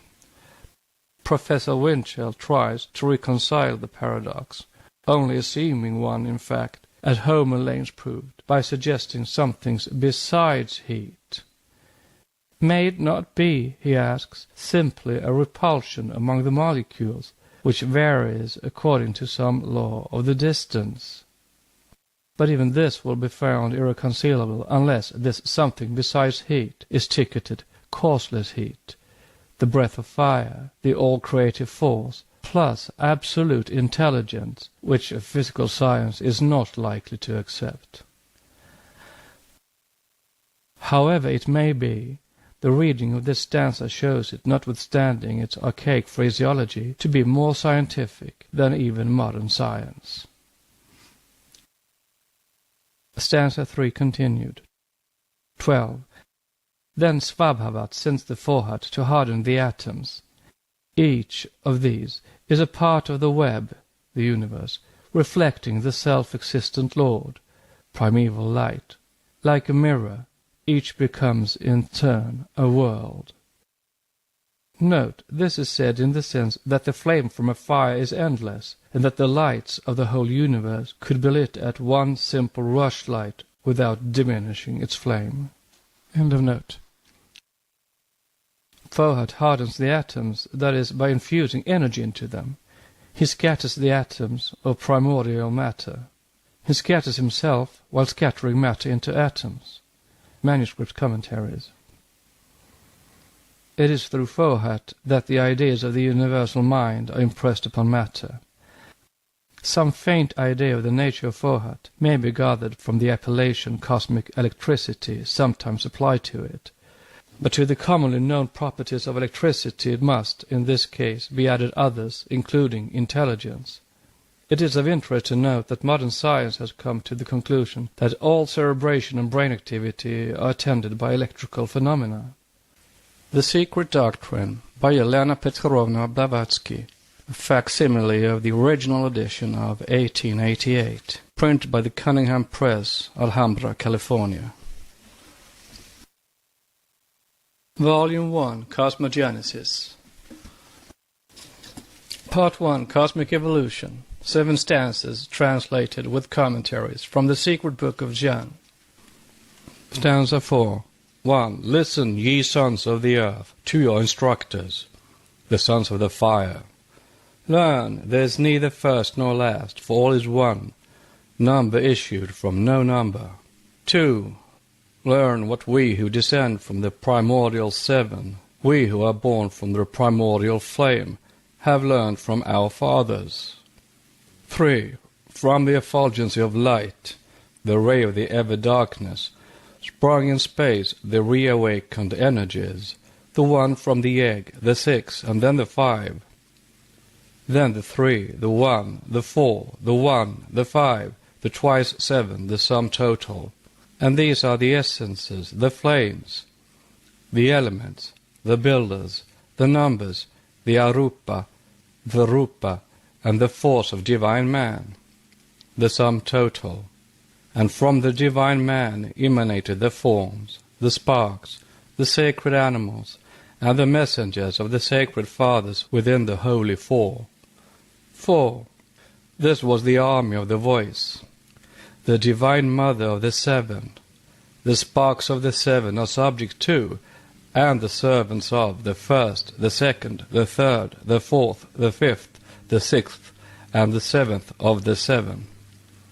These sparks are called spheres, triangles, cubes, lines, and modelers, for thus stands the eternal Nidana, the Oahu, which is 5. Darkness, the boundless, or the no number, Adi Nidana Svabhavat. 1. The Adisanat, the number, for he is 1. 2. The voice of the Lord Svabhavat, the numbers, for he is 1 and 9. 3. The formless square. And these 3 enclosed within the circle are the sacred 4. And the 10 are the Arupa universe. Then come the sons, the 7 fighters, the 1, the 8th left out, and his breath, which is the light maker. 6. Then the second 7, who are the Lipika, produced by the 3. The rejected son is 1. The sons are countless. Commentary. 1. Listen, ye sons of the earth, to your instructors, the sons of the fire. These terms, the sons of the fire, the sons of the fire mist, and the like, require explanation. They are connected with a great primordial and universal mystery, and it is not easy to make it clear. There is a passage in the Bhagavad Gita, chapter 8, wherein Krishna, speaking symbolically and esoterically, says, I will state the times, conditions, at which devotees departing from this life do so never to return, be reborn, or to return, to incarnate again. The fire, the flame, the day, the bright, lucky fortnight, the 6 months of the northern solstice, departing, dying, in these, those who know the Brahman yogis go to the Brahman. Smoke night, the dark, unlucky fortnight, the 6 months of the southern solstice, dying in these, the devotee goes to the lunar light, or mention the astral light also, and returns, is reborn. These 2 paths, bright and dark, are said to be eternal in this world, or great kalpa, age. By the one a man goes, never to come back, by the other he returns. Now these names, fire, flame, day, the bright fortnight, etc., as smoke, night, and so on, leading only to the end of the lunar path, are incomprehensible without knowledge of esotericism. These are all names of various deities which preside over the cosmopsychic powers. We often speak of the hierarchy of flames, see Book 2, of the sons of fire, etc. Sankaracharya, the greatest of the esoteric masters of India, says that fire means a deity which presides over time, Kala. The able translator of Bhagavad Gita, Kashinath Srimbak Telang, M.A. of Bombay, confesses he has no clear notion of the meaning of these verses, page 81, footnote. It seems quite clear, on the contrary, to him who knows the occult doctrine. With these verses, the mystic sense of the solar and lunar symbols are connected. The Pitris are lunar deities and our ancestors, because they created the physical man. The Agnishvata, the Kumara, the 7 mystic sages, are solar deities, though the former are Pitris also, and these are the fashioners of the inner man. See Book 2. They are the sons of fire, because they are the first beings. In the secret doctrine they are called minds, evolved from primordial fire. The Lord is a consuming fire. Deuteronomy chapter 4 verse 24. The Lord, Christos, shall be revealed with his mighty angels in flaming fire. 2 Thessalonians 1, 7, 8. The Holy Ghost descended on the apostles like cloven tongues of fire. Acts 2 verse 3. Vishnu will return on the Kalki, the white horse, as the last avatar amid fire and flames, and Sosiush will be brought down equally on a white horse in a tornado of fire. I saw heaven open, and behold a white horse, and he that sat upon him is called the Word of God. Revelations 19 verse 13, amid flaming fire. Fire is aether in its purest form, and hence is not regarded as matter, but it is the unity of aether, the second manifested deity in its universality. But there are 2 fires, and a distinction is made between them in the occult teachings. The first, of the purely formless and invisible fire concealed in the central spiritual sun, is spoken of as a triple, metaphysically, while the fire of the manifested cosmos is septenary, throughout both the universe and our solar system. The fire of knowledge burns up all action on the plane of illusion, says the commentary. Therefore, those who have acquired it and are emancipated are called fires.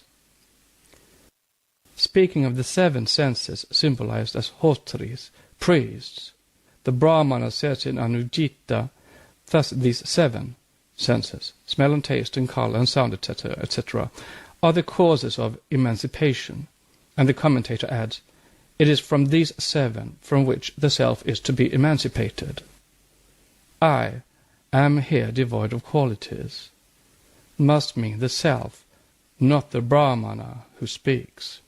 Sacred Books of the East, edited by Max Müller, Volume 8, page 278.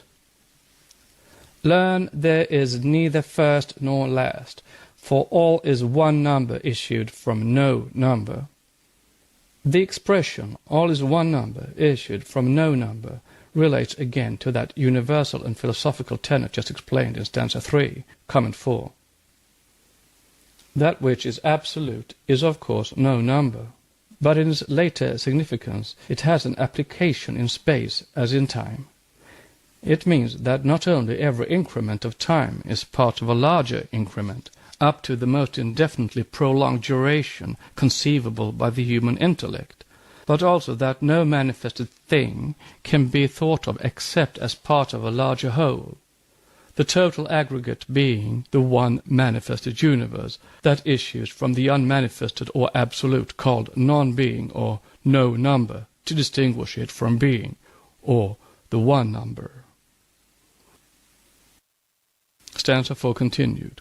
2. Learn that we, who descend from the primordial 7, we, who are born from the primordial flame, have learned from our fathers.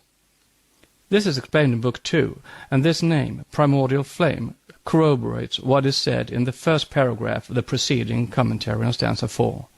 The distinction between the primordial and the subsequent 7 builders is this. The former are the ray and direct emanation of the first sacred 4, the tetractis, that is, the eternally self-existent one, eternal in essence, note well, not in manifestation, and distinct from the universal one. Latent during Pralaya and active during Manvantara, the primordial proceed from Father-Mother, Spirit Hyle or Ilus, whereas the other manifested quaternary and the 7 proceed from the Mother alone. It is the latter who is the Immaculate Virgin Mother, who is overshadowed, not impregnated, by the universal mystery, when she emerges from her state of Laya, or undifferentiated condition. In reality, they are of course all one, but their aspects on the various planes of being are different. See Part 2, Theogony of the Creative Gods. The first primordial are the highest beings on the scale of existence. They are the archangels of Christianity, those who refuse, as Michael did in the latter system, and as did the eldest, mind-born sons of Brahma, Vedas, to create or rather to multiply. Stanza 4 continued. 3. From the effulgence of light, the rays of the ever-darkness, sprung in space the reawakened energies, Diankochans, the one from the egg, the 6 and the 5. This relates to the sacred science of the numerals, so sacred indeed and so important in the study of occultism that the subject can hardly be skimmed, even in such a large work as the present. It is on the hierarchies and correct numbers of these beings invisible to us, except upon very rare occasions, that the mystery of the whole universe is built. The Kumaras, for instance, are called the 4, though in reality 7 in number, because Shanaka, Sananda, Sanatana and Sanat Kumara are the chief Vaidhatra, their patronymic name, as they spring from the fourfold mystery. To make the whole clear, we have to turn for our illustrations to tenets more familiar to some of our readers, namely the Brahminical. According to Manu, Hiryanagarbha is Brahma, the first male formed by the undiscernible causeless cause, in a golden egg, resplendent as the sun, as states the Hindu classical dictionary. Hiranyagarbha means the golden, or rather the effulgent womb, or egg. The meaning tallies awkwardly with the epithet of male. Surely the esoteric meaning of the sentence is clear enough. In the Rig Veda it is said that the one Lord of all beings, the one animating principle of gods and man, arose in the beginning in the golden womb, Hiryanagarbha, which is the mundane egg or sphere of our universe. That being is surely androgynous, and the allegory of Brahma separating into 2 and rejecting in one of his halves, the female Vak, himself as Viraj, is a proof of it. The one from the egg, the 6 and the 5, give the number 1065, the value of the firstborn. Later on, the male and female Brahma Prajapati, who answers to the numbers 7 and 14 and 21, respectively. The Prajapati are, like the Sephiroth, only 7, including the synthetic Sephira of the triad from which they spring. Thus from Hiranyagarbha or Prajapati, the triune, primeval Vedic Trimurti, Agni, Vayu, and Surya, emanate the other 7, or again 10 if we separate the first 3 which exist in 1, and 1 in 3, all moreover being comprehended within that one suprema, Parama, called Guya, or secret, and Sarvatma, the supersoul. The 7 laws of being lie concealed in Sarvatma, like thoughts in one brain. So are the Sephiroth. It is either 7 when counting from the upper triad headed by Ketha, or 10 exoterically. In the Mahabharata, the Prajapati are 21 in number, or 10, 6, and 5, 1065, thrice 7. Note, in the Kabbalah, the same numbers are a value of Jehovah, meaning 1065, since the numerical values of the 3 letters which compose his name, Jod, Vav, and twice He, are respectively 10, 6, and 5, or again thrice 7, 21. 10 is the mother of the soul, for life and light are therein united, says Hermes. For number 1 is born of the spirit, and the number 10 from matter, chaos feminine. The unity has made the 10 the unity, from Book of the Keys. By the means of the Temura, the anagrammatical method of Kabbalah, and the knowledge of 1065, in brackets 21, a universal science may be obtained regarding cosmos and its mysteries. Says Rabbi Yogel, the rabbis regard the numbers 10, 6, and 5 as the most sacred of all. End of note. Then the 3, the 1, the 4, the 1, the 5, the twice 7, the sum total.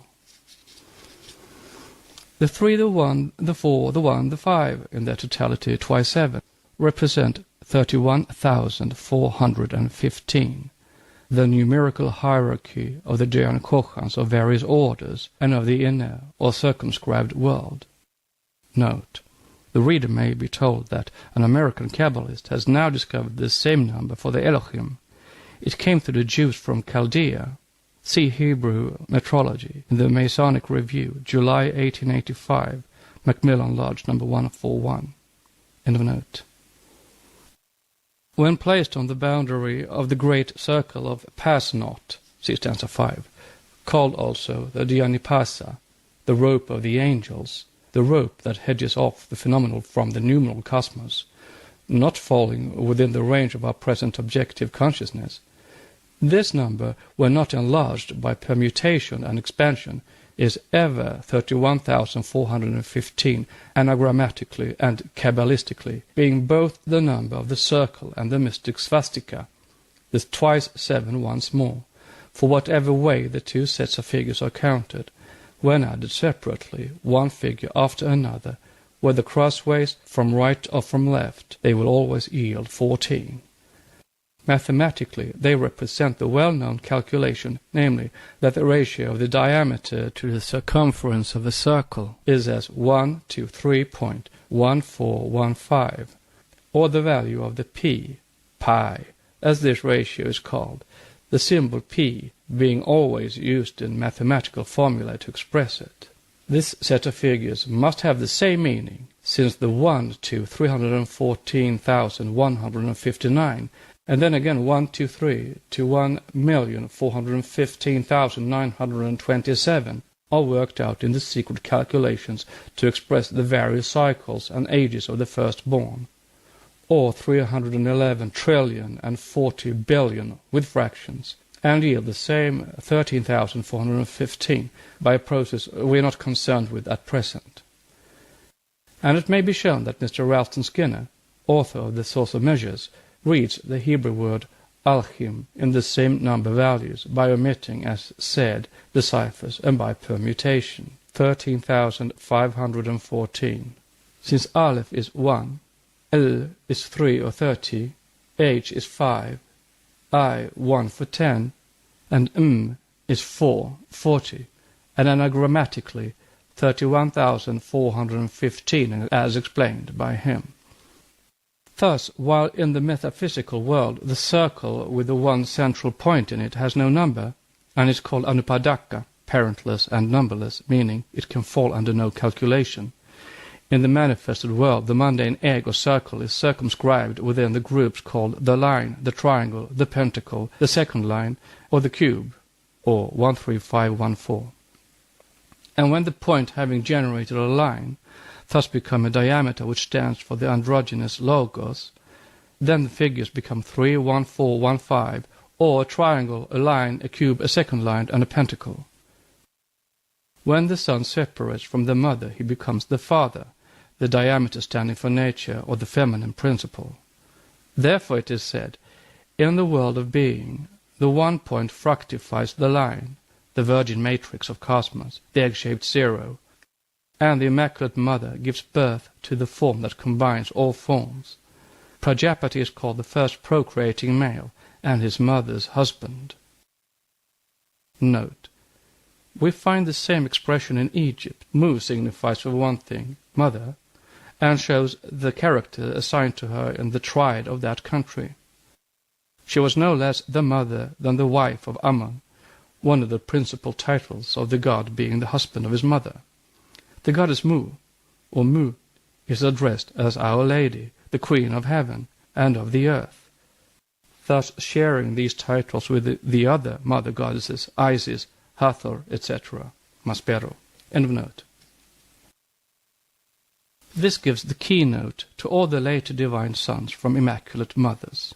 It is greatly corroborated by the significant fact that Anna, the name of the mother of the Virgin Mary, now represented by the Roman Catholic Church as having given birth to her daughter in an immaculate way, Mary conceived without sin, is derived from the Chaldean Anna, heaven, or astral light, anima mundi, whence Anaita, Devi Durga, the wife of Shiva, is also called Annapurna, and Kanya, the Virgin, Uma Kanya being her esoteric name, and meaning the Virgin of Light, astral light in one of its multitudinous aspects.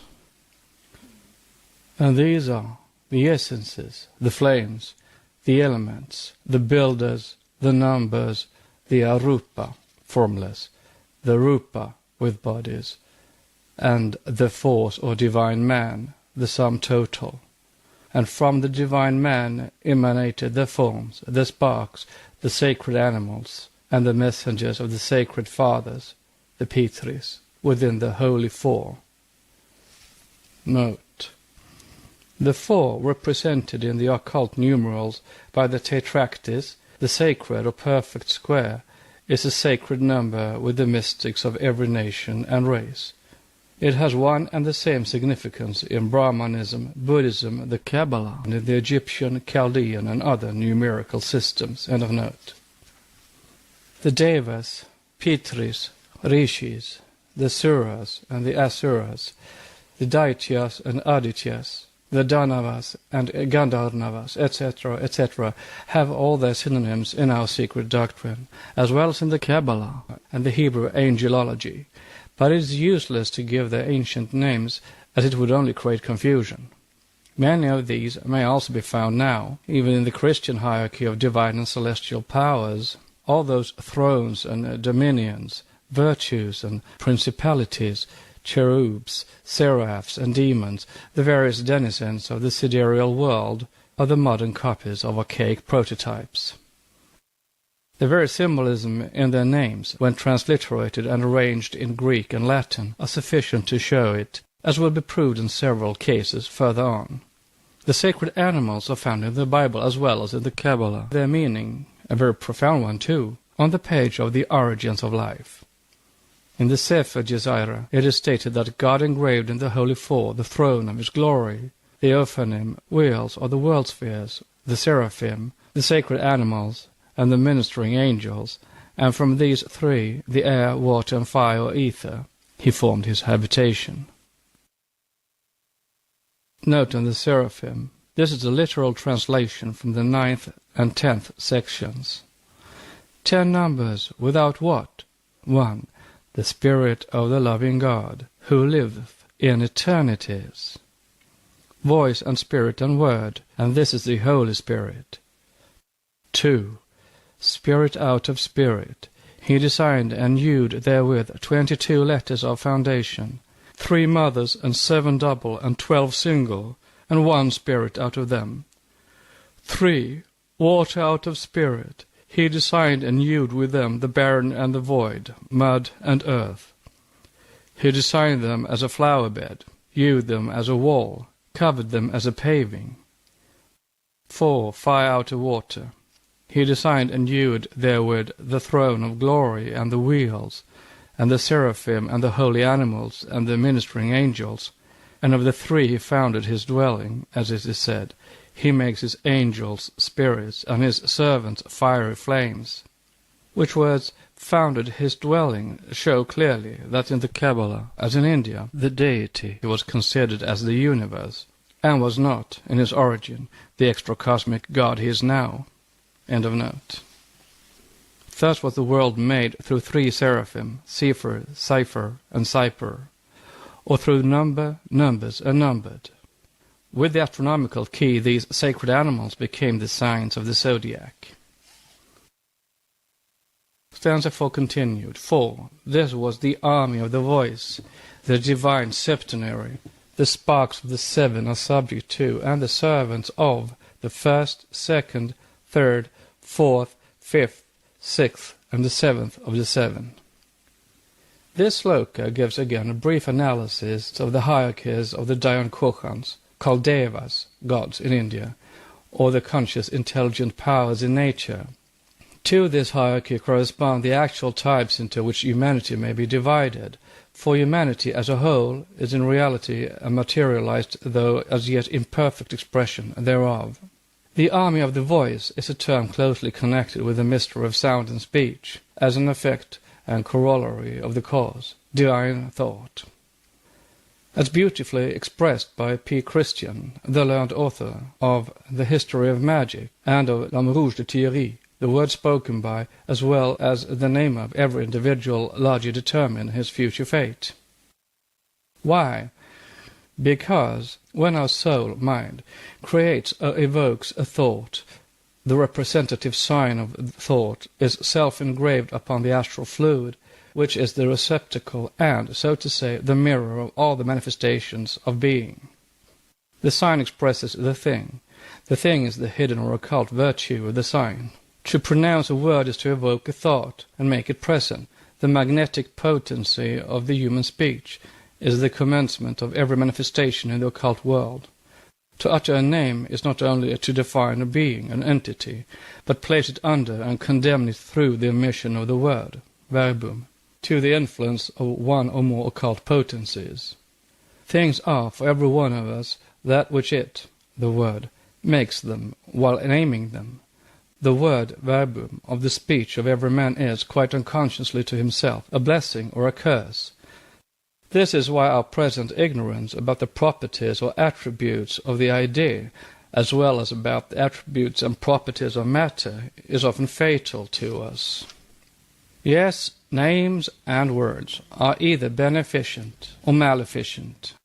They are, in a certain sense, either venomous or health-giving, according to the hidden influences attached by supreme wisdom to their elements, that is to say, to the letters which compose them, and the numbers correlative to these letters.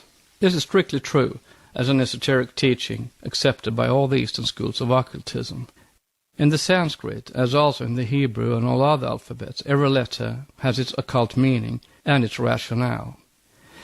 It is a cause and an effect of a preceding cause, and a combination of these very often produces the most magical effect. The vowels, especially, contain the most occult and formidable potencies. The mantras, esoterically magical rather than religious, are chanted by the Brahmins, and so are the Vedas and other scriptures. The army of the voice is the prototype of the host of the Logos, or the word of Sefer Yisrael, called in the secret doctrine the one number issued from no number, the one eternal principle.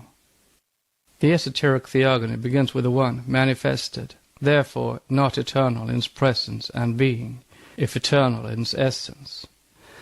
The number of the numbers are numbered, the latter proceeding from the voice, the feminine vach, satarupa, one of the 100 forms or nature. It is from this number 10, or creative nature, the mother, the occult cipher, or naught, ever procreating and multiplying in union with the unit I, one, or the spirit of life, that the whole universe proceeded.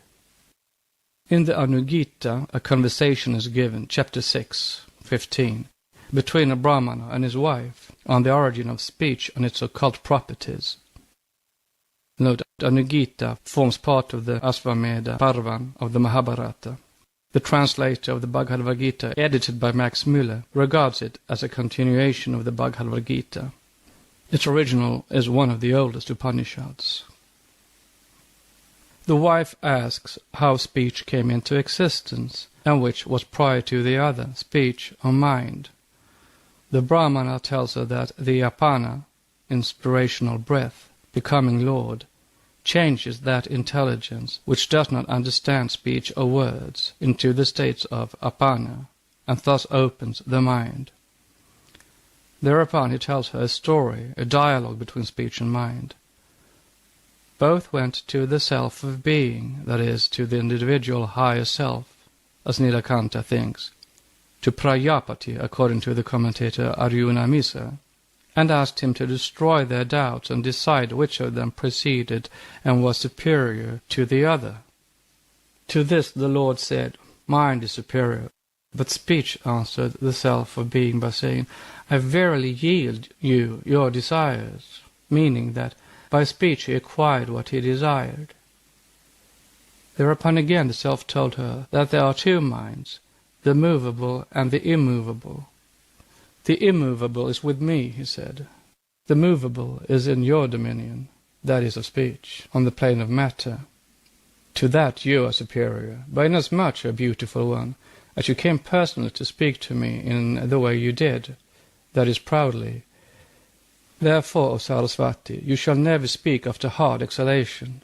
The goddess speech, Sarasvati, a later form or aspect of Vach, the goddess also of secret learning or esoteric wisdom, verily dwelt always between the prana and the apana. But, O noble one, going with the apana wind, vital air, though impelled, without the prana, explorational breath, she ran up to Prajapati, Brahma, saying, Be pleased, O venerable sir.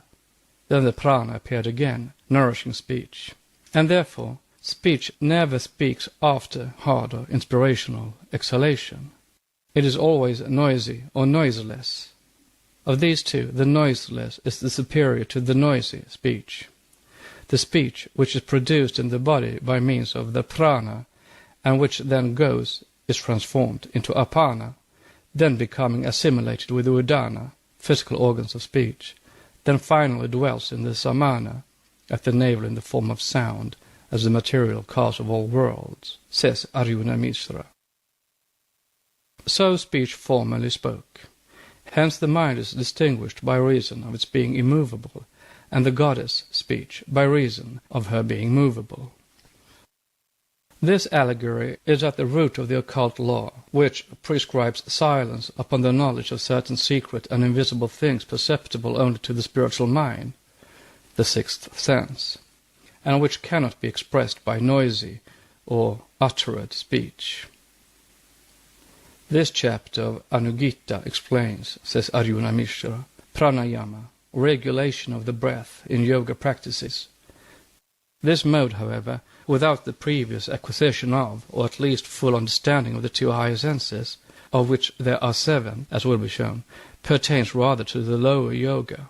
The hatha, so-called, was and still is discountenanced by the arhats. It is injurious to the health, and alone can never develop into Raj yoga. This story is quoted to show how inseparably connected are, in the metaphysics of old, intelligent beings, or rather intelligences, with every sense or function, whether physical or mental. The occult claim that there are 7 senses in man, as in nature, as there are 7 states of consciousness, is corroborated in the same work. Chapter 7, on pratyahara, the restraints and regulation of the senses, pranayama being that of the vital winds, or breath.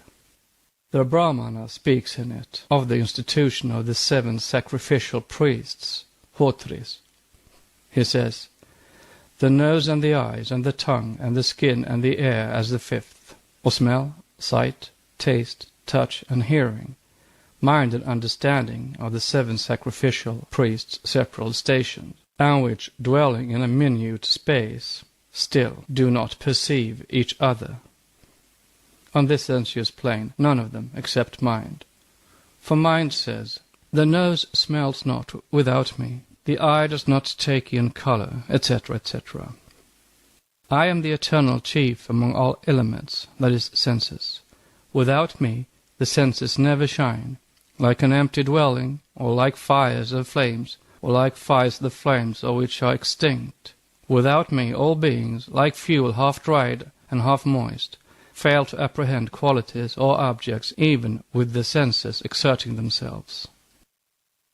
Note: this shows the modern metaphysicians added to all past and present Hegel's, Berkeley's, Schopenhauer's, Hartmann's, Herbert Spencer's, and even the modern hylo-idealists to boot no better than the pale copyists of hoary antiquity. End of note. This, of course, will regard only to mind on the sensuous plane.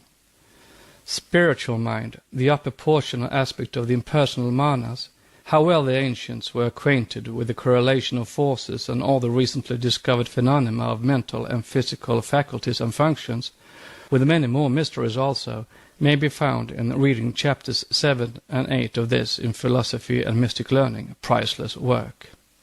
See the quarrel of the senses about their respective superiority and their taking the Brahman, the lord of all creatures, for their arbiter.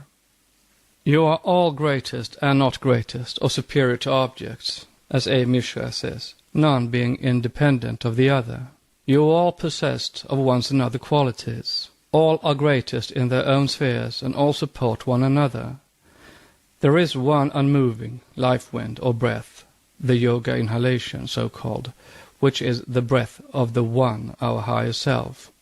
That is thee, or my, own self, accumulated in numerous forms. This breath, voice, self, or wind, pneuma, is the synthesis of the seven senses, nominally all minor deities, and esoterically the septenary and the army of the voice. These sparks are called spheres, triangles, cubes, lines, and modulars, for thus stands the eternal Nidana, the Oihahu, the permutation of Oyahu. Note: the literal signification of the word is, among the Eastern occultists of the North, a circular wind, whirlwind, but in this instance it is a term to denote the ceaseless and eternal cosmic motion, or rather the force that moves it, which force is tacitly accepted as the deity but never named. It is the eternal Karana, the ever-acting cause. End of note. Next we see cosmic matter scattering and forming itself into elements, grouped into the mystic four within the fifth element, ether, the lining of Akasha, the anima mundi or mother of cosmos. Dots, lines, triangles, cubes, circles, and finally spheres. Why or how? Because, says the commentary, such is the first law of nature, and because nature geometrizes universally in all her manifestations. There is an inherent law, not only in the primordial, but also in the manifested matter of a phenomenal plane, by which nature correlates her geometrical forms, and later also her compound elements, and in which there is no place for accident or chance. It is a fundamental law in occultism that there is no rest or cessation of motion in nature. Note: it is the knowledge of this law that permits and helps the Arhat to perform his siddhis, or various phenomena, such as disintegration of matter, the transport of objects from one place to another. End of note.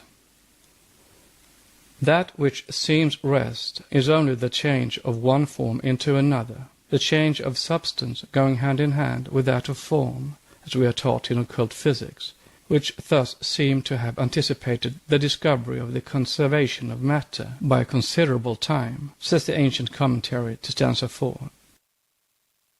Note: these are ancient commentaries attached with modern glossaries to the stanzas, as the commentaries in their symbolical language are usually as difficult to understand as the stanzas themselves. End of note. The mother is the fiery fish of life. She scatters her spawn, and the breath motion heats and quickens it.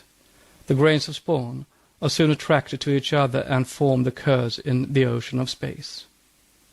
The larger lumps coalesce and receive new spawn in fiery dots, triangles, and cubes, which ripen, and at the appointed time some of the lumps detach themselves and assume a spheroidal form, a process which they effect only when not interfered with by the others, after which law number, secret left out, comes into operation. Motion, the breath, becomes the whirlwind and sets them into rotation. Note: in a polemical scientific work, The Modern Genesis, the author, the Reverend W. B. Slaughter, criticizing the position assumed by the astronomers, asks, "It is to be regretted that the advocates of this nebular theory have not entered more largely into the discussion of it, the beginning of rotation. No one condescends to give us the rationale of it. How does the process of cooling and contracting the mass impart to it a rotary motion?" The question is amply treated in the addendum. It is not materialistic size that can ever solve it. Motion is eternal in the unmanifested and periodical in the manifest, says an occult teaching. It is when heat caused by the descent of flame into primordial matter causes its particles to move, which motion becomes whirlwind. A drop of liquid assumes the spheroidal form owing to its atoms moving around themselves in their ultimate, unresolvable and noumenal essence. Unresolvable for physical science, at any rate. End of note. Stanza 4 continued. 5. Which is darkness, the boundless, or the no number, adinidana svabhavat, the circle for X, unknown quantity. 1. The adisanat, the number, for he is one. Adisanat, translated literally, is the first or primeval ancient, which name identifies the Kabbalistic Ancient of Days and the Holy Aged, Shephira and Adam Kadmon, with Brahma the Creator, also called Sanat, among his other names and titles. Svabhavat is the mystic essence, the plastic root of physical nature. Numbers when manifested, the number in its unity of substance on the highest plane. The name is of Buddhist use and a synonym for the fourfold anima mundi, the Kabbalistic archetypal world, from whence proceed the creative, formative, and the material worlds, the scintillae or sparks, the various other worlds contained in the last three. The worlds are all subject to rulers or regents, rishis and pitris with the Hindus, angels with the Jews and Christians, gods with the ancients in general. 2. The voice of the word, Svabhavat, the numbers, for he is 1 and 9. Note, which makes 10, or the perfect number applied to the Creator, the name given to the totality of creators blended by the monotheists into one, as the Elohim, Adman Kadmon, or Sephira, the crown, or the androgyne synthesis of the 10 Sephiroth, who stand for the symbol of the manifested universe in the popularized Kabbalah.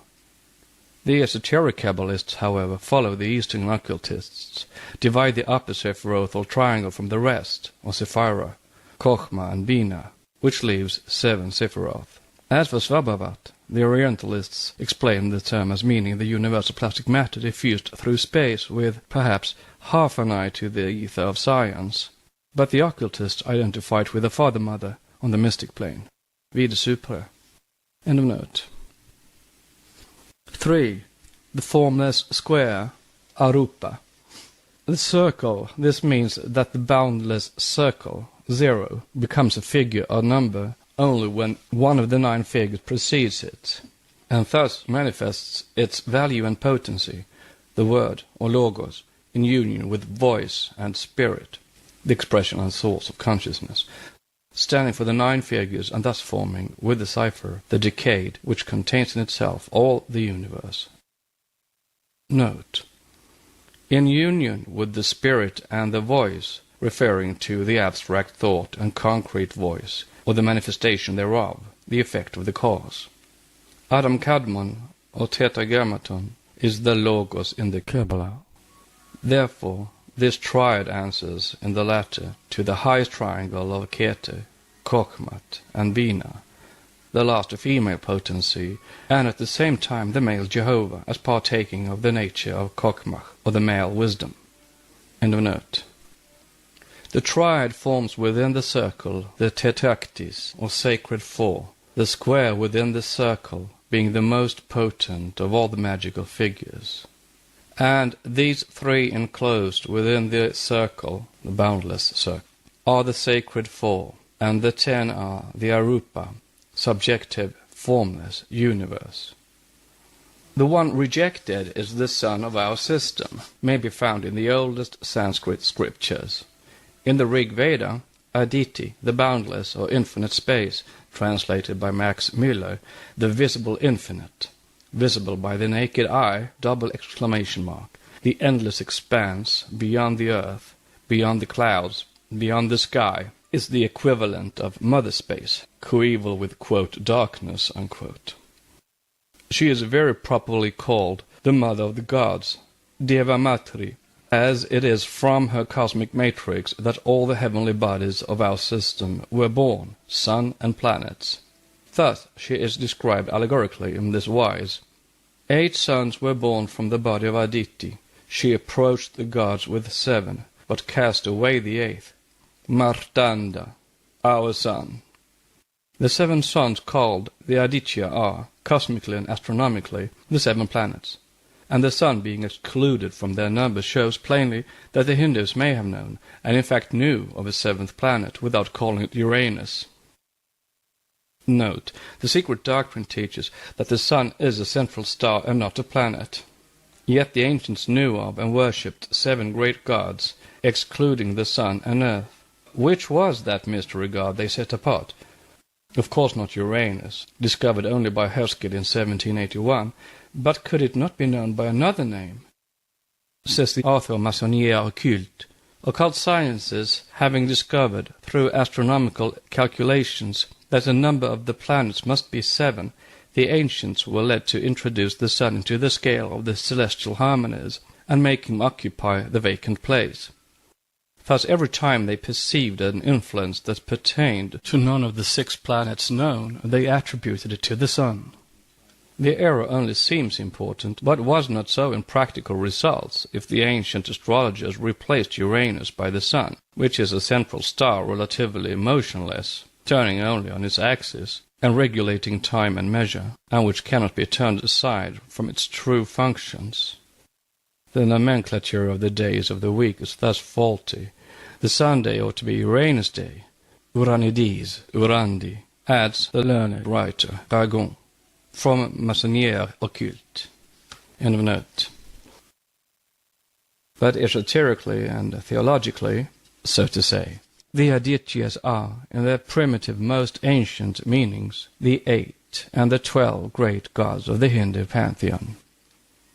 The 7 allow the mortals to see their dwellings, but show themselves only to the arhats, says an old proverb, their dwellings standing here for planets. The ancient commentary gives an allegory and explains it. 8 houses were built by Mother, 8 houses for her 8 divine sons, 4 large and 4 small ones, 8 brilliant sons according to their age and merits.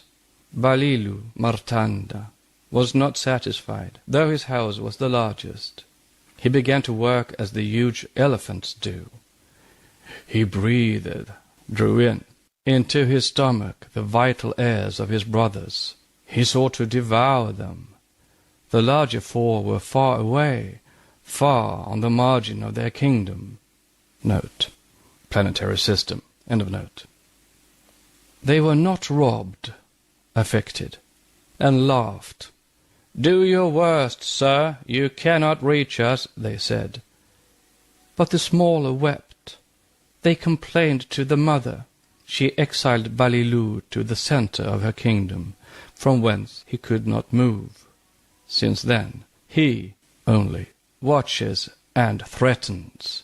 He pursues them, turning slowly around himself, they turning swiftly from him, and he following from afar the direction in which his brothers move on the path that encircles their houses. Note, the sun rotates on his axis always in the same direction in which the planets revolve in their respective orbits, astronomy teaches us. End of note. From that day he feeds on the sweat of the mother's body. He fills himself with her breath and refuse. Therefore she rejected him. Thus, the rejected sun being our sun, evidently as shown above, the sun's sons refer not only to our planets, but to the heavenly bodies in general, himself only a reflection of the central spiritual sun. Surya is the prototype of all those bodies that evolved after him. In the Vedas he is called Lokashaksu, the eye of the world, our planetary world. And he is one of the 3 chief deities. He is called indifferently the son of Dyaus and of Aditi, because no distinction is made with reference to a scope allowed for the esoteric meaning. Thus he is depicted as drawn by 7 horses, and by 1 horse with 7 heads, the former referring to his 7 planets, the latter to their common origin from the one cosmic element. This one element is called figuratively fire. The Vedas, Aitareya Brahmana of Haug also, page 1, teach that the fire verily is all the deities, narada inanugita. The meaning of the allegory is plain, for we have both the Jain commentary and modern science to explain it, though the two differ in more than one particular. The occult doctrine rejects the hypothesis born out of the nebula theory that the 7 great planets have evolved from the sun's central mass, not of this visible sun at any rate. The first condensation of cosmic matter of course took place about a central nucleus, its parent sun, but our sun, it is taught, merely detached itself earlier than all the others, as a rotating mass contracted, and is their elder, bigger brother therefore, not their father. The 8 Adityas, the gods, are all formed from the eternal substance, cometary matter, eternal substance, cometary matter, the mother. Note: this essence of cometary matter, occult science teaches, is totally different from any of the chemical or physical characteristics with which modern science is acquainted. It is homogeneous in its primitive form beyond the solar systems, and differentiates us entirely once it crosses the boundaries of our Earth's region, vitiated by the atmospheres of the planets and the already compound matter of the interplanetary stuff, heterogeneous only in our manifested world. End of note. So the 8 Adityas are all formed from the eternal substance, cometary matter, the mother, or the world stuff, which is both the 5th and the 6th cosmic principle, the upadhi or basis of the universal soul, just as in man, the microcosm, manas is the upadhi of buddhi. Notes: manas, the mind principle, or the human soul. Buddhi, the divine soul. End of notes.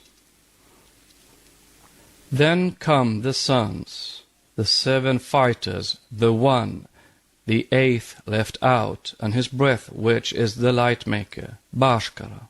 There is a whole poem on the pre-genetic battles fought by the growing planets before the final formation of cosmos, thus accounting for the seemingly disturbed position of the systems of several planets, the plane of the satellites of some, of Neptune and Uranus, for instance, of which the ancients knew nothing, it is said, being tilted over, thus giving them an appearance of retrograde motion. These planets are called the warriors, the architects, and are accepted by the Roman Church as the leaders of the heavenly hosts, thus showing the same traditions.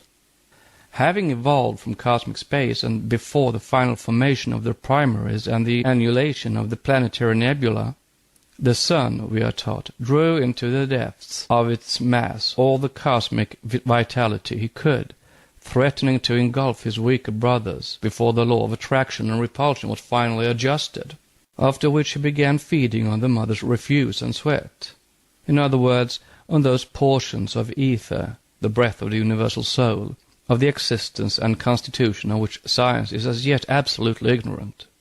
A theory of this kind having been propounded by Sir William Grove, see Correlation of the Physical Forces, 1843, page 81, and Address to the British Association, 1866, who theorized that the systems, quote, are gradually changing by atmospheric additions or subtractions, or by accretions and diminutions arising from nebular substances, unquote.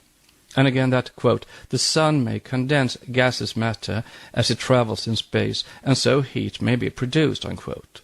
The archaic teaching seems scientific enough, even in this age. Note: very similar ideas in Mr. W. Matthew Williams' The Fuel of the Sun, in Dr. C. William Siemens' On the Conservation of Solar Energy, Nature, 25, page 440 to 444, March 9th, 1882. And also in Dr. P. Martin Duncan's Address of the President of the Geological Society, London, May 1877. End of note. Mr. W. Matthew Williams suggested that the diffused matter or aether, which is the recipient of the heat radiations of the universe, is thereby drawn into the depths of the solar mass.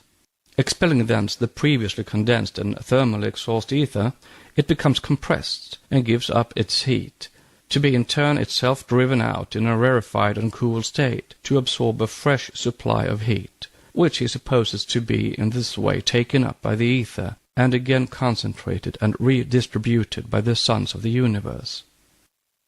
Note. See Comparative Geology by Alexander Winchell, LLD, page 56, end of note.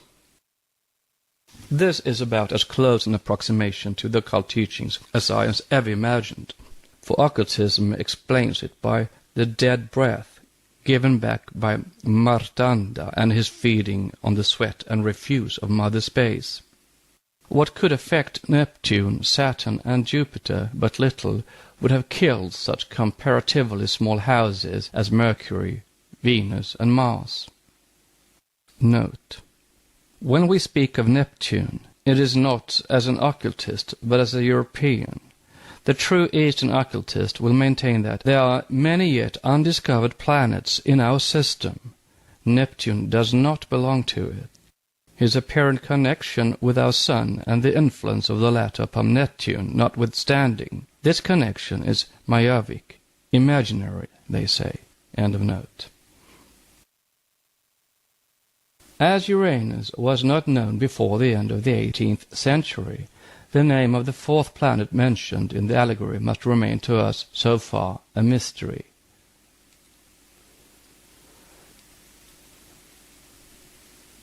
The breath of all the seven is said to be Bhaskara, light-making, because they, the planets, were all comets and suns in their origin. They evolve into elementary life from primeval chaos, now the noumenon of irresolvable nebulae, by aggregation and accumulation of the primary differentiations of the eternal matter, according to the beautiful expression in the commentary. Quote, "Thus the sons of light clothe themselves in the fabric of darkness." Unquote. They are called allegorically the heavenly snails, on account of their to us formless intelligences inhabiting unseen their starry and planetary homes, and, so to speak, carrying them as the snails do along with themselves in their revolution. The doctrine of a common origin for all the heavenly bodies and planets was, as we see, inculcated by the archaic astronomers before Kepler, Newton, Leibniz, Kant, Herschel, and Laplace. Heat, the breath, attraction and repulsion, the three great factors of motion, are the conditions under which all the members of all this primitive family are born, developed, and die, to be reborn after a night of Brahma, during which eternal matter relapses periodically into its primary, undifferentiated state. The most attenuated gases can give no idea of its nature to the modern physicist.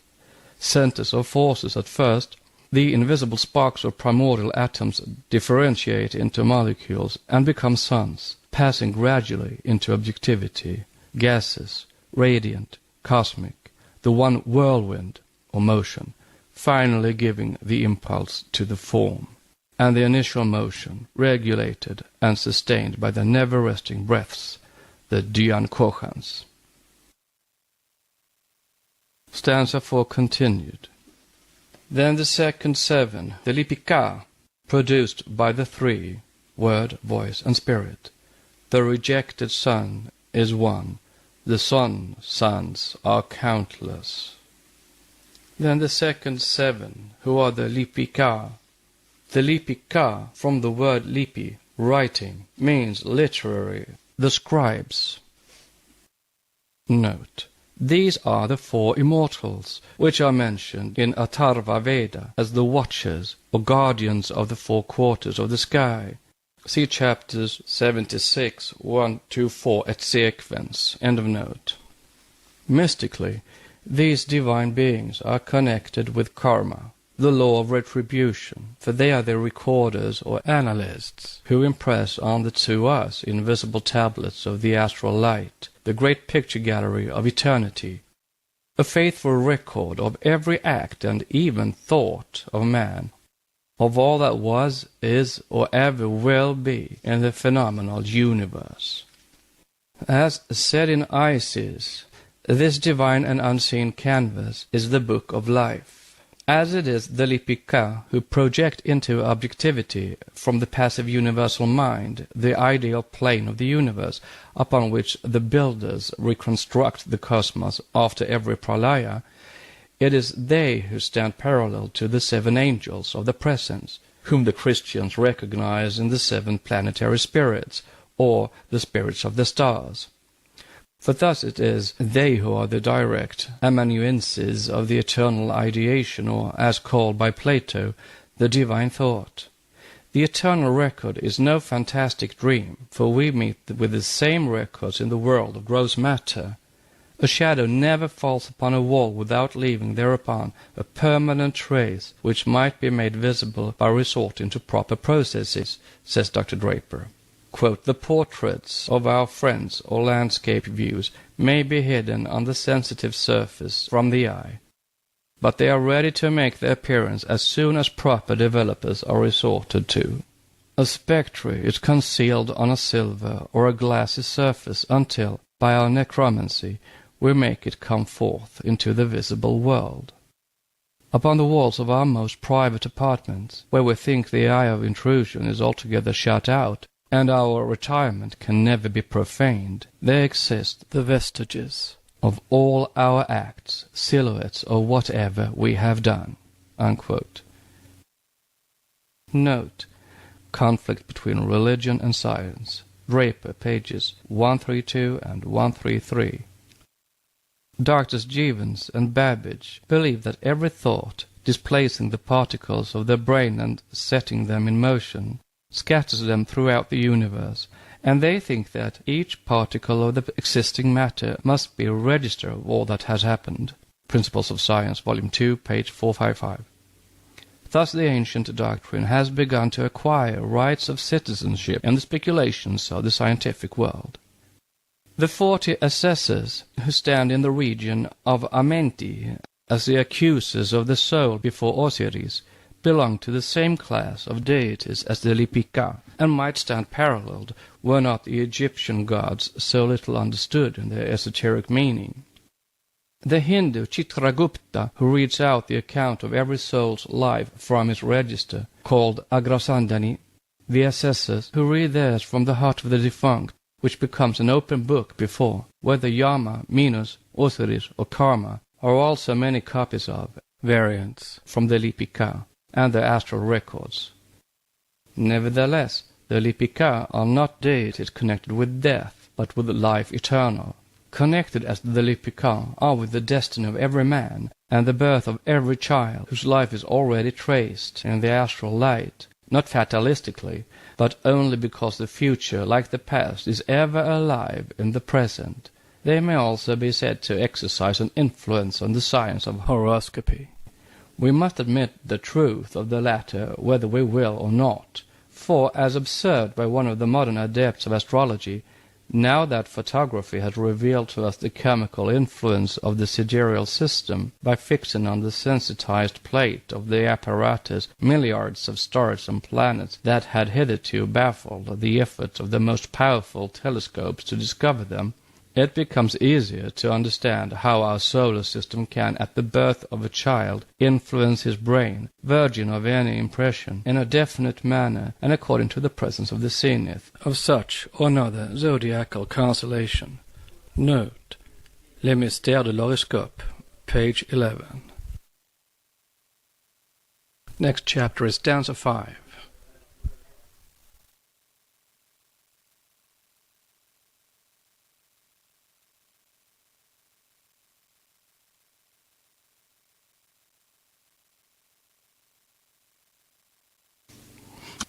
The Secret Doctrine by Elena Petrovna Blavatsky, a facsimile of the original edition of 1888, printed by the Cunningham Press, Alhambra, California. Volume 1, Cosmogenesis.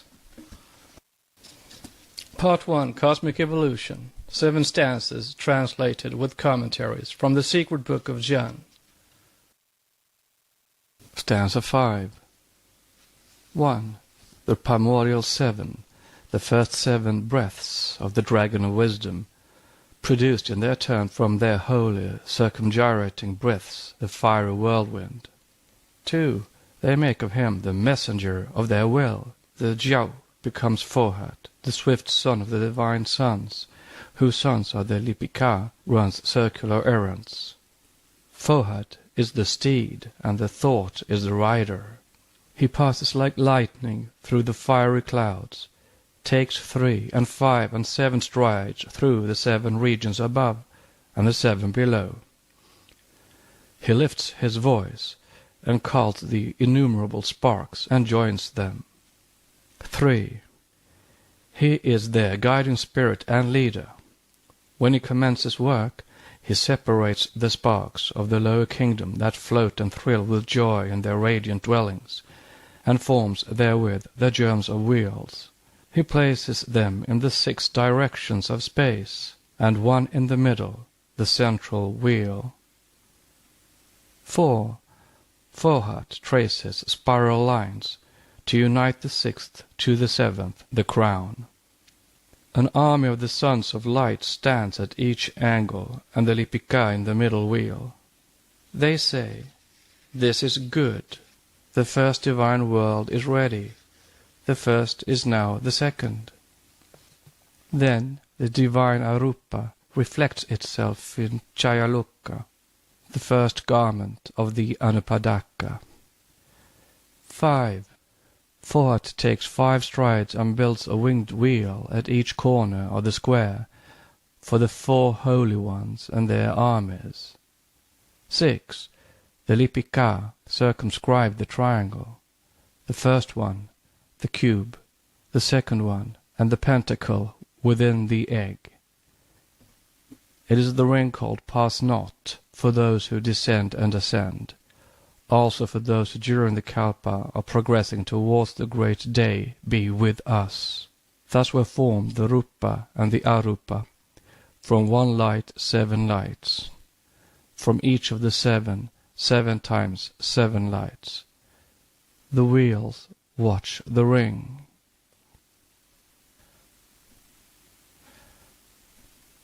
1. The primordial 7, the first 7 breaths of the dragon of wisdom, produce in their turn from their holy circumgyrating breaths the fiery whirlwind.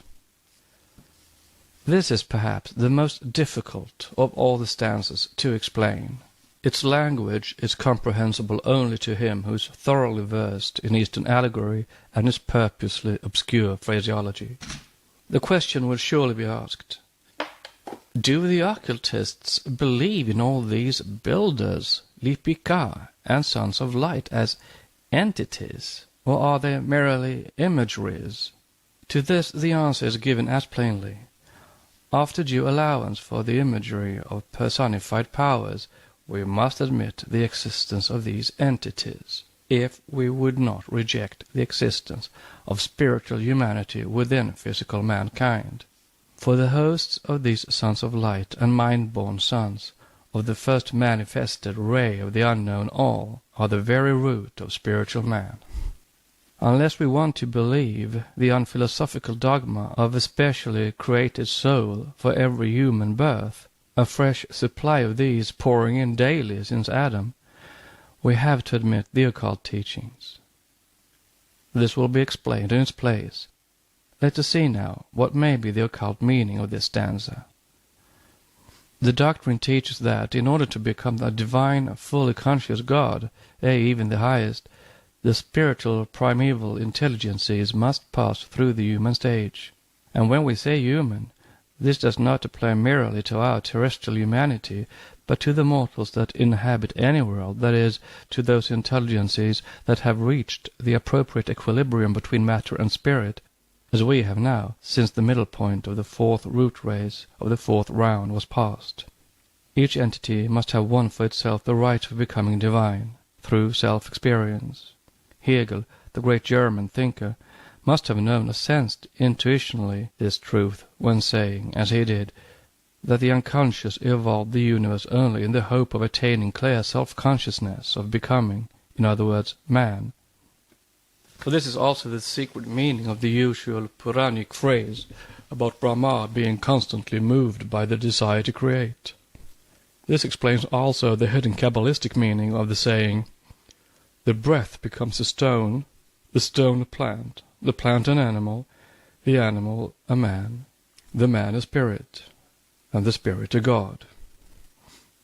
The mind-born sons, the rishis, the builders, etc., were all men of whatever forms and shapes in other worlds and the preceding manvantaras. This subject, being so very mystical, is therefore the most difficult to explain in all its details and bearings, since the whole mystery of evolutionary creation is contained in it. A sentence or two in it vividly recalls to mind similar ones in the Kabbalah and the phraseology of the king psalmist, as both, when speaking of God, shows him making the wind his messenger and his ministers a flaming fire. But in the esoteric doctrine it is used figuratively.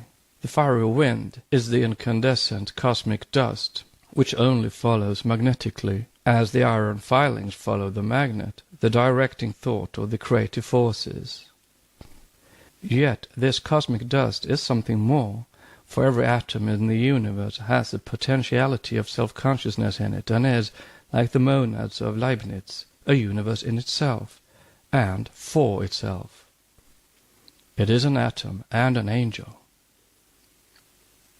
In this connection, it should be noted that one of the luminaries of the modern evolutionist school, Mr. A.R. Wallace, when discussing the inadequacy of natural selection as the sole factor in the development of physical man, practically concedes the whole point here discussed. He holds that the evolution of man was directed and furthered by superior intelligences, whose agency is a necessary factor in the scheme of nature. But once the operation of these intelligences is admitted in one place, it is only a logical deduction to extend it still further. No hard and fast line can be drawn. This shows the primordial seven using for their vahan, vehicle, or the manifested subject which becomes the symbol of the power directing it, fohat, called in consequence the messenger of their will, the fiery whirlwind. Jiao becomes fohat, the expression itself shows it. Jiao is the one real magical knowledge or occult wisdom which, dealing with eternal truths and primal causes, becomes almost omnipotence when applied in the right direction. Its antithesis is Jiao Mi, that which deals with illusions and false appearances only, as in our exoteric modern sciences. In this case, Jiao is the expression of the collective wisdom of the Jnani Buddhas.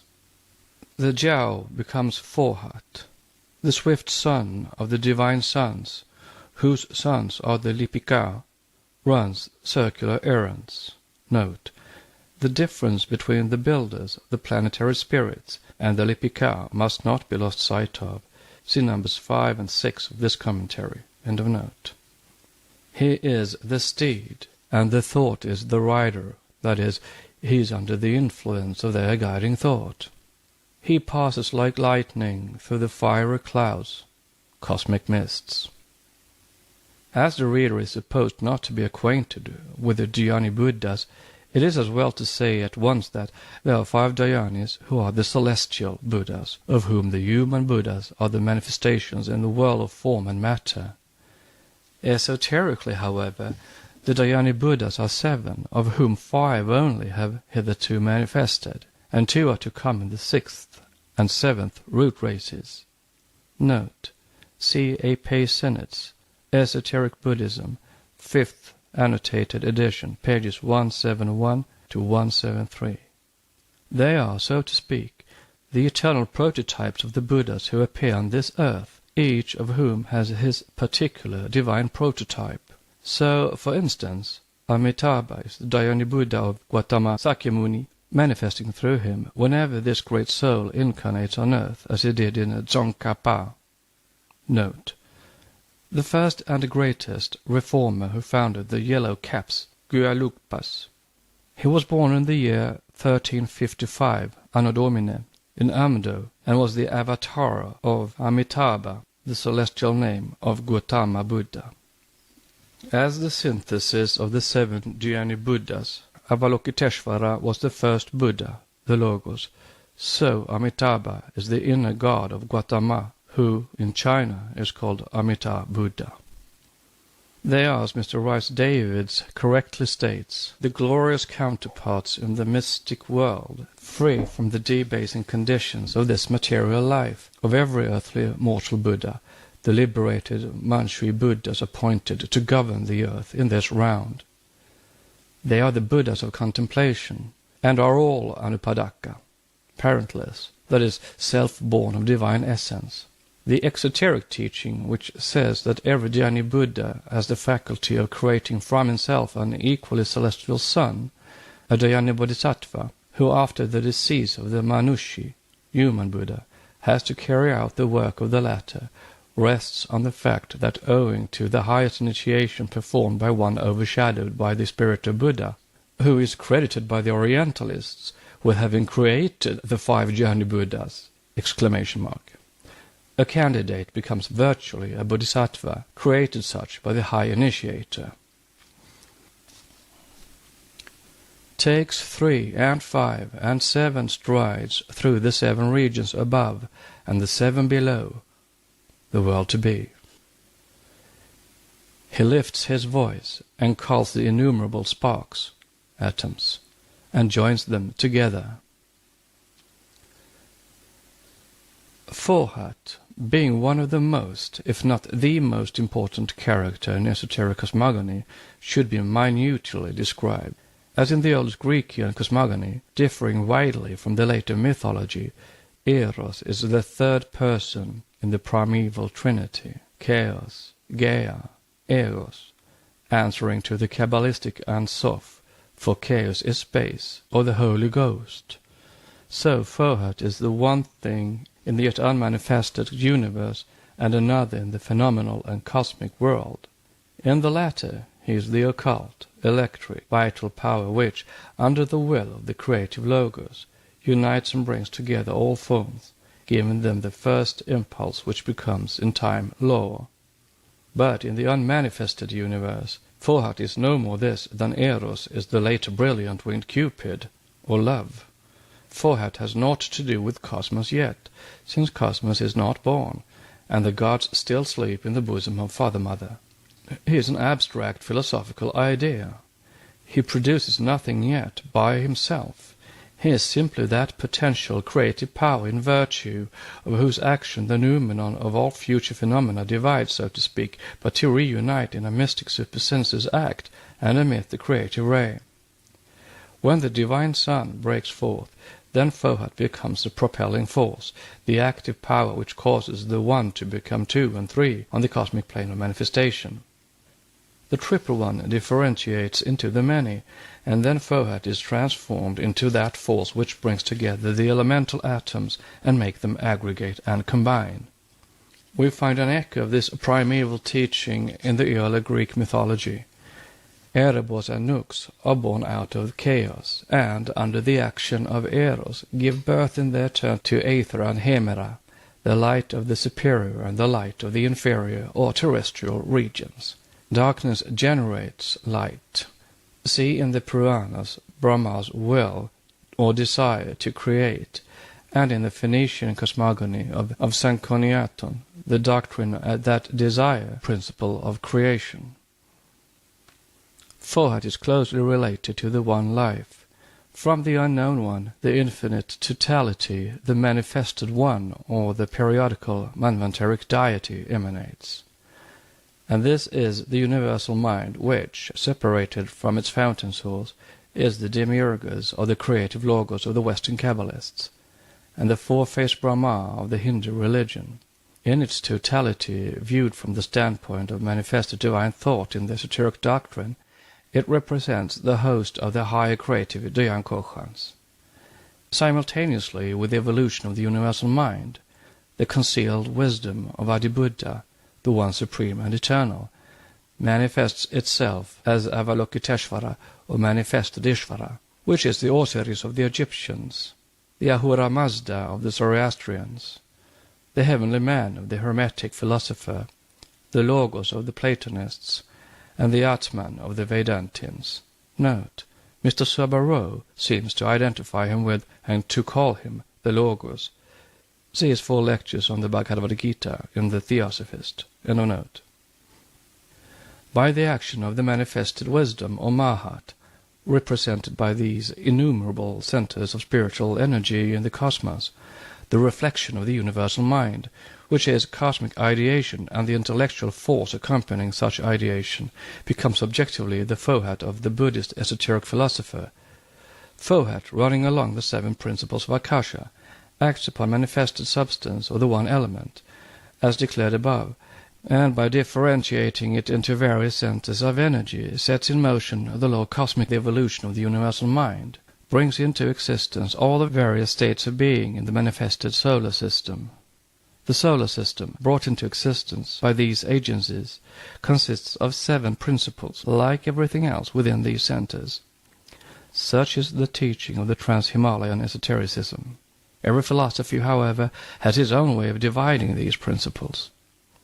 Fohat, then, is the personified electric vital power, the transcendental binding unity of all cosmic energies, on the unseen as on the manifested planes, the action of which resembles, on an immense scale, that of a living force created by will, in those phenomena to action, where the seemingly subjective acts on the seemingly objective and propels it to action. Fohat is not only the living symbol and container of that force, but is looked upon by the occultist as an entity.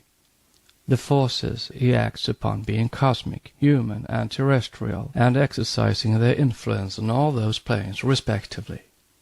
On the earthly plane his influence is felt in the magnetic and active force generated by the strong desire of the magnetizer.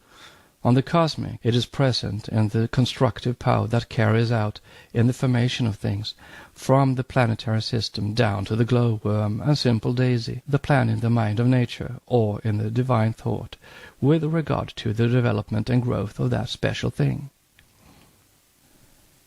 He is, metaphysically, the objectivized thought of the gods, the word made flesh on a lower scale, and the messenger of cosmic and human ideations, the active force in universal life. In his secondary aspect, Fohat is the solar energy, the electric vital fluid, and the preserving 4th principle, the animal soul of nature, so to say, or electricity.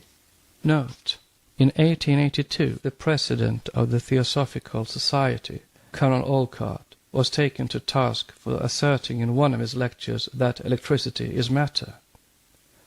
Such, nevertheless, is the teaching of the occult doctrine. Force, energy, may be a better name for it, so long as European science knows so little about its true nature. Yet matter it is, as much as ether is matter, since it is as atomic, though several removes from the latter. It seems ridiculous to argue that because a thing is imponderable to science, therefore it cannot be called matter.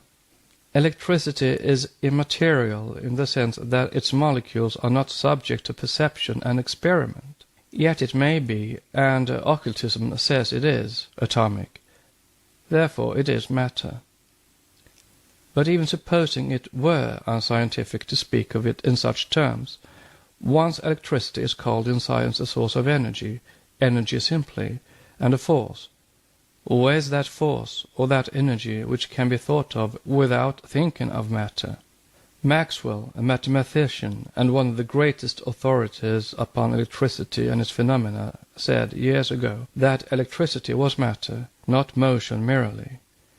If we accept the hypothesis of that the elementary substances are composed of atoms, we cannot avoid concluding that electricity also, positive as well as negative, is divided into definite elementary portions, which behave like atoms of electricity.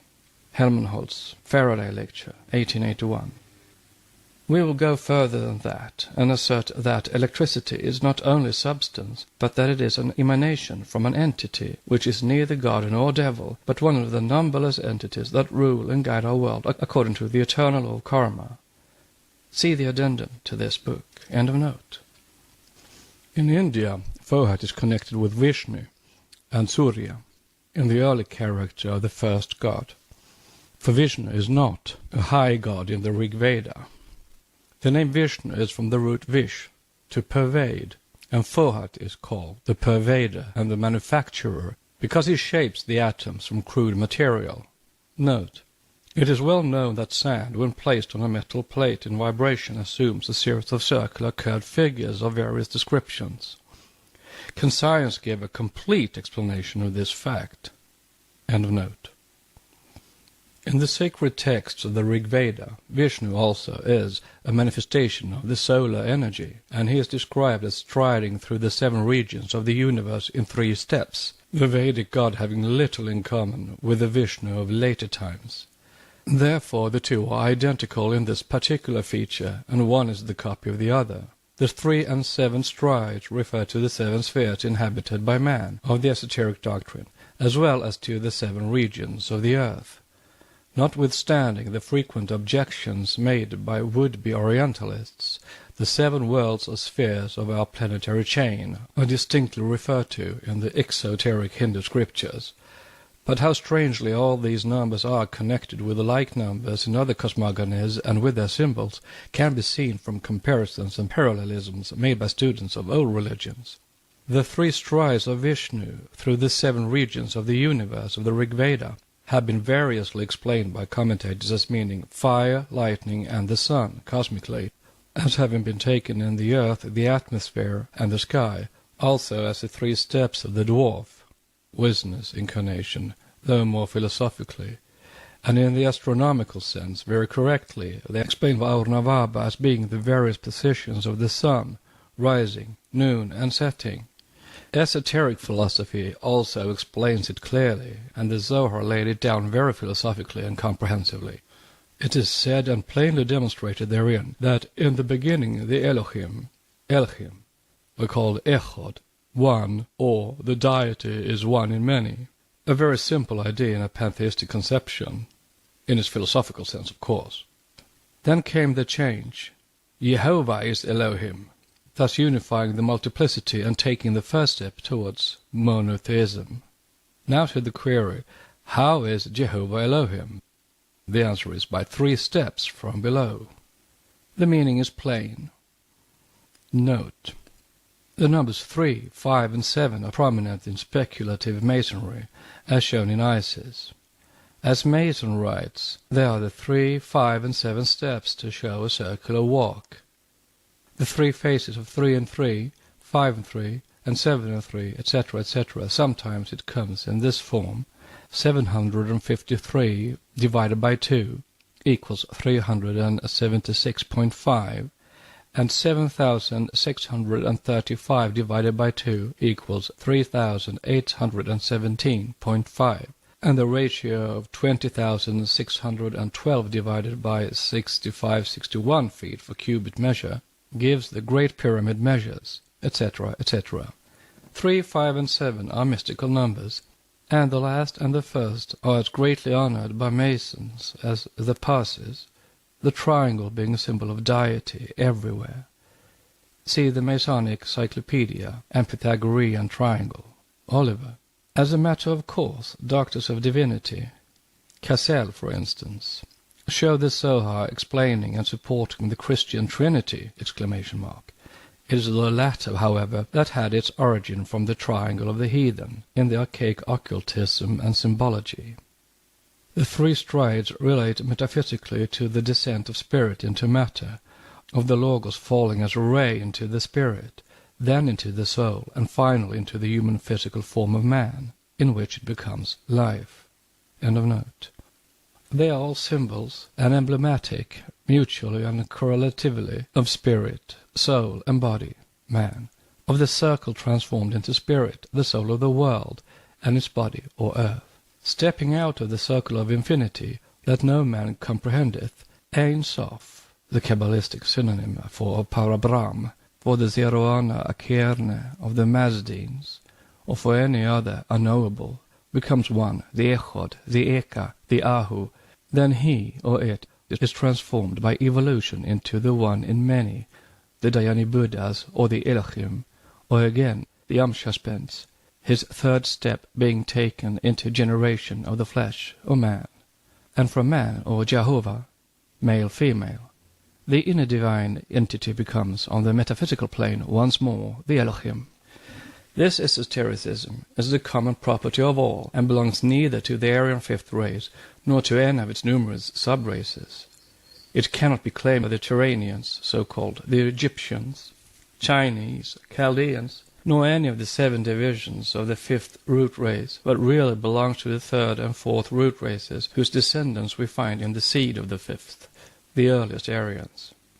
The circle was with every nation the symbol of the unknown, boundless space, the abstract garb of an ever-present abstraction, the incognizable deity. It represents limitless time in eternity. The Seorana Akerna is also the boundless circle of the unknown time, from which circle issues the radiant light, the universal sun, och Ormazd. The latter is identical with Cosmos in his aeolian form, that of a circle. Note: Ormazd is the Logos, the firstborn, and the sun. End of note.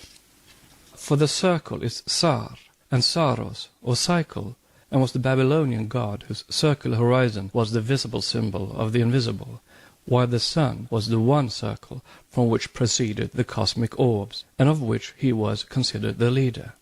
Zero Ana is the chakra, or circle of Vishnu, the mysterious emblem which is, according to the definition of a mystic, a curve of such a nature that as to any the least possible part thereof, if the curve be protracted, either way it will proceed, and finally re-enter upon itself, and form one and the same curve, or that which we call the circle. No better definition could thus be given of the natural symbol and the evident nature of deity, which having its circumference everywhere, the boundless, has therefore its central point also everywhere, in other words, is in every point of the universe. The invisible deities, thus also the Dhyan-Kohans, or the Rishis, the primitive 7, and the 9 without, and 10 including the synthetical unit from which it steps into man. Returning to the commentary 4 of stanza 4, the reader will understand why the Trans-Himalayan chakra has inscribed within it triangle, first line, cube, second line, and a pentacle with a dot in the center, and some other variations. The Kabbalistic circle of the Elohim reveals, when the letters of the word Alchim or Elohim are numerically read, the famous numerals 1, 3, 5, 1, 4, or by anagram 3, 1, 4, 1, 5, the astronomical pi number, or the hidden meaning of the Dhyani Buddhas, of the Gebers, the Geburim, the Kabeiri, and the Elohim, all signifying great men, titans, heavenly men, the giants. The 7 was a sacred number with every nation, but none applied it to more physiologically materialistic uses than the Hebrews. With these it was preeminently the generative number, and 9 the male causative one, forming as shown by the Kabbalists the 90 ayin and 70 tsa, or together Otz, the tree of the Garden of Eden, double hermaphrodite rod of the fourth race. Note on the Otz. This was the symbol of the Holy of Holies, the 3 and the 4 sexual separation. Nearly every one of the 22 Hebrew letters are merely phallic symbols. Of the 2 letters as shown above, one, the ayin, is a negative female letter, symbolically an eye. The other male letter, za, a fish hook. End of note. Whereas the Hindus and Aryans generally, the significance was manifold and related almost entirely to purely metaphysical and astronomical truths. Note: we are told by a Kabbalist who, in a work not yet published, contrasts the Kabbalah and Zohar with Aryan esotericism, that the Hebrew clear, short, terse, and exact modes far and beyond measure surpass the toddling word talk of the Hindus, just as by parallelisms the psalmist says, "My mouth speaks with my tongue, I know not thy numbers." 71:15. The Hindu glyph shows by its insufficiency and the large admixture of adventitious sides the same borrowed plumage that the Greeks, the lying Greeks, had, and that Masonry has, which in the rough monosyllabic and apparent poverty of the Hebrew shows the latter to have come down from a far more remote antiquity than any of these, and to have been the source, in brackets, exclamation mark and question mark, or near the old original source than any of them. End of Kabbalist's quote. This is entirely erroneous. Our learned brother and correspondent judges apparently the Hindus' religious systems by their Shastras and Puranas, probably the latter, and in their modern translation, moreover, which is disfigured out of all recognition by the Orientalists. It is to their philosophical system that one has to turn, to their esoteric teaching, if he would make a point of comparison. No doubt the symbology of the Pentateuch, and even of the New Testament, comes from the same source. But surely the Pyramid of Cheops, whose measurements are all found repeated by Professor Piazzi Smythe in Solomon's alleged and mythical temple, is not of a later date than the Mosaic books. Hence, if there is any such great identity as claimed, it must be due to servile copying on the part of the Jews, not on that of the Egyptians. The Jewish glyphs, and even their language, the Hebrew, are not original. They are borrowed from the Egyptians, from whom Moses got his wisdom, from the Coptic, the probable kinsman if not parent of the old Phoenician, and from the Hyksos, their alleged ancestors, as Josephus shows in his Against Apion, 1, page 25a. But who are the Hyksos shepherds, and who the Egyptians? History knows nothing of the question, and speculates and theorizes out of the depths, out of the respective consciousnesses of her historians. See Isis Unveiled, Volume 2, page 430 to 438. Kamism, or Old Coptic, says Bunsen, is from Western Asia, and contains some germ of the Semitic, thus bearing witness to the primitive cognate unity of the Aryan and Semitic races, and it places the great events in Egypt 9,000 years before Christ. The fact is that in archaic esotericism and Aryan thought we find a grand philosophy, whereas in the Hebrew records we find only the most surprising ingenuity in inventing apotheoses for phallic worship and sexual theogony. End of note. The rishis and gods, the demons and heroes, have historical and ethical meanings, and the Aryans never made their religion rest solely on physiological symbols, as the old Hebrews have done. This is found in the exoteric Hindu scriptures. That these accounts are blind is shown by their contradicting each other, a different construction being found in almost every Purana and epic poem. Read esoterically, they will all yield the same meaning. Thus one account enumerates 7 worlds, exclusive of netherworlds, also 7 in number. These 14 upper and nether worlds have nothing to do with the classification of the septenary chain and belong to the purely ethereal invisible worlds. These will be noticed elsewhere. Suffice for the present to show that they are purposely referred to as though they belonged to the chain. Another enumeration calls the 7 worlds earth, sky, heaven, middle region, place of birth, mansion of the blessed, and abode of truth, placing the sons of Brahma in the 6th division, and stating the 5th, or Janaloka, to be that where animals destroyed in the general conflagration are born again. See Hindu Classical Dictionary. Some real esoteric teaching is given in the, quote, symbolism, unquote. He who is prepared for it will understand the hidden meaning. Stanza 5 continued. 3. He is their guiding spirit and leader. When he commences work, he separates the sparks of the lower kingdom, mineral atoms, that float and thrill with joy in their radiant dwellings, gaseous clouds, and forms therewith the germs of wheels. He places them in the 6 directions of space, and one in the middle, the central wheel. Wheels, as already explained, are the centers of force around which primordial cosmic matter expands and, passing through all stages of consolidation, becomes a spheroidal and ends by being transformed into globes or spheres. It is one of the fundamental dogmas of esoteric cosmogony that during the kalpas or aeons of life, motion which, during the periods of rest, pulsates and thrills through every slumbering atom, which is a commentary on Jan, assumes an ever-growing tendency from the first awakening of cosmos to a new, quote, day, unquote, to circular movement. Note, it may be asked, as also the writer has not failed to ask, who is there to ascertain the difference in that motion, since all nature is reduced to its primal essence, and there can be no one, not even one of the Dhyani-Koshans, who are all in nirvana, to see it?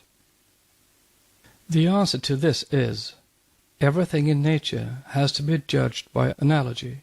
Though the highest deities, archangels or Dhyani Buddhas, are unable to penetrate the mysteries too far beyond our planetary system and the visible cosmos, yet there were great seers and prophets in olden times who were enabled to perceive the mystery of breath and motion retrospectively, when the systems of worlds were at rest and plunged in their periodic sleep.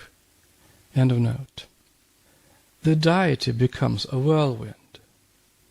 They are also called rote, the moving wheels of the celestial orbs participating in the world's creation, when the meaning refers to the animating principle of the stars and planets, for in the Kabbalah they are represented by the Ophanim, the angels of the spheres and stars, of which they are the informing souls. See Kabbalah Denudata, the Anima, page 113.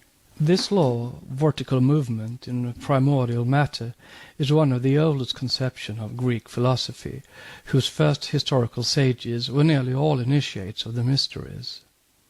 The Greeks had it from the Egyptians, and the latter from the Chaldeans, who had been the pupils of Brahmins of the esoteric school. Leucippus and Democritus of Abdera, the pupil of the Magi, taught that this gyratory movement of the atoms and spheres existed from eternity. Note, the doctrine of the rotation of the earth about an axis is taught by the Pythagorean Hicetas probably as early as 500 before Christ. It was also taught by his pupil Ecphantus and by Heraclides, a pupil of Plato. The immobility of the sun and the orbital rotation of the earth were shown by Aristarchus of Samos as early as 281 before Christ to be suppositions accordant with facts of observation. The heliocentric theory was taught about 150 before Christ by Seleucus of Seleucia on the Tigris.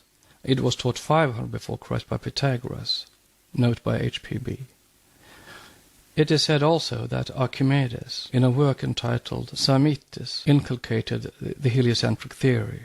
The sphericity of the earth was distinctly taught by Aristotle, who appealed for proof to the figure of the earth's shadow on the moon in eclipses. Aristotle, De Coelo, 2nd book, chapter 14. The same idea was defended by Pliny, Natural History, volume 2, page 65.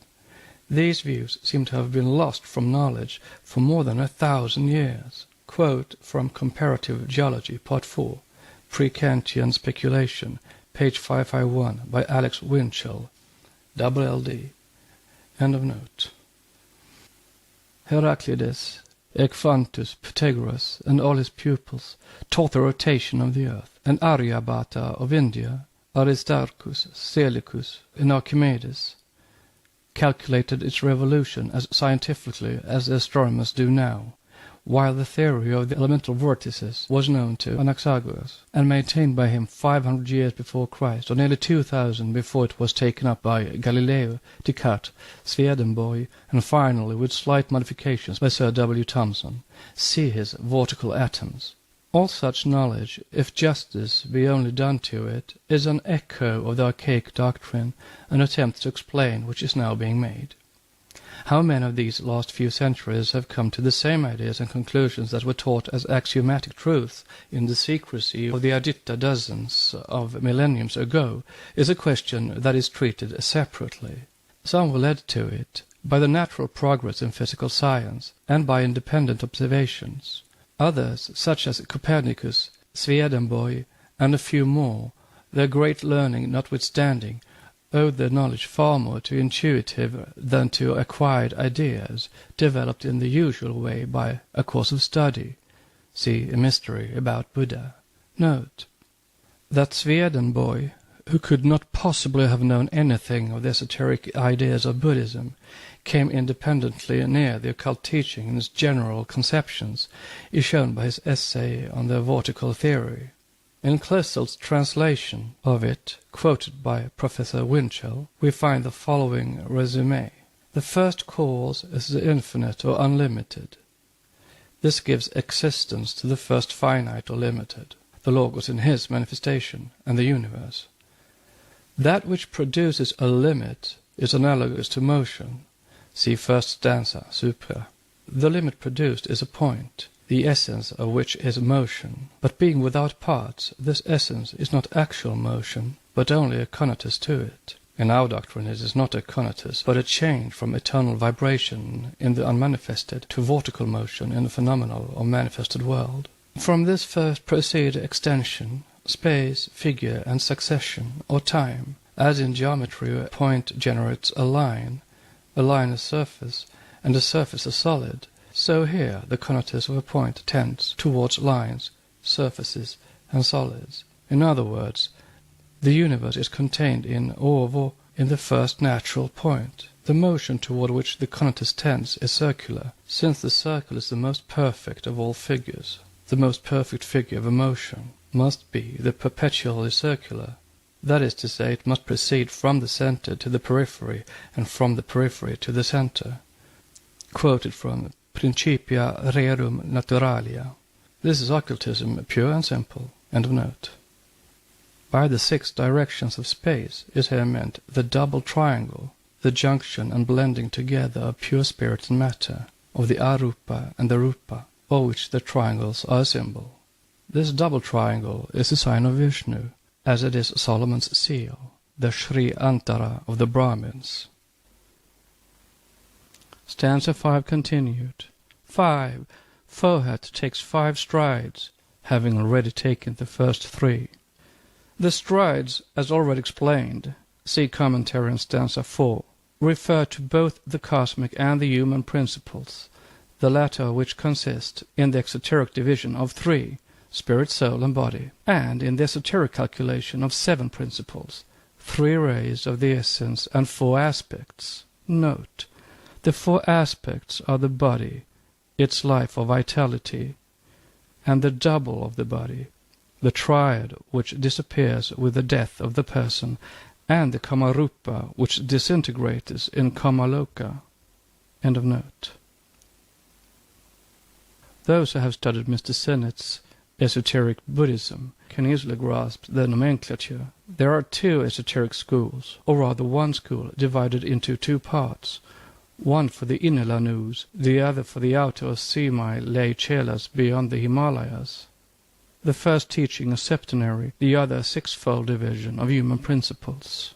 From a cosmic point of view, Forehead taking 5 strides refers here to the 5 upper planes of consciousness and being, the 6th and the 7th, counting downwards, being the astral and the terrestrial, or the 2 lower planes.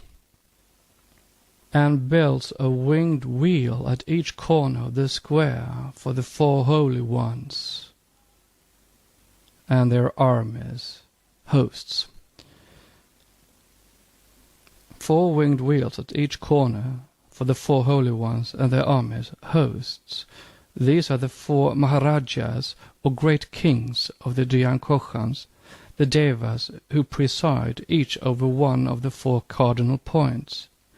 They are the regents or angels who rule over the cosmical forces of north, south, east, and west, forces having each a distinct occult property. These beings are also connected with karma, as the latter needs physical and material agents to carry out her decrees, such as the 4 kinds of winds, for instance, professedly admitted by science to have their respective evil and beneficent influences upon the health of mankind and every living thing.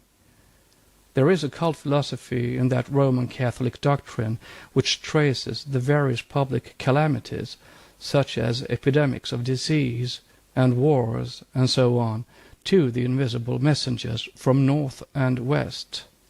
The glory of God comes from the way of the east, says Ezekiel, while Jeremiah, Isaiah, and the psalmist assure their readers that all the evil under the sun comes from the north and the west, which proposition, when applied to the Jewish nation, sounds like an undeniable prophecy for themselves. And this accounts also for St. Ambrose on Amos chapter 4, declaring that it is precisely for that reason that we curse the north wind, and that during the ceremony of baptism we begin by turning towards the west, sidereal, to renounce the better him who inhabits it, after which we turn to the east. Belief in the four Maharajas, the regents of the four cardinal points, was universal, and is now that of Christians, who call them, after St. Augustine, angelic virtues, and spirits when enumerated by themselves, and devils when named by pagans. Note, says the scholar Vossius in his Theological Circule, Volume 1, Chapter 7, though St. Augustine has said that every visible thing in this world had an angelic virtue as an overseer near it, it is not individuals but entire species of things that must be understood, each such species having indeed its particular angel to watch it. He is at one in this with all the philosophers. For us these angels are spirits separated from the objects, whereas for the philosophers of pagan they were gods.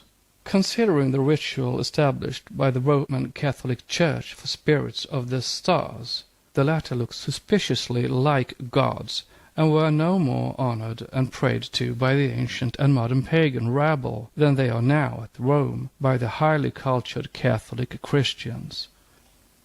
End of note.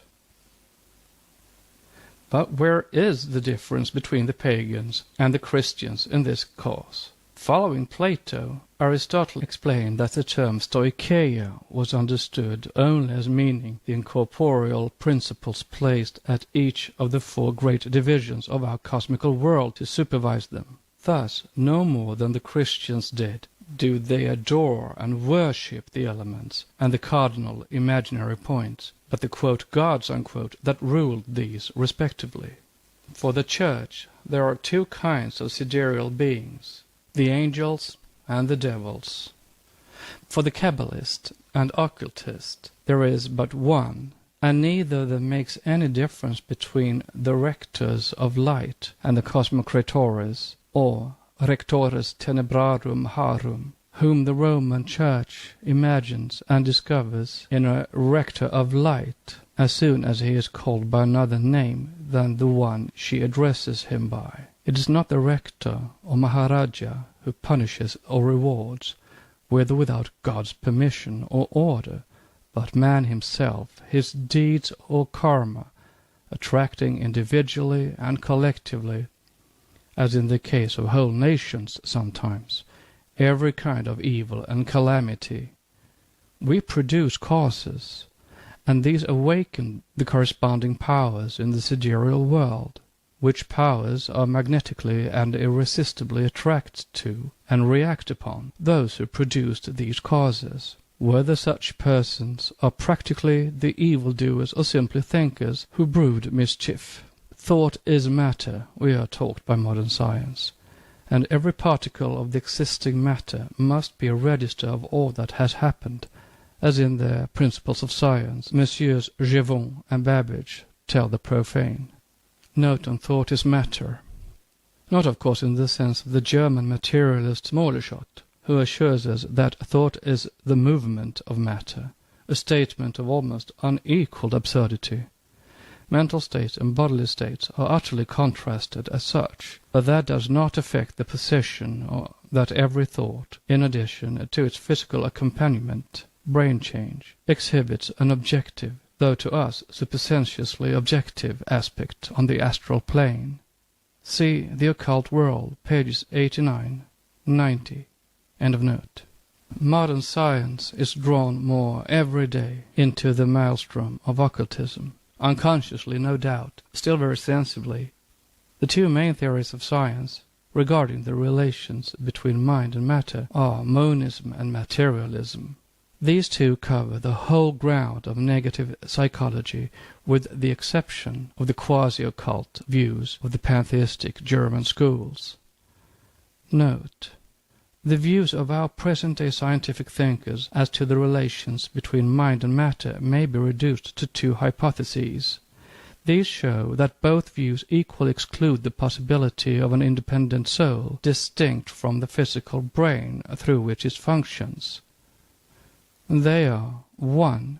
Materialism, the theory which regards mental phenomena as the product of molecular change in the brain, that is, as the outcome of a transformation of motion into feeling! The cruder school once went so far as to identify mind with a peculiar mode of motion! But this view is now happily regarded as absurd by most of the men of science themselves. 2. Monism, or the single substance doctrine, is the more subtle form of negative psychology, which one of its advocates, Professor Bain, ably terms guarded materialism. This doctrine, which commands a very wide ascent, counting among its upholders such men as Lewis, Spencer, Ferrier, and others, as radically contrasted with matter, regards both as equal to the two sides, or aspects, of one and the same substance in some of its conditions. Thought as thought, they say, is utterly contrasted with material phenomena, but it must also be regarded as only the subjective side of nervous motion, whatever our learned men may mean by this. End of note. In the Egyptian temples, according to Clemens Alexandrinus, an immense curtain separated the tabernacle from the place for the congregation. The Jews had the same. In both, the curtain was drawn over 5 pillars, the pentacle, symbolizing our 5 senses and 5 root races esoterically, while the 4 colors of the curtain represented the 4 cardinal points and the 4 terrestrial elements. The whole was an allegorical symbol. It is through the 4 high rulers over the 4 points and elements that our 5 senses may become cognizant of the hidden truths of nature, and not at all as Clemens would have it, that it is the element per se that furnished the pagans with divine knowledge or the knowledge of God. Note: thus the sentence natura elementorum obtinet revelationem Dei in Clemens' Stromata R4, paragraph 6, is applicable to both or neither. Consult the Zen's volume 2, page 228, and Plutarch de Iside, as compared by Layard, Académie des Inscriptions, 1854, volume 15. End of note. While the Egyptian emblem was spiritual, that of the Jews was purely materialistic, and indeed honored only the blind elements and the imaginary points. For what was the meaning of the square tabernacle, raised by Moses in the wilderness, if it had not the same cosmical significance? Thou shalt make an hanging of blue, purple, and scarlet, and 5 pillars of shittim wood for the hanging, 4 brazen rings in the 4 corners thereof, boards of fine wood for the 4 sides, north, south, west, and east of the tabernacle, with cherubims of cunning work. Exodus 26 and 27. The tabernacle and the square courtyard, cherubim and all, were precisely the same as those in the Egyptian temples. The square form of the tabernacle meant just the same thing as it still means to this day in the exoteric worship of the Chinese and Tibetans, the 4 cardinal points signifying that which the 4 sides of the pyramids, obelisks, and other such square erections mean. Josephus takes care to explain the whole thing. He declares that the tabernacle pillars are the same as those raised at Tyre to the 4 elements, which were placed on pedestals whose 4 angles faced the 4 cardinal points, adding that the angles of the pedestals had equally the 4 figures of the zodiac on them, which represented the same orientation. Antiquities, Volume 1, 8, Chapter 22. The idea may be traced in the Zoroastrian caves. in the rock-cut temples of India, as in all the sacred square buildings of antiquity that have survived to this day.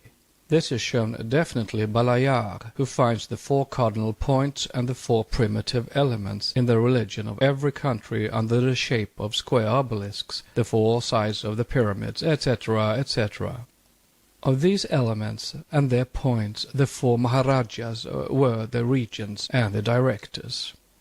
If the student would know more of them, he has but to compare the vision of Ezekiel, chapter 1, with what is known of Chinese Buddhism, even in its esoteric teachings, and examine the outward shape of these, quote, great kings, unquote. In the opinion of the Reverend Joseph Edkins, they are, quote, the devas who preside each over one of the 4 continents into which the Hindus divide the world, unquote.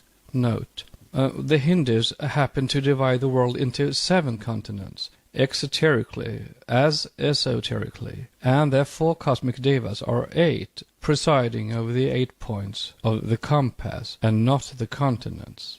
Compare Chinese Buddhism, page 216. End of note. Each leads an army of spiritual beings to protect mankind and Buddhism. With the exception of favoritism towards Buddhism, the 4 celestial beings are precisely this. They are the protectors of mankind and also the agents of karma on earth, whereas the Lipika are concerned with humanity's hereafter. At the same time, they are the 4 living creatures who have the likeness of a man, of Ezekiel's visions, called by the translators of the Bible cherubim, seraphim, etc., and by occultists the winged globes, the fiery wheels, and in the Hindu pantheon by a number of different names. All these Gandharvas, the sweet songsters, the Asuras, Kinnaras, and Nagas, are the allegorical descriptions of the 4 Maharajas. The seraphim are the fiery serpents of heaven which we find in a passage describing Mount Meru as the exalted mass of glory, the venerable haunt of gods and heavenly choristers, not to be reached by sinful men, because guarded by serpents. They are called the Avengers and the Winged Wheels. Their mission and character being explained, let us see what the Christian Bible interpreters say of the cherubim.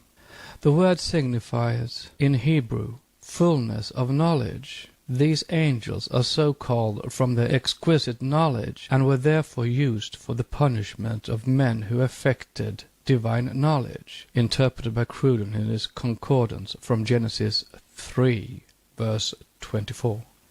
Very well, and vague as the information is, it shows that the cherub placed at the gate of the Garden of Eden after the fall suggested to the venerable interpreters the idea of punishment connected with forbidden science or divine knowledge, one that generally leads to another fall, that of the gods, or, quote, God, unquote, in man's estimation. But as the good old Cruden knew naught of karma, he may be forgiven.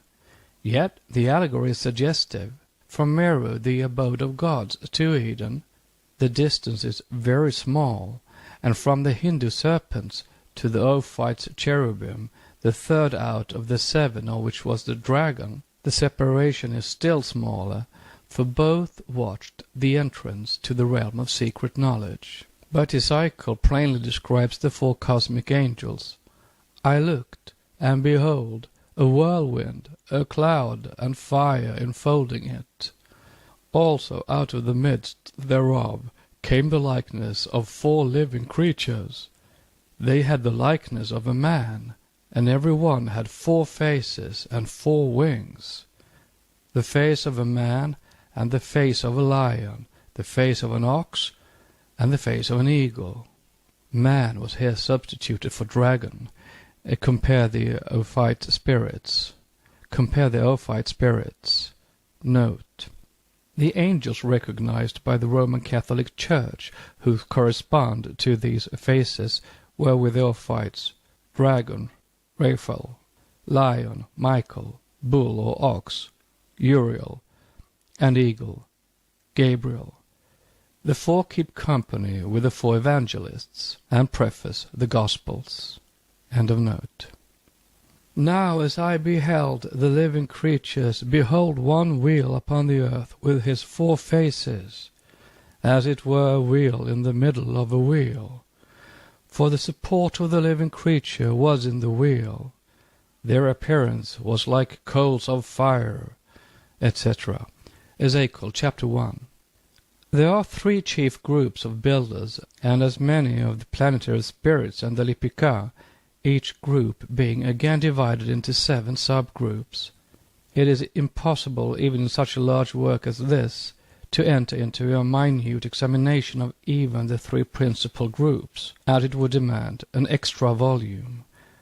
The builders are the representatives of the first mind-born entities, therefore of the primeval Rishi Prajapati, also of the 7 great gods of Egypt, of which Osiris is the chief, of the 7 Amshaspens of the Zoroastrians, with Ormazd at their head, or the 7 spirits of the face, the 7 Sephiroth separated from the first triad, etc., etc. Note, the Jews, save the Kabbalists, have no names for east, west, south, and north, expressed the idea by words signifying before, behind, right, and left, and very often confounded the terms exoterically, thus making the blinds in the Bible more confused and difficult to interpret.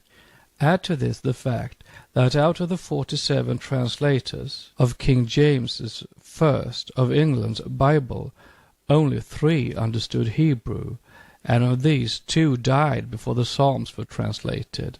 Royal Masonic Cyclopedia. And one may easily understand what reliance can be placed on the English version of the Bible. In this work the Douay Roman Catholic version is generally followed. End of note.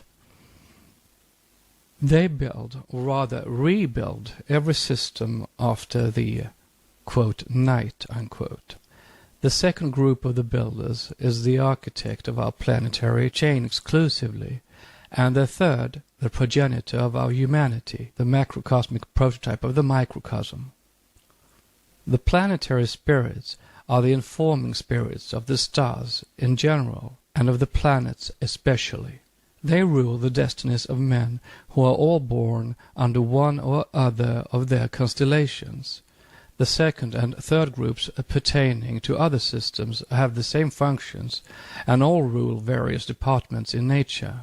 In the Hindu exoteric pantheon, they are the guardian deities who preside over the 8 points of the compass, the 4 cardinal and the 4 intermediate points, and are called Lokapalas, supporters or guardians of the world and our visible cosmos, of which Indra, east, Yama, south, Varuna, west, and Kueva, north, are the chief. Their elephants and their spouses pertaining, of course, to fancy and afterthought, though all of them have an occult significance.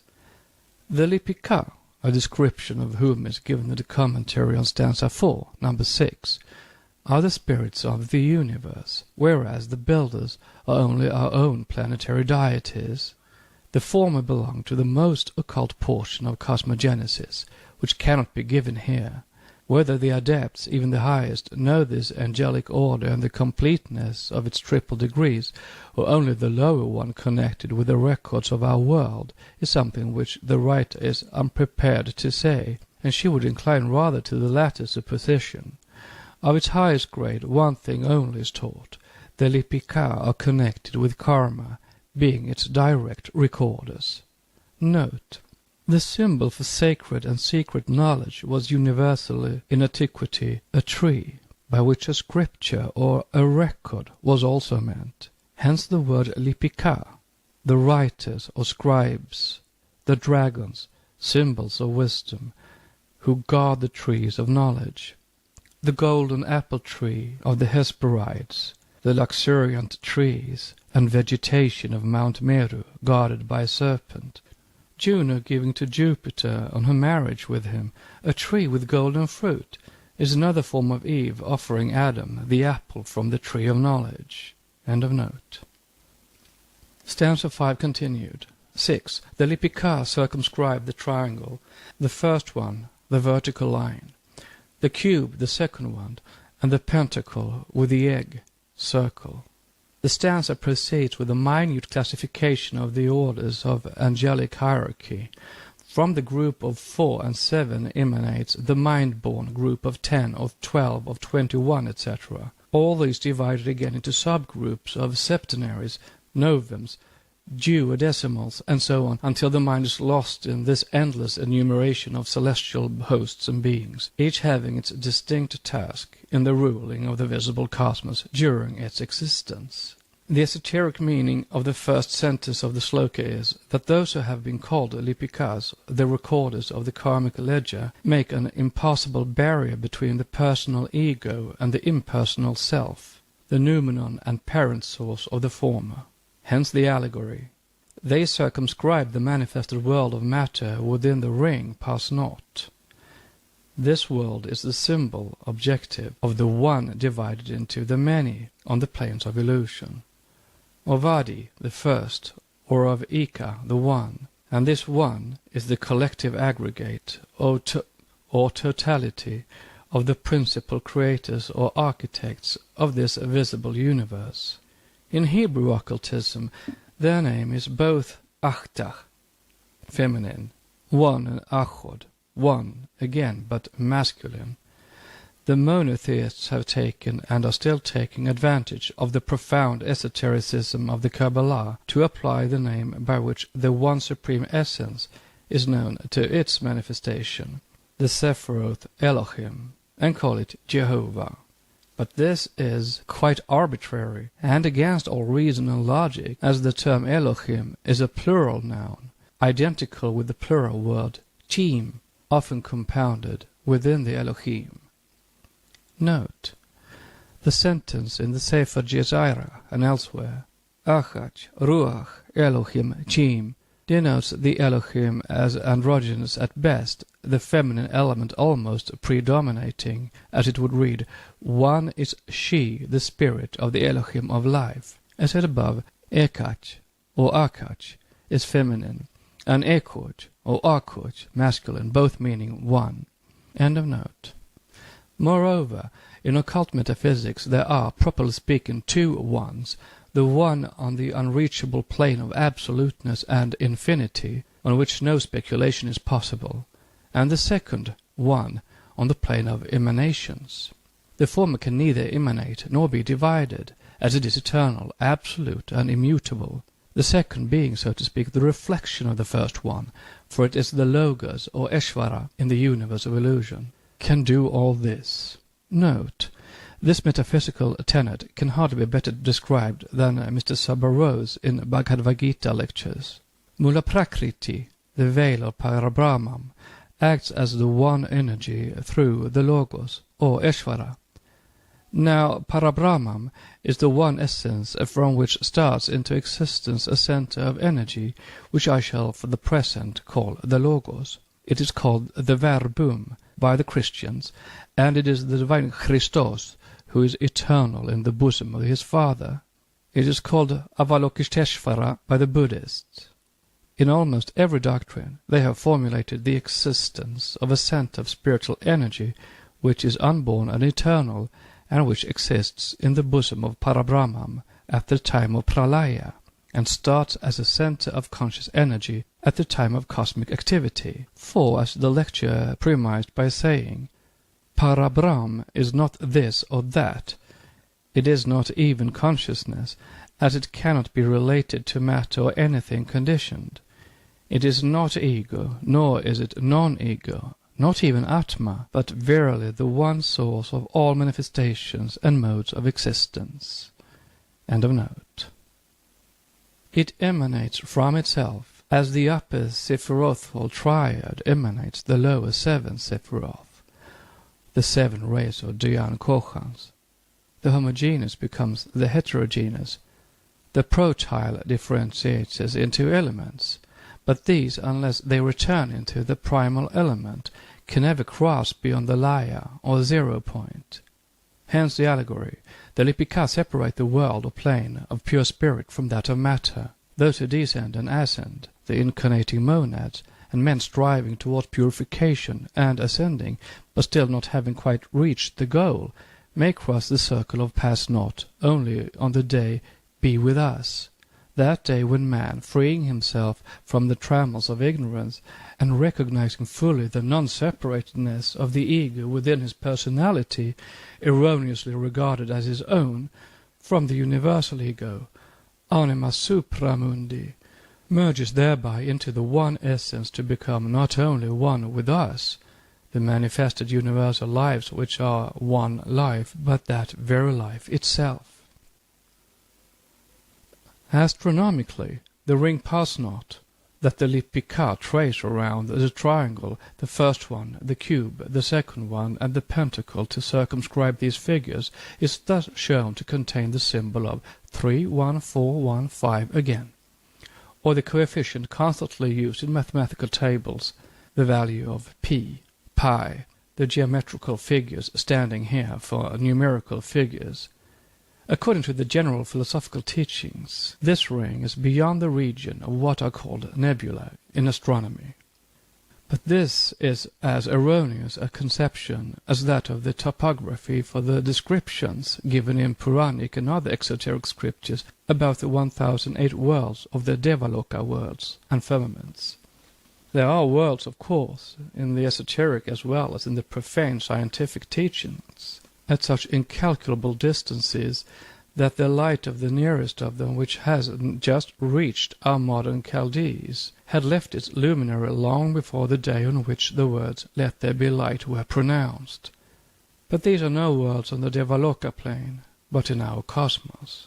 The chemist goes to the laya, or 0 point, of the plane of matter with which he deals, and then stops short.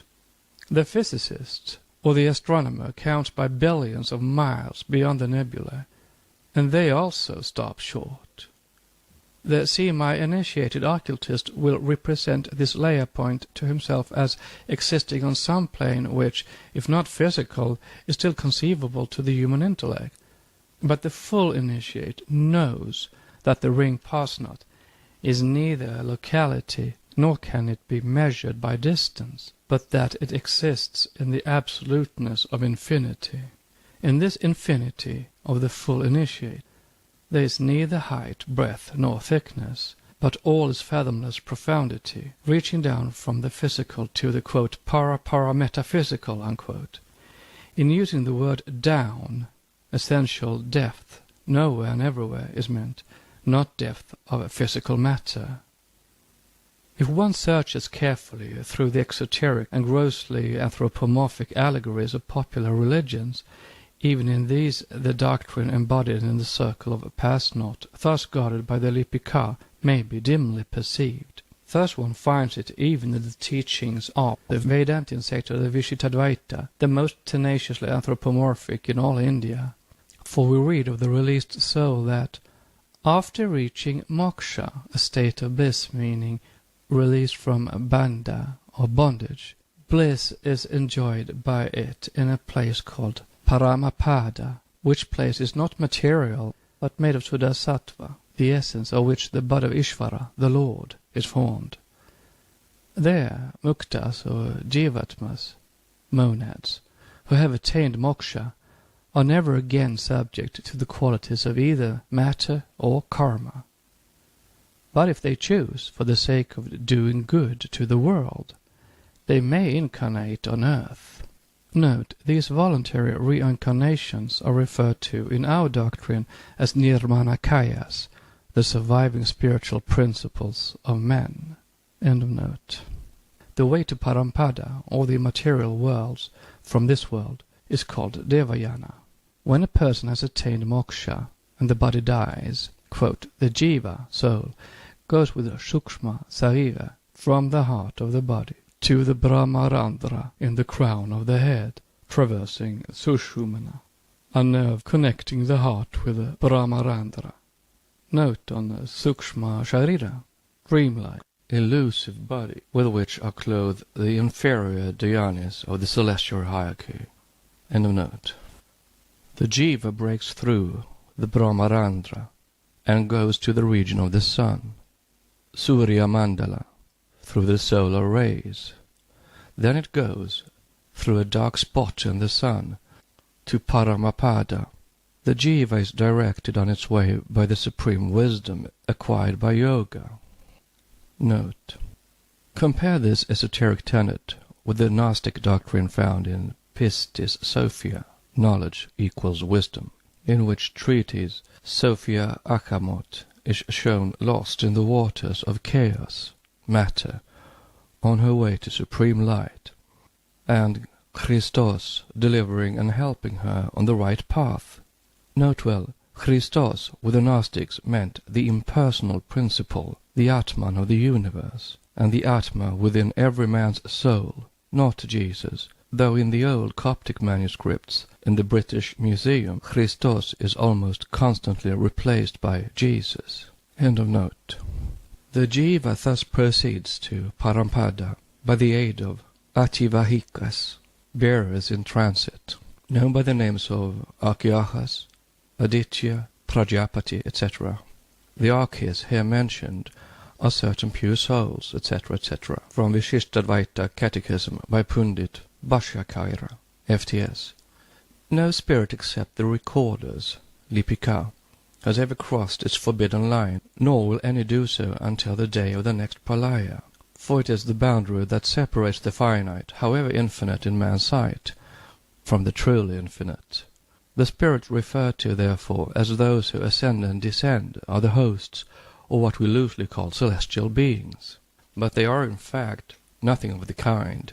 They are entities of the higher worlds in the hierarchy of being, so immeasurably high that to us they must appear as gods, and collectively God. But so we, mortal men, must appear to the ant, which reasons on the scale of its special capacities.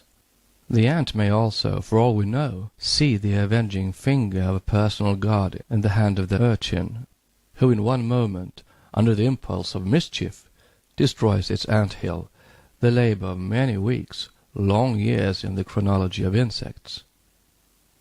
The ant, feeling it acutely, and attributing the undeserved calamity to a combination of providence and sin, may also, like man, see in it the result of the sin of its first parent. Who knows, and who can affirm or deny the refusal to admit in the whole solar system of any other reasonable and intellectual beings on the human plane than ourselves is the greatest conceit of our age? All that science has a right to affirm is that there are no invisible intelligences living under the same conditions as we do. It cannot deny point-blank the possibility of there being worlds within worlds, under totally different conditions to those that constitute the nature of our world. Nor can it deny that there may be a certain limited communication between some of those worlds and our own.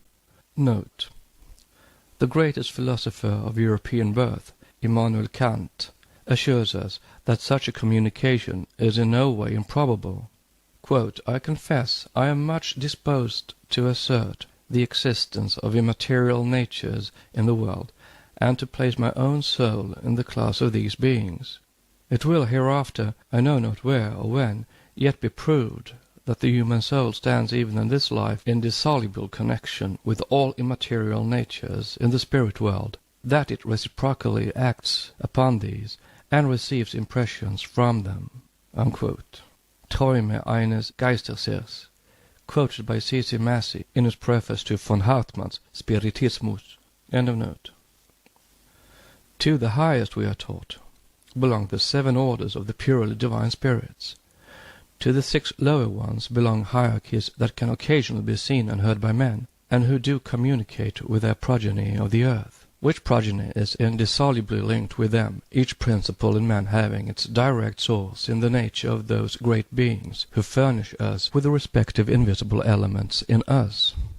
Physical science is welcome to speculate upon the physiological mechanism of living beings, and to continue her fruitless efforts in trying to resolve our feelings, our sensations, mental and spiritual, into functions of their inorganic vehicles. Nevertheless, all that will ever be accomplished in this direction has already been done, and science will go no farther.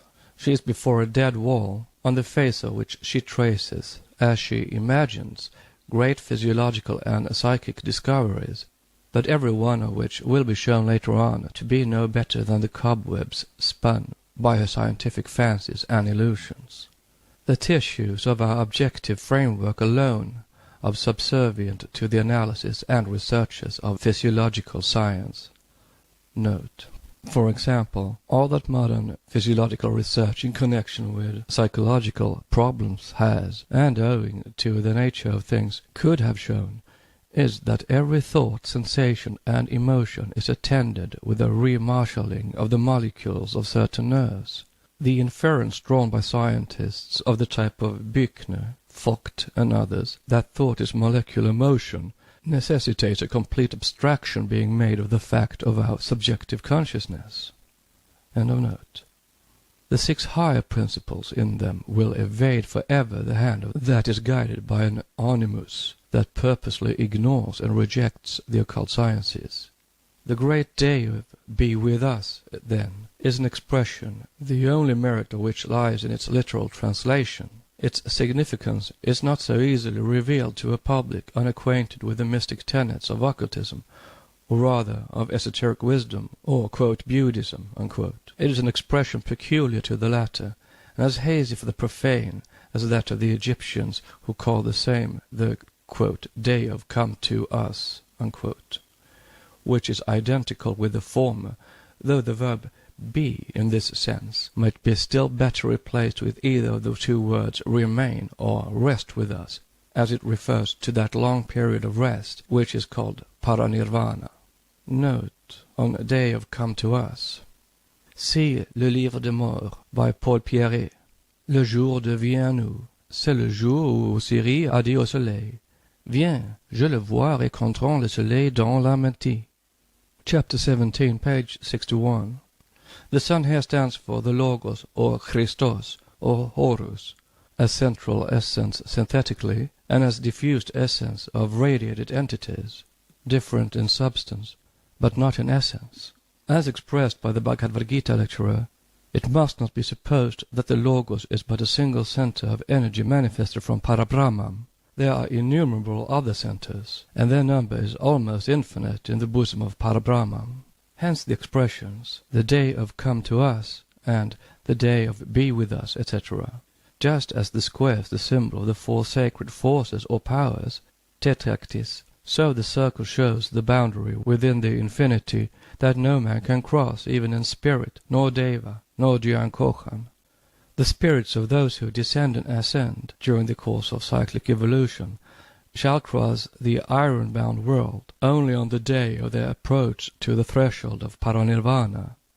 If they reach it, they will rest in the bosom of Parabrahman, or the unknown darkness, which shall then become for all of them light during the whole period of Mahapralaya, the great night, namely 311 trillion 40 billions of years of absorption in Brahm. The day of be with us is this period of rest or paranirvana. See also further data on this peculiar expression, the day of come to us. The funeral ritual of the Egyptians by Viscount de Rouget. It corresponds to the day of the last judgment of the Christians, which has been sorely materialized by their religion. End of note. As in the esoteric interpretation of the Egyptian rites, the soul of every defunct person, from the Hierophant down to the sacred bull Apis, became an Osiris, was Osirified, though the secret doctrine had always taught that the real Orisification was the lot of every monad only after 3,000 cycles of existences. So in the present case, the quote monad, unquote, born of the nature and the very essence of the quote seven, unquote, its highest principle becoming immediately enriched, enshrined in the 7th cosmic element, has to perform its septenary gyration throughout the cycle of being and forms, from the highest to the lowest, and then again from man to God. At the threshold of paranirvana, it reassumes its primeval essence and becomes the absolute once more. This audiobook will continue with stanza 6 and its commentary.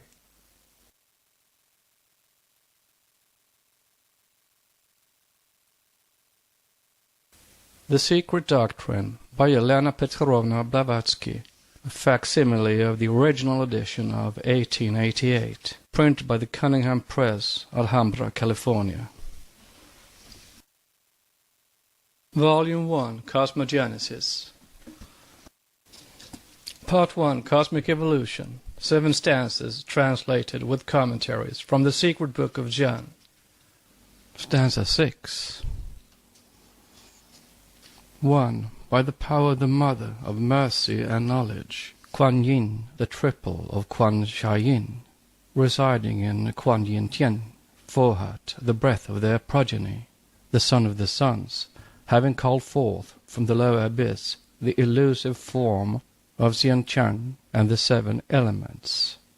Note: verse 1 of stanza 6 is of a far later date than the other stanzas, though still very ancient. The old text of this verse, having names entirely unknown to the Orientalists, would give no clue to the students.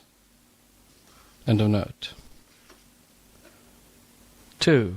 The swift and radiant one produces the 7 Laya centers, against which none will prevail till the great day be with us, and seats the universe on these eternal foundations surrounding Tian Chang with elementary germs. 3. Of the 7, first 1 manifested, 6 concealed, 2 manifested, 5 concealed, 3 manifested, 4 concealed, 4 produced, 3 hidden, 4 and 1 Chan revealed, 2 and 1/2 concealed, 6 to be manifested, 1 laid aside. Lastly, 7 small wheels revolving, 1 giving birth to the other. 4. He built them in the likeness of older wheels, placing them on the imperishable centers. How does Fohat build them? He collects the fiery dust. He makes balls of fire, runs through them and round them, infusing life therein too, then sets them into motion, some one way, some the other way. They are cold, and he makes them hot. They are dry, and he makes them moist. They shine, he fans and cools them. Thus acts Fohat from one twilight to the other during 7 eternities. 5. At the 4th, the sons are told to create their images. 1/3 refuses to obey. The curse is pronounced. They will be born on the 4th, suffer and cause suffering. This is the first war. 6. The older wheels rotated downwards and upwards. The mother spawn filled the whole. There were battles fought between the creators and the destroyers, and battles fought for space, the seed appearing and reappearing continuously. 7. Make thy calculations, Lanu, if thou wouldest learn the correct age of thy small wheel. Its 4th spoke is our mother. Reach the 4th fruit of the 4th path of knowledge that leads to nirvana, and thou shalt comprehend, for thou shalt see. Commentary. Stanza 6. 1. By the power of the Mother of Mercy and Knowledge. The Mother of Mercy and Knowledge is called the triple of Kuan Sha Yin, because in her correlations, metaphysical and cosmical, she is the mother, the wife, and the daughter of the Logos, just as in the later theological translations she became the Father, Son, and the female Holy Ghost, the Shakti or energy, the essence of the 3. Thus in the esotericism of the Vedantins, Daiva Prakriti, the light manifested through Eshvara, the Logos, is at one and the same time the mother and also the daughter of the Logos, of Verbum, of Parabrahman, while in that of the trans-Himalayan teachings it is, in the hierarchy of allegorical and metaphysical theogony, the mother or abstract ideal matter, Mula Prakriti, the root of nature. From the metaphysical standpoint, a correlation of Adibhuta, manifested in the Logos, Avalokiteshvara, and from the purely occult and cosmical, Fohat, the son of the sun, the androgynous energy resulting from this light of the Logos, and which manifests in the plane of the objective universe as the hidden, as much as the revealed electricity, which is life. Notes. Note on Daivi Prakriti, the Logos, the Theosophist of February 1887, page 305, first lecture on the Bhagavad Gita. End of note. Note on Fohat, saith the lecturer on page 306. Evolution is commenced by the intellectual energy of the Logos, not merely on account of the potentialities locked up in Mula Prakriti. This light of the Logos is the link between objective matter and the subjective thought of Eshvara or Logos. It is called in several Buddhist books Fohat. It is the one instrument with which the Logos works. End of note. Kuan Yin, the triple of Kuan Sha Yin, residing in Kuan Yin Tien. Note. This stanza is translated from the Chinese text, and the names and the equivalents of the original terms are preserved. The real esoteric nomenclature cannot be given, as it would only confuse the reader. The Brahmanical doctrine has no equivalent to these.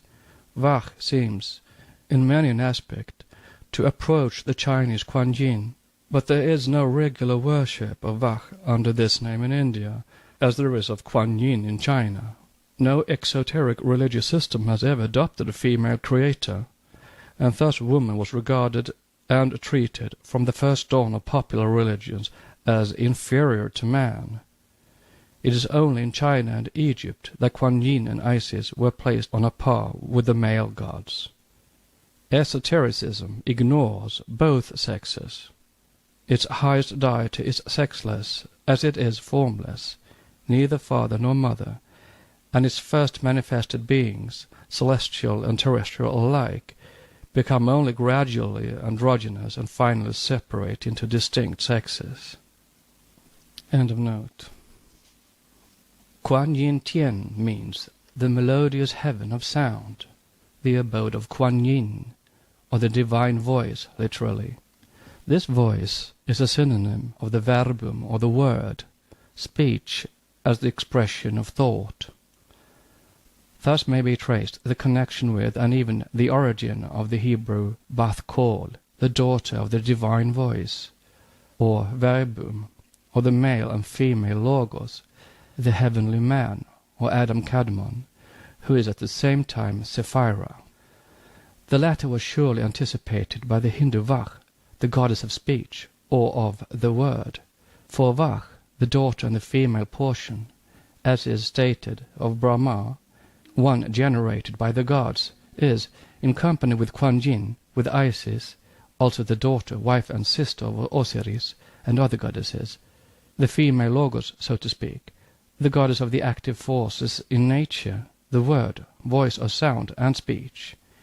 If Kuan Yin is the melodious voice, so is Vach, the melodious cow who milked forth sustenance and water, the female principle, who yields us nourishment and sustenance as Mother Nature.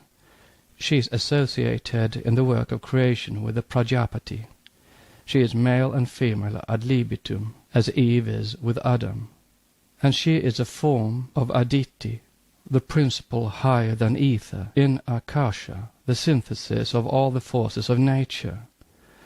Thus Vach and Kuan Yin are both the magic potency of occult sound in nature and ether, which voice calls forth Xian Chan, the elusive form of the universe out of chaos and the seven elements. Thus in Manu Brahma, the Logos also is showing dividing his body into two parts, male and female, and creating in the latter, who is Vach, Viraj, who is himself, or Brahma again. It is in this way a learned Vedantin occultist speaks of that, quote, goddess, unquote, explaining the reason why Eshvara, or Brahma, is called verbum or logos, why in fact it is called Sabda Brahman. Quote, the explanation I am going to give you will appear thoroughly mystical, but if mystical, it has a tremendous significance when properly understood. Our old writers said that Vach is of four kinds, see Rig Veda and the Upanishads. Vaikari Vach is what we utter. Every kind of Vaikari Vach exists in its Madhyama, further in its Pasyanti, and ultimately in its Para form. Note, Madhya is said of something whose commencement and end are unknown, and para means infinite. These expressions all relate to infinitude and to division of time. End of note. The reason why this pranava is called vak is this, that the four principles of the great cosmos correspond to these four forms of vak. Now the whole manifested solar system exists in its sukshma form, in the light or energy of the Logos, because its energy is caught up and transferred to cosmic matter. The whole cosmos in its objective form is Vaikari Vak. The light of the Logos is the Mariama form, and the Logos itself the Pasyanti form, and Parabrahm the Para form or aspect of that Vak. It is by the light of this explanation that we must try to understand certain statements made by various philosophers to the effect that the manifested cosmos is the verbum manifested as cosmos. Unquote. See a lecture on the Bhagavad Gita referred to above. Stanza 6 continued. 2. The swift and the radiant one produces the 7 layu. The 7 layu centers are the 7 0 points, using the term zero in the same sense that chemists do, to indicate a point at which, in esotericism, the scale of reckoning of differentiation begins. From the centers, beyond which esoteric philosophy allows us to perceive the dim metaphysical outlines of the 7 sons of life and light, the 7 logoi of the Hermetic and all the other philosophers, begins the differentiation of the elements which enter into the constitution of our solar system. It has often been asked, what was the exact definition of Fohat and his powers and functions, as he seems to exercise those of a personal god as understood in the popular religions? The answer has just been given in the comment on stanza 5. As well said in the Bhagavad Gita lectures, the whole cosmos must necessarily exist in the one source of energy from which this light, Fohat, emanates. Whether we count the principles in cosmos and man as 7, or only as 4, the forces of and in physical nature are 7, and it is stated by the same authority that prajna, or the capacity of perception, exists in 7 different aspects corresponding to the 7 conditions of matter, personal and impersonal God. For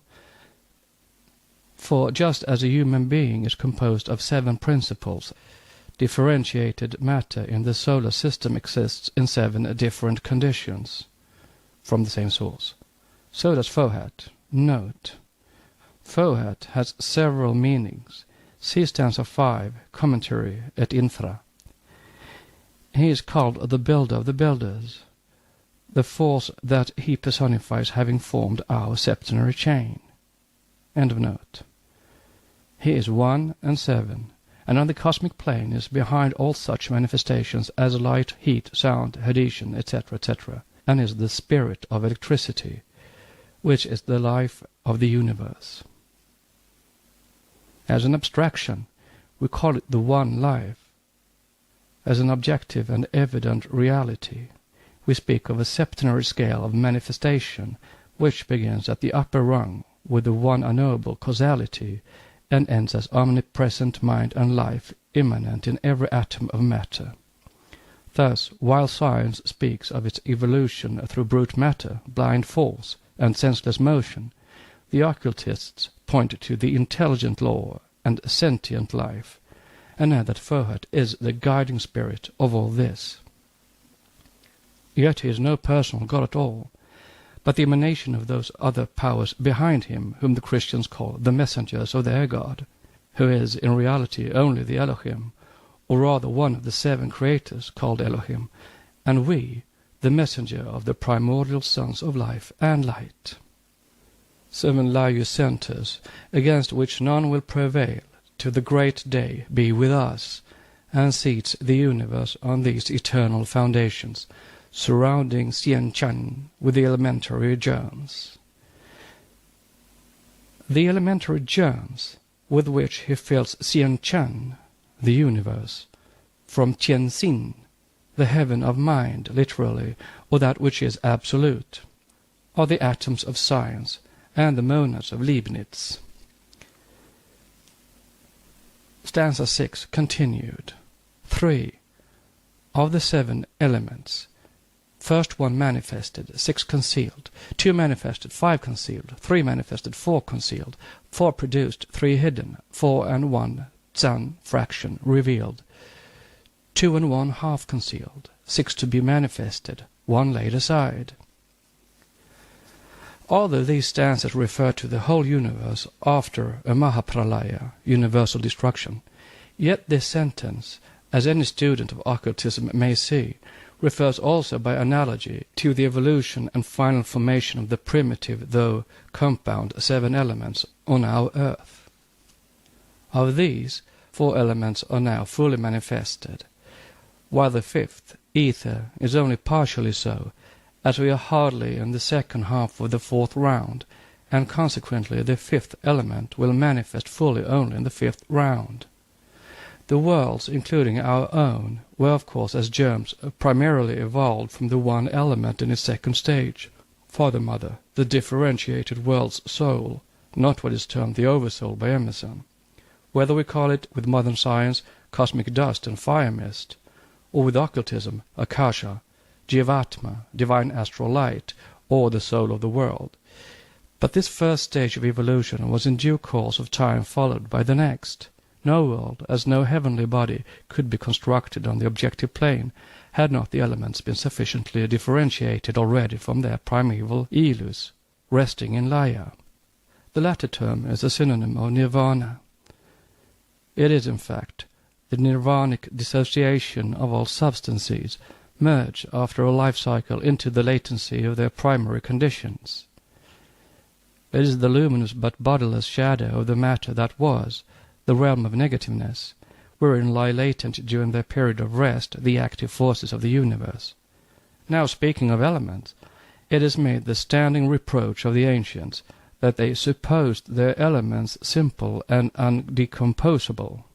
Note, the shades of our prehistorical ancestors might return the compliment to modern physicists, now that new discoveries in chemistry have led Mr. Crookes, FRS, to admit that science is yet 1,000 leagues from the knowledge of the compound nature of the simplest molecule. From him we learn that such a thing as a really simple molecule entirely homogeneous is terra incognita in chemistry. Where are we to draw the line, he asks. Is there no way out of this perplexity? Must we either make the elementary examinations so stiff that only 60 or 70 candidates can pass, or must we open the examination doors so wide that the number of admissions is limited only by the number of applicants? And then the learned gentleman gives striking instances. He says, take the case of yttrium. It has a definite atomic weight.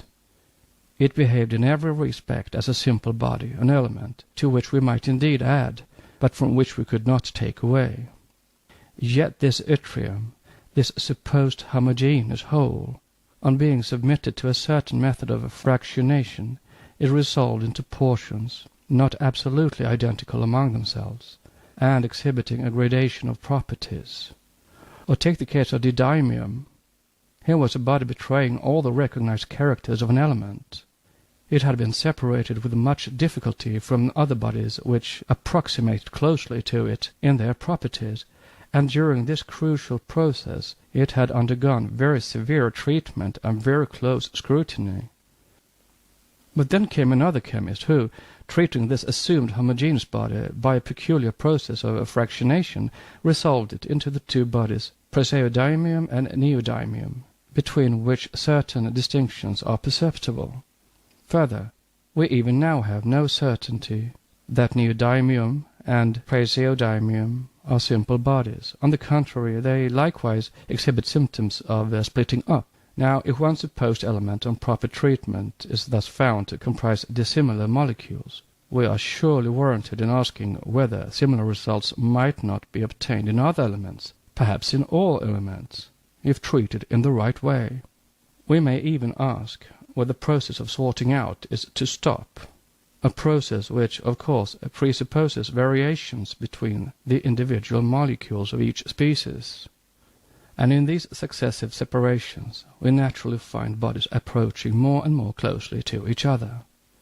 Quote from a presidential address before the Royal Society of Chemists, March 1888. End of note. Once more, this is an unwarrantable statement, as at any rate the initiated philosophers can hardly come under such an imputation, since it is they who have invented allegories and religious myths from the beginning. Had they been ignorant of the heterogeneity of their elements, they would have had no personifications of fire, air, water, earth, and aether. Their cosmic gods and goddesses would never have been blessed with such posterity, with so many sons and daughters, elements born from and within each respective element. Alchemy and occult phenomena would have been a delusion and a snare, even in theory, had the ancients been ignorant of the potentialities and correlative functions and attributes of every element that enters into the composition of air, water, earth, and even fire. The latter a terra incognita to this day to modern science, which is obliged to call it motion, evolution of light and heat, state of ignition, defining it by its outward aspects, in short, and remaining ignorant of its nature. But that which modern science seems to fail to perceive is that, differentiated as may have been those simple chemical atoms, which archaic philosophy called the creators of their respective parents, fathers, brothers, husbands of their mothers, and those mothers the daughters of their own sons, like Aditya and Daksha, for example. Differentiated as these elements were in the beginning, still they were not the compound bodies known to science as they are now.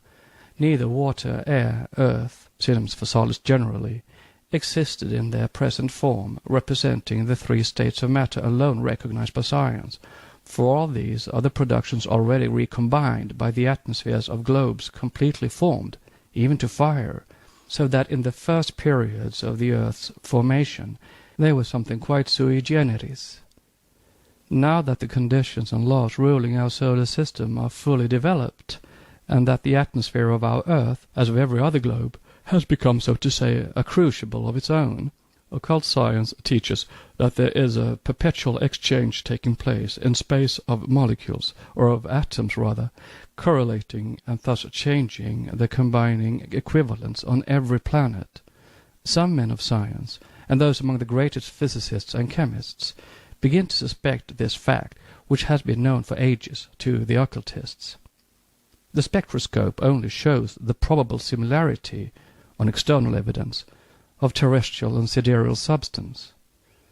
It is unable to go any farther, or to show whether atoms gravitate towards one another in the same way and under the same conditions as they are supposed to do on our planet, physically and chemically.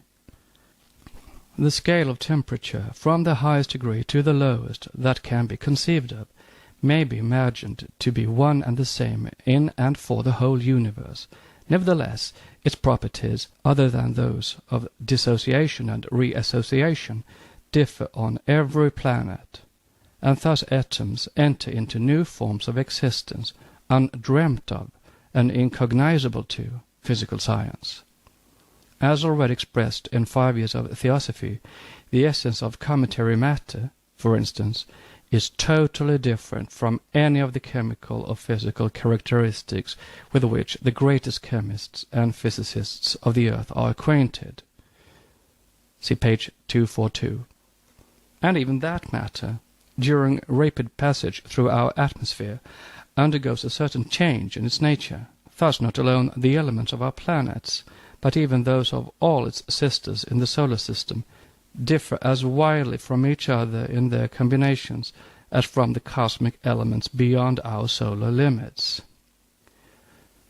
Note: this is again corroborated by the same man of science in the same lecture, who quotes Clerk Maxwell saying that the elements are not absolutely homogeneous. He writes, "It is difficult to conceive of selection and elimination of intermediate varieties, for where can these eliminated molecules have gone to if, as we have reason to believe, the hydrogen, etc., of the fixed stars is composed of molecules identical in all respects with our own? And he adds, in the first place, we may call in question this absolute molecular identity, since we have hitherto had no means for coming to a conclusion save the means furnished by the spectroscope, while it is admitted that for accurately comparing and discriminating the spectra of two bodies, that they should be examined under identical states of temperature, pressure, and all other physical conditions. We have certainly seen in the spectrum of the sun rays which we have not been able to identify. End of note. Therefore, they cannot be taken as a standard for comparison with the same in other worlds. Note. Quote, each world has its Fohat, who is omnipresent in his own sphere of action. But there are as many Fohats as there are worlds, each varying in power and degree of manifestations. The individual Fohats make one universal collective Fohat, the aspect entity of the one absolute non-entity, which is absolute beingness, Sat. Millions and billions of worlds are produced at every Manvantara, it is said. Therefore, there must be many Fohats, whom we consider as conscious and intelligent forces. This, no doubt, to the disgust of scientific minds. Nevertheless, the occultists, who have good reasons for it, consider all the forces of nature as veritable, though supersensuous, states of matter, and as possible objects of perception to beings endowed with the requisite senses. End of note.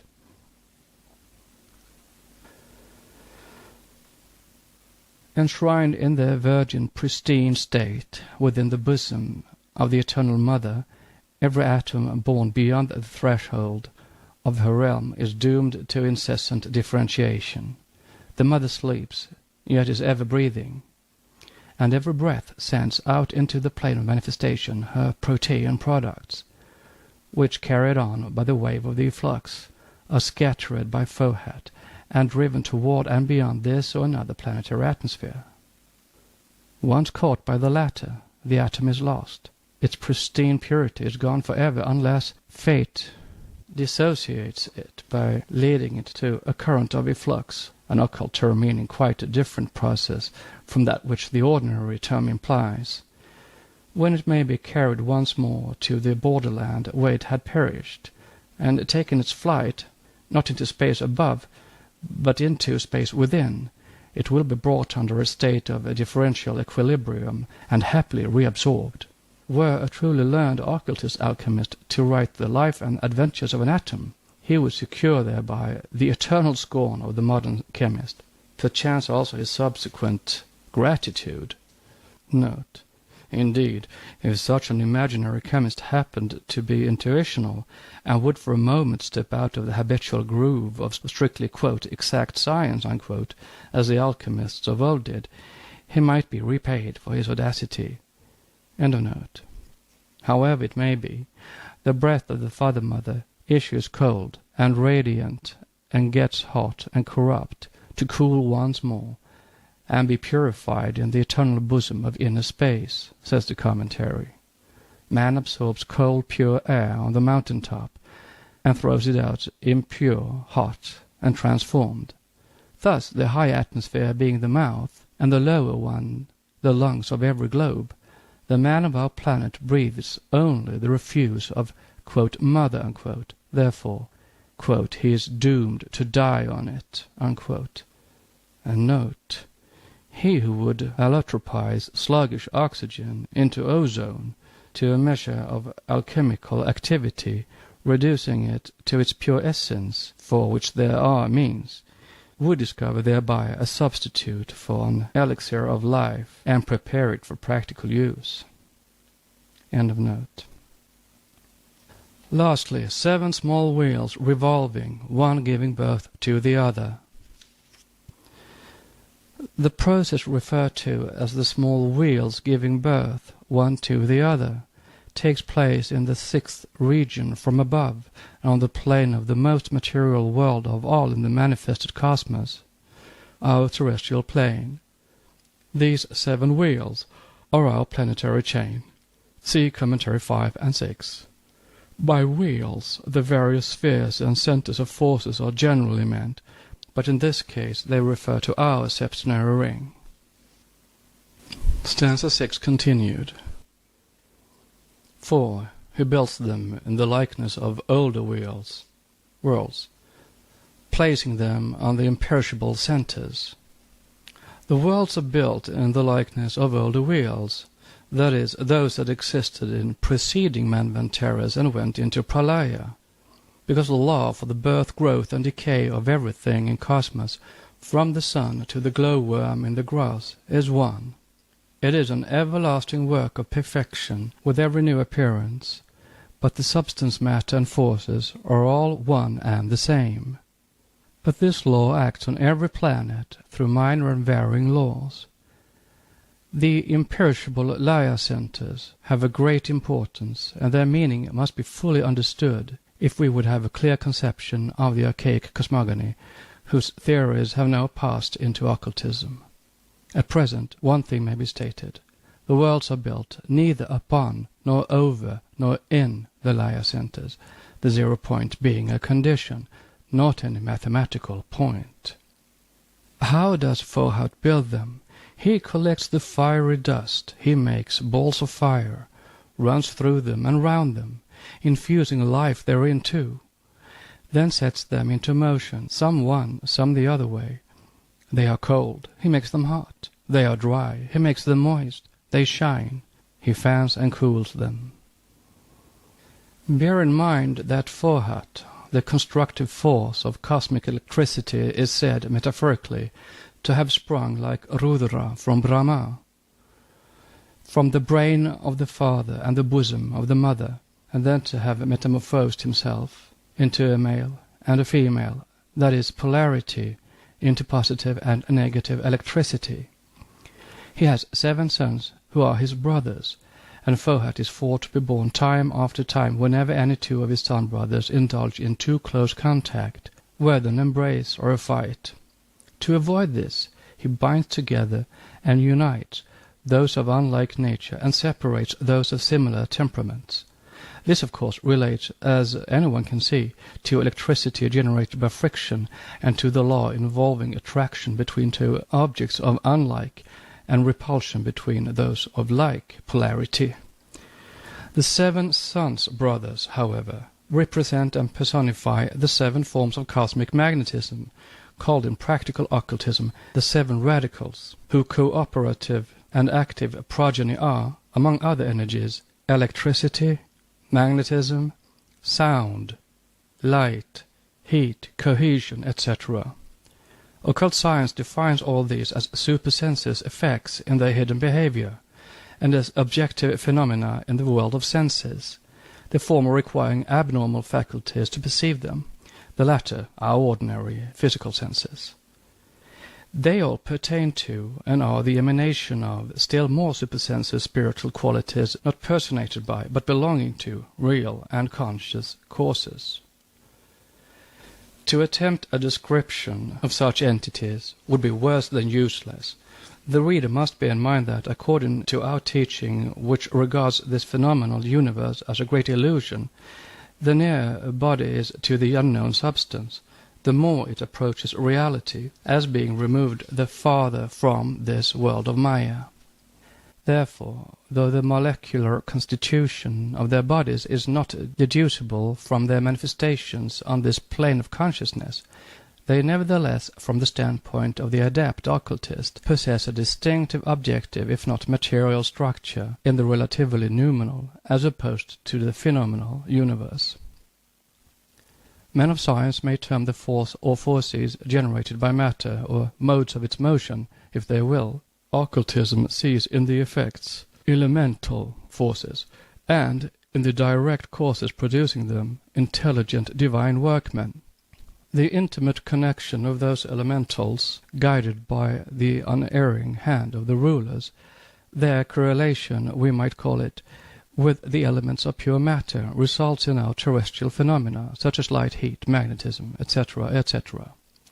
Of course, we shall never agree with the American substantialists, who call every force and energy with the light, heat, electricity, or cohesion an entity, for this would be equivalent to calling the noise produced by the rolling of the wheels of a vehicle an entity, thus confusing and identifying that noise with the driver outside and the guiding master intelligence within the vehicle.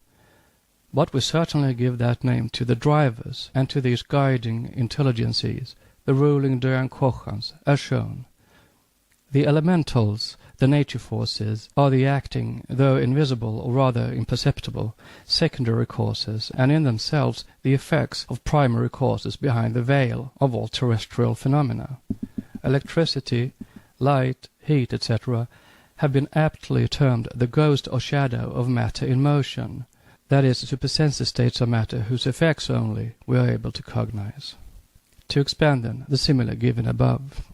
The sensation of light is like the sound of the rolling wheels, a purely phenomenal effect, having no existence outside the observer. The proximate exciting cause of the sensation is comparable to the driver, a supersensitive state of matter in motion, a nature force or elemental. But behind even this stand, just as the owner of the carriage directs the driver from within, the higher noumenal causes, the intelligences from whose essence radiate these states of mother, generating the countless myriads of elementals or psychic nature spirits, just as every drop of water generates its physical infinitesimal infusoria. See God's monads and atoms in Part 3. It is Fohat who guides the transfer of the principles from one planet to the other, from one star to another, child star. When a planet dies, its informing principles are transferred to a laya, or sleeping center, with potential but latent energy in it, which is thus awakened into life and begins to form itself into the new sidereal body. Vide infra, a few theosophical misconceptions, etc. It is most remarkable that, while honestly confessing their entire ignorance of the true nature of even terrestrial matter, primordial substance being regarded more as a dream than as a sober reality, the physicists should set themselves up as judges nevertheless of that matter, and claim to know what it is able and is not able to do in various combinations. Scientists know it, matter, hardly skin deep, and yet they will dogmatize. It is a mode of motion, and nothing else, but the force that is inherent in a living person's breath, when blowing a speck of dust from the table, is also, and undeniably, a mode of motion, and it is as undeniably not a quality of the matter or the particles of that speck, and it emanates from the living and thinking entity that breathed, whether the impulse originated consciously or unconsciously. Indeed, to endow matter, something of which nothing is known so far, with an inherent quality called force, of the nature of which still less is known, is to create a far more serious difficulty than that which lies in the acceptation of the intervention of our nature spirits in every natural phenomenon. The occultists who do not say, if they would express themselves correctly, that matter, but only the substance or essence of matter, is indestructible and eternal, that is, the root of all, mula prakriti, assert that all the so-called forces of nature, electricity, magnetism, light, heat, etc., etc., far from being modes of motion or material particles, are in esse, that is, in their ultimate constitution, the differentiated aspects of that universal motion which is discussed and explained in the first pages of this volume. See Proem. When Fohat is said to produce 7 laya centers, it means that for formative or creative purposes, the great law, theists may call it God, stops, or rather modifies its perpetual motion on 7 invisible points within the area of the manifested universe. From the occult catechism, the great breath digs through space 7 holes into laya to cause them to circumgyrate during Manvantara. We have said that laya is what science may call the 0 point or line, the realm of absolute negativeness, or the one real absolute force, the noumenon of the 7th state of that which we ignorantly call and recognize as force, or again the noumenon of undifferentiated cosmic substance, which is itself an unreachable and unknowable object to finite perception. the root and basis of all states of objectivity and subjectivity too, the natural axis, not one of the many aspects, but its center. It may serve to elucidate the meaning if we attempt to imagine a neutral center, the dream of those who would discover perpetual motion. A neutral center is, in one aspect, the limiting point of any given set of senses. Thus, imagine two consecutive planes of matter as already formed, each of these corresponding to an appropriate set of perceptive organs. We are forced to admit that between these two planes of matter an incessant circulation takes place, and if we follow the atoms and molecules of, say, the lower in their transformation upwards, these will come to a point where they pass altogether beyond the range of the faculties we are using on the lower plane. In fact, to us the matter of the lower plane there vanishes from our perception into nothing, or rather it passes on to the higher plane, and the state of matter corresponding to such a point of transition must certainly possess special and not readily discoverable properties.